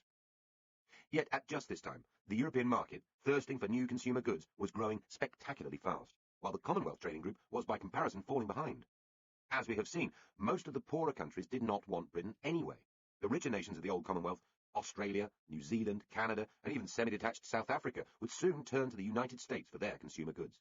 Rileys would not long compete with Cadillacs. Yet membership of the EEC would subordinate Britain in important ways to foreigners. This was recognised from the first. There was no illusion. Independence would be lost. Other forms of subordination and loss of independence had already happened. The foundation of the United Nations, the post-war economic system, and the establishment of NATO involved relinquishing traditional freedoms of action. Those could be painful, as Suez and the various financial crises had been. Yet there seemed to be good military and security reasons there. Europe was something different. Those who had looked clearly at the Treaty of Rome were struck by its overwhelming ambition. Lord Kilmuir, Harold Macmillan's Lord Chancellor, told him that Parliament would lose powers to the Council of Ministers, whose majority vote could change British law, that the Crown's power over treaties would partly shift to Brussels, and that British courts would find themselves in part subordinate to the European Court of Justice. He made it all clear in later parliamentary debates, though this truth was hardly rammed home to the millions outside the world of high politics. Macmillan himself tended to obscure it in windily reassuring words, the old actor-manager trying to keep the whole theatre happy. But Kilmuir spoke out, and so did Lord Hume, the future Prime Minister. Had Britain been involved from the start, as even the French wanted, the EEC, eventually the EU, would have developed differently. There would certainly have been less emphasis on agricultural protection and more on free trade. Europe might have been a little less mystical and a little more open, perhaps more democratic, though this is difficult in so many languages. At any rate, the moment passed. Even after the shock and humiliation of Suez, the Commonwealth and relations with the Americans took precedent for London. The struggle to keep in the nuclear race meant private deals with Washington, which infuriated Paris. After the Treaty of Rome took effect at the beginning of 1958, French attitudes hardened. General de Gaulle, who had felt humiliated by Churchill during the war, returned as President of France, too late to stop the new European system which he had opposed on traditional nationalistic grounds, and therefore determined that it should at least be dominated by France. In the words of diplomats and journalists at the time, there could not be two cocks on the dunghill. Macmillan, always a keen Europeanist, became worried. Various British plots intended to limit the Six and hamper their project had failed. London had tried to rival the new common market with a grouping of the excluded countries, Britain, Austria, Denmark, Portugal, Norway, Switzerland, and Sweden, calling it the European Free Trade Association, EFTA, or the Seven. This was a poor arithmetical point, since the Seven had a smaller population than the Six, were geographically scattered and far less determined. EFTA was a petulant minuet of the wallflowers. Roy Jenkins, always an ardent pro-European, described it as a foolish attempt to organise a weak periphery against a strong core. By 1959, Macmillan was worrying that, for the first time since the Napoleonic era, the major continental powers are united in a positive economic grouping with considerable political aspects, which might cut Britain out of Europe's main markets and decisions. Soon in his diaries he was sounding even more alarmed, talking of a boastful, powerful empire of Charlemagne, now under French but bound to come under German control. There was much self-deception about the possible deal that could be struck. Macmillan's team, centred on Edward Heath, hoped that somehow the training system of the Commonwealth supporting English-speaking farmers across the world could be accommodated by the protectionist system of Europe. They seemed to have thought that any loss of sovereignty would be tolerable if this deal could be struck. Macmillan might have seemed as safely steeped in tradition as country houses and the novels of Trollope, but he had nothing like the almost spiritual reverence for the House of Commons felt by Enoch Powell, or, on the other side of politics, Gateskill. In the early 60s, the battle over Britain's coming loss of sovereignty was postponed because British entry was blocked, brutally, publicly, and ruthlessly. Two scenes tell the story. The first occurred in November 1961 at Birch Grove, Macmillan's country house in Sussex, a substantial pile with stunning views to the South Downs. De Gaulle was due to come to Britain for talks and told the Prime Minister that, rather than visit Downing Street, he would prefer to come to his private home, two old comrades together. And they were, in some ways, old friends. During the war, as the leading British minister in North Africa, Macmillan had been crucial in helping de Gaulle through an immense crisis. De Gaulle, leader of the Free French, was struggling to dominate the coming government in exile, which would take power in France after its liberation. His opponent was a right-wing general who had tolerated pro-Vichy allies, but de Gaulle's arrogance and refusal to compromise with him so infuriated Roosevelt and Churchill that they wanted him kicked out of the exiled administration. Macmillan, realizing de Gaulle's huge potential, had worked frantically to soften Churchill and to shore up the general's position. De Gaulle was grateful to Macmillan personally, but he left North Africa more than ever convinced of the danger to France of a coming Anglo-American alliance which would try to dominate the world. This was the background to his arrival in Sussex, one of the oddest summits in Franco-British history. To the annoyance of local gamekeepers and farmers, the woods surrounding Birch Grove had been filled with French and British police and their dogs, though, to the Prime Minister's delight, one of the Alsatians did bite a Daily Mail reporter on the bottom. Lady Dorothy, Macmillan's wife, had been warned by the Foreign Office that she would have to find space in the fridge for the French president's blood, since he travelled with a stock for transfusion in case of an attempted assassination. Mrs. Bell, the family cook, then refused to have it in the kitchen fridge, which was full of haddock and all sorts of things for tomorrow. Another fridge was set up in a squash court. When the talking finally started, the two leaders were interrupted by an angry gamekeeper, who protested that the police dogs were ruining the prospects for shooting that weekend. De Gaulle was perplexed, Macmillan hugely amused. After apologising to the gamekeeper, they exchanged blunt views. Macmillan argued that European civilization was being threatened from all sides, and that if Britain was not allowed to join the common market, he would have to review everything, including keeping British troops in Germany. If de Gaulle wanted an empire of Charlemagne, it would be on its own. The French president replied that he didn't want Britain to bring in its great escort of Commonwealth countries. The Canadians and Australians were no longer Europeans. Indian and African countries had no place in a European system, and he feared Europe being drowned in the Atlantic. In short, he simply did not believe that Britain would ditch its old empire, and if it did, he thought it would be a Trojan horse for the Americans. These seem formidable objections, points of principle that should have been seen as a clear warning. Yet the detailed and exhaustive talks about British entry chugged along despite them. Edward Heath clocked up 63 visits to Brussels, Paris, and other capitals, covering 50,000 miles as he haggled and argued. But by then, Macmillan was a fast-fading figure. A natural intriguer who had risen to power on the bloodied back of Eden, he was obsessed by possible political coups against himself, and increasingly and rightly worried about the weak state of the economy. He was failing in Europe and looked old when seen with the dapper young President Kennedy. After an unpopular budget, Macmillan drafted an alternative policy based on more planning and decided to sack his Chancellor, a close friend, Selwyn Lloyd. The news was leaked to the papers, and over a brutal and panicky 24 hours in July 1962, Macmillan expanded the circle of his sackings ever more widely, removing a third of his cabinet ministers from their jobs without notice. In what became known as the Night of the Long Knives, Macmillan called in and dismissed a succession of bewildered, then outraged colleagues. One protested that his cook would have been given more notice. Macmillan's official biographer described it as an act of carnage unprecedented in British political history. The press portrayed him as a somewhat crazed executioner. In the Commons, Jeremy Thorpe, the Liberal leader, told him, "Greater love hath no man than this, that he lays down his friends for his life." The reaction seems odd decades on, when ruthless cabinet reshuffles have happened so often, though never again on this scale. Many of those sacked deserved to lose their jobs, and Macmillan, far from relishing the butchery, found it made him vomit. But it was the final failure of sang-froid. In November, Macmillan returned to his argument with de Gaulle, this time in the Grand Chateau of Rambouillet, a Renaissance confection south of Paris, which has been used by French presidents for scores of summits, as well as summer holidays. The circumstances were almost as odd as at Birch Grove, and again centred on the issue of pheasant shooting. Though de Gaulle did not shoot himself, he organised a fairly comprehensive welcoming slaughter, standing behind Macmillan and other guests and commenting loudly every time they missed. There was much use of trumpets, and the beaters were soldiers. Macmillan shot 77 birds. But now, on his home turf, de Gaulle's objections to British membership were even more aggressively expressed. If Britain wanted to choose Europe, she would have to cut her special ties with America. At one point, Macmillan broke down in tears of frustration at the Frenchman's intransigence, leading de Gaulle to report cruelly to his cabinet later, "This poor man, to whom I had nothing to give, seemed so sad, so beaten, that I wanted to put my hand on his shoulder and say to him, as in the Edith Piaf song, 'Ne pleurez pas, my lord.'" Cruel or not, it was a significant moment for Macmillan, for the Tories, and for Britain. The Edwardian Act now seemed weak and old, not impressive. Then, a few months later, in early 1963, de Gaulle's "non" was abruptly announced in a Paris press conference, causing huge offence in Britain. A visit by Princess Margaret to Paris was cancelled. At the England-France Rugby International at Twickenham a few days later, England won 6-5, and the captain assured Heath, the failed negotiator, that he had had a word with the team and told them this was an all-important game. Everyone knew what I meant and produced the necessary. Macmillan himself bitterly recorded in his diary that the French always betray you in the end. Tales of Yankee Power. In 1962, the world had come to the brink of nuclear war during the Cuban Missile Crisis.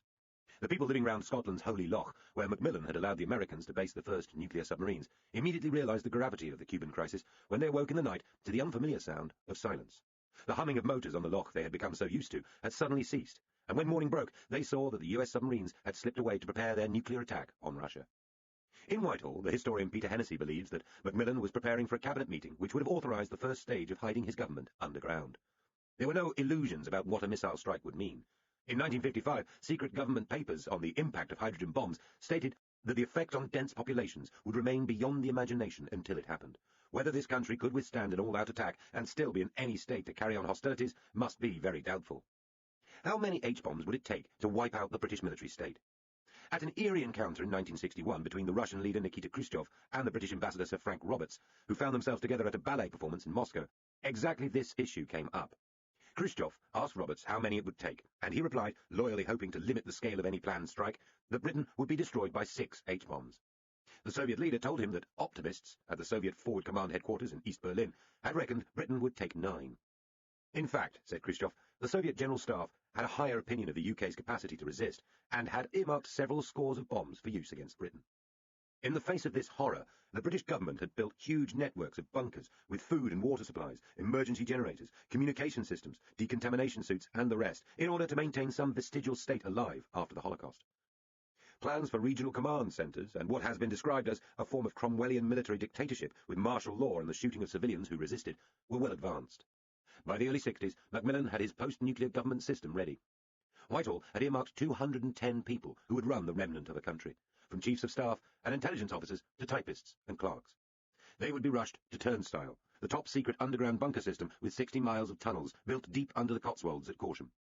Everyone else, including the wives, husbands, and children of those ordered to the bunkers, would have been left to burn, die of radiation poisoning, or otherwise expire.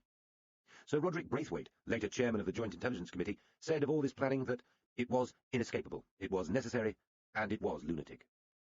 Something of the same mix of fatalism and fascination underpinned the determination of successive British governments to persevere with unindependent nuclear weapons, something to chuck back in the final hour. We have seen how, under Attlee and Churchill, Britain struggled to create her own nuclear deterrent, and did so hoping to maintain her independence from America. For a brief period of 5 or 6 years, Bevan's belief in the possibility of a genuinely independent British bomb was vindicated, but in the Macmillan years all this changed. It is striking that the original clinching argument for British nuclear weapons, which was that they would give Britain's politicians special status and leverage to influence Washington, so quickly collapsed. Leverage and dependency rarely go together, and it is even more striking that when the argument collapsed, there was no radical rethinking of Britain's nuclear posture. In government, nobody seemed to notice. The RAF had been assembling a great fleet of V-bombers, Valiants, Victors, and finally Vulcans, intended to fly over Russia and drop free-falling nuclear bombs. Like the bombers, the bombs had been developed independently at Aldermaston. They continued to grow in destructive power, giant squat tubes with wings and names such as Blue Danube, Yellow Sun, or Redbeard. But the V-bomber fleet had been running late. So in 1958, as a stopgap, Macmillan allowed 60 huge American Thor missiles to be stationed in Britain. The UK's intercontinental ballistic missiles, Blue Streak, used liquid propellant, which had to be stored separately, creating too long a preparation period in a nuclear emergency. British planners believed they would have as little as 2.5 minutes warning of a Soviet missile attack. To defend Blue Streak while the fuel was prepared would have meant building 60 vast silos deep in the ground, an epic project too expensive for Whitehall to contemplate. 2 years later, in 1960, when the Soviets shot down an American U-2 spy plane, flying far higher than any Victor, Vulcan, or B-52 could manage, the age of the bombers was over. At first, that wasn't clear, and Macmillan began negotiating to buy American air-launched Skybolt missiles, which it was thought could be used by the V-bomber fleet to fire at the Soviet Union from a safe distance. At Camp David, Eisenhower's Spartan retreat in Maryland outside Washington, Macmillan struck his deal. Britain could buy Skybolt, and in return, the United States would be allowed a deep-water base for its latest top-secret missile system, the submarine-launched Polaris, which was to be tested that year. Yet again, events overtook Macmillan. Skybolt turned out to be a dud, or at least too unreliable for the United States. The age of the nuclear submarine had arrived. End of Disc 8. Disc 9. To stay in this race, Britain would need Polaris instead. Impossible to trace underwater, the submarines carrying them could cruise the oceans for months. Each submarine sailed with 16 missiles. Each missile, once launched, could not be stopped. Each carried more destructive force than all the bombs dropped in the Second World War. Polaris was the ultimate doomsday fish. Thanks to Macmillan's deal at Camp David, the first American version arrived a short drive away from Glasgow. Macmillan originally talked to Eisenhower only about some base in Scottish waters, though sites in England and Wales were also considered. He had been nervous from the start, noting in his diary that a picture could well be drawn of some frightful accident which might devastate the whole of Scotland. The US Navy, however, searching for suitable sites, rejected the Northwest Highlands as too remote. They fixed on the Holy Loch, a steep-sided inlet close to Glasgow. It had deep water, it was easy for navigation, quiet, and yet submarines would quickly be able to hide themselves in the heavy marine traffic leaving and entering the Clyde. It was also close to Scotland's only international airport, Prestwick, which would be handy for American sailors. Macmillan became increasingly alarmed at the promise he had made, writing to Eisenhower that it would surely be a mistake to put down what would become a major nuclear target so near to the third largest and most overcrowded city in this country. As soon as the announcement was made, Malinowski, the Soviet defense minister, would threaten to aim his rockets at Glasgow, and there would not only be the usual agitation of the defeatists and the pacifists, but also genuine apprehension among ordinary folk. Eisenhower was blandly dismissive. They had discussed merely a Scottish base, had they not? The details would be worked out by naval people. But that was the trouble. The Royal Navy was desperate to get its hands on Polaris. Its status was crucially affected. If it became the nuclear delivery system, then after decades of air power supremacy, the Navy would finally edge ahead of the RAF as the most important as well as the senior service.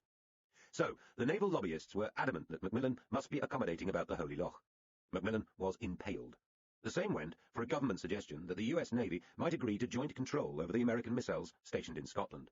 Again, this was vetoed. Again, the Navy was with the Americans.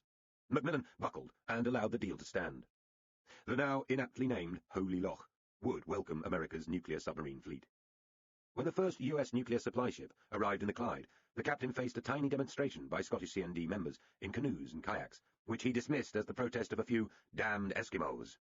Both his ship, the Proteus, and the first nuclear submarines into the Clyde were targeted by protesters who managed to hold on to the bows of the supply ship, climb its side, and generally win a little publicity. There was a demonstration in Glasgow and marches to the gates of the new US base, but CND's plan for a blockade by dinghy and canoe was defeated by rain, choppy waters, and energetic policing by local bobbies. A few years later, Macmillan did a further deal, this time with the new US President, John F. Kennedy, and the Royal Navy duly got its own Polaris fleet. Britain would build the submarines at Barrow-in-Furness and Birkenhead, including the nuclear power systems, and would produce her own nuclear warheads. But America would supply the Polaris missiles themselves. Work started in 1963 on a new British nuclear submarine base at Faslane, just along the coast from the Holy Loch, the first new naval base since 1909. It had become perfectly obvious after the Cuban Missile Crisis that if Armageddon happened, it would have been triggered by some miscalculation or accident involving the US or the USSR.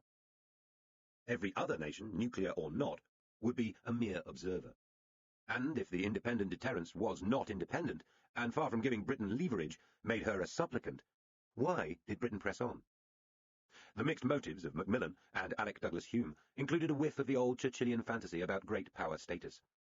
There was also a vague sense that the Western alliance should include more than just one nuclear power. Russia was a real threat, and if deterrence worked, then Britain needed it as much as anyone.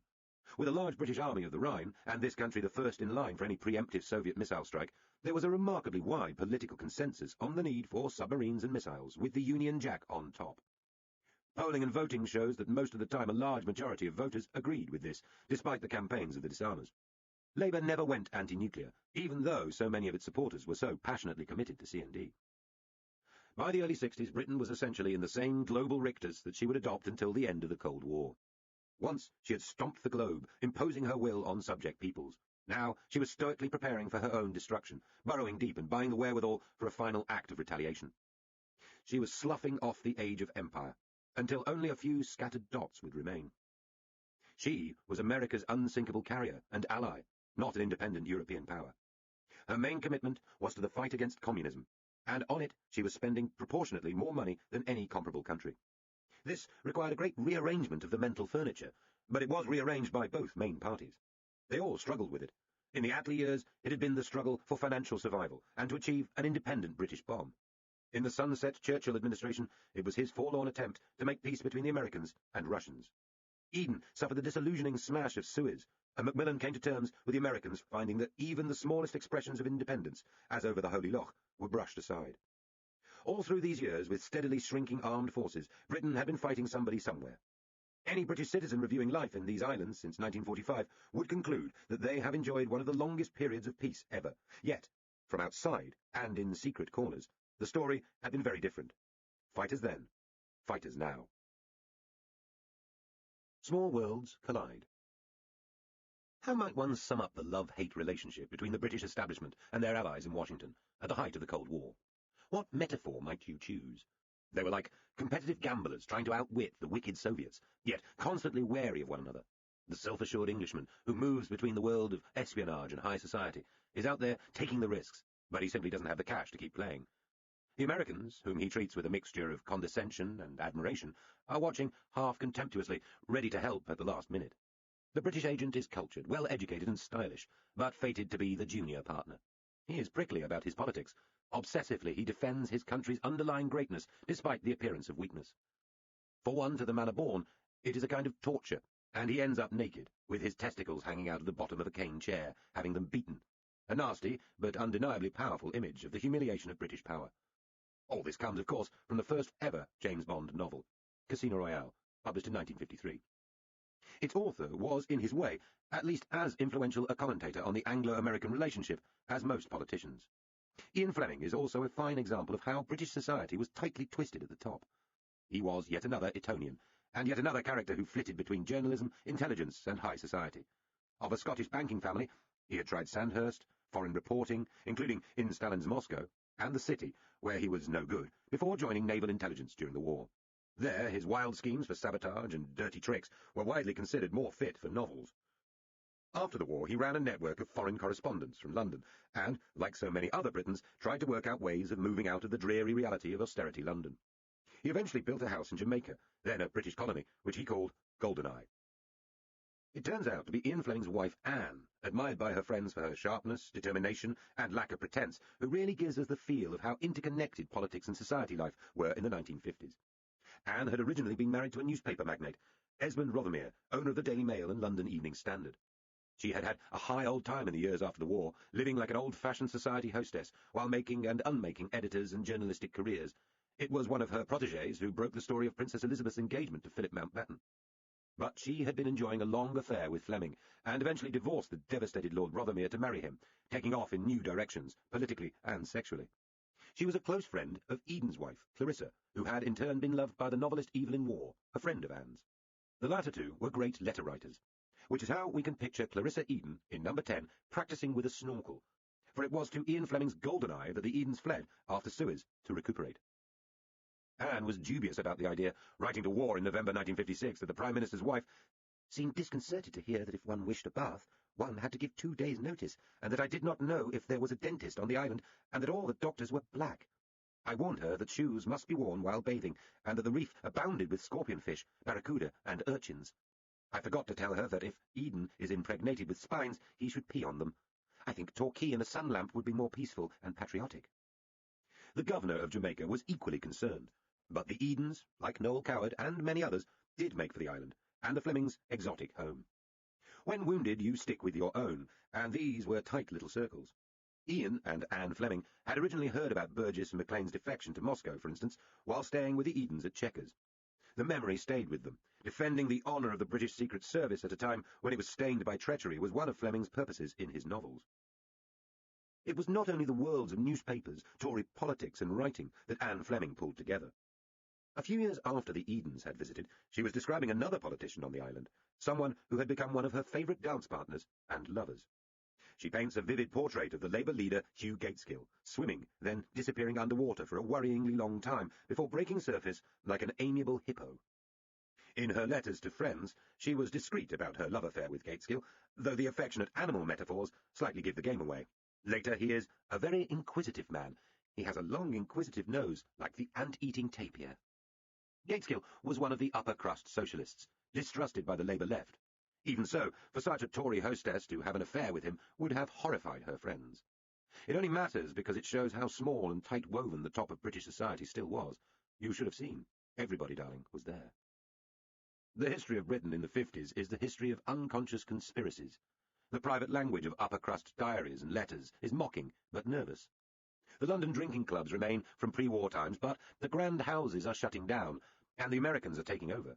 In different ways, all these people, from Noel Coward to the newspaper barons, Gateskill to the Flemings, are struggling with time-warped lives and challenged patriotism.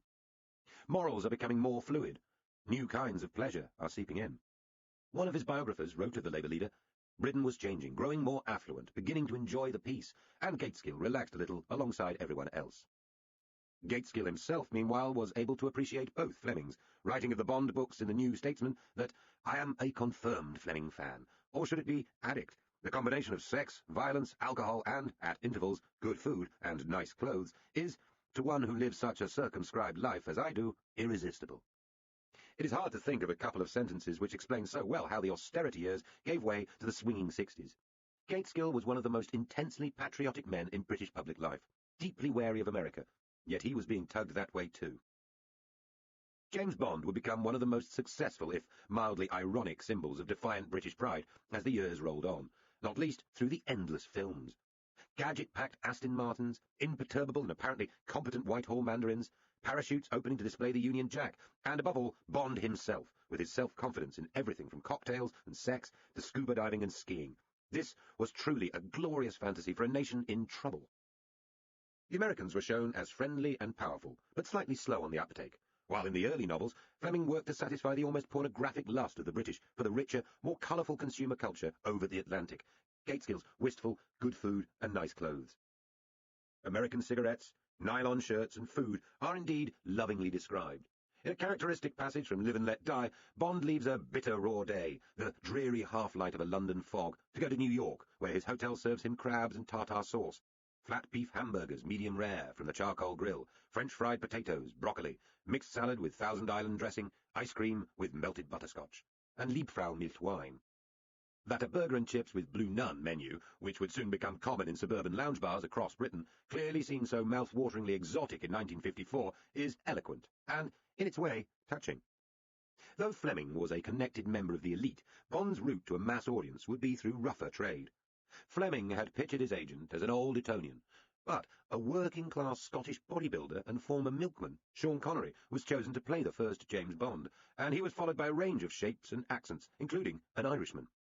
This appeared to suggest that Bond was something of an outsider, which in turn expanded the film's appeal. In a further twist, the films were only ever made because of the financial backing of America's United Artists and the ex-Hollywood producer Albert, or Cubby, Broccoli. He had been working in London, as had his Bond partner, a Canadian called Harry Saltzman, whose earlier work included films of grittier subjects such as John Osborne's Look Back in Anger. James Bond would pay rather better. Was it all a bit too much? Not really. The political scandal that happened at the fag end of the Tory years was more highly coloured and more unlikely than much of what Ian Fleming poured into his early shockers. This tall tale began on a hot summer evening around the swimming pool of a grand house, Cliveden, in Buckinghamshire. Now a hotel for the very rich, the Italianate mansion overlooking the Thames in one of the finest locations in southern England had once belonged to the Duke of Westminster. Its architecture has an exuberant opulence that makes you laugh out loud, even now, and its original style can be summarized by the fact that it contained a dining room taken wholesale from the French palace of Madame de Pompadour. Cliveden was already notorious as a place of cliques and plotters. It had been the home of the first Lord Astor, a newspaper magnate, and his famous wife, politician and hostess, Nancy, a woman who could have given Anne Fleming a run for her money. Before the war, Nancy Astor's gatherings had been attacked by the left-wing journalist Claude Cockburn as the very epicenter of pro-appeasement thinking. At Cliveden, Cockburn insisted, Lords Halifax and Lothian and the pro-appeasement Times editor Geoffrey Dawson gathered with the Astors to undermine Eden and Churchill and plot a deal with Hitler. The evidence of actual plotting at Cliveden is scanty, but the Communist Party took up the story of an upper-class conspiracy involving highly placed Americans and members of the royal family ready to sell out democracy to the Nazis. Soon, the Cliveden set was being talked about from Berlin to Washington. Nancy Astor, then an MP, complained that she was portrayed as the centre of a vicious and degenerate gang, and received letters saying that she and her family should be taken out and shot. When she eventually confronted Cockburn at a party, she spat in his face. Remarkably, political lightning now struck the same house again. Cliveden, or rather its swimming pool, helped finish off Tory reputations a generation later. The next Lord Astor, known as Bill, was trying to live a relatively apolitical and social life. Amiable, thrice married, he was turning Cliveden again into a party palace, where well-off and eminent guests enjoyed themselves. One of his friends was a slightly sinister osteopath of extreme left-wing affectations, rather than views, called Stephen Ward. He had massaged the backs of Winston Churchill, Gateskill, many royals, and Elizabeth Taylor. It was said of him that he enjoyed handling people's lives as he enjoyed handling their dislocated limbs or damaged muscles. Ward, also a talented artist, kept a collection of pretty young girls whose careers he vaguely promoted in the modelling and sex business. One was called Christine Keeler. She had run away to London from her railway carriage home at the age of 15 and lived a wild teenage youth afterwards. On the night in question, she was staying with Ward and 2 others at a grand, vaguely Germanic cottage in the Clifton grounds. Astor allowed Ward and his guests to use his swimming pool. On the muggy evening, Keeler shared a borrowed bathing costume and was naked in the pool when Astor wandered down with one of his guests, the Secretary of State for War, John Profumo. Handsome, flirtatious, Profumo had had a good war in a cavalry regiment and was married to a then-famous actress, Valerie Hobson. The only obviously exotic thing about him was his name, which came from an aristocratic Italian grandfather. But hot summer nights are hot summer nights. The men chased Keeler around the pool and later invited her and Ward back to the main house, where Keeler and Profumo began to flirt. He contacted her later, and they were soon having an affair. This would probably have remained unknown in the discreet codes of the time, except for a rotund, cheerful Russian military attaché and spy called Yevgeny Ivanov. Ward knew him too. Ward knew everybody, because he had been introduced to Ivanov by the editor of the Daily Telegraph, who else, at lunch in the exclusive Garrick Club, where else. Ivanov also wanted to hire a cottage at Clifton, which might have struck others as being a tad suspicious. He met Profumo at the pool too. The 2 men were soon engaged in a childish swimming race. A couple of years later, neatly completing the circle, Ivanov was sleeping with Keeler. This tangled connection of minister, spy, call girl, peer, and masseur might not have hit the headlines at all, except that among Keeler's other men was a West Indian dope dealer who was accused of firing a gun at Ward's flat. During his trial, rumours started to spread. Keeler became a minor celebrity. There was the famous photograph, attributed by many to David Bailey, of her sitting naked as she looked back from a trendy Arne Jacobsen chair. In this story, nothing should be taken at face value. The photographer was Lewis Morley, the chair was a copy, and Keeler was not naked, just cleverly posed. Private Eye printed a knowing cartoon and article, though in fact the cartoonists and writers were largely using guesswork. Keeler had been hanging round the same crowd as the satirists, and her connections were widely known in London. The Private Eye story so alarmed Stephen Ward, however, that he turned up at the magazine's grimy Soho offices and confirmed the lot. Political London is a village, and soon the story was raised in the Commons by George Wigg, an unpleasant ex-Army Labour MP and friend of Harold Wilson's, who happened to loathe Profumo. The panicking minister was hauled in and interrogated late at night by the government whips. He hotly denied that he had had sex with Keeler, a lie he then repeated to the Commons. The Prime Minister, like the rest of the Tory hierarchy, believed him. Jack Profumo was tormented by what he had done. As the Labour opposition leader, Harold Wilson, sent Macmillan further lurid allegations that Ward had tried to get nuclear secrets from Profumo, using Keeler and pillow talk, the minister fled on holiday to Italy. He there admitted the truth to his wife and returned to make a public confession. He was instantly ruined, spent the rest of his life in private voluntary work in London, atoning for what he had done, and ended his life widely respected and officially honoured for his charity work. But you never escape a name that memorable. More than 40 years on, newspaper billboards announced, "Sex Scandal Minister Dies." Back in 1963, the press was in particularly vengeful mood. During his trial for living off the earnings of prostitution, Ward killed himself with an overdose. In the most famous words uttered as the tale unfolded, Mandy Rice Davis, Keeler's friend, was asked in court about Lord Astor's denial that he had had sex with her. She replied, he would say that, wouldn't he? The frankness of her assumption that, yes, of course, rich and powerful men were liars, caught the nation's mood. Most such scandals simply end. The headlines yellow, the victims limp off to try to rebuild their lives, and politics thunders on as usual. The Profumo affair was different. There was a famous inquiry into it by the judge Lord Denning. His report was a bestseller when published by the government, rivaling the Beveridge report of 20 years earlier. The different subjects and tone tell us something about Britain's journey. Denning cleared MI5 of failure, minimised any security aspect, and concluded that Ivanov and Profumo were not sharing Keeler's bed. Yet, very shortly afterwards, in a very tight race, Labour would win the 1964 general election by just 4 seats. It is a tiny margin. The Profumo affair caused such national interest that it might well have tipped the balance against the Tories. If so, it was a vote against a closed world of interconnecting relationships from which too many British people felt excluded. Macmillan himself had led a blameless, indeed celibate life in late adulthood after his wife's long affair with a fellow politician, Bob Boothby. But the tight connections between a small number of powerful political and social players were particularly intense in the 50s, before the democratizing effect of the 60s educational and cultural revolution. The Profumo affair brought both worlds together in collision.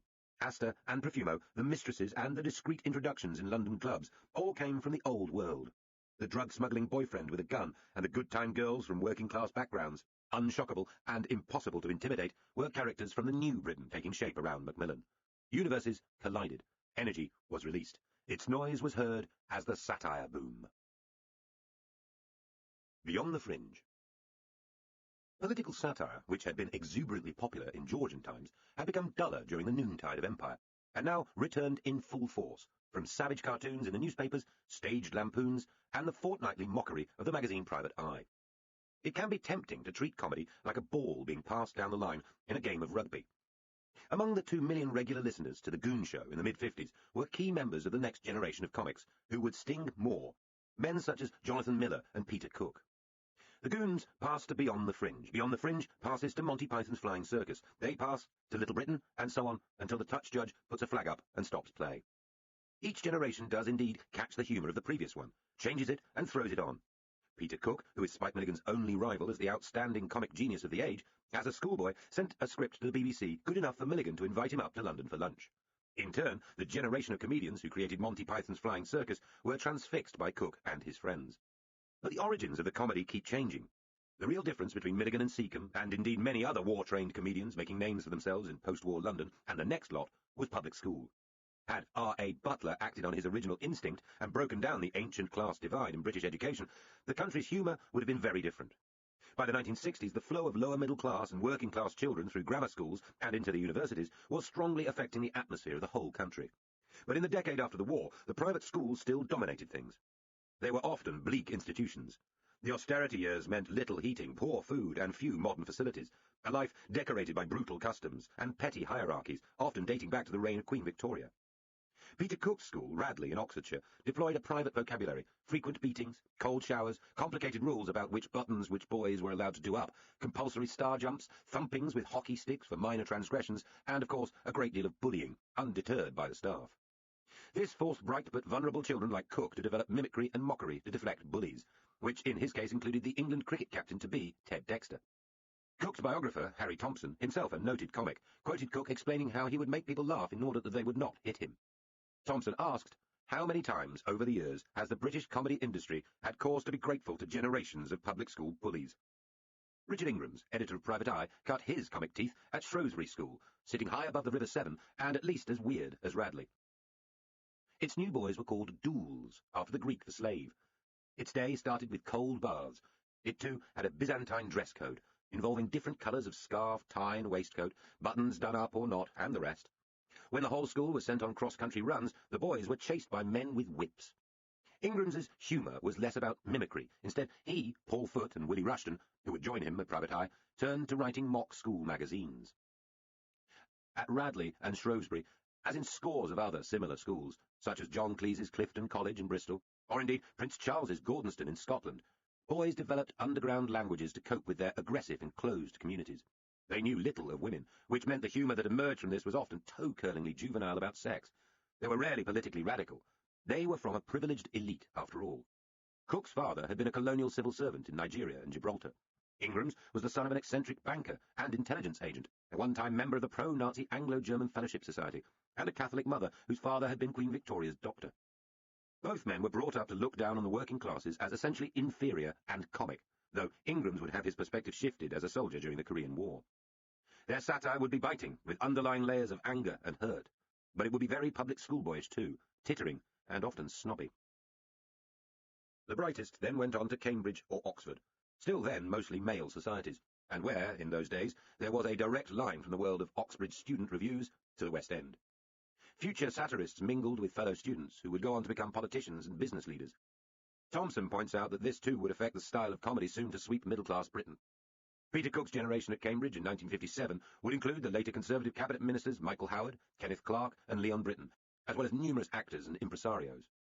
One reason that Oxbridge has traditionally produced so many political satirists is that its undergraduates come face-to-face with their future political leaders at an early age, and realise then quite how many of them are social retards who join debating societies in order to find friends. Though, in fairness, it should be added that the same can apply to those joining student theatre companies and satirical magazines. At Cambridge, Cook simply transferred his monotone sketches about the Radley School butler to the new environment, and eventually had half the undergraduates mimicking him and repeating his one-liners. Sometimes comic success is just a voice. Cook found his voice as a schoolboy, and essentially never lost it. The same deadpan, pathetic philosophy swept from public school to Cambridge to Edinburgh's Beyond the Fringe Review, to London, New York, and immortality. Ingrams and Rushton similarly transferred their jokes and cartoon characters from a school magazine to a student one, and then, with others, to Private Eye. Around these people were many others from different backgrounds who would become just as important in the story of British comedy. Alan Bennett, the Yorkshire grammar school boy. Dudley Moore, the working-class boy from Dagenham. David Frost, the Methodist preacher's son from Kent. But the dominant personalities of Cook and Ingrams gave them a particular hold over the satire boom. The day when the traditional establishment decided it had to acknowledge its critical cousin, the comedy establishment, was the 28th of February, 1962. The Queen visited beyond the Fringe in London's Fortune Theatre to see the vicious caricature of her Prime Minister by Peter Cook. Cook had done his Macmillan at Cambridge and at the Edinburgh Festival Fringe already. In London, he had been playing to packed houses since the previous May. There had been protests and walkouts by people outraged at seeing the Queen's First Minister lampooned in public. But the Queen herself roared with laughter. After this, Macmillan, determined to show he was a good sport and could take a joke, decided to go along too. This was a mistake. Other Tory cabinet ministers had seen it already, but when the Prime Minister arrived, Cook spotted him in the audience and deviated from his script. In an Edwardian drawl, he told Macmillan, "When I've a spare evening, there's nothing I like better than to wander over to a theatre and sit there listening to a group of sappy, urgent, vibrant young satirists with a stupid great grin spread all over my silly old face." The crueler the political comedy, the greater its success. Shortly afterwards, Cook opened the briefly famous Establishment Club in Soho as the capital of the new satire movement. Every night, comedy and music would be offered, along with trendy new foods and a bar. It was mobbed, and its membership included much of the old establishment. Everybody, it seemed, wanted a part of the new comedy, including some who weren't very funny themselves. A spin-off revue, where David Frost was doing his own version of Cook's Macmillan, was visited by the gangsters of the moment, the Cray twins. A few months after the Queen's visit, Cook bought the fledgling Private Eye too, where Richard Ingrams would soon become editor. The BBC was just holding its breath to see whether the satire boom could survive on screen, with That Was the Week That Was, again compared by Frost. It ran for a short season until hurriedly taken off the air as the 1964 election approached. For a short time it seemed that a small bunch of university comics had created a republic of laughter, strong enough to change the country. This was an illusion, never shared by the key players themselves. Cook had had the idea for his club many years earlier, visiting West Germany, and would refer wryly to the great tradition of those satirical clubs of the 1930s that had done so much to prevent the rise of Adolf Hitler. He said different things at different times about Macmillan and the Tories. Right-wing friends tended to think he was right-wing, and socialists thought he was one of theirs. But if Peter Cook had any politics, they were never consistent, and always took second place to a good punchline. Richard Ingrams was certainly no socialist. His independent-minded Tory radicalism allowed him to flay party placemen from all sides, and he was compared to that great 19th-century radical Tory, William Cobbett. Harold Wilson, observing with delight the satirical onslaught on Macmillan and Alec Douglas Hume, later tried to ingratiate himself with Private Eye when he became Prime Minister, inviting Ingrams to Downing Street and professing himself a great admirer of satire. His reward was to become one of the magazine's most loathed and aggressively pursued targets as the Labour years rolled on. There were politically minded people at the edges of the satire movement of the early 60s, many of them radicalised by CND, and on the left of the Labour Party. Fluck and Law, who would go on to create the latex puppetry of Spitting Image, were socialist friends of Peter Cook's. Richard Ingram's closest friend was probably Paul Foote, nephew of the Labour politician Michael Foote, who became a leading light in the Socialist Workers' Party, and a fine investigative journalist. But there was no organic link between the left of British politics and the wave of comedians, mimics and journalists who tore down the facade of Tory Britain 15 years after the war. There could not have been. Too many of the satirists were public schoolboys, getting their own back on the nation's authority figures just as they tried to get their own back on schoolmasters and bullies. Macmillan was for them, in essence, just the head of a decaying prep school. Labour was full of lower-middle-class and working-class people with their funny accents and limited little lives. If there was any alliance, it was very short, and entirely one of convenience. Conclusion. A country of cliques is over. The story of Britain in the years after the fall of Attlee's New Jerusalem, and before the 60s really began to swing, is the story of a country still run by cliques and in-groups, rather than by visionary individuals, still less the masses. Understand the networks, the clubs, and the personal associations, and you will understand the system. For the Tories, public school and Oxbridge links, even family ones, had provided the fuse box of power. Post-war growth had given clique politics a good run. But this Britain eventually failed. It failed over Suez, over the growing signs of economic failure, in its late attempt to copy French central planning, and in its inability to grasp the new culture and society growing up all around it. The symbols of that failure were the spy scandals, the Profumo affair, and the rising froth of satirical laughter. Macmillan had finished it off, bloodily, on the Night of the Long Knives. Before this act of almost domestic butchery, There was still a notion that the chaps at the Turf Club, the old families with their stalking and salmon rivers, that web of old Etonian cronies, could maintain British authority and self-confidence despite the local difficulties of a disintegrating empire and a weak economy. That they could hang together. Patently, they could not. The final stage in the collapse of the old authority came with Macmillan's illness and resignation, and the stitch-up which eventually put the bony, amiable, slightly bemused Lord Hume of the Hersal into number 10 as the fourth Tory Prime Minister in a row. Much of British politics still came down to class, which threw up many ironies. In this case, it was the long, ultimately successful legal fight by a Labour left-winger, Lord Stanskate, better known as Anthony Wedgwood Benn, better known still as Tony Benn, to disclaim or throw off his peerage. His success in court electrified the Tory struggle. There were Tories in the Commons who were popular candidates to replace Macmillan, above all, Rab Butler. Yet, the new ability to fling off a coronet and become a commoner, and thus possibly an MP in the Commons, meant two other prominent Conservatives could now take part in the race. One was Lord Hailsham, a clever, popular, but ultimately rather undignified man, favoured by Macmillan. The other was Lord Hume. Macmillan was far less ill than he thought, but the news that he would go turned the Tory conference of October 1963, normally a placid and deferential gathering, into wild and hysterical seaside hustings. Lord Hailsham made it clear he would renounce his peerage, but then discredited himself with a display of crude and exhibitionistic self-promotion. Macmillan quickly dropped him as favourite, some suggest because he did not want a successor who would be there for long, just in case he could manage a comeback. Rab Butler made a poor speech, leading some to wonder if he really wanted to be Prime Minister. He was a great mind, and much admired by the brighter Tories, but he lacked the slightest evidence of killer instinct. Enoch Powell, one of his supporters, said they had put the gun in his hands, but he refused to fire it. Macmillan coldly dismissed him as lacking the last 6 inches of steel. Up in London, Macmillan was still ill in bed and arranged for the various grandees of the party to take soundings among the MPs, party workers, peers, and constituency chairmen. This highly unscientific survey produced Lord Hume's name, and he was duly proposed by Macmillan, invited by the Queen, accepted, renounced his peerage, won a by-election in a then-tame Scottish Tory constituency, and duly entered number 10. Fast work, my lord. Widely liked but self-effacing, Lord Hume, Macmillan's Foreign Secretary, had a political career which led right back to the Chamberlain government and the Munich appeasement of Hitler. This did not and should not have counted against him entirely. Butler had also been an appeaser. So had, for a while, Hailsham. Indeed, so had most of the Tory party at the time. But Hume seemed utterly against the spirit of the new decade. He was the ultimate grouse-moor Tory, but without Macmillan's wily toughness. Not just a toff, but worse, a nice toff. The idea outraged many Tories, notably Hailsham and the Liberal Ian MacLeod. Powell was equally livid, and both men refused to serve under Hume, who was described by press commentators at the time as a cretin, and this half-witted earl. In a famous article in The Spectator, Ian MacLeod, as editor, attacked the choice as a stitch-up by the Conservative Party's magic circle.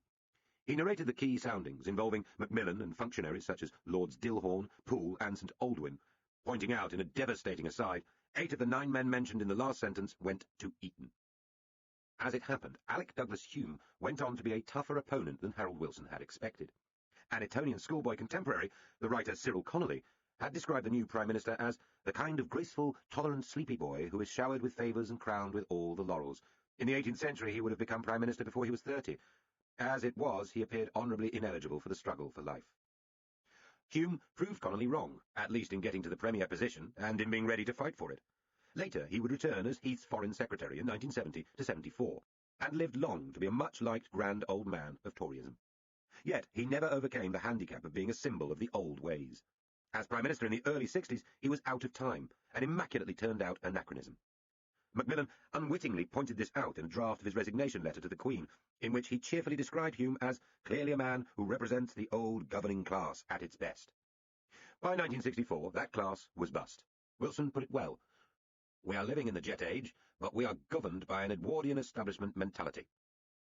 Though in theory opposed to this fusty, clique-ridden world, behind the clothing and language Labour leaders were not quite as different as they liked to appear. That party too was a cluster of competing clubs and networks, whose own connections to business were chance friendships which would later cause much embarrassment. The trade unions were still mostly in the hands of the old right-wing leaders who manipulated and wire-pulled to stay in office. Whitehall was run by a tiny elite of clubmen, the hyper-educated classicists from Oxbridge in their striped trousers and stiff collars, who knew they were cleverer than any elite anywhere else. The Liberals, under their charismatic leader Joe Grimmond, stood outside the inner clubs of 50s power, which was no doubt why they began to have some spectacular by-election successes towards the end of the Tory years, particularly in Cornwall, Wales and Scotland. They were seen as somehow modern and classless, though in fact Grimond was another old Etonian who was intertwined in the once grand family alliances of strangely dead liberal England. In Scotland and Wales the nationalist parties were just beginning to challenge the paternalists. But when Anthony Sampson published Anatomy of Britain, he had illustrated it with a sprawling diagram of intersecting circles to show the closed and nepotistic systems under which the country was organised. It was probably the most influential piece of journalism of his long career, and as potent in its way as the coining of the word establishment by another journalist, Henry Fairley, at around the same time. Of course, all advanced societies have establishments. France swapped her great Catholic families for the intellectual elites of the de Gaulle era. German industrialists cooperated cosily together in their assault on world markets. Even the United States has its Ivy League colleges and grand families interlinked from Wall Street to Washington. But in democracies, elites require prestige to survive. They need to have spread their successes widely enough to retain authority. The British elites of the early 60s failed this test. Despite the new tycoons and the cluster of truly innovative big companies, Britain's output was growing far more slowly than other comparable countries, and her share of world markets was shrivelling at a terrifying speed. Despite outside shocks from Indian independence to Suez, from the Sterling crises and the failure of weapons systems, to France's rejection of her application for common market membership, the country had made no radical change of direction. Privately, civil servants and politicians acknowledged that there were profound problems and agonised about what should be done. Publicly, under Macmillan and Douglas Hume, there was a complacent front of self-congratulation and business as usual. Was this because we had been happier than other nations in our age of lost content? No revolution, invasion, or wartime defeat had shaken the British as they acquired their new cars and explored their new supermarkets. British political scandals were a branch of light entertainment compared to the darker struggles convulsing Italy, France, or Eastern Europe. And when Britain finally made a change, it turned out to be a surprisingly modest and ineffective one. Outside politics and the economy, a new country was breaking through, brightly coloured, fashionable, less masculine. For a brief flicker, it seemed to be matched by the arrival of a new government, too. An alternative assessment came from Crossman as he contemplated the funeral gathering for Sir Winston Churchill in Westminster Hall at the end of January 1965. But oh, what a faded, declining establishment surrounded me. Aged marshals, grey, dreary ladies, decadent Marlboroughs and Churchills. It was a dying congregation gathered there, and I am afraid the Labour cabinet didn't look too distinguished either. It felt like the end of an epoch, possibly even the end of a nation. Part 3. Harold, Ted, and Jim. When the modern failed. The 13 years of Tory rule, wasted, according to Harold Wilson, were followed by 15 years when modern Britain rose and failed. Modern does not simply mean the look and shape of the country formed during 1964 to 1979, most of which is still here around us, essentially unaltered. The motorways and mass car economy, the concrete architecture, the rock music, the high street chains. It also means a belief in planning and management. This was the time of practical men, educated in grammar schools, sure of their intelligence, rolling up their sleeves and taking no nonsense. They were going to scrap the old and fusty, whether that meant the huge Victorian railway network, the grand Edwardian government palazzos in Whitehall, the historic regiments, terraced housing, hanging, theatre censorship, the prohibitions on homosexual behaviour and abortion, the ancient coinage, and the quaint county names. Bigger, in general, would be better. Huge, comprehensive schools would be more efficient than the maze of selective and rubbish-dump academies. The many hundreds of trade unions would resolve themselves into a few leviathans, known only by their initials. Small companies would wither and combine, and ever larger corporations would arise in their place, ruthless and managed on the latest scientific American lines. Britain herself would cease to be a small independent trader and would merge into the largest corporation then available, the European Community. This was managerial self-confidence which would be smashed to pieces during the 70s and never recover. Just 7 men dominate the politics of these 13 years. They are the 3 Prime Ministers, Harold Wilson, Edward Heath and James Callaghan. 2 other Labour politicians, so important they stand alongside the Premiers, Roy Jenkins and Dennis Healey. And 2 men who stood increasingly outside the management consensus, leading attacks on it from right and left. Enoch Powell and Anthony Wedgwood Benn. All have appeared briefly in this history already, but these were the years when they truly mattered. Of the 5 insiders, none was born into remotely rich or powerful families. Four of them, Wilson, Heath, Jenkins, and Healy, were grammar school boys, who had elbowed their way to an elite university education. The fifth, Jim Callahan, had a rougher start. All of them had served in the armed forces during the war, except for Wilson, who had been a civil servant. All were exceptionally clever men of wide experience, brimming with the energetic certainty of those trained to hold power, not merely born to the role. Though they had many differences of outlook, in broad terms they could agree that Marxism destroyed freedom, and that the discredited liberal free market brought chaos and unfairness. For them, enlightened state management was the last big idea left standing. So these were men more abrasive and less interested in pleasing the media than later, more nervous politicians. They were hurrying men, prepared to be rude, particularly to each other. Their language was blunt in private, sometimes in public. Heath would denounce the unacceptable face of capitalism, and Healy would promise to make the richest in the land howl with anguish. In one important way, these men did represent the Britain of their time. These were years of increased social mobility. The country was full of little Harolds and lesser Teds, bright men and women from lower middle-class or working-class families who were rising fast through business, universities, and the professions, who hugely admired such leaders. When Wilson talked of the scientific revolution that would transform Britain, his audience included tens of thousands of managers and engineers in their off-the-peg tweed jackets and flannel trousers. When Heath promised that Europe would open up great new vistas for British industry, boardrooms and offices contained impatient self-made people ready to get cracking. Callahan's beefy working-class patriotism and conservative instincts were shared by millions of Labour voters, pro-trade union but staunchly monarchical. But in other ways, they were already out of date. In the 60s and 70s, Britain was becoming a more feminized, sexualized, rebellious and consumption-addicted society. The political class was cut off from this by their age. They would rely on their children to keep them a little in touch. They might manage, eventually, a brownish kipper tie or daringly wider lapels on their suits, but they looked and sounded what they were, people from a more conservative and formal time. For the vast majority, the early 60s were experienced as a continuation of the 50s. Britain remained an industrial society and apparently a world power, whose future was believed to depend on factories churning out cars, engines, washing machines, and electrical goods for export, and whose major cities were relics of the Industrial Revolution. Authority figures, police, teachers, judges, and above all parents, were still clothed in the semi-military sense of order that derived from wartime experience.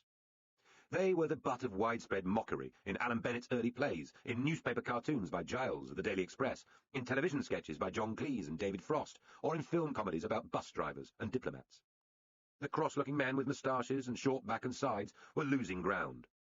But they were visibly still in power. Little islands of change were all around. Immigration was changing small patches of the country, the textile towns of Yorkshire and parts of West London, though it had barely impinged on most people's lives. There was a growing snappiness and lightness of design in everything from clothes to the shape of cars, an aesthetic escape from the seriousness of the immediate post-war period, which took different form year by year, but was experienced as a continuum, not a revolution. For some, the country was just becoming more childish and less dignified. The refined, highbrow, purist modernism born among Europe's intellectuals before the war had had its last throw. Benjamin Britten's musical austerities, Eliot's Anglo-Catholic seriousness, and the formal stillness of the sculpture of Barbara Hepworth were falling from fashion. Classical music was receding before the ear-splitting tidal advance of rock and pop, driven by radio.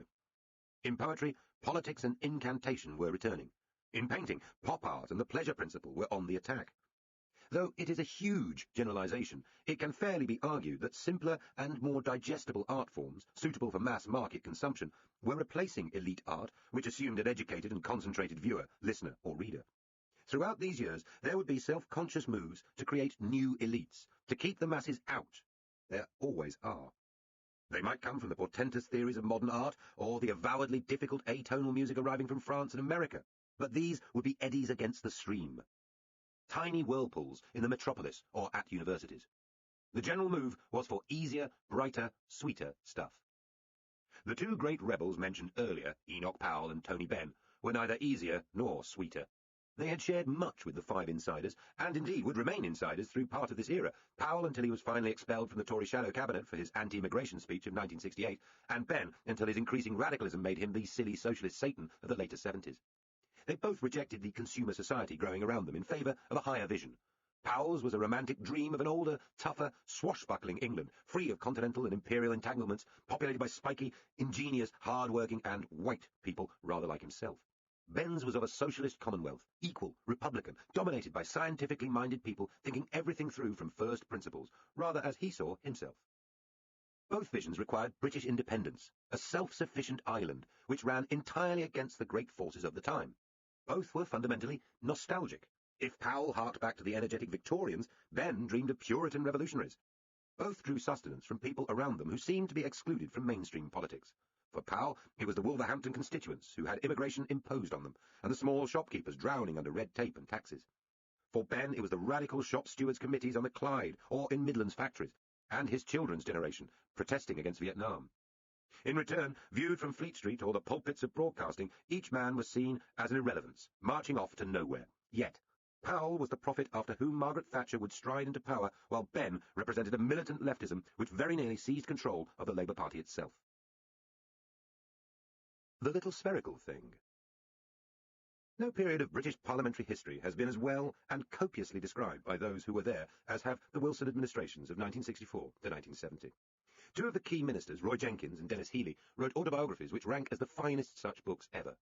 The governments contained 3 diarists of superb quality and rare descriptive honesty. Richard Crossman blew the lid off cabinet confidentiality. Barbara Castle was the most effective female politician in Labour history. Ben's diaries are simply unparalleled descriptions of the age. Wilson himself was no great writer.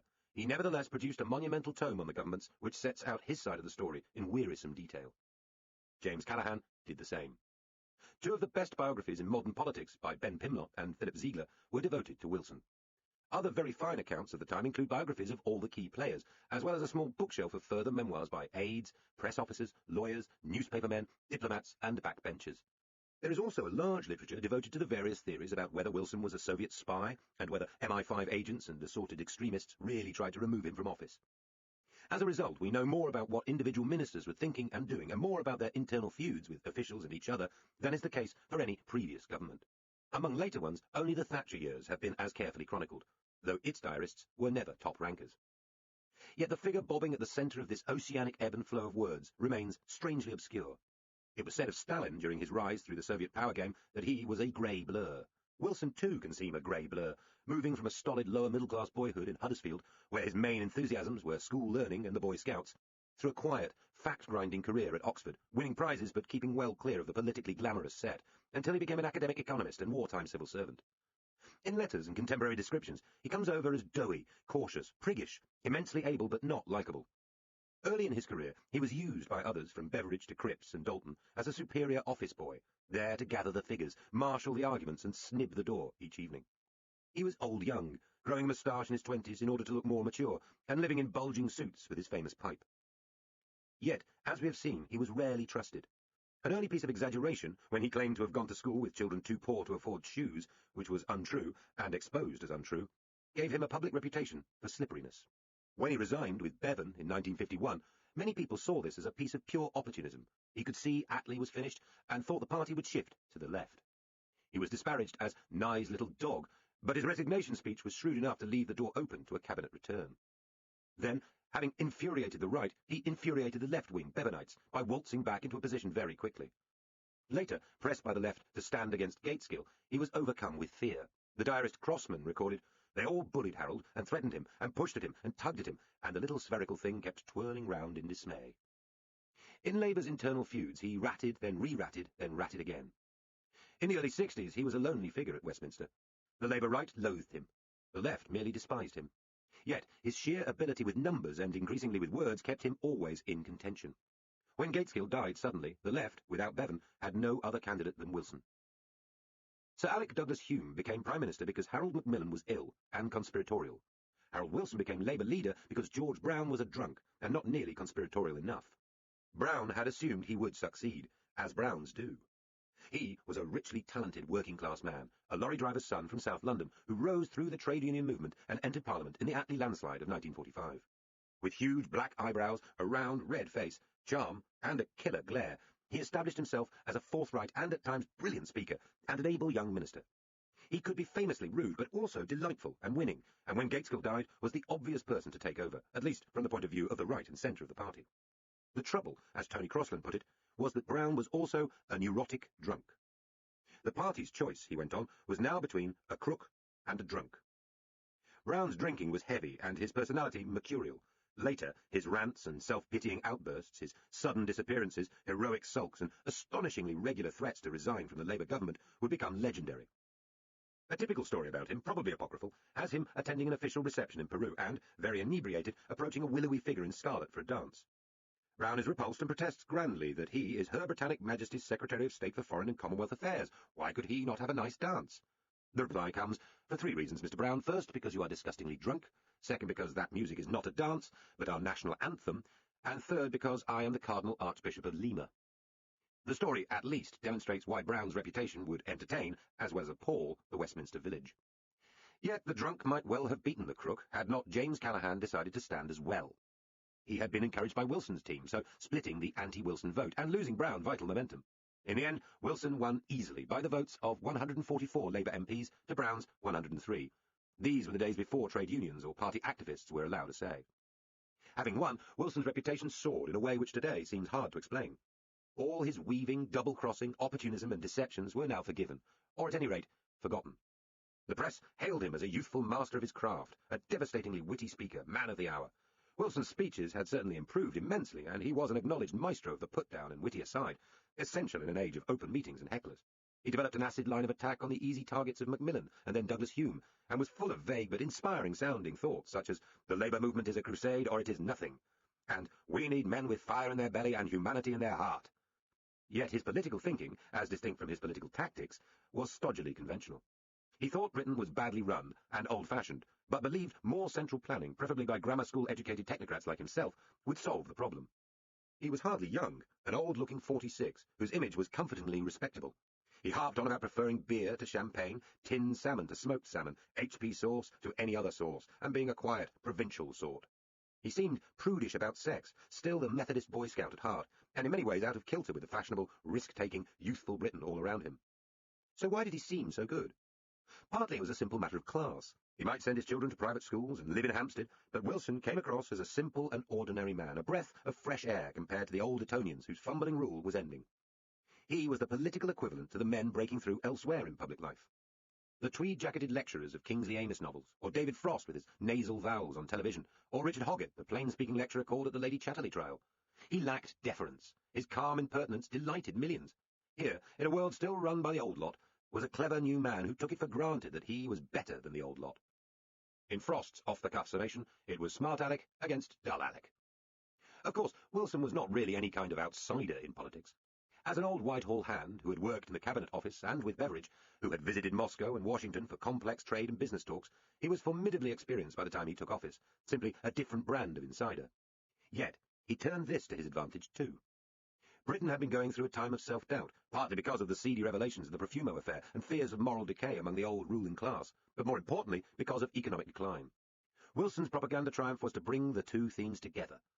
The country needed to sweep away privilege and cobwebbed aristocracy, and replace it with ruthless and purposive modern planning. Faced with the choice between socialists of the far-left variety and the capitalist toffs, Wilson found a third way that would have appealed to Tony Blair 30 years later. It sounded unanswerable, exciting, yet vague. It was science. In his speech to Labour's 1963 conference, the most famous he ever made, Wilson promised a scientific revolution which would require wholesale social change. The Britain that is going to be forged in the white heat of this revolution will be no place for restrictive practices or for outdated methods. Those charged with the control of our affairs must be ready to think and speak in the language of our scientific age. It was a time, after Sputnik, when the awesome power of communist Russian science mesmerized and terrified the West. Wilson said he had studied the formidable Soviet challenge in the education of scientists and technologists, and above all, in the ruthless application of scientific techniques in Soviet industry. As a Democrat, he rejected their methods, but we must use all the resources of democratic planning, all the latent and undeveloped energies and skills of our people to ensure Britain's standing in the world. If one removes the archaic fear of Soviet power and replaces it with the contemporary fear of the rising economies of China and India, then Wilson's rhetoric, with its emphasis on wasted and undereducated skills, is strikingly similar to the language of New Labour in the 21st century. End of Disc 9. Disc 10. For Wilson, the real answers were the same ones that the Attlee government had tried. State ownership and state planning would end the inefficiencies of the private system. There would be a huge expansion of university places, new state direction of R&D, even a state-sponsored chemical engineering consortium. He was offering an answer to the stop-go demand management of the Tory years. Instead, Labour would grow the economy through the supply-side reforms of better education and higher investment in science. This was the man who had been in the wartime Ministry of Mines, plotting the rationalisation of the coal industry, who had been president of the Board of Trade in the late 40s. It was the vision of an old-fashioned civil service man, but it sidestepped the weary ideological battles inside the Labour Party between right and left, and it sounded modern. From the late 17th century, science always has done. The problem Wilson would soon face was how to achieve a successful planned economy in a capitalist world. For all his abuse of them, the Tories had already set out on the same road. In 1962, suitably modern scientific British businesses, such as Dunlop and Ferranti, were represented at the table alongside trade union leaders and Whitehall mandarins at the first meeting of the National Economic Development Council, or NEDI.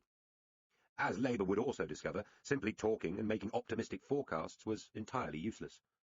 The Tory industrial experience of the early 60s, from the failed attempts to get voluntary agreements on prices and incomes, to the direction of entire industries in order to combat regional unemployment, were there to be learned from. But the tactical fun of teasing a Tory regime to death meant more to Wilson than carefully studying how to be a success in Downing Street. Wilson's zigzagging through Labour factions had hardly been glorious, but it had made him ruthless. He turned this ruthlessness against the Conservatives, making unfair but funny attacks on Douglas Hume's inability to understand economics except with matchsticks, and his archaic background as a 14th Earl. Though the Prime Minister famously hit back by mildly replying that he supposed, when you thought about it, he supposed Mr. Wilson was the 14th Mr. Wilson. Wilson's chutzpah and increasingly self-confident style have been ascribed by many people to his political secretary, Marcia Williams. Later she would become a byword for clique and scandal, but she was a brilliant and loyal, if unpredictable, player in Wilson's inner team. She was described by another member of it, the press secretary Joe Haynes, as possessing a brilliant political mind, probably better than any other woman of her generation. She would rant and rail at Wilson, and treated him at times like a naughty schoolboy. Many believed she had had an affair with Wilson. "Funny fellow, Wilson," said Macmillan. "Keeps his mistress at number 10. Always kept mine in St. John's Wood."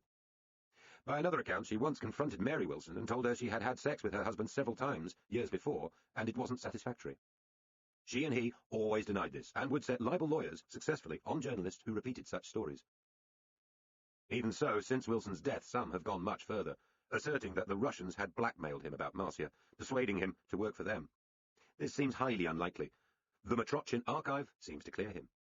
What can safely be said is that she helped build up his morale, challenged his complacency, and, until her apparent bullying became intolerable, probably made him a better politician than he would otherwise have been. Some bad news, Minister. Labour came to power confronted by economic choices which would torture it in office and come close to destroying it for good when it was finally defeated at the end of the 70s. From the first weekend in October 1964, when Wilson, his Chancellor Jim Callaghan, and the other senior ministers picked up their briefing papers, appalling dilemmas stared them in the face. On the face of it, the economy was not doing so badly. Inflation was still low, though rising. Unemployment was relatively low. Productivity was respectable, though falling behind Britain's competitors. Strikes were a problem. Britain's falling share of world markets was a problem. But these were all issues voters might have expected a fresh, vigorous, forward-looking new government to be able to grip. A darker story was laid bare in the official briefings. Britain under the Tories had been wildly overspending. It was living on borrowed money.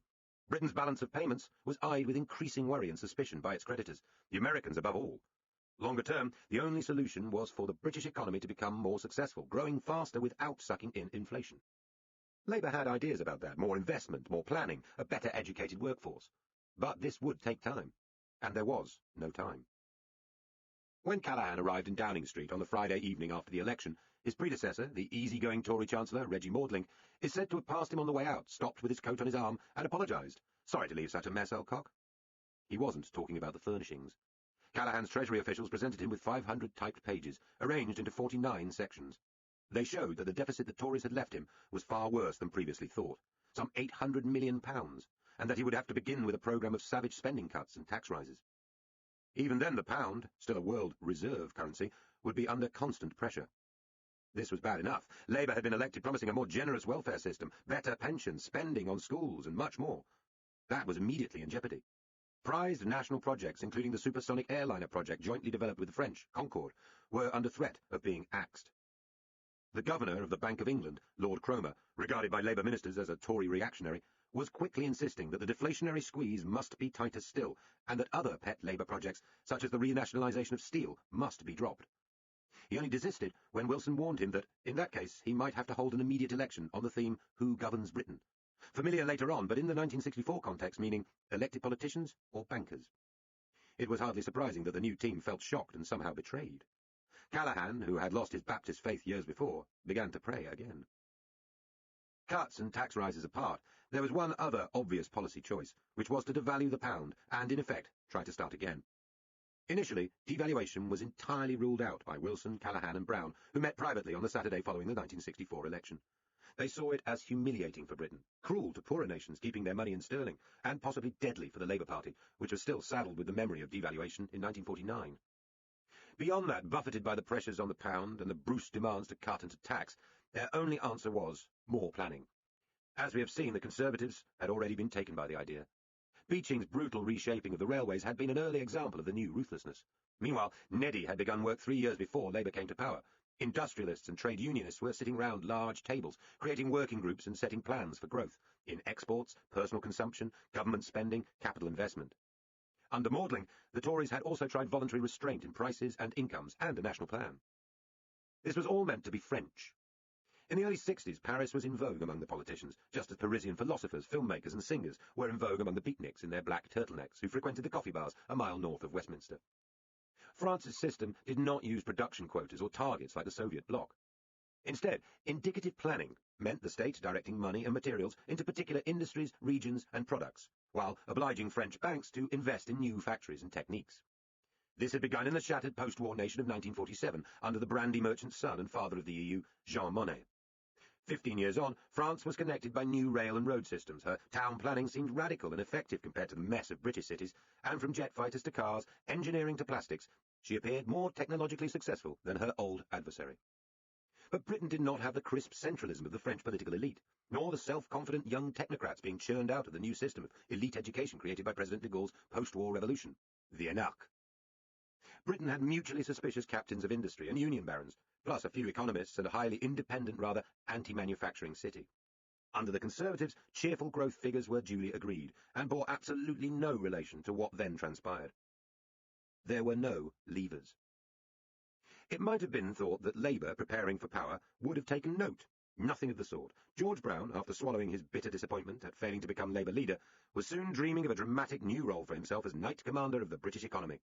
The Tories' trouble, he told the Labour conference, was that they didn't really believe in planning, which was why it was not working.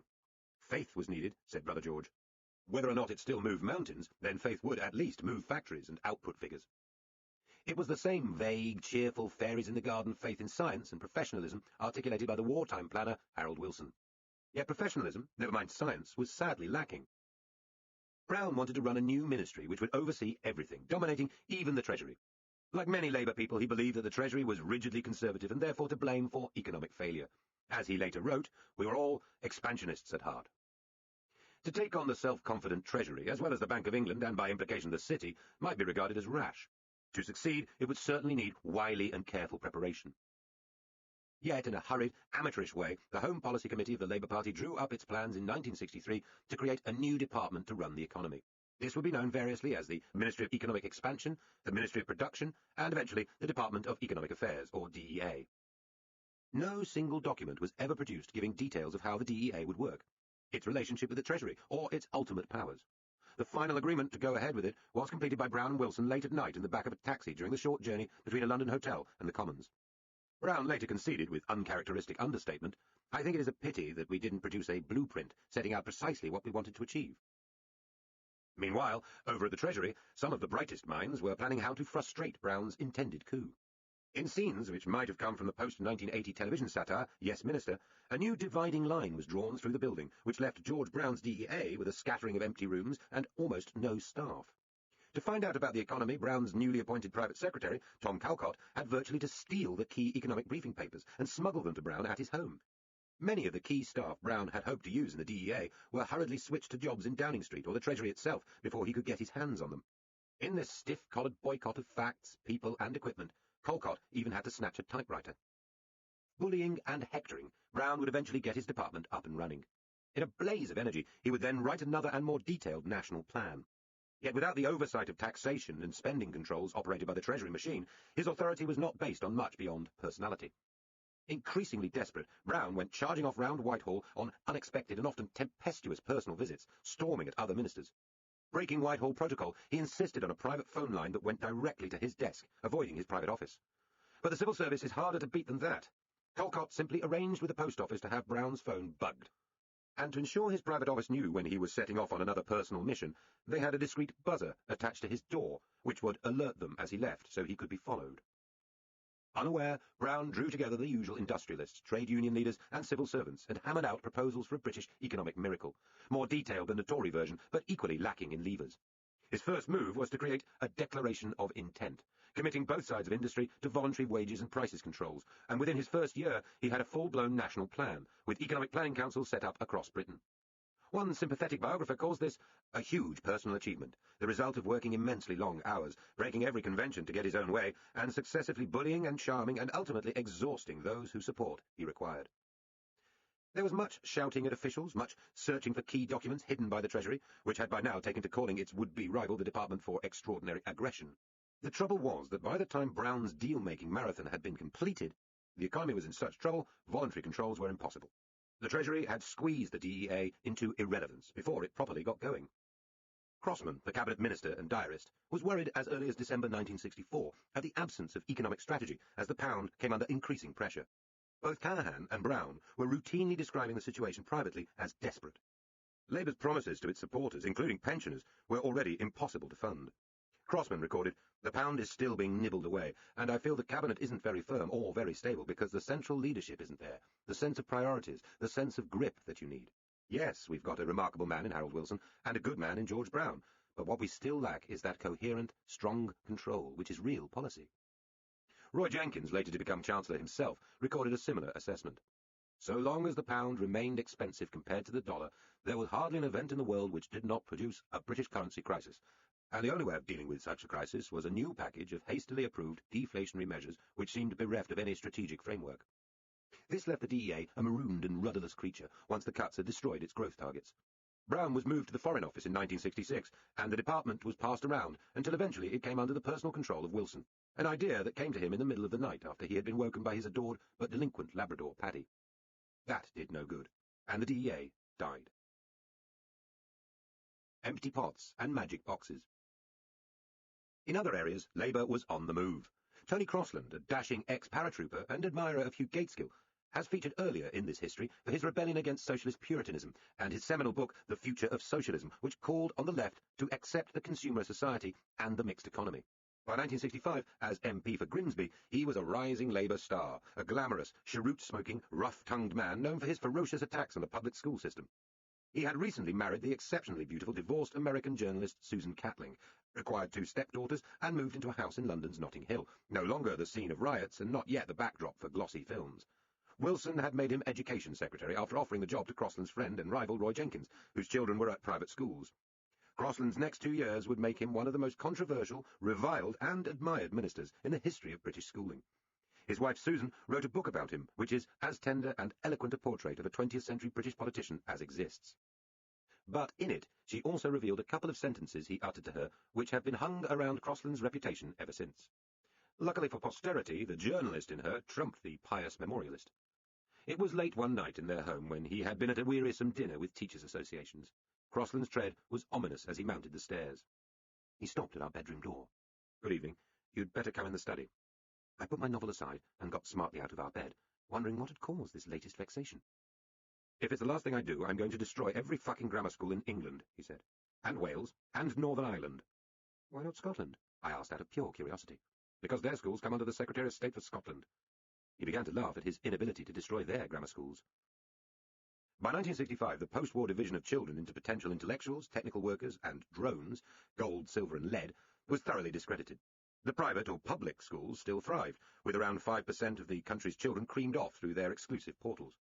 For the other 95%, ever since 1944, state schooling was meant to be divided into 3 types of school. In practice, however, there were just 2. For roughly a quarter of children, there were the grammar schools, offering traditional academic teaching, including much memorizing and strict discipline. The grandest of these were the 179 direct grant schools, effectively independent of central government and often with strong traditions of their own. Schools such as Manchester Grammar, Haberdashers' Aske's, Elstree, and King Edward's in Birmingham. They tended to be long-established schools, town academies, or old foundations, with uniforms, badges, and school songs to match.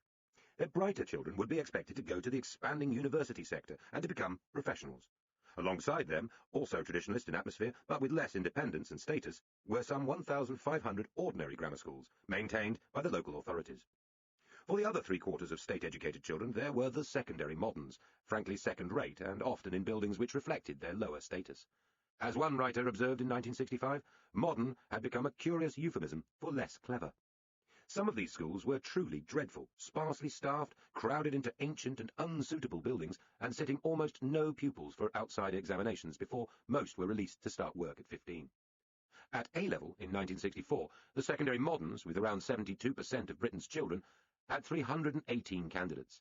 The public schools, with 5%, had 9,838. The third kind of school, originally planned in 1944, was to have been the technical school, teaching specific practical skills on German lines, but these had been forgotten. In practice, there was therefore a sharp public sheep and goats division of the country's children, which took place at 11 years old through the 11+ examination. It, in turn, was based on an IQ test, supposed to scientifically measure intelligence. Among those who made it to the grammar schools, many hated being separated from their old friends. George Best and Neil Kinnock being among the innumerable examples of 11+ successes who then bunked off or frittered their school days in a mood of rebellion. Many of the majority who were rejected and sent to the secondary moderns never got over the sense of rejection and failure. John Prescott never forgot that his brother passed and was given a bicycle, while he failed and wasn't. Rifts opened in families. Siblings turned on each other. Any schooling system has some problems. Most involve unfairness at one stage or another. Academic selection and examinations require children to fail, as well as to succeed.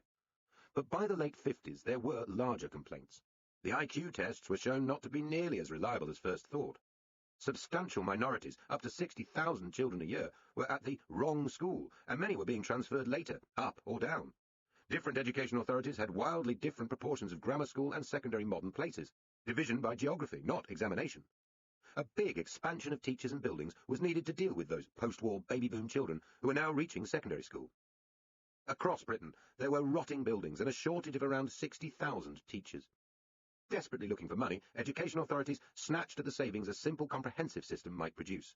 Socialists who wanted more equality, among whom Crossland had long been prominent, were against the 11+ on ideological grounds. But many articulate middle-class parents who would never have called themselves socialist were equally against it because their children had failed to get grammar school places. With all these pressures, education authorities, that is, local councillors, not national politicians, had begun to move towards a one-school-for-all or comprehensive system during the Conservative years. Tory councils were doing this, as well as Labour ones.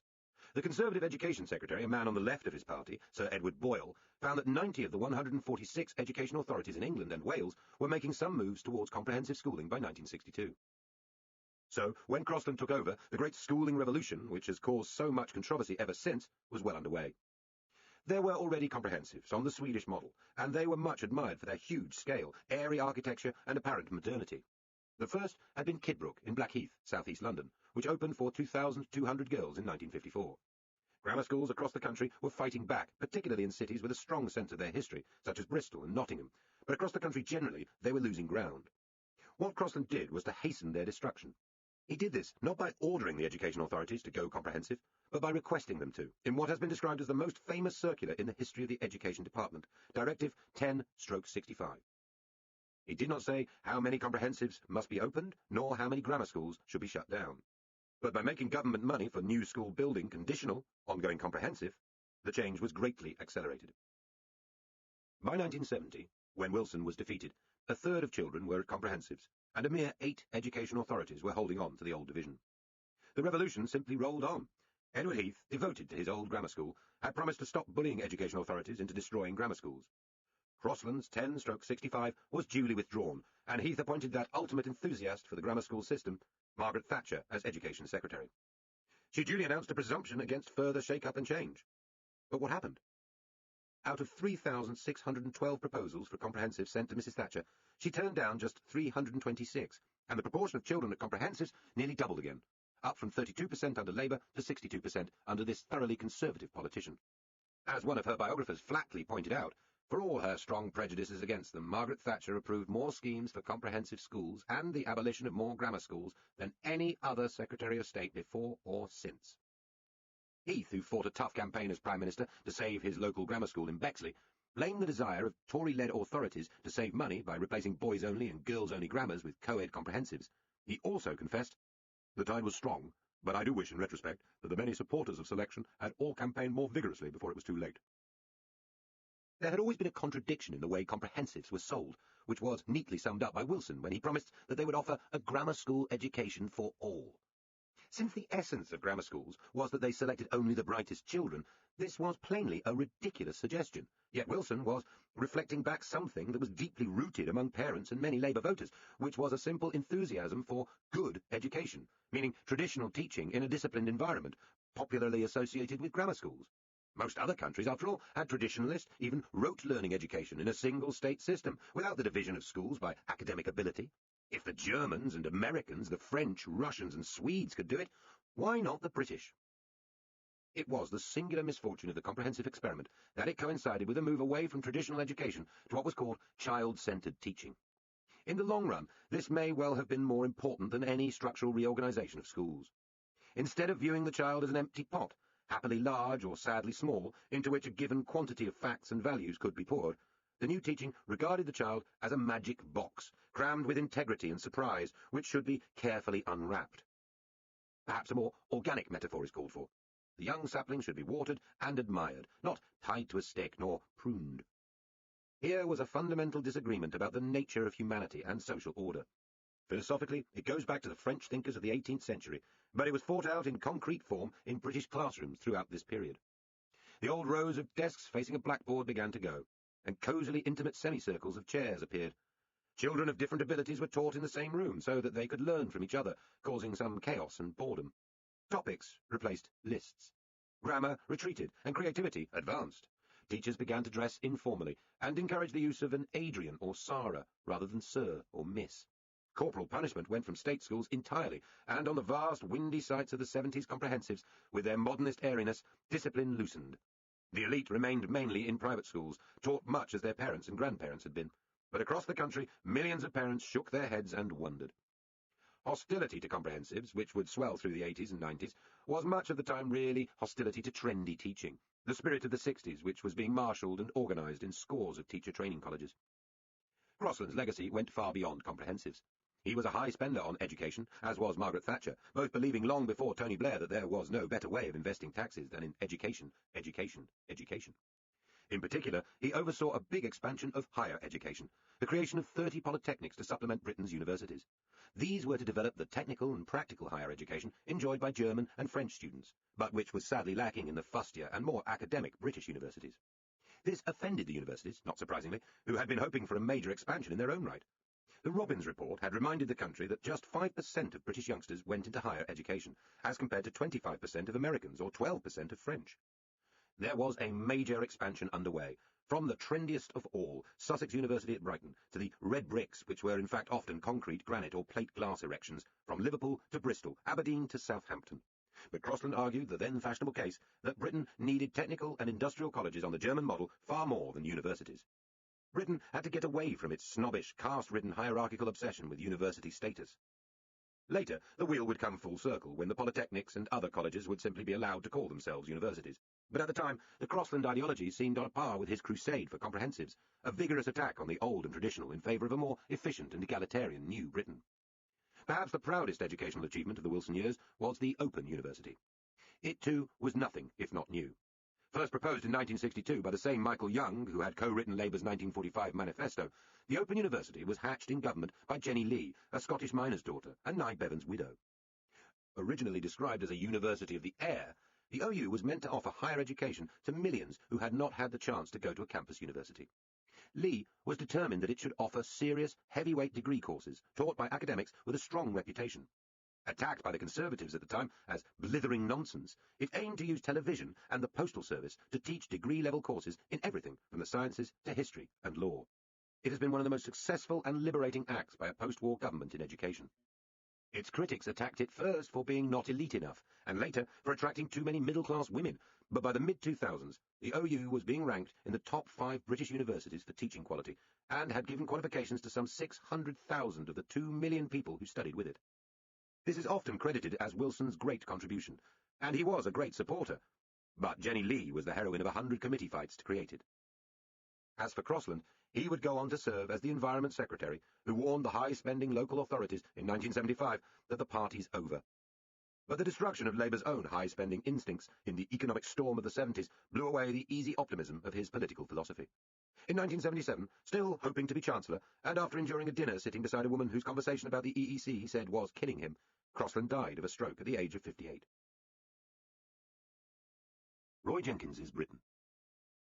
The greatest changes of the Labour years were achieved by Roy Jenkins, a man Wilson had always distrusted. Back in the Tory years, when he was slim and dashing, Roy Jenkins had set out his case for social reforms, which would remove the state's powers over individual freedoms. He argued that the ghastly apparatus of the gallows must go, as well as judicial flogging, that the persecution of homosexuals should end, as Wolfenden had suggested, that the Lord Chamberlain's powers to censor stage plays must also end, that the harsh and archaic law forbidding almost all abortions should be changed, that the divorce laws which caused unnecessary suffering should be reformed, that the immigration laws needed to be made more civilized. Through the mid-60s, all these changes happened. Hanging went in 1965, before Jenkins became Home Secretary, but there was a softening on immigration in 1966, flogging went in 1967, the same year as the liberalisation of abortion law and the decriminalisation of private homosexual acts between men aged over 21. State censorship of plays ended in 1968, and the following year the divorce laws were liberalised. Jenkins had also called for changes to the laws on suicide and on alcohol licensing, and those came later. But it was a formidable drumroll of libertarian change, without precedent and never matched. Ever afterwards, Roy Jenkins has been either praised or demonised as the most liberal Home Secretary in British history, the man more responsible for the permissive society than any other.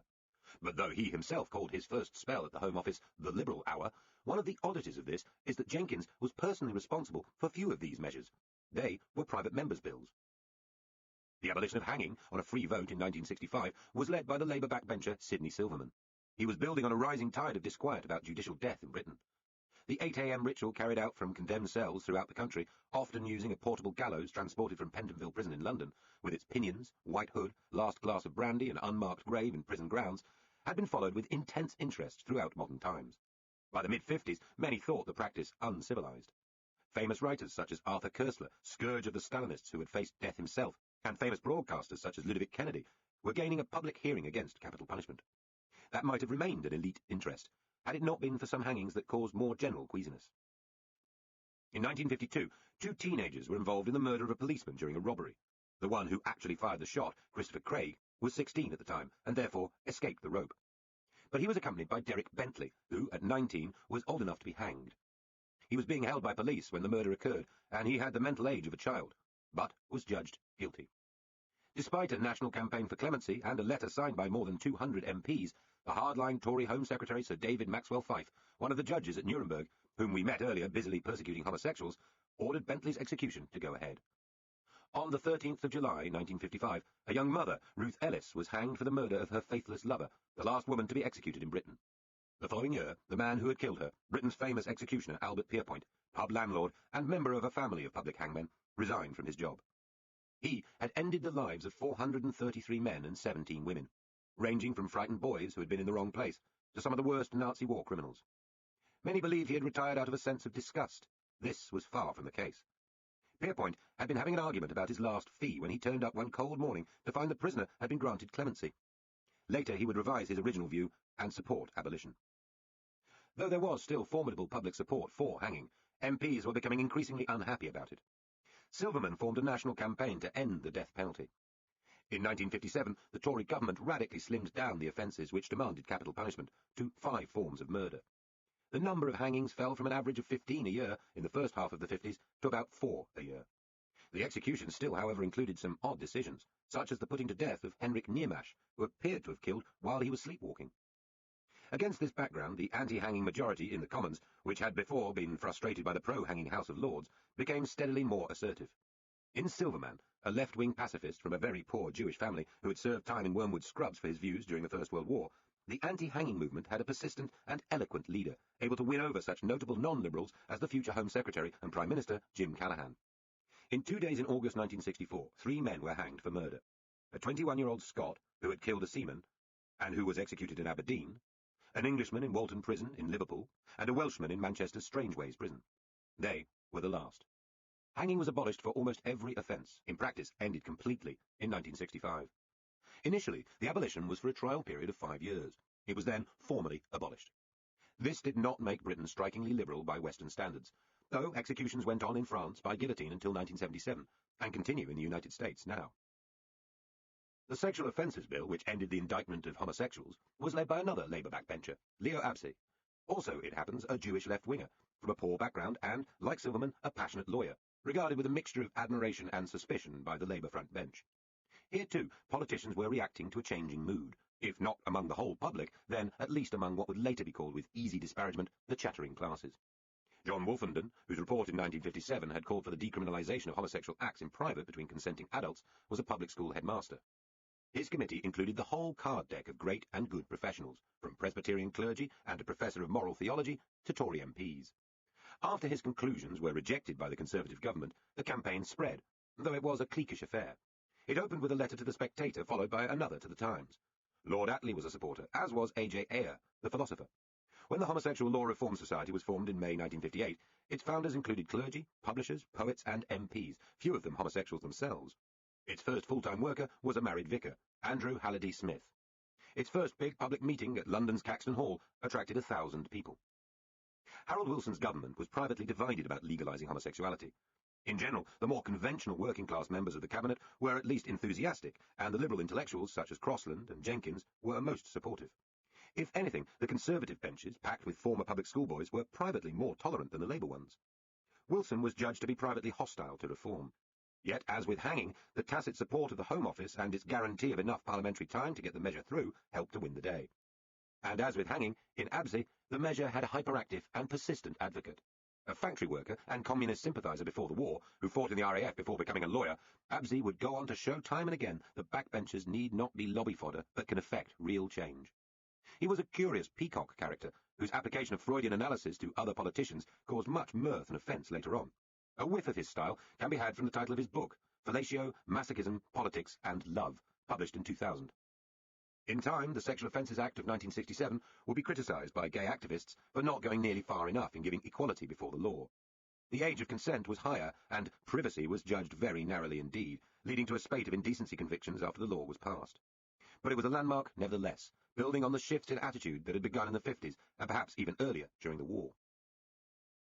If the anti-hanging movement can be traced to the executions of Bentley and Ellis, and the homosexual reform movement to revulsion against the purge of the 50s, the abortion law reform movement can be traced to 2 unrelated, horrible stories.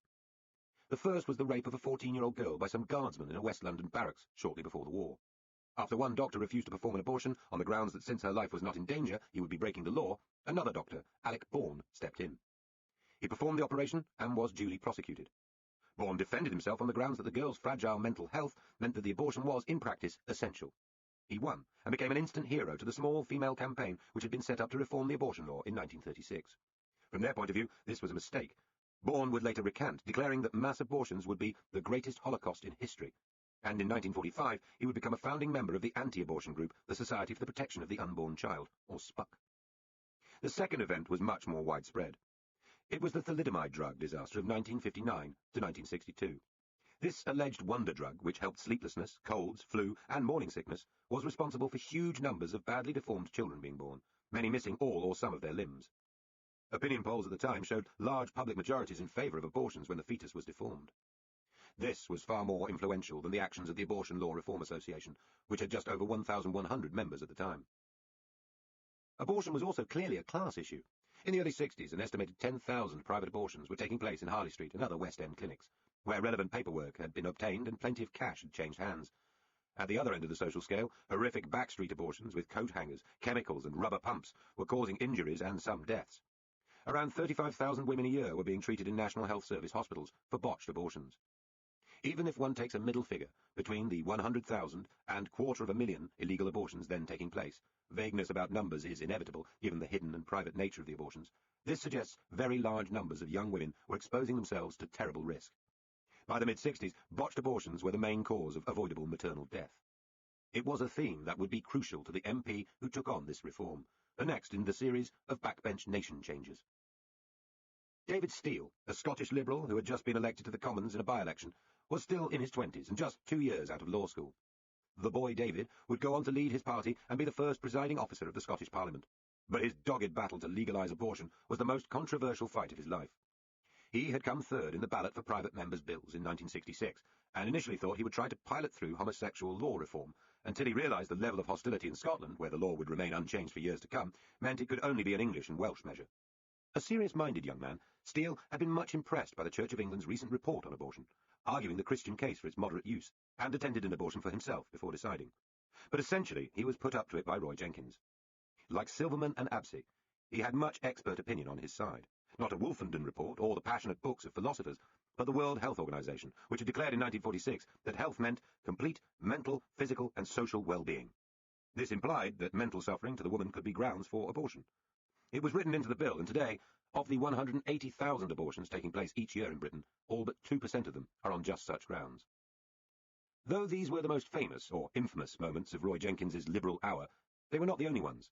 The old law on divorce, which generally required evidence that one party had committed adultery, and therefore the whole jig of private detectives, cameras, hotel rooms, and often staged in flagrante moments, would finally be ended in 1969 by the Divorce Reform Act. This was also part of the Jenkins agenda, and he had wanted to see it through 2 years earlier. The new law allowed divorce if a couple had lived apart for 2 years and both wanted it, or if they had lived apart for 5 years and one partner wanted divorce. This irretrievable breakdown clause, often oddly called no-fault divorce, was followed by a rocketing rate of divorces rising from around 7% of marriages in the late 50s to close to 50% now. The causes of this domestic revolution are many, and include greater publicity about sexual gratification, domestic violence, and greater female financial independence. But the 1969 Act was a huge factor. Then there was the Theatres Act of 1968, again taken through by a Labour backbencher, George Strauss, one of the founders of Tribune, which finally ended the Lord Chamberlain's censorship role after a particularly controversial verdict against a play at the Royal Court, Saved, by Edward Bond. The Lord Chamberlain of the time, Kim Cobbold, was privately grateful for the end of his role. Though shows like Hair and Oh Calcutta quickly exploited the new freedoms of the stage to the disgust of Middle England, there was hardly a tide of filth spewing across the stage. Over the next decade or two, the plays which were genuinely controversial would be rare enough to produce media cyclones, yet hardly anyone called for the return of the Lord High Censor and his blue pencil. Jenkins turns out to be the single most influential politician of the 60s, though never Prime Minister himself. All of these measures were given vital help by him, following a personal agenda he had set out years earlier and vigorously pursued by exercising personal decision-making and persuasive powers in the Cabinet and Commons. Most private members' bills failed because they run out of time for debate, something controlled by the government. Jenkins ensured there was plenty of time. He helped pick and coach backbench leaders for reform. On numerous occasions he spoke for them. So, why had he not led the charge himself?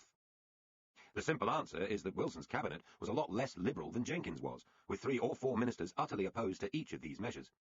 Wilson was hostile, for instance, to the ending of stage censorship, partly because he was nervous about the forthcoming stage version of Private Eye's satirical Mrs. Wilson's Diary.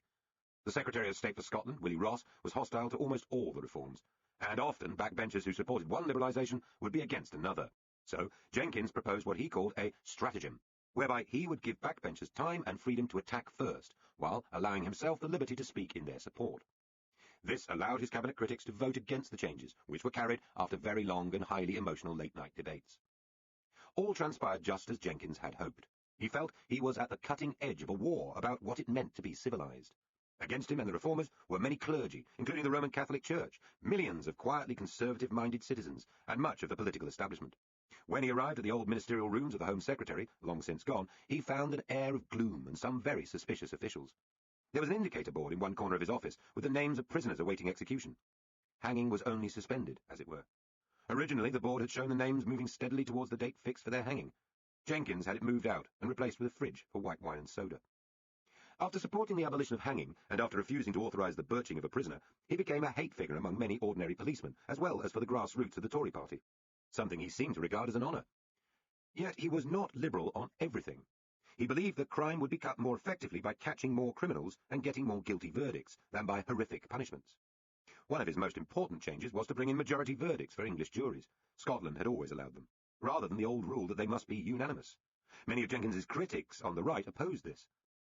As he noted with a certain smugness much later, 74 Conservatives voted against, including Mrs. Thatcher, who went into the lobby against the change which has contributed more to the conviction of professional and dangerous criminals than any measure which was introduced by her 4 Home Secretaries. The social changes were rarely argued through with clarity, or indeed honesty. Absey later described the arguments he used about homosexuality, accepting that it was a pitiable medical condition that required treatment, as absolute crap. Despite endless public debate, the abortion reformers entirely played down the significance of psychological health as a reason for a termination, passionately arguing that the bill was not a charter for abortion on demand, which it certainly became. The use of separation as ground for divorce, rather than proof of adultery, was said to be a measure which would strengthen marriage. If so, it was clearly a failure. It was argued and assumed that the end of hanging would not increase the rate of murder or violent crime. Both would soon rise sharply. All these measures had the backing of small and dedicated campaigns, generally only a few thousand strong. Each depended on celebrity intellectuals of one kind or another to finally slaughter legislation which went back to Victorian times, and in the case of hanging, far earlier.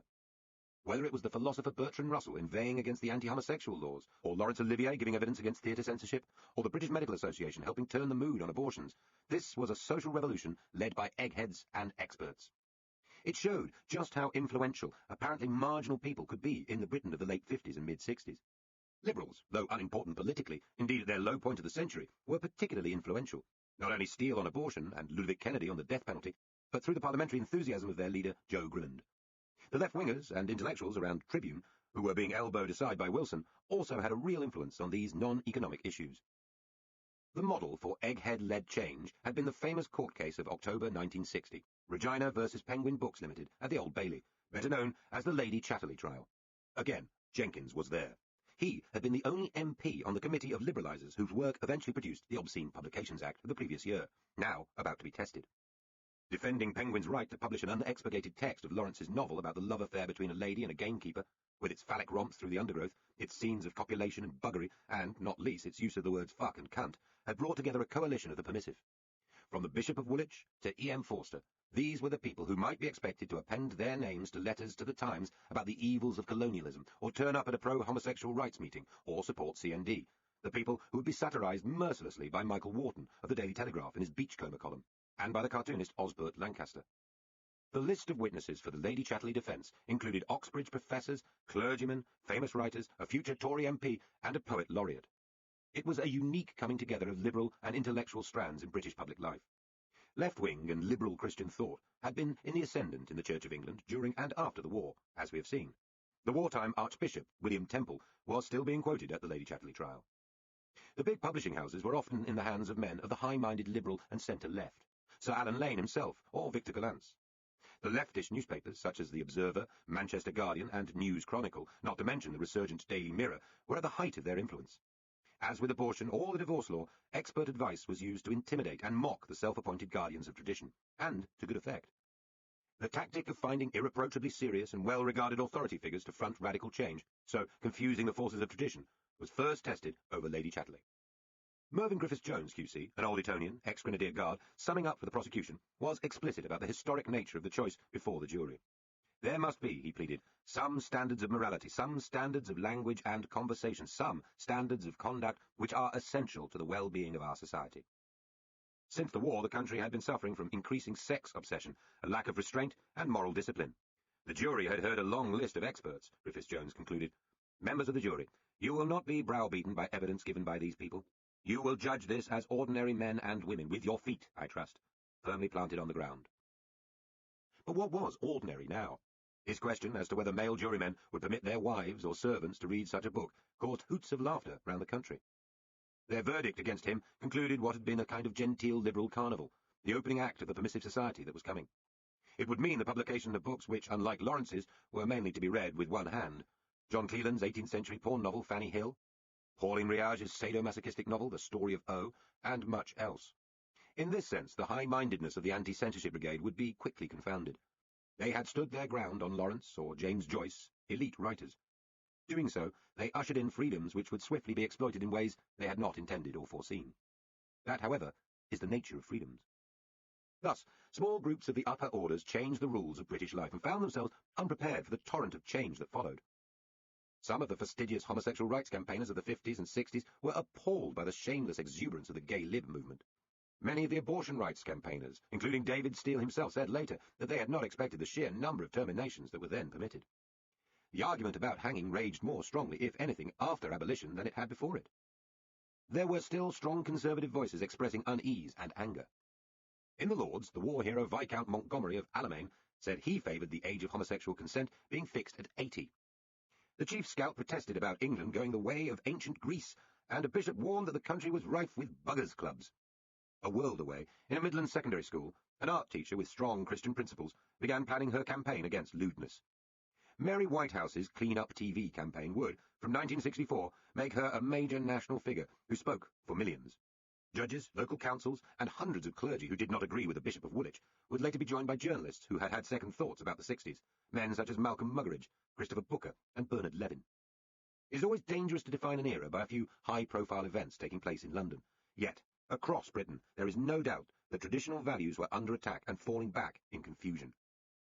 The reforms of the Jenkins era could all be regarded as denationalizations or social privatizations, in that they involved the state giving up powers that it had once had, backing away from its old authority. They can be seen as the social and moral equivalent of the industrial privatizations of the Thatcher years, when the state surrendered economic powers and ownership. The left tended to think people's private lives should be their own, even if they made choices traditional Christian society regarded as immoral, but that people's working lives, from how much they earned to where they worked, were fit for state interference. The right had a reverse view, that the state should uphold traditional moral codes with the full rigour of the law, but keep out of the economy as much as possible. The lasting changes made by each side are the ones in which politics did pull back, leaving the state smaller both morally and economically.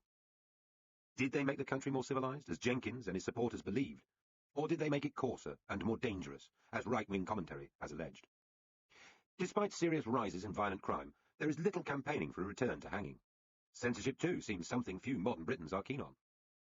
Though divorce has become commonplace, causing great unhappiness as well as liberation, tougher laws to force people to remain married are on no political party's agenda. Homosexual rights have been increased. Again, the movement seems all one way. Abortion, affected by changes in medical technology and by the influence of evangelical organisations, is probably the most disputed of the 60s reforms, and the one most likely to be revisited. A fair verdict is that the changes allowed the British to be more openly themselves, and that while the results are not always pretty, the apple of self-knowledge cannot be uneaten again and returned to the tree. The democracy of narcissism. Much the same divided response still resonates about the whole decade. Why do the 60s seem to matter so much? Why is it that on television, in magazine articles, net debates, in books, and in conversation, so much time is spent on a few events involving a tiny number of people in a few places? There is almost autistic repetitiveness to our scratching of the images, from minis to minis, Beatlemania to Bieber, as if there are secrets still hidden there for us to uncover, some hidden pattern that gives order to history. The truth is that we have never really left the 60s. We have simply repeated them, and that goes for those who were only born later. 60s music, shopping, and celebrity culture have been spread far beyond their first makers and participants, to almost everybody in the land. The essence of British culture in the early 21st century, from drug abuse to the background soundtracks of our lives, the celeb-obsessed media to swift changes in fashion, the pretense of classlessness, the car dependency, was all set down first between around 1958 and 1968. We are still living then, or at least in a slightly tired copy of how the 60s were for the elite. There was a brief political interruption in the mid-70s when Britain was said to be ungovernable and punk pogoed past, but it was only a pause. As the 80s economy revived, the 60s' basic preoccupations, escapism, personal fulfillment, and shopping, returned with full force. This was a time when the mass consumer culture first arrived, our democracy of narcissism. First time around, of course, it was fresher. Pioneers have an innocence their imitators lack. 60s culture was made by people who had no idea they were setting patterns for the future. The pop songs of the early Beatles or the Kinks were not foremost neatly packaged commodities, as all pop songs later became. When Mary Quant set up her shop, she was a rotten businesswoman. The fun was in the clothes. No business with so little grip on cash could be cynical. When the protest poets first howled, or artists staged happenings, there was just a fragment of a flicker of a hope that it might change something. This innocence extends even to the mistakes, the belief that drugs can make urban life more benign rather than dirtier and more dangerous, or that tower blocks would bring a bright, airy future to the urban working classes. And it extends to that desperate search for alternatives, other ways of living. These included anarchist utopias, Jungian analysis, Eastern religion, radical feminism, all tumbling one after another with the speed of changes in musical fashion. This counterculture was discredited and left behind. It survives as fragmented subcultures only. But the push back against the great force of the shopping age was, like so much else in these years, vigorous and gripping. No new ideas have come since. At the time, of course, the 60s were a minority sport. The King's Road and the Royal Court were as foreign to most Britons in 1965 as the King and Royal Court had been in 1765. The majority who lived through the decade have personal memories of rather conventional suburban and provincial lives. Those city centres were being torn up and new housing replacing old, from Manchester's dreadful Hume estate to the government award-winning Broadwater Farm in Tottenham. Most working-class people were living in old-fashioned housing, brick terrace houses in the English industrial cities, tenements in Glasgow or Dundee. There were brighter-coloured new cars on the roads, but much of the traffic was still the boxy black, cream or toffee-coloured traffic of the 50s. People did have money in their pockets, but it was still being spent on holidays at Butlins and the seaside, rather than on decadent parties. The great working-class prosperity of the Midlands, based on the last fat years of manufacturing industry, was only just paying dividends in holidays in Spain. Wilson might be promising the white-hot heat of technological revolution, but British factories were the sprawling, dirty, assembly-line centres of class conflict they had been for decades. For children, the authority figures of the wartime era, the formally dressed fathers, teachers with short haircuts and shorter tempers, remained all too visible. Schools still used corporal punishment. Mothers tended to cook and clean at home. The Britain, which proudly displayed volumes of Churchill's war memoirs on bookshelves and stood up in cinemas for the national anthem, did not disappear when Ringo Starr grew his first luxuriant moustache. End of Disc 10. Disc 11. So in one way, the story of the 60s, in inverted commas, is elitist. A relatively small number of musicians, entrepreneurs, writers, designers, and others created what the rest now study and talk about. If you weren't listening in the Cavern Club in the early days, or at the Isle of Wight when Dylan went electric, if you never dodged the police horses at Grosvenor Square, or heard Adrian Mitchell and Allen Ginsberg in the Albert Hall, or sashayed out a bazaar with a bright bag of swirly patterned clothes, then sorry, babe, you missed it. And you missed it forever. Most of us did miss it. Too young, too old, too living in the wrong place. But then most people miss the Wild West, and the French Revolution, and the rest of the events that come with capital letters. Yet apart from its small number of players, the new culture was far from elitist. It was shaped by working-class and lower-middle-class people who had never enjoyed this level of cultural power before. The northern cities of England, Liverpool above all, but also Newcastle and Manchester, were sending their sons and daughters south to conquer, even if it was only on radio and television shows. It is hard to recall now, but the Beatles' voices and the Geordie accents of the Animals sounded almost shocking to the metropolitan and home counties listeners of the mid-60s. The children of lorry drivers and dock workers, cleaners and shop assistants found themselves being lionized in expensive new nightclubs and standing in line to be introduced to the Queen. This combination of racing consumerism and pop democracy matters as much as the old debate about the 60s, whether this was a time of liberation and hope, or the devil's decade when respect for authority collapsed. The consumer market as we live it now requires constant surface change, throwing out the almost new in favour of the newer still. At a deep level, it needs to be shallow. It also requires almost everyone to be part of it. It both trivializes and democratizes. Look around. Compared to that, the political significance of pop and the youth rebellion of the 60s was insignificant. The years of insolence destroyed much about traditional Britain, but not in order to usher in some kind of anarcho-socialist paradise full of hairy people in boiler suits, dropping acid, indulging in free love and cultivating allotments. No. That older Britain, with its military traditions, its thousands of slow industrial and village backwaters, its racism, its clear divisions of class and geography, was being pushed aside so that our current democracy of shopping and celebrity could nose its way smoothly in. The people would not liberate themselves with class war, but with price war, not hippie communes, but happy eaters. Even the old fixed patterns of male and femaleness could get in the way of a self-pleasuring economy. Androgynous fashion, long hair, the pill, a new interest in the inner psychological life, an unabashed soppiness, if you will, really marks the 60s.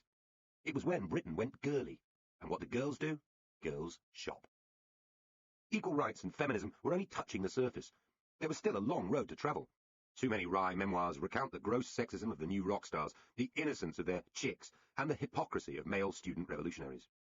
The pill might be on the way, and the Abortion Act would become law in 1967, but this is still a time of pregnant girls and knitting needles, the public shame of unmarried mothers, and gross domestic violence administered by drunken men.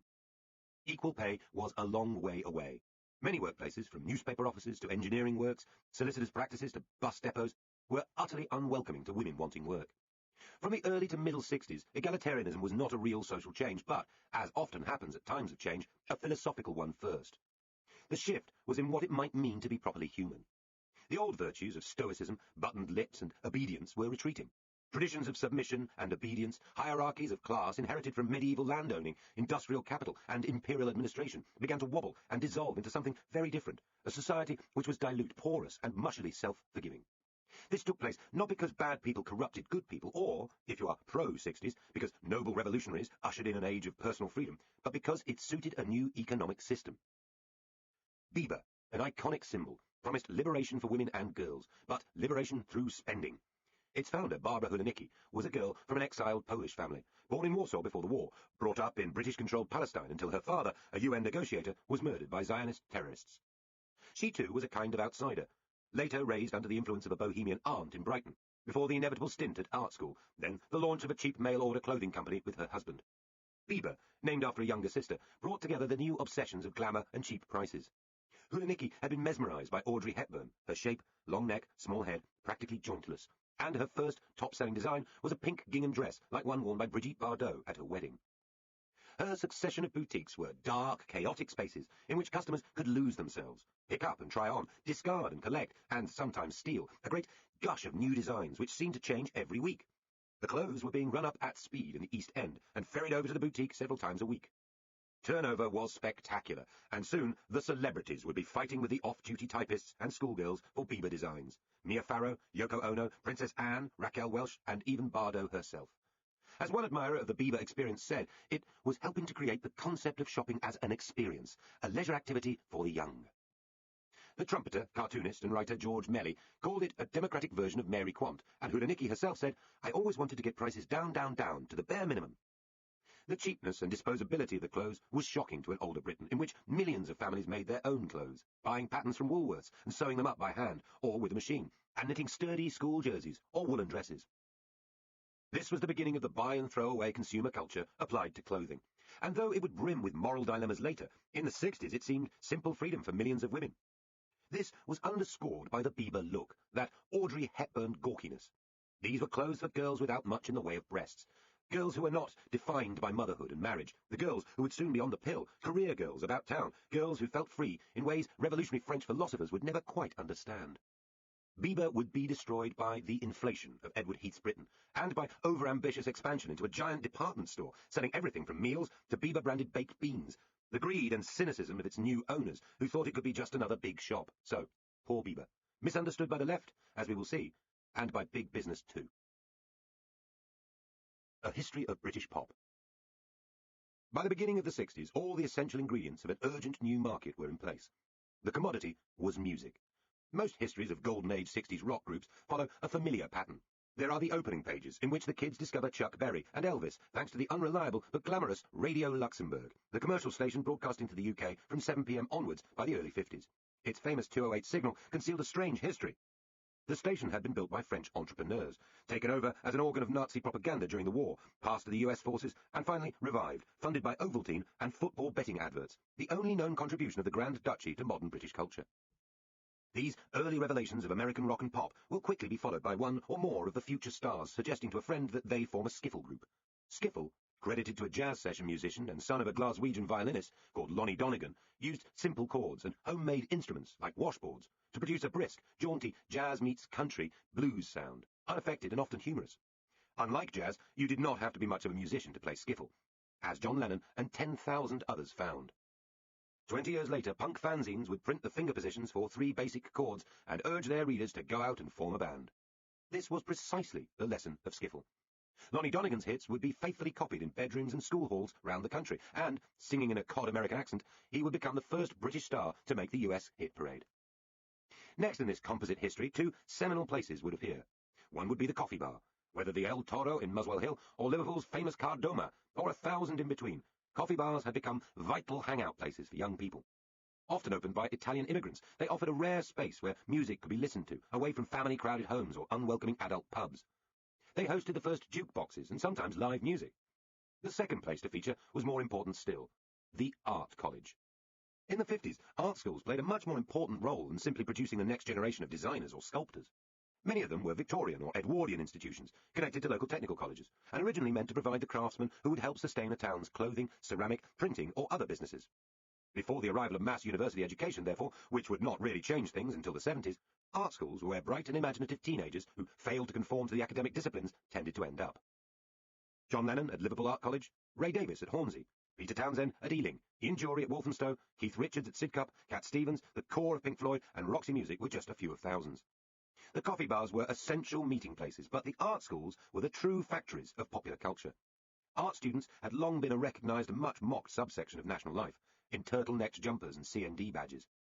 Such colleges had become vital rallying places and support systems for talented outsiders, relatively few of whom would end up as conventional artists.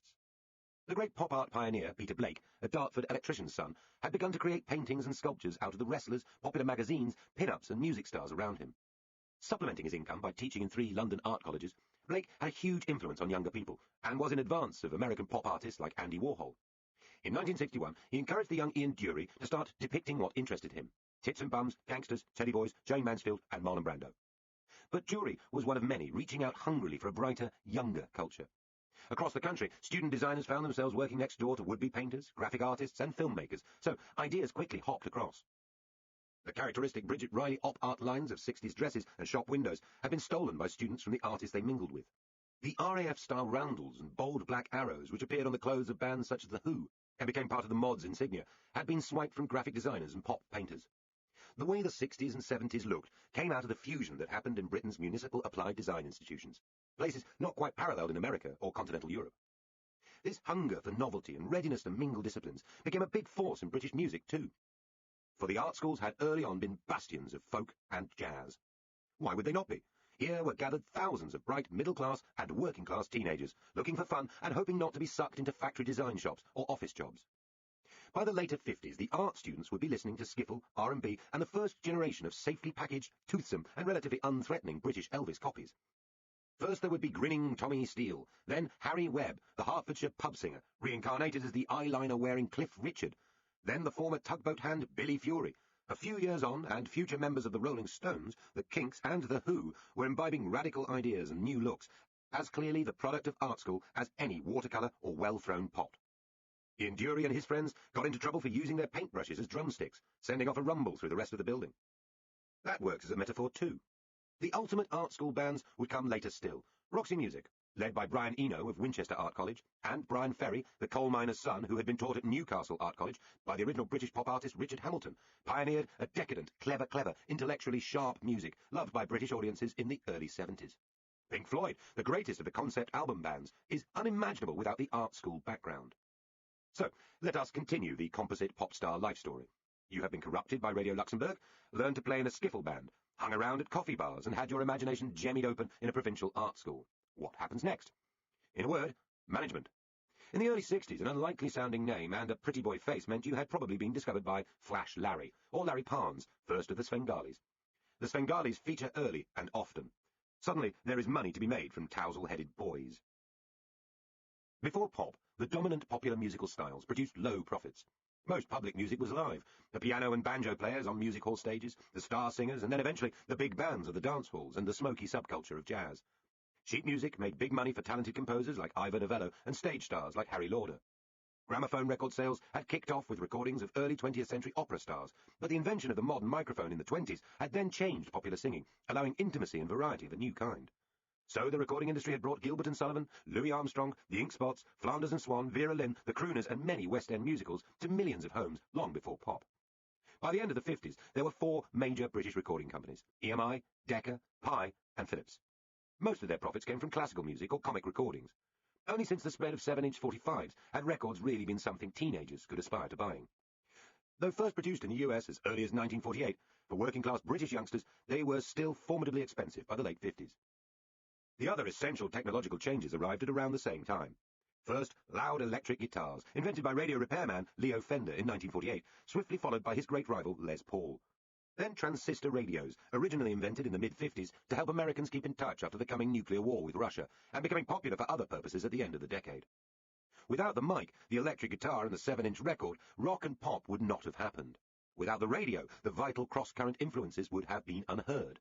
Everything conspired towards the moment. The post-war economic boom was putting money in the pockets of teenagers and young workers. The baby boom had increased their numbers. Better nutrition meant they tended to mature sexually earlier. And the mechanisms for the mass marketing of pop were already in place. Radio Luxembourg had broadcast its first Top of the Pops show in 1952. Within a few years, television would follow. Rediffusion's Ready, Steady, Go, a crucial show in the story of British pop, then the BBC's Top of the Pops. The earlier generation of American rock and blues pioneers had turned music into short, addictive bites lasting only a few minutes to be purchased anew every week or so. The radio, TV and magazine publicity machine was up and going. The equipment was in every second home, radios and record players turned out by England's then booming electronics industry. And the workers, all those teenagers with stars in their eyes, desperately strumming away at cheap guitars and handwriting lyrics and chords from the radio, were just waiting to be picked up in every major city in the land. Thus, in this fictional 60s success story, the Svengali duly arrives at the back of the coffee bar basement, or the private club, with a contract bought from W.H. Smith in one hand and a Flash Parker pen in the other, and a decade of argument about who is ripping off whom is about to begin. Like Parnes and the most famous of all, Brian Epstein, who managed the Beatles, the agents and middlemen were often edgy outsiders too. Both those men were gay when homosexuality was illegal, and Jewish when anti-Semitism was rife. And so the typical pop band history will roll predictably on. The early dodgy names for the band, the cover songs, the year or two of bouncing around the narrow roads of pre-motorway Britain in hired coaches, between gigs at Butlins camps and provincial theatres. The first chart hit, and the first invitation to Rediffusion's headquarters to be filmed for television. The first Bentley, and the first joint. The growing tension between the guitar heroes and the drummer, who never really fitted in. The purchase of a grand house in the home counties. The tragic early death of a band member by overdose, car crash, or drowning. And then, eventually, the split, followed by the comeback. Though the stories of British rock and pop bands follow a predictable trajectory, the stories of the earlier bands are more interesting simply because the story had not occurred before. It was freshly extraordinary, that fairy tale rocket whoosh from backstreet poverty to international fame and huge wealth. So too was the darker tale of abuse and betrayal, which almost always followed. Though pop was a business, it was also a story about class and morality. Almost every band history will describe the tension between the marketing of the music and the attempt by the band to stay in some way authentic or true to themselves. Many, of course, never tried to be authentic in the first place, but the important ones did, and it wasn't always easy. The Kinks, 4 North London boys who affected a camp look and played rough, hard pop, were put into the most extraordinary confections of pink hunting jackets, ruffs, and thigh-high suede boots to attract attention. Long before the New York Dolls or Velvet Underground, their gender-bending pose was also something the straighter American market found very hard to accept. The most famous band of all were bullied and cajoled by Epstein into ditching the rough jeans and leather Luftwaffe jackets image they had learned in Hamburg. To get their first recording contract, the Beatles were told to stop smoking on stage, stop swearing, turning up late, and making spontaneous decisions about which songs they would play at their gigs. Oh yes, and they had to learn to bow smartly all together at the audience after every song. They agreed. It would only be later that their success gave them the freedom to tell their managers and advisors where to go. The degree of control needed to make a band exciting but not too exciting would become one of the most amusing dilemmas in modern management. The harnessing of youth spirit for maximum commercial return proved as tricky and unstable as the early days of harnessing nuclear fission, though it was finally achieved by the 80s, when the death of punk allowed entirely commercial and packaged pop unquestioned dominance. In the early days, it was not always quite as obvious that money would always trump vitality. There were still battles to be had. The Who was a West London band which had, like so many others, emerged from skiffle and been kick-started by the success of the Beatles. They were encouraged by their manager, Peter Meaden, to dress stylishly and address themselves to the new audience of mods. But their violence and guitar smashing, while delighting their live audience, kept them away from mainstream venues for ages. Throughout a stellar career, during which they gave the Beatles a run for their money in the concept album stakes, the Who were never properly tamed. Nor were the Kinks, whose songwriting genius Ray Davies became involved in a punch-up with an American television union official who had called the band a bunch of commie wimps, and managed to get them banned from the States for 4 crucial years. One band's roughness and ire would provoke the next to go further. Apart from keeping physical control of the new market, the big battle line was over the subject of the songs, which quickly moved beyond the easy boy meets girl and black American rip-offs of the early years. Rock was about escape, mainly from the urban and suburban Britain of its young consumers. For most, the teenage years would end in a conventional working life and marriage, which was more popular than ever in the 60s, with marriage rates peaking in 1972. But drugs, mysticism, gangs, and sexual experimentation were some of the alternatives celebrated by pop culture, to the discomfiture of the record companies, the BBC, politicians, and the newspapers. Some bands adopted a provocatively camp look, wore makeup, and baited the short-haired traditional male. Songs such as Lola and The Who's I'm a Boy discussed transvestites. There was a lolling libertinism in the Rolling Stones music which shocked watching parents. Above all, the rate of experimentation and change in 60s pop itself was simply astonishing. A new sound, line-up of instruments, length of song, and image seemed to come along every few months. And in 1966 to 68, every few weeks. It was a classic capitalist market-driven competition, with profits and status dependent on beating the rest, measured by sales week after week. Among the great experimenters was Paul McCartney, who was feeding back discoveries about tape loops, modern composers, and Bach into the music of the Beatles. As they became the ultimate Uber group, they however found the screaming at their concerts so loud that even they couldn't hear the music, and retreated more and more to work in the studio, which in turn produced longer, more complicated and reflective sounds. On it would go. The Stones' blues rock would challenge Merseybeat pop, the mods would hit back, early versions of guitar rock heavy metal suddenly appeared. The amphetamine-fueled fast and short singles would give way to LSD-inspired albums with looping, hypnotic rhythms and surrealist covers. Acoustic protest songs were plugged in and went electric. Hairstyles went from slicked to floppy, to long to shaved, moustaches flowered and withered, huge mountain man beards sprouted from the unlikeliest chins. Always the Beatles were pioneers, the first big stars to fall for Indian mysticism, sitars, or the next drug craze, and ultimately the first to find the pressures intolerable and to break up. The trajectory seemed impossible to beat. A band's success was based on its members' skills, but also on their authentic claim to be kids from the streets, whose anger, enthusiasm, boredom, and wit reflected the actual Britain all round them, the lives of the people who would save up and buy their songs. Pop was music from below, or it was nothing. Yet the successful musicians would be cut off from the world they came from by the money and the security needed to keep fans at bay until they were fated to sound introspective and irrelevant.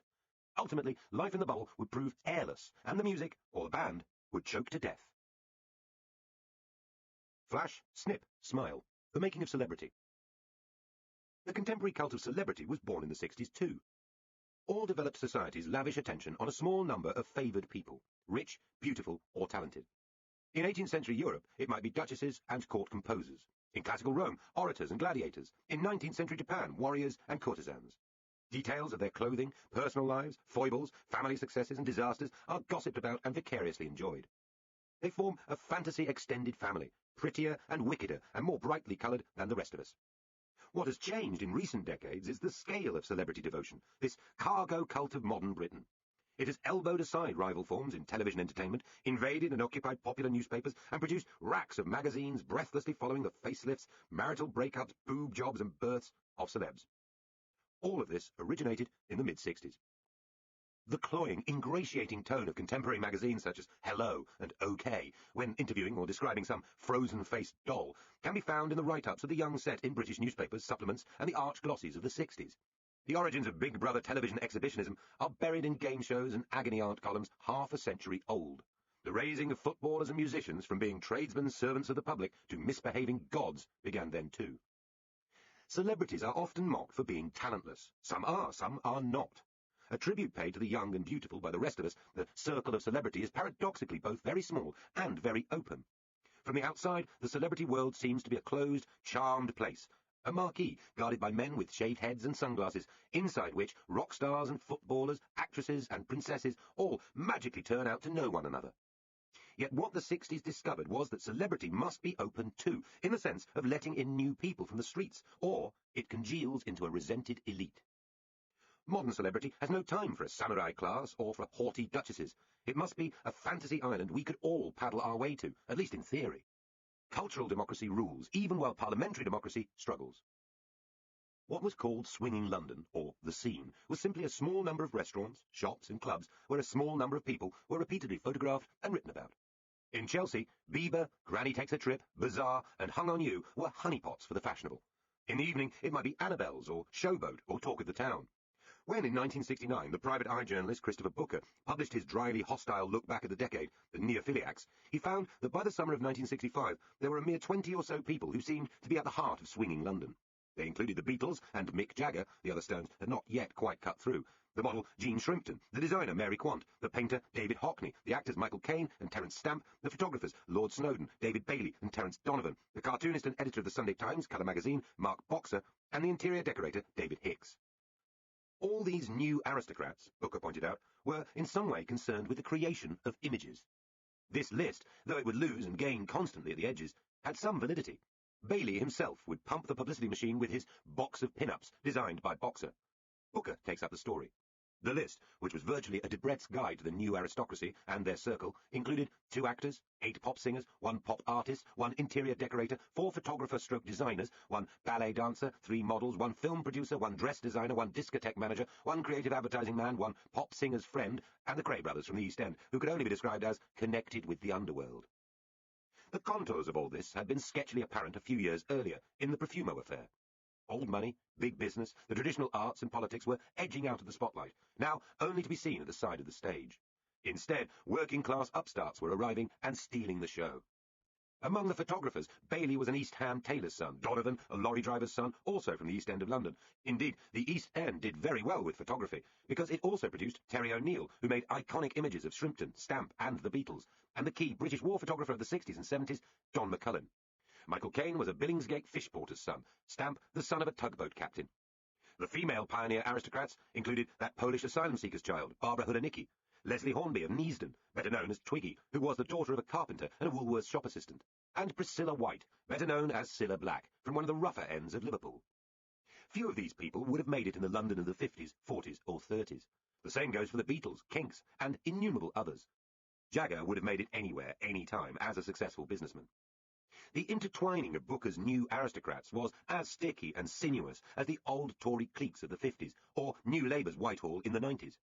A few were there entirely because of their looks, such as Jean Shrimpton, the supermodel waif. The word supermodel was inevitably first used in 1968. But the important thing was the great sucking in of working-class talent, a transfusion that the old Britain badly needed. The incomers were fascinated by images, and they were colonising the new media opportunities, music, fashion, colour magazines, hairdressing, radio, television, advertising, that were not the property of the city and old money. There was a DIY spirit that has not been recovered since. Quant had been cutting up lengths of cloth bought over the counter and selling them at bazaar since the mid-50s. Her iconoclasm matched and outpaced a Pete Townsend or Keith Moon as she drew, sliced, and sewed up a uniform that mocked the pleated, padded extravagances of the old new-look designers. Taking on the fashion industry of Paris and the West End from a bedsit in a tiny shop was at least as bold as taking on American rock from a Liverpool basement. Quant's shockingly short miniskirts, named after the car which she loved, were offensive enough for her window to be wrapped by umbrella-toting male protesters, and even the occasional brick to be lobbed. She always maintained she was trying to free women to be able to run for a bus, and to show off the beautifully fit, skinny bodies that post-war rationing had given young womanhood. But the sexual allure was what shocked. Michael Caine later recalled taking his mother down the King's Road to see what all the fuss was about. I said, "Here's one now," and this girl walks by with a mini up to here. She goes by, and my mother looked at her. So we walk on a bit. She never said a word. So I said, "What do you think, Mum?" She said, "If it's not for sale, you shouldn't put it in the window." Butterflies and other insects. If modern Britain found her soundtrack and her cargo cult in the 60s, she found her special vices too. In February 1967, Mick Jagger and Keith Richards were arrested at the latter's Sussex Manor House, Redlands, during a raid by police which uncovered amphetamines and dope. Richards and Jagger received jail sentences and heavy fines, though ended up serving no more than 2 days behind bars in Brixton before their appeals. The whole thing had been orchestrated by the News of the World and set up a heated national debate, with the Times leading the way to protest about the excessive sentencing. In a famous editorial, Who Breaks a Butterfly Upon a Wheel, its editor, William Rees-Mogg, questioned the severity of the sentence, calling it as mild a drug case as can ever have been brought before the courts. A month later, the Times carried a full-page advert which declared the law against marijuana immoral in principle and unworkable in practice. The 65 signatories included medical experts, Nobel laureate scientists, some politicians, the novelist Graham Greene, and the Beatles. By then, the Beatles had been introduced to cannabis by Bob Dylan, and Paul McCartney was about to cause a further furore by admitting to taking LSD as well. The purpose of the drugs had changed in the few years since the Beatles and others hit Hamburg. Once they had been used to keep performers awake, and then to calm them down after exhausting days or nights on the road. By the mid-60s, the agenda was rather more ambitious. LSD was a truth-bringer, allegedly opening minds to higher planes and brighter-coloured realities. This delusion was imported from the west coast of America, though British writers had praised lysergic acid long before.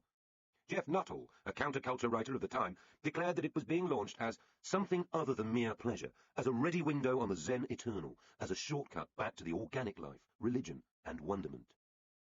Neither the raptures of the counterculture and the druggy atmospherics of Beatles music during the years when they reinvented pop, nor even campaigners, not much different from those who had successfully backed the Jenkins reforms, would manage to shift the state's hostility to such substances. Sex might be packaged and marketed, and so might rock, but drugs were something else. The pleasure that would remain forbidden. Rock certainly helped extend the drugs culture. Heroin, the most dangerous example, spread steadily from a small and wealthy entertainment elite, through middle-class would-be rebels, until it finally emerged with gangs, dealers, and all the paraphernalia of misery on council estates. In 1953, there were 290 known heroin addicts in Britain, and by 1968, there were 2,780. These numbers are bound to be far below the true figure. On the same basis, the figure by the turn of the century was 25,000. Cannabis, a less dangerous and far more widely tolerated drug, was little used in the 50s outside small subcultures, but by the mid-60s there were between 2,000 and 3,000 arrests a year. The figure for 2000 was 97,000. Finally, while in the 60s cocaine was little used by comparison with other drugs, an academic survey suggested that by the new century some 46,000 people in London alone were using the particularly dangerous version, crack cocaine. The 60s introduced mass drug use to Britain, as the musical and hippie enthusiasts promoted it as a social and personal good. The authorities decided to destroy the drug culture as a social evil. Both were confounded. Nobody became wiser or more interesting through using heroin, LSD, or dope, and the battle against drug use has been entirely lost. The victims began with a steady stream of performers and hangers-on who died from overdoses or drug-related accidents, and more important by far are the hundreds of thousands of poorer, less talented children who followed them after having far less fun. Homegrown? No sensible person would try to draw a neat line between British pop and its origins in America. For everyone except the Americans, rock is an import and a transplant.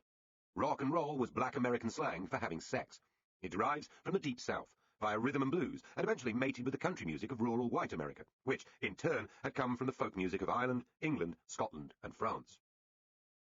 Accelerated, amplified, and sexualized, when it arrived in Britain, it was immediately denounced as alien, indecent, anarchic, corrupting, Negro music, thoroughly un-British. This was not just the view of the occasional retired squadron leader sitting in his Kent garden. The hugely popular music magazine Melody Maker described rock as one of the most terrifying things to have happened to popular music. The rock and roll technique, instrumentally and vocally, is the antithesis of all that jazz has been striving for over the years. In other words, good taste and musical integrity. Modern jazz fans and folk music purists would try to hold the line for years. Yet the diabolic Elvis and all his works were too big, too mesmeric to be resisted. Few of the first performers and bands in Britain wrote their own material. Donegan sang in an American voice. Thousands of would-be pop stars did endless covers of Bo Diddley, Little Richard, and Fats Domino. Again, it was the breakthrough lead given by Lennon and McCartney in singing their own material that persuaded scores of other bands to follow. Even today, and after a lifetime of hits, there is little about the music of the Rolling Stones that feels particularly English. Dusty Springfield had one of the loveliest voices of the age, but if you didn't know, you could have been forgiven for thinking that she was a black babe from Motown, not a Catholic girl from High Wycombe. Yet, the British Isles had traditions which would feed back into the American musical revolution and change it dramatically, both in sound and content. We have discussed the art schools already, but there was also the folk tradition, which was being revived even though the pop and rock stars rarely had first-hand experience of it. John Lennon and Paul McCartney both came from musical Irish families, but had been cut off from their heritage. Bands such as Fairport Convention, which began in North London in 1967, taking its name from the house where they practiced, and Jethro Tull, founded by the Scottish and Blackpool flautist Ian Anderson in 1968, would incorporate some of the feel of British folk back into rock. Others, like the Ulsterman Van Morrison, would cross the lines repeatedly. A stronger influence still was the music hall, or variety tradition, discussed earlier, and the humorous or sentimental music played on pianos in the home. These can be heard in the brassy, knees-up sound of Beatles songs like Strawberry Fields, or through most of the Sgt. Pepper album, in which the stomp of the fairground and the wheezing of the circus organ are not far away. As Lennon and McCartney, who both lost their mothers early, put it, let's all get up and dance to a song that was a hit before your mother was born. And beyond the Beatles, with their Liverpudlian nostalgia, a host of bands filled their lyrics with local references. To take just one example, Jethro Tull's Aqualung of 1971 name-checks Preston Railway Station, Hampstead Heath, and Piccadilly Circus, while their following album, Thick as a Brick, which was a huge hit in the US, not only addresses the mood of post-60s despair, the sandcastle virtues are all swept away in, the tidal destruction, the moral melee, but manages to ask, so where the hell was Biggles when you needed him last Saturday? The most impressive and sustained attempts to create a distinctively British pop came from the Kinks, and was at the time a huge flop. Banned from the US while others were breaking into American stardom, Ray Davies, a cussed observer of modern life, turned back to local subjects. He'd always written pop songs about everything from the death of the dance halls to the joys of the English autumn, but the Kinks Are the Village Green Preservation Society of 1968 was on an entirely different scale. As Ray Davies put it himself, while everybody else thought the hip thing to do was to drop acid, take as many drugs as possible, and listen to music in a coma, the Kinks were singing songs about lost friends, draft beer, motorbike riders, wicked witches, and flying cats. He is not exaggerating. The title song calls for the preservation of, inter alia, Desperate Dan, Strawberry Jam, the George Cross, the Sherlock Holmes English-speaking vernacular, little shops, china cups, virginity, Tudor houses, and antique tables, while attacking the new skyscrapers and office blocks. The album, which sold in tiny numbers compared to the Beatles, worried and confused the critics, who could not decide whether the Kinks were being serious or satirical. Today, it is regarded as one of the great achievements of British pop in the 60s, a subtle mix of affection and derision, nostalgia and mickey-taking, and no less essentially English for that. The Kinks were hugely influential, not just on other bands of the time such as The Who, but on the later waves of Britpop. They showed that it was possible to write inspiring rock music about what was around you without posturing as a New Yorker or Alabama boy. Indeed, without pretending to be, just a little bit, black. Rock was an arena for dreamers or harmless humorists, the fun factory for weekend rebels whose stars were too busy buying country estates, Rolls-Royces, and drugs to worry about the condition of the country. Little of it was political.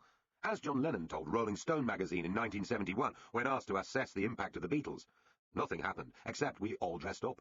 The same bastards are in control, the same people are running everything. It's exactly the same. That feeling was shared by the counterculture left, who had been attending seminars and protest meetings about Vietnam, marching against capitalist stooges in the Labour Party, and ranting about the need for revolution. Like the world of pop, it was essentially an American import. When counterculture poets had put on an evening of readings at the Albert Hall in 1965, alongside the British contingent, which included Adrian Mitchell and Christopher Logue, there were the New York and San Francisco gurus, Allen Ginsberg, Lawrence Ferlinghetti, and Gregory Corso. The poets were the most eloquent voices.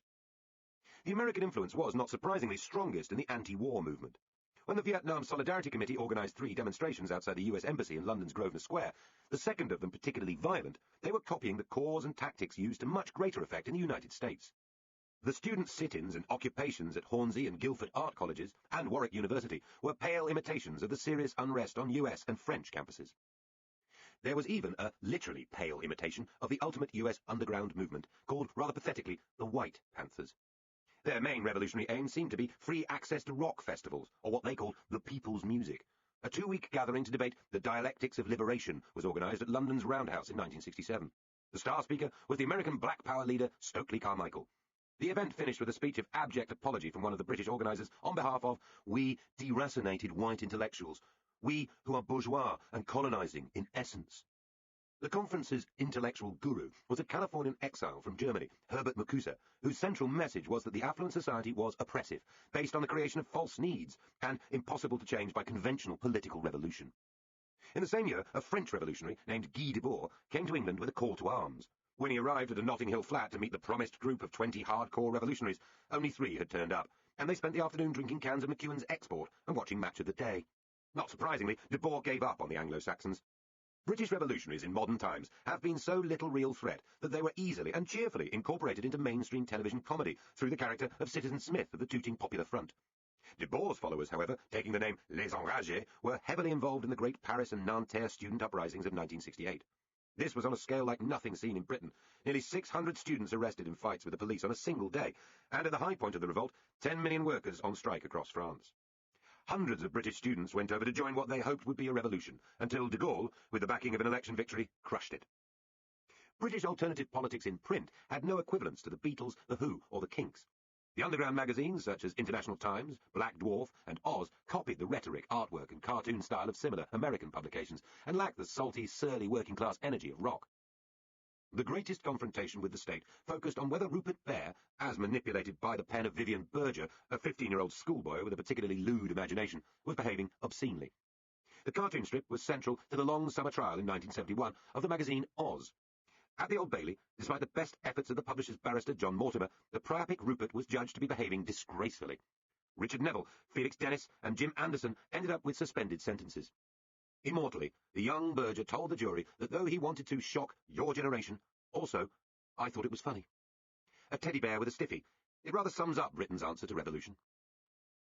The counterculture would curdle and gurgle away for fairly obvious reasons. It had no practical agenda.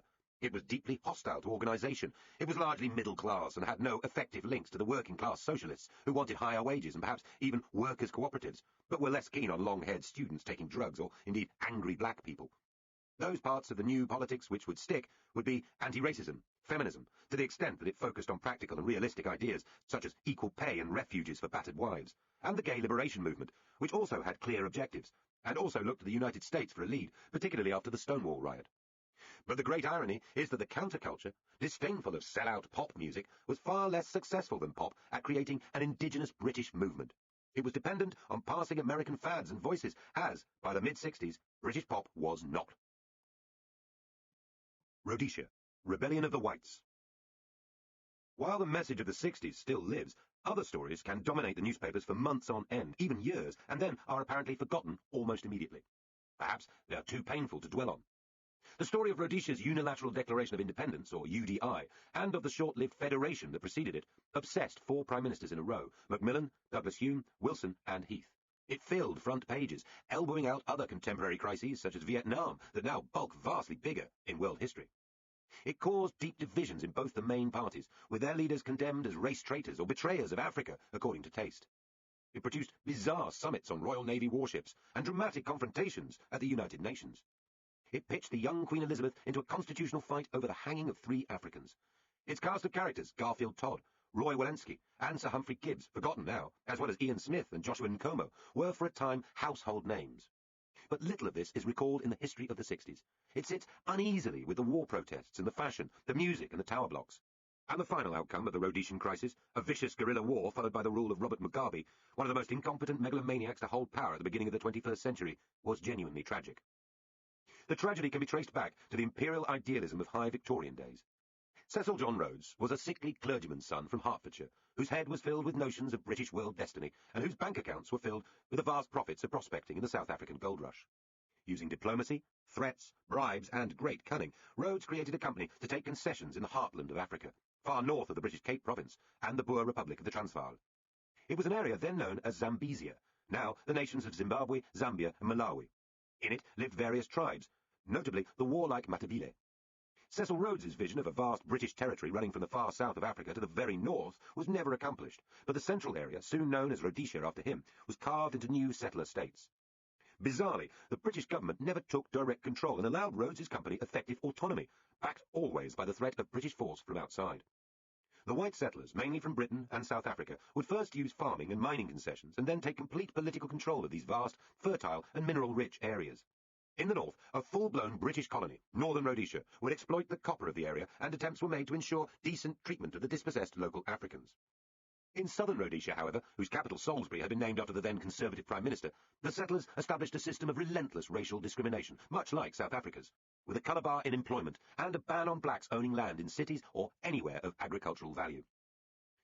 Though South Africans of British origin and many Rhodesians had fought in the Second World War, the overt racialism of the white elite was both a threat and an embarrassment to London. South Africa would eventually leave the Commonwealth in 1961. Malan, like many Boers, had been pro-Nazi and was an anti-British Republican. He is generally credited, if that is the word, as the inventor of full-blown apartheid. The Attlee and Churchill governments feared Rhodesia would soon go the same way. To try to bind the stiff-necked settlers into a more benign system, London offered the lure of federation with Northern Rhodesia and what was then called Nyasaland. The latter 2 colonies were ruled from London and had less aggressive policies towards native Africans.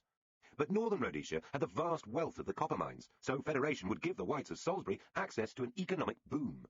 In essence, the deal, worked out by a brilliant Colonial Office civil servant, Andrew Cohen, was that in return for accepting a less South African attitude to the black majority, the white settlers of southern Rhodesia would be able to become far richer than they could from farming alone. In 1953, after intense haggling and bargaining about voting systems and land rights which depressed, then angered the few black representatives involved, a new country not much smaller than Canada was duly created, the Central African Federation.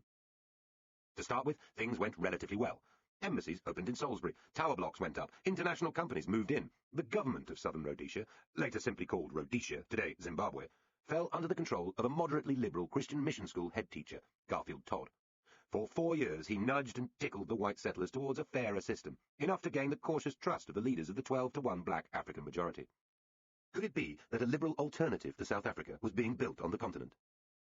The leadership of the full federation was taken by a railwayman, part-time boxer, and anti-communist union boss called Roy Walensky, the 13th child of a Polish Jew and a Boer mother who called himself 50% Jewish, 50% Polish, and 100% British. He was a much rougher character.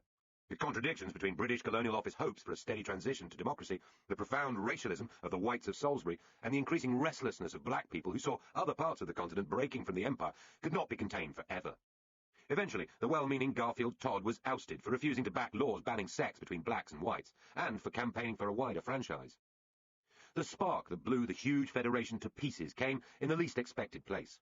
Nyasaland, now Malawi, was a comparatively undeveloped area, with strong connections to Scotland through missionaries dating back to the days of David Livingstone. There were very few whites living there. What its people did have was an independence leader of rare shrewdness and international savvy. Hastings Banda was a poor village boy, encouraged by missionaries, who managed to get himself educated in South Africa, then the United States, where he got a politics degree at Chicago and became a doctor of medicine in Tennessee. He then got a medical diploma at Edinburgh, became an elder of the Church of Scotland, and practiced as a doctor in Liverpool and London. He moved to newly independent Ghana, and then, in 1958, he returned home in triumph to Nyasaland. Banda was a Christian, pro-British, anti-communist, and uninterested in military rebellion. He was, in short, a difficult man to caricature as a rebellious extremist. Yet, in a series of brilliant speeches and deploying the menace of vast, angry crowds, he persuaded Walensky that he was enough of a threat for force to be used. South Rhodesian troops were sent to the area, and though the Conservative government tried to impose a news blackout, Scottish missionaries smuggled back news to the Scotsmen in Edinburgh, causing protest around the world. Banda was imprisoned, as he had hoped he would be, but after wild accusations that he was choreographing a huge murder plot against whites were proved to be nonsense, he was eventually released at London's insistence. Nyasaland became independent, and the Federation soon collapsed. Northern Rhodesia was helped to independence by the Conservative Colonial Secretary Ian MacLeod, a genuine liberal who did a deal behind Walensky's back with the man who would go on to lead independent Zambia, Kenneth Kaunda. MacLeod was seen by many as the next Tory leader, but this double-dealing in a virtuous cause led to him being attacked by the Tory grandee Lord Salisbury, grandson of the man after whom the country's capital was then named, as an unscrupulous bridge-playing twister, too clever by half. The accusation of cleverness was, of course, fatal in the Conservative Party of the early 60s, and MacLeod's career never recovered. This left southern Rhodesia, with its 220,000 whites and 2.5 million blacks, standing almost alone. The settlers wanted independence inside the Commonwealth, on the basis of a constitution that excluded the black African majority from any shred of power.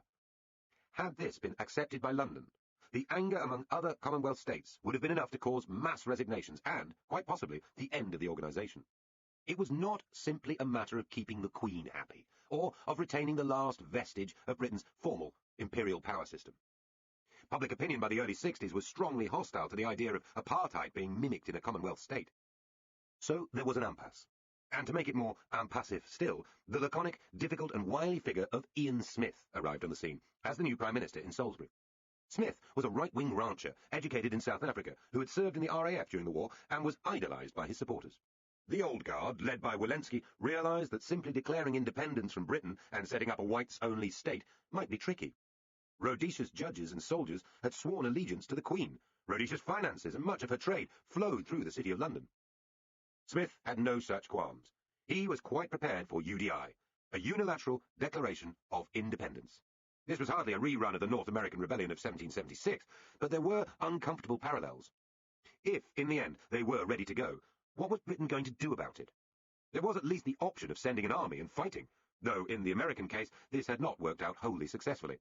But Rhodesia was thousands of miles beyond the reach of the Royal Navy, and, in any case, this was a rebellion by whites who professed to be the front line against Marxist insurrection, many of them veterans of the British wartime forces. Would an attack on kith and kin really be acceptable to British voters? Would its threat be taken seriously in Salisbury?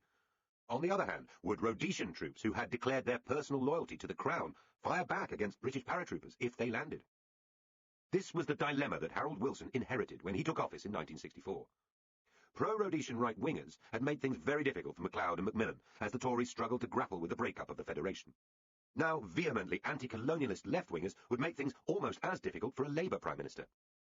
Wilson began by warning Rhodesia of the serious economic consequences of UDI, and by setting out conditions for British acceptance of an independent state, including unimpeded progress towards majority rule, the end of racial discrimination, and no oppression of the majority by the minority, none of which was acceptable to Smith and his followers. Meetings in London did not help. Wilson then went on a disastrous trip to Salisbury. While there, he insisted on seeing the imprisoned African leaders Nkomo and Sithole, and exploded with anger when they were ushered into him thirsty and hungry. Only after Wilson threatened to lead his own staff into the shops to buy them something did the Rhodesians offer water and food. Later, he endured rudeness and mockery from Smith's ministers. Fatally, however, Wilson made clear that he would not use force under any circumstances, confirming in a broadcast that if anyone was expecting a thunderbolt in the shape of the Royal Air Force, let me say that this thunderbolt will not be coming. It was a mistake. Smith had been seriously worried by the prospect of Britain using force, and believed Rhodesia would be unable even to try to resist. Perhaps Wilson was worried about the effect on the pound, or perhaps he was too mindful of the humiliation of Suez. At any rate, after Wilson's admission, Smith realised he had nothing to fear. Sanctions never worried him, and briskly went ahead in November 1965 to declare the country independent. From then on, the policy of trying to squeeze Rhodesia into submission with oil and other sanctions was tried, even though few in Whitehall thought it had a chance of working. There were too many ways in and out of the country, and too many middlemen prepared to trade. Rhodesia developed her own consumer industries, and sold her tobacco and other farm produce via South Africa. The oil came in through Portuguese Mozambique. Wilson tried 2 more summits with Smith, both on warships anchored in the Mediterranean, so that neither man would have to step on the other's territory. Britain's conditions for accepting independence became more and more humiliatingly slim, but Smith brushed them aside, secure in his support at home and realising that Wilson had no effective threat to hold over his head. The British governor of Rhodesia, Sir Humphrey Gibbs, with the Chief Justice, Sir Hugh Beadle, kept a tiny oasis of loyalty to the Crown in the old government house, dining in black tie and toasting the Queen, even though his car and telephone had been cut off by Smith's regime. But the brutal reality of UDI was underlined when 3 Africans, sentenced to be hanged for murder, were refused leave to appeal to London in 1968. The Queen, advised by Wilson, then used her prerogative of mercy and reprieved the 3 men. They were hanged anyway, an act described as assassination and murder in the United Nations. Smith went ahead with a new constitution regarded throughout the world as brutally unfair and racist. By the time Wilson left office in 1970, the Rhodesian dilemma was no nearer to being solved, and it would continue to hang over British politics into the Thatcher years, when the black majority finally won power. The Smith regime, though regarded as a pariah state, would survive through an increasingly violent and complicated guerrilla war until finally giving way to one-party government by Mugabe. Zimbabwe's fate would be an awful one. Ravaged by violence, famine and disease, as Marxist leaders tutored in extremism by their white enemies, eventually extracted a revenge. Less on the whites, many of whom eventually fled, than on their own people. Could any of this have been prevented by a liberal-minded Whitehall, which had never exercised real power in Salisbury since the days of Cecil Rhodes? Only perhaps by being prepared to go to war in Africa, this time not to win land and treasure, but undo the consequences of earlier adventures, and to oust the English-speaking white elites. It would have been a huge risk. The bloody experience of other European countries in African wars, and Britain's experience near to home in Northern Ireland, suggests that such a war might well then have run out of control and lost its original purpose. Harold Wilson, like his Tory predecessors and successors, decided that such a war was unthinkable. Had they had any inkling of the fate waiting for the people of Central Africa, it is just possible that they might have thought again. The Pound and the Viet Cong. Amid this maelstrom, Britain, yet again, was close to bankruptcy. How to get a grip? Devaluing the pound might have given the Wilson government and the country the chance of a fresh start. In a world of fewer and floating currencies, the importance of devaluation is harder to understand now, but it was then the single most important issue facing Wilson. On the one hand, cutting the international value of your currency against others was an admission of failure on the world stage, a humiliation for any government. It would mean imports costing more, so unless people bought fewer foreign goods, it would mean more inflation. On the other hand, it would make exports cheaper, giving British companies a chance to win back markets they were losing.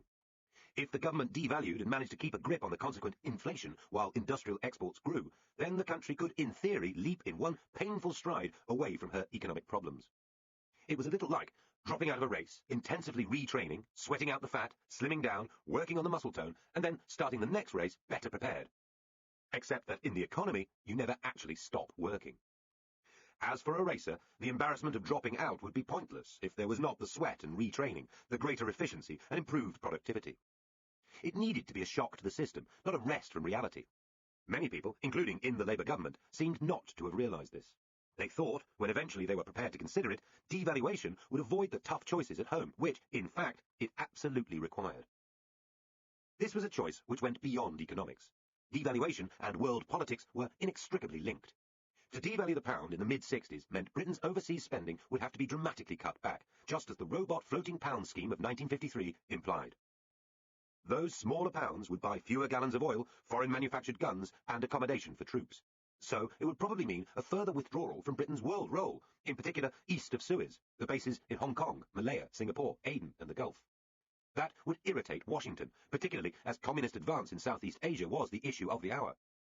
The alternative was to try to keep the global role and borrow from the United States. This was certainly on offer, but at a large political price. As President Johnson's special assistant put it at the time, "We want to make very sure that the British get into their heads that it makes no sense for us to rescue the pound in a situation in which there is no British flag in Vietnam, and a threatened British thin-out both east of Suez and in Germany. A British brigade in Vietnam would be worth $1 billion at the moment of truth for sterling."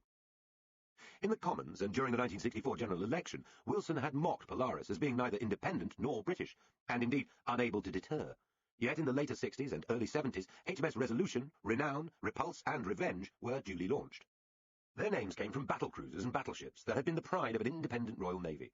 But the new submarines' missiles were American by proxy, and the same was true of their successors, the Trident submarines of today.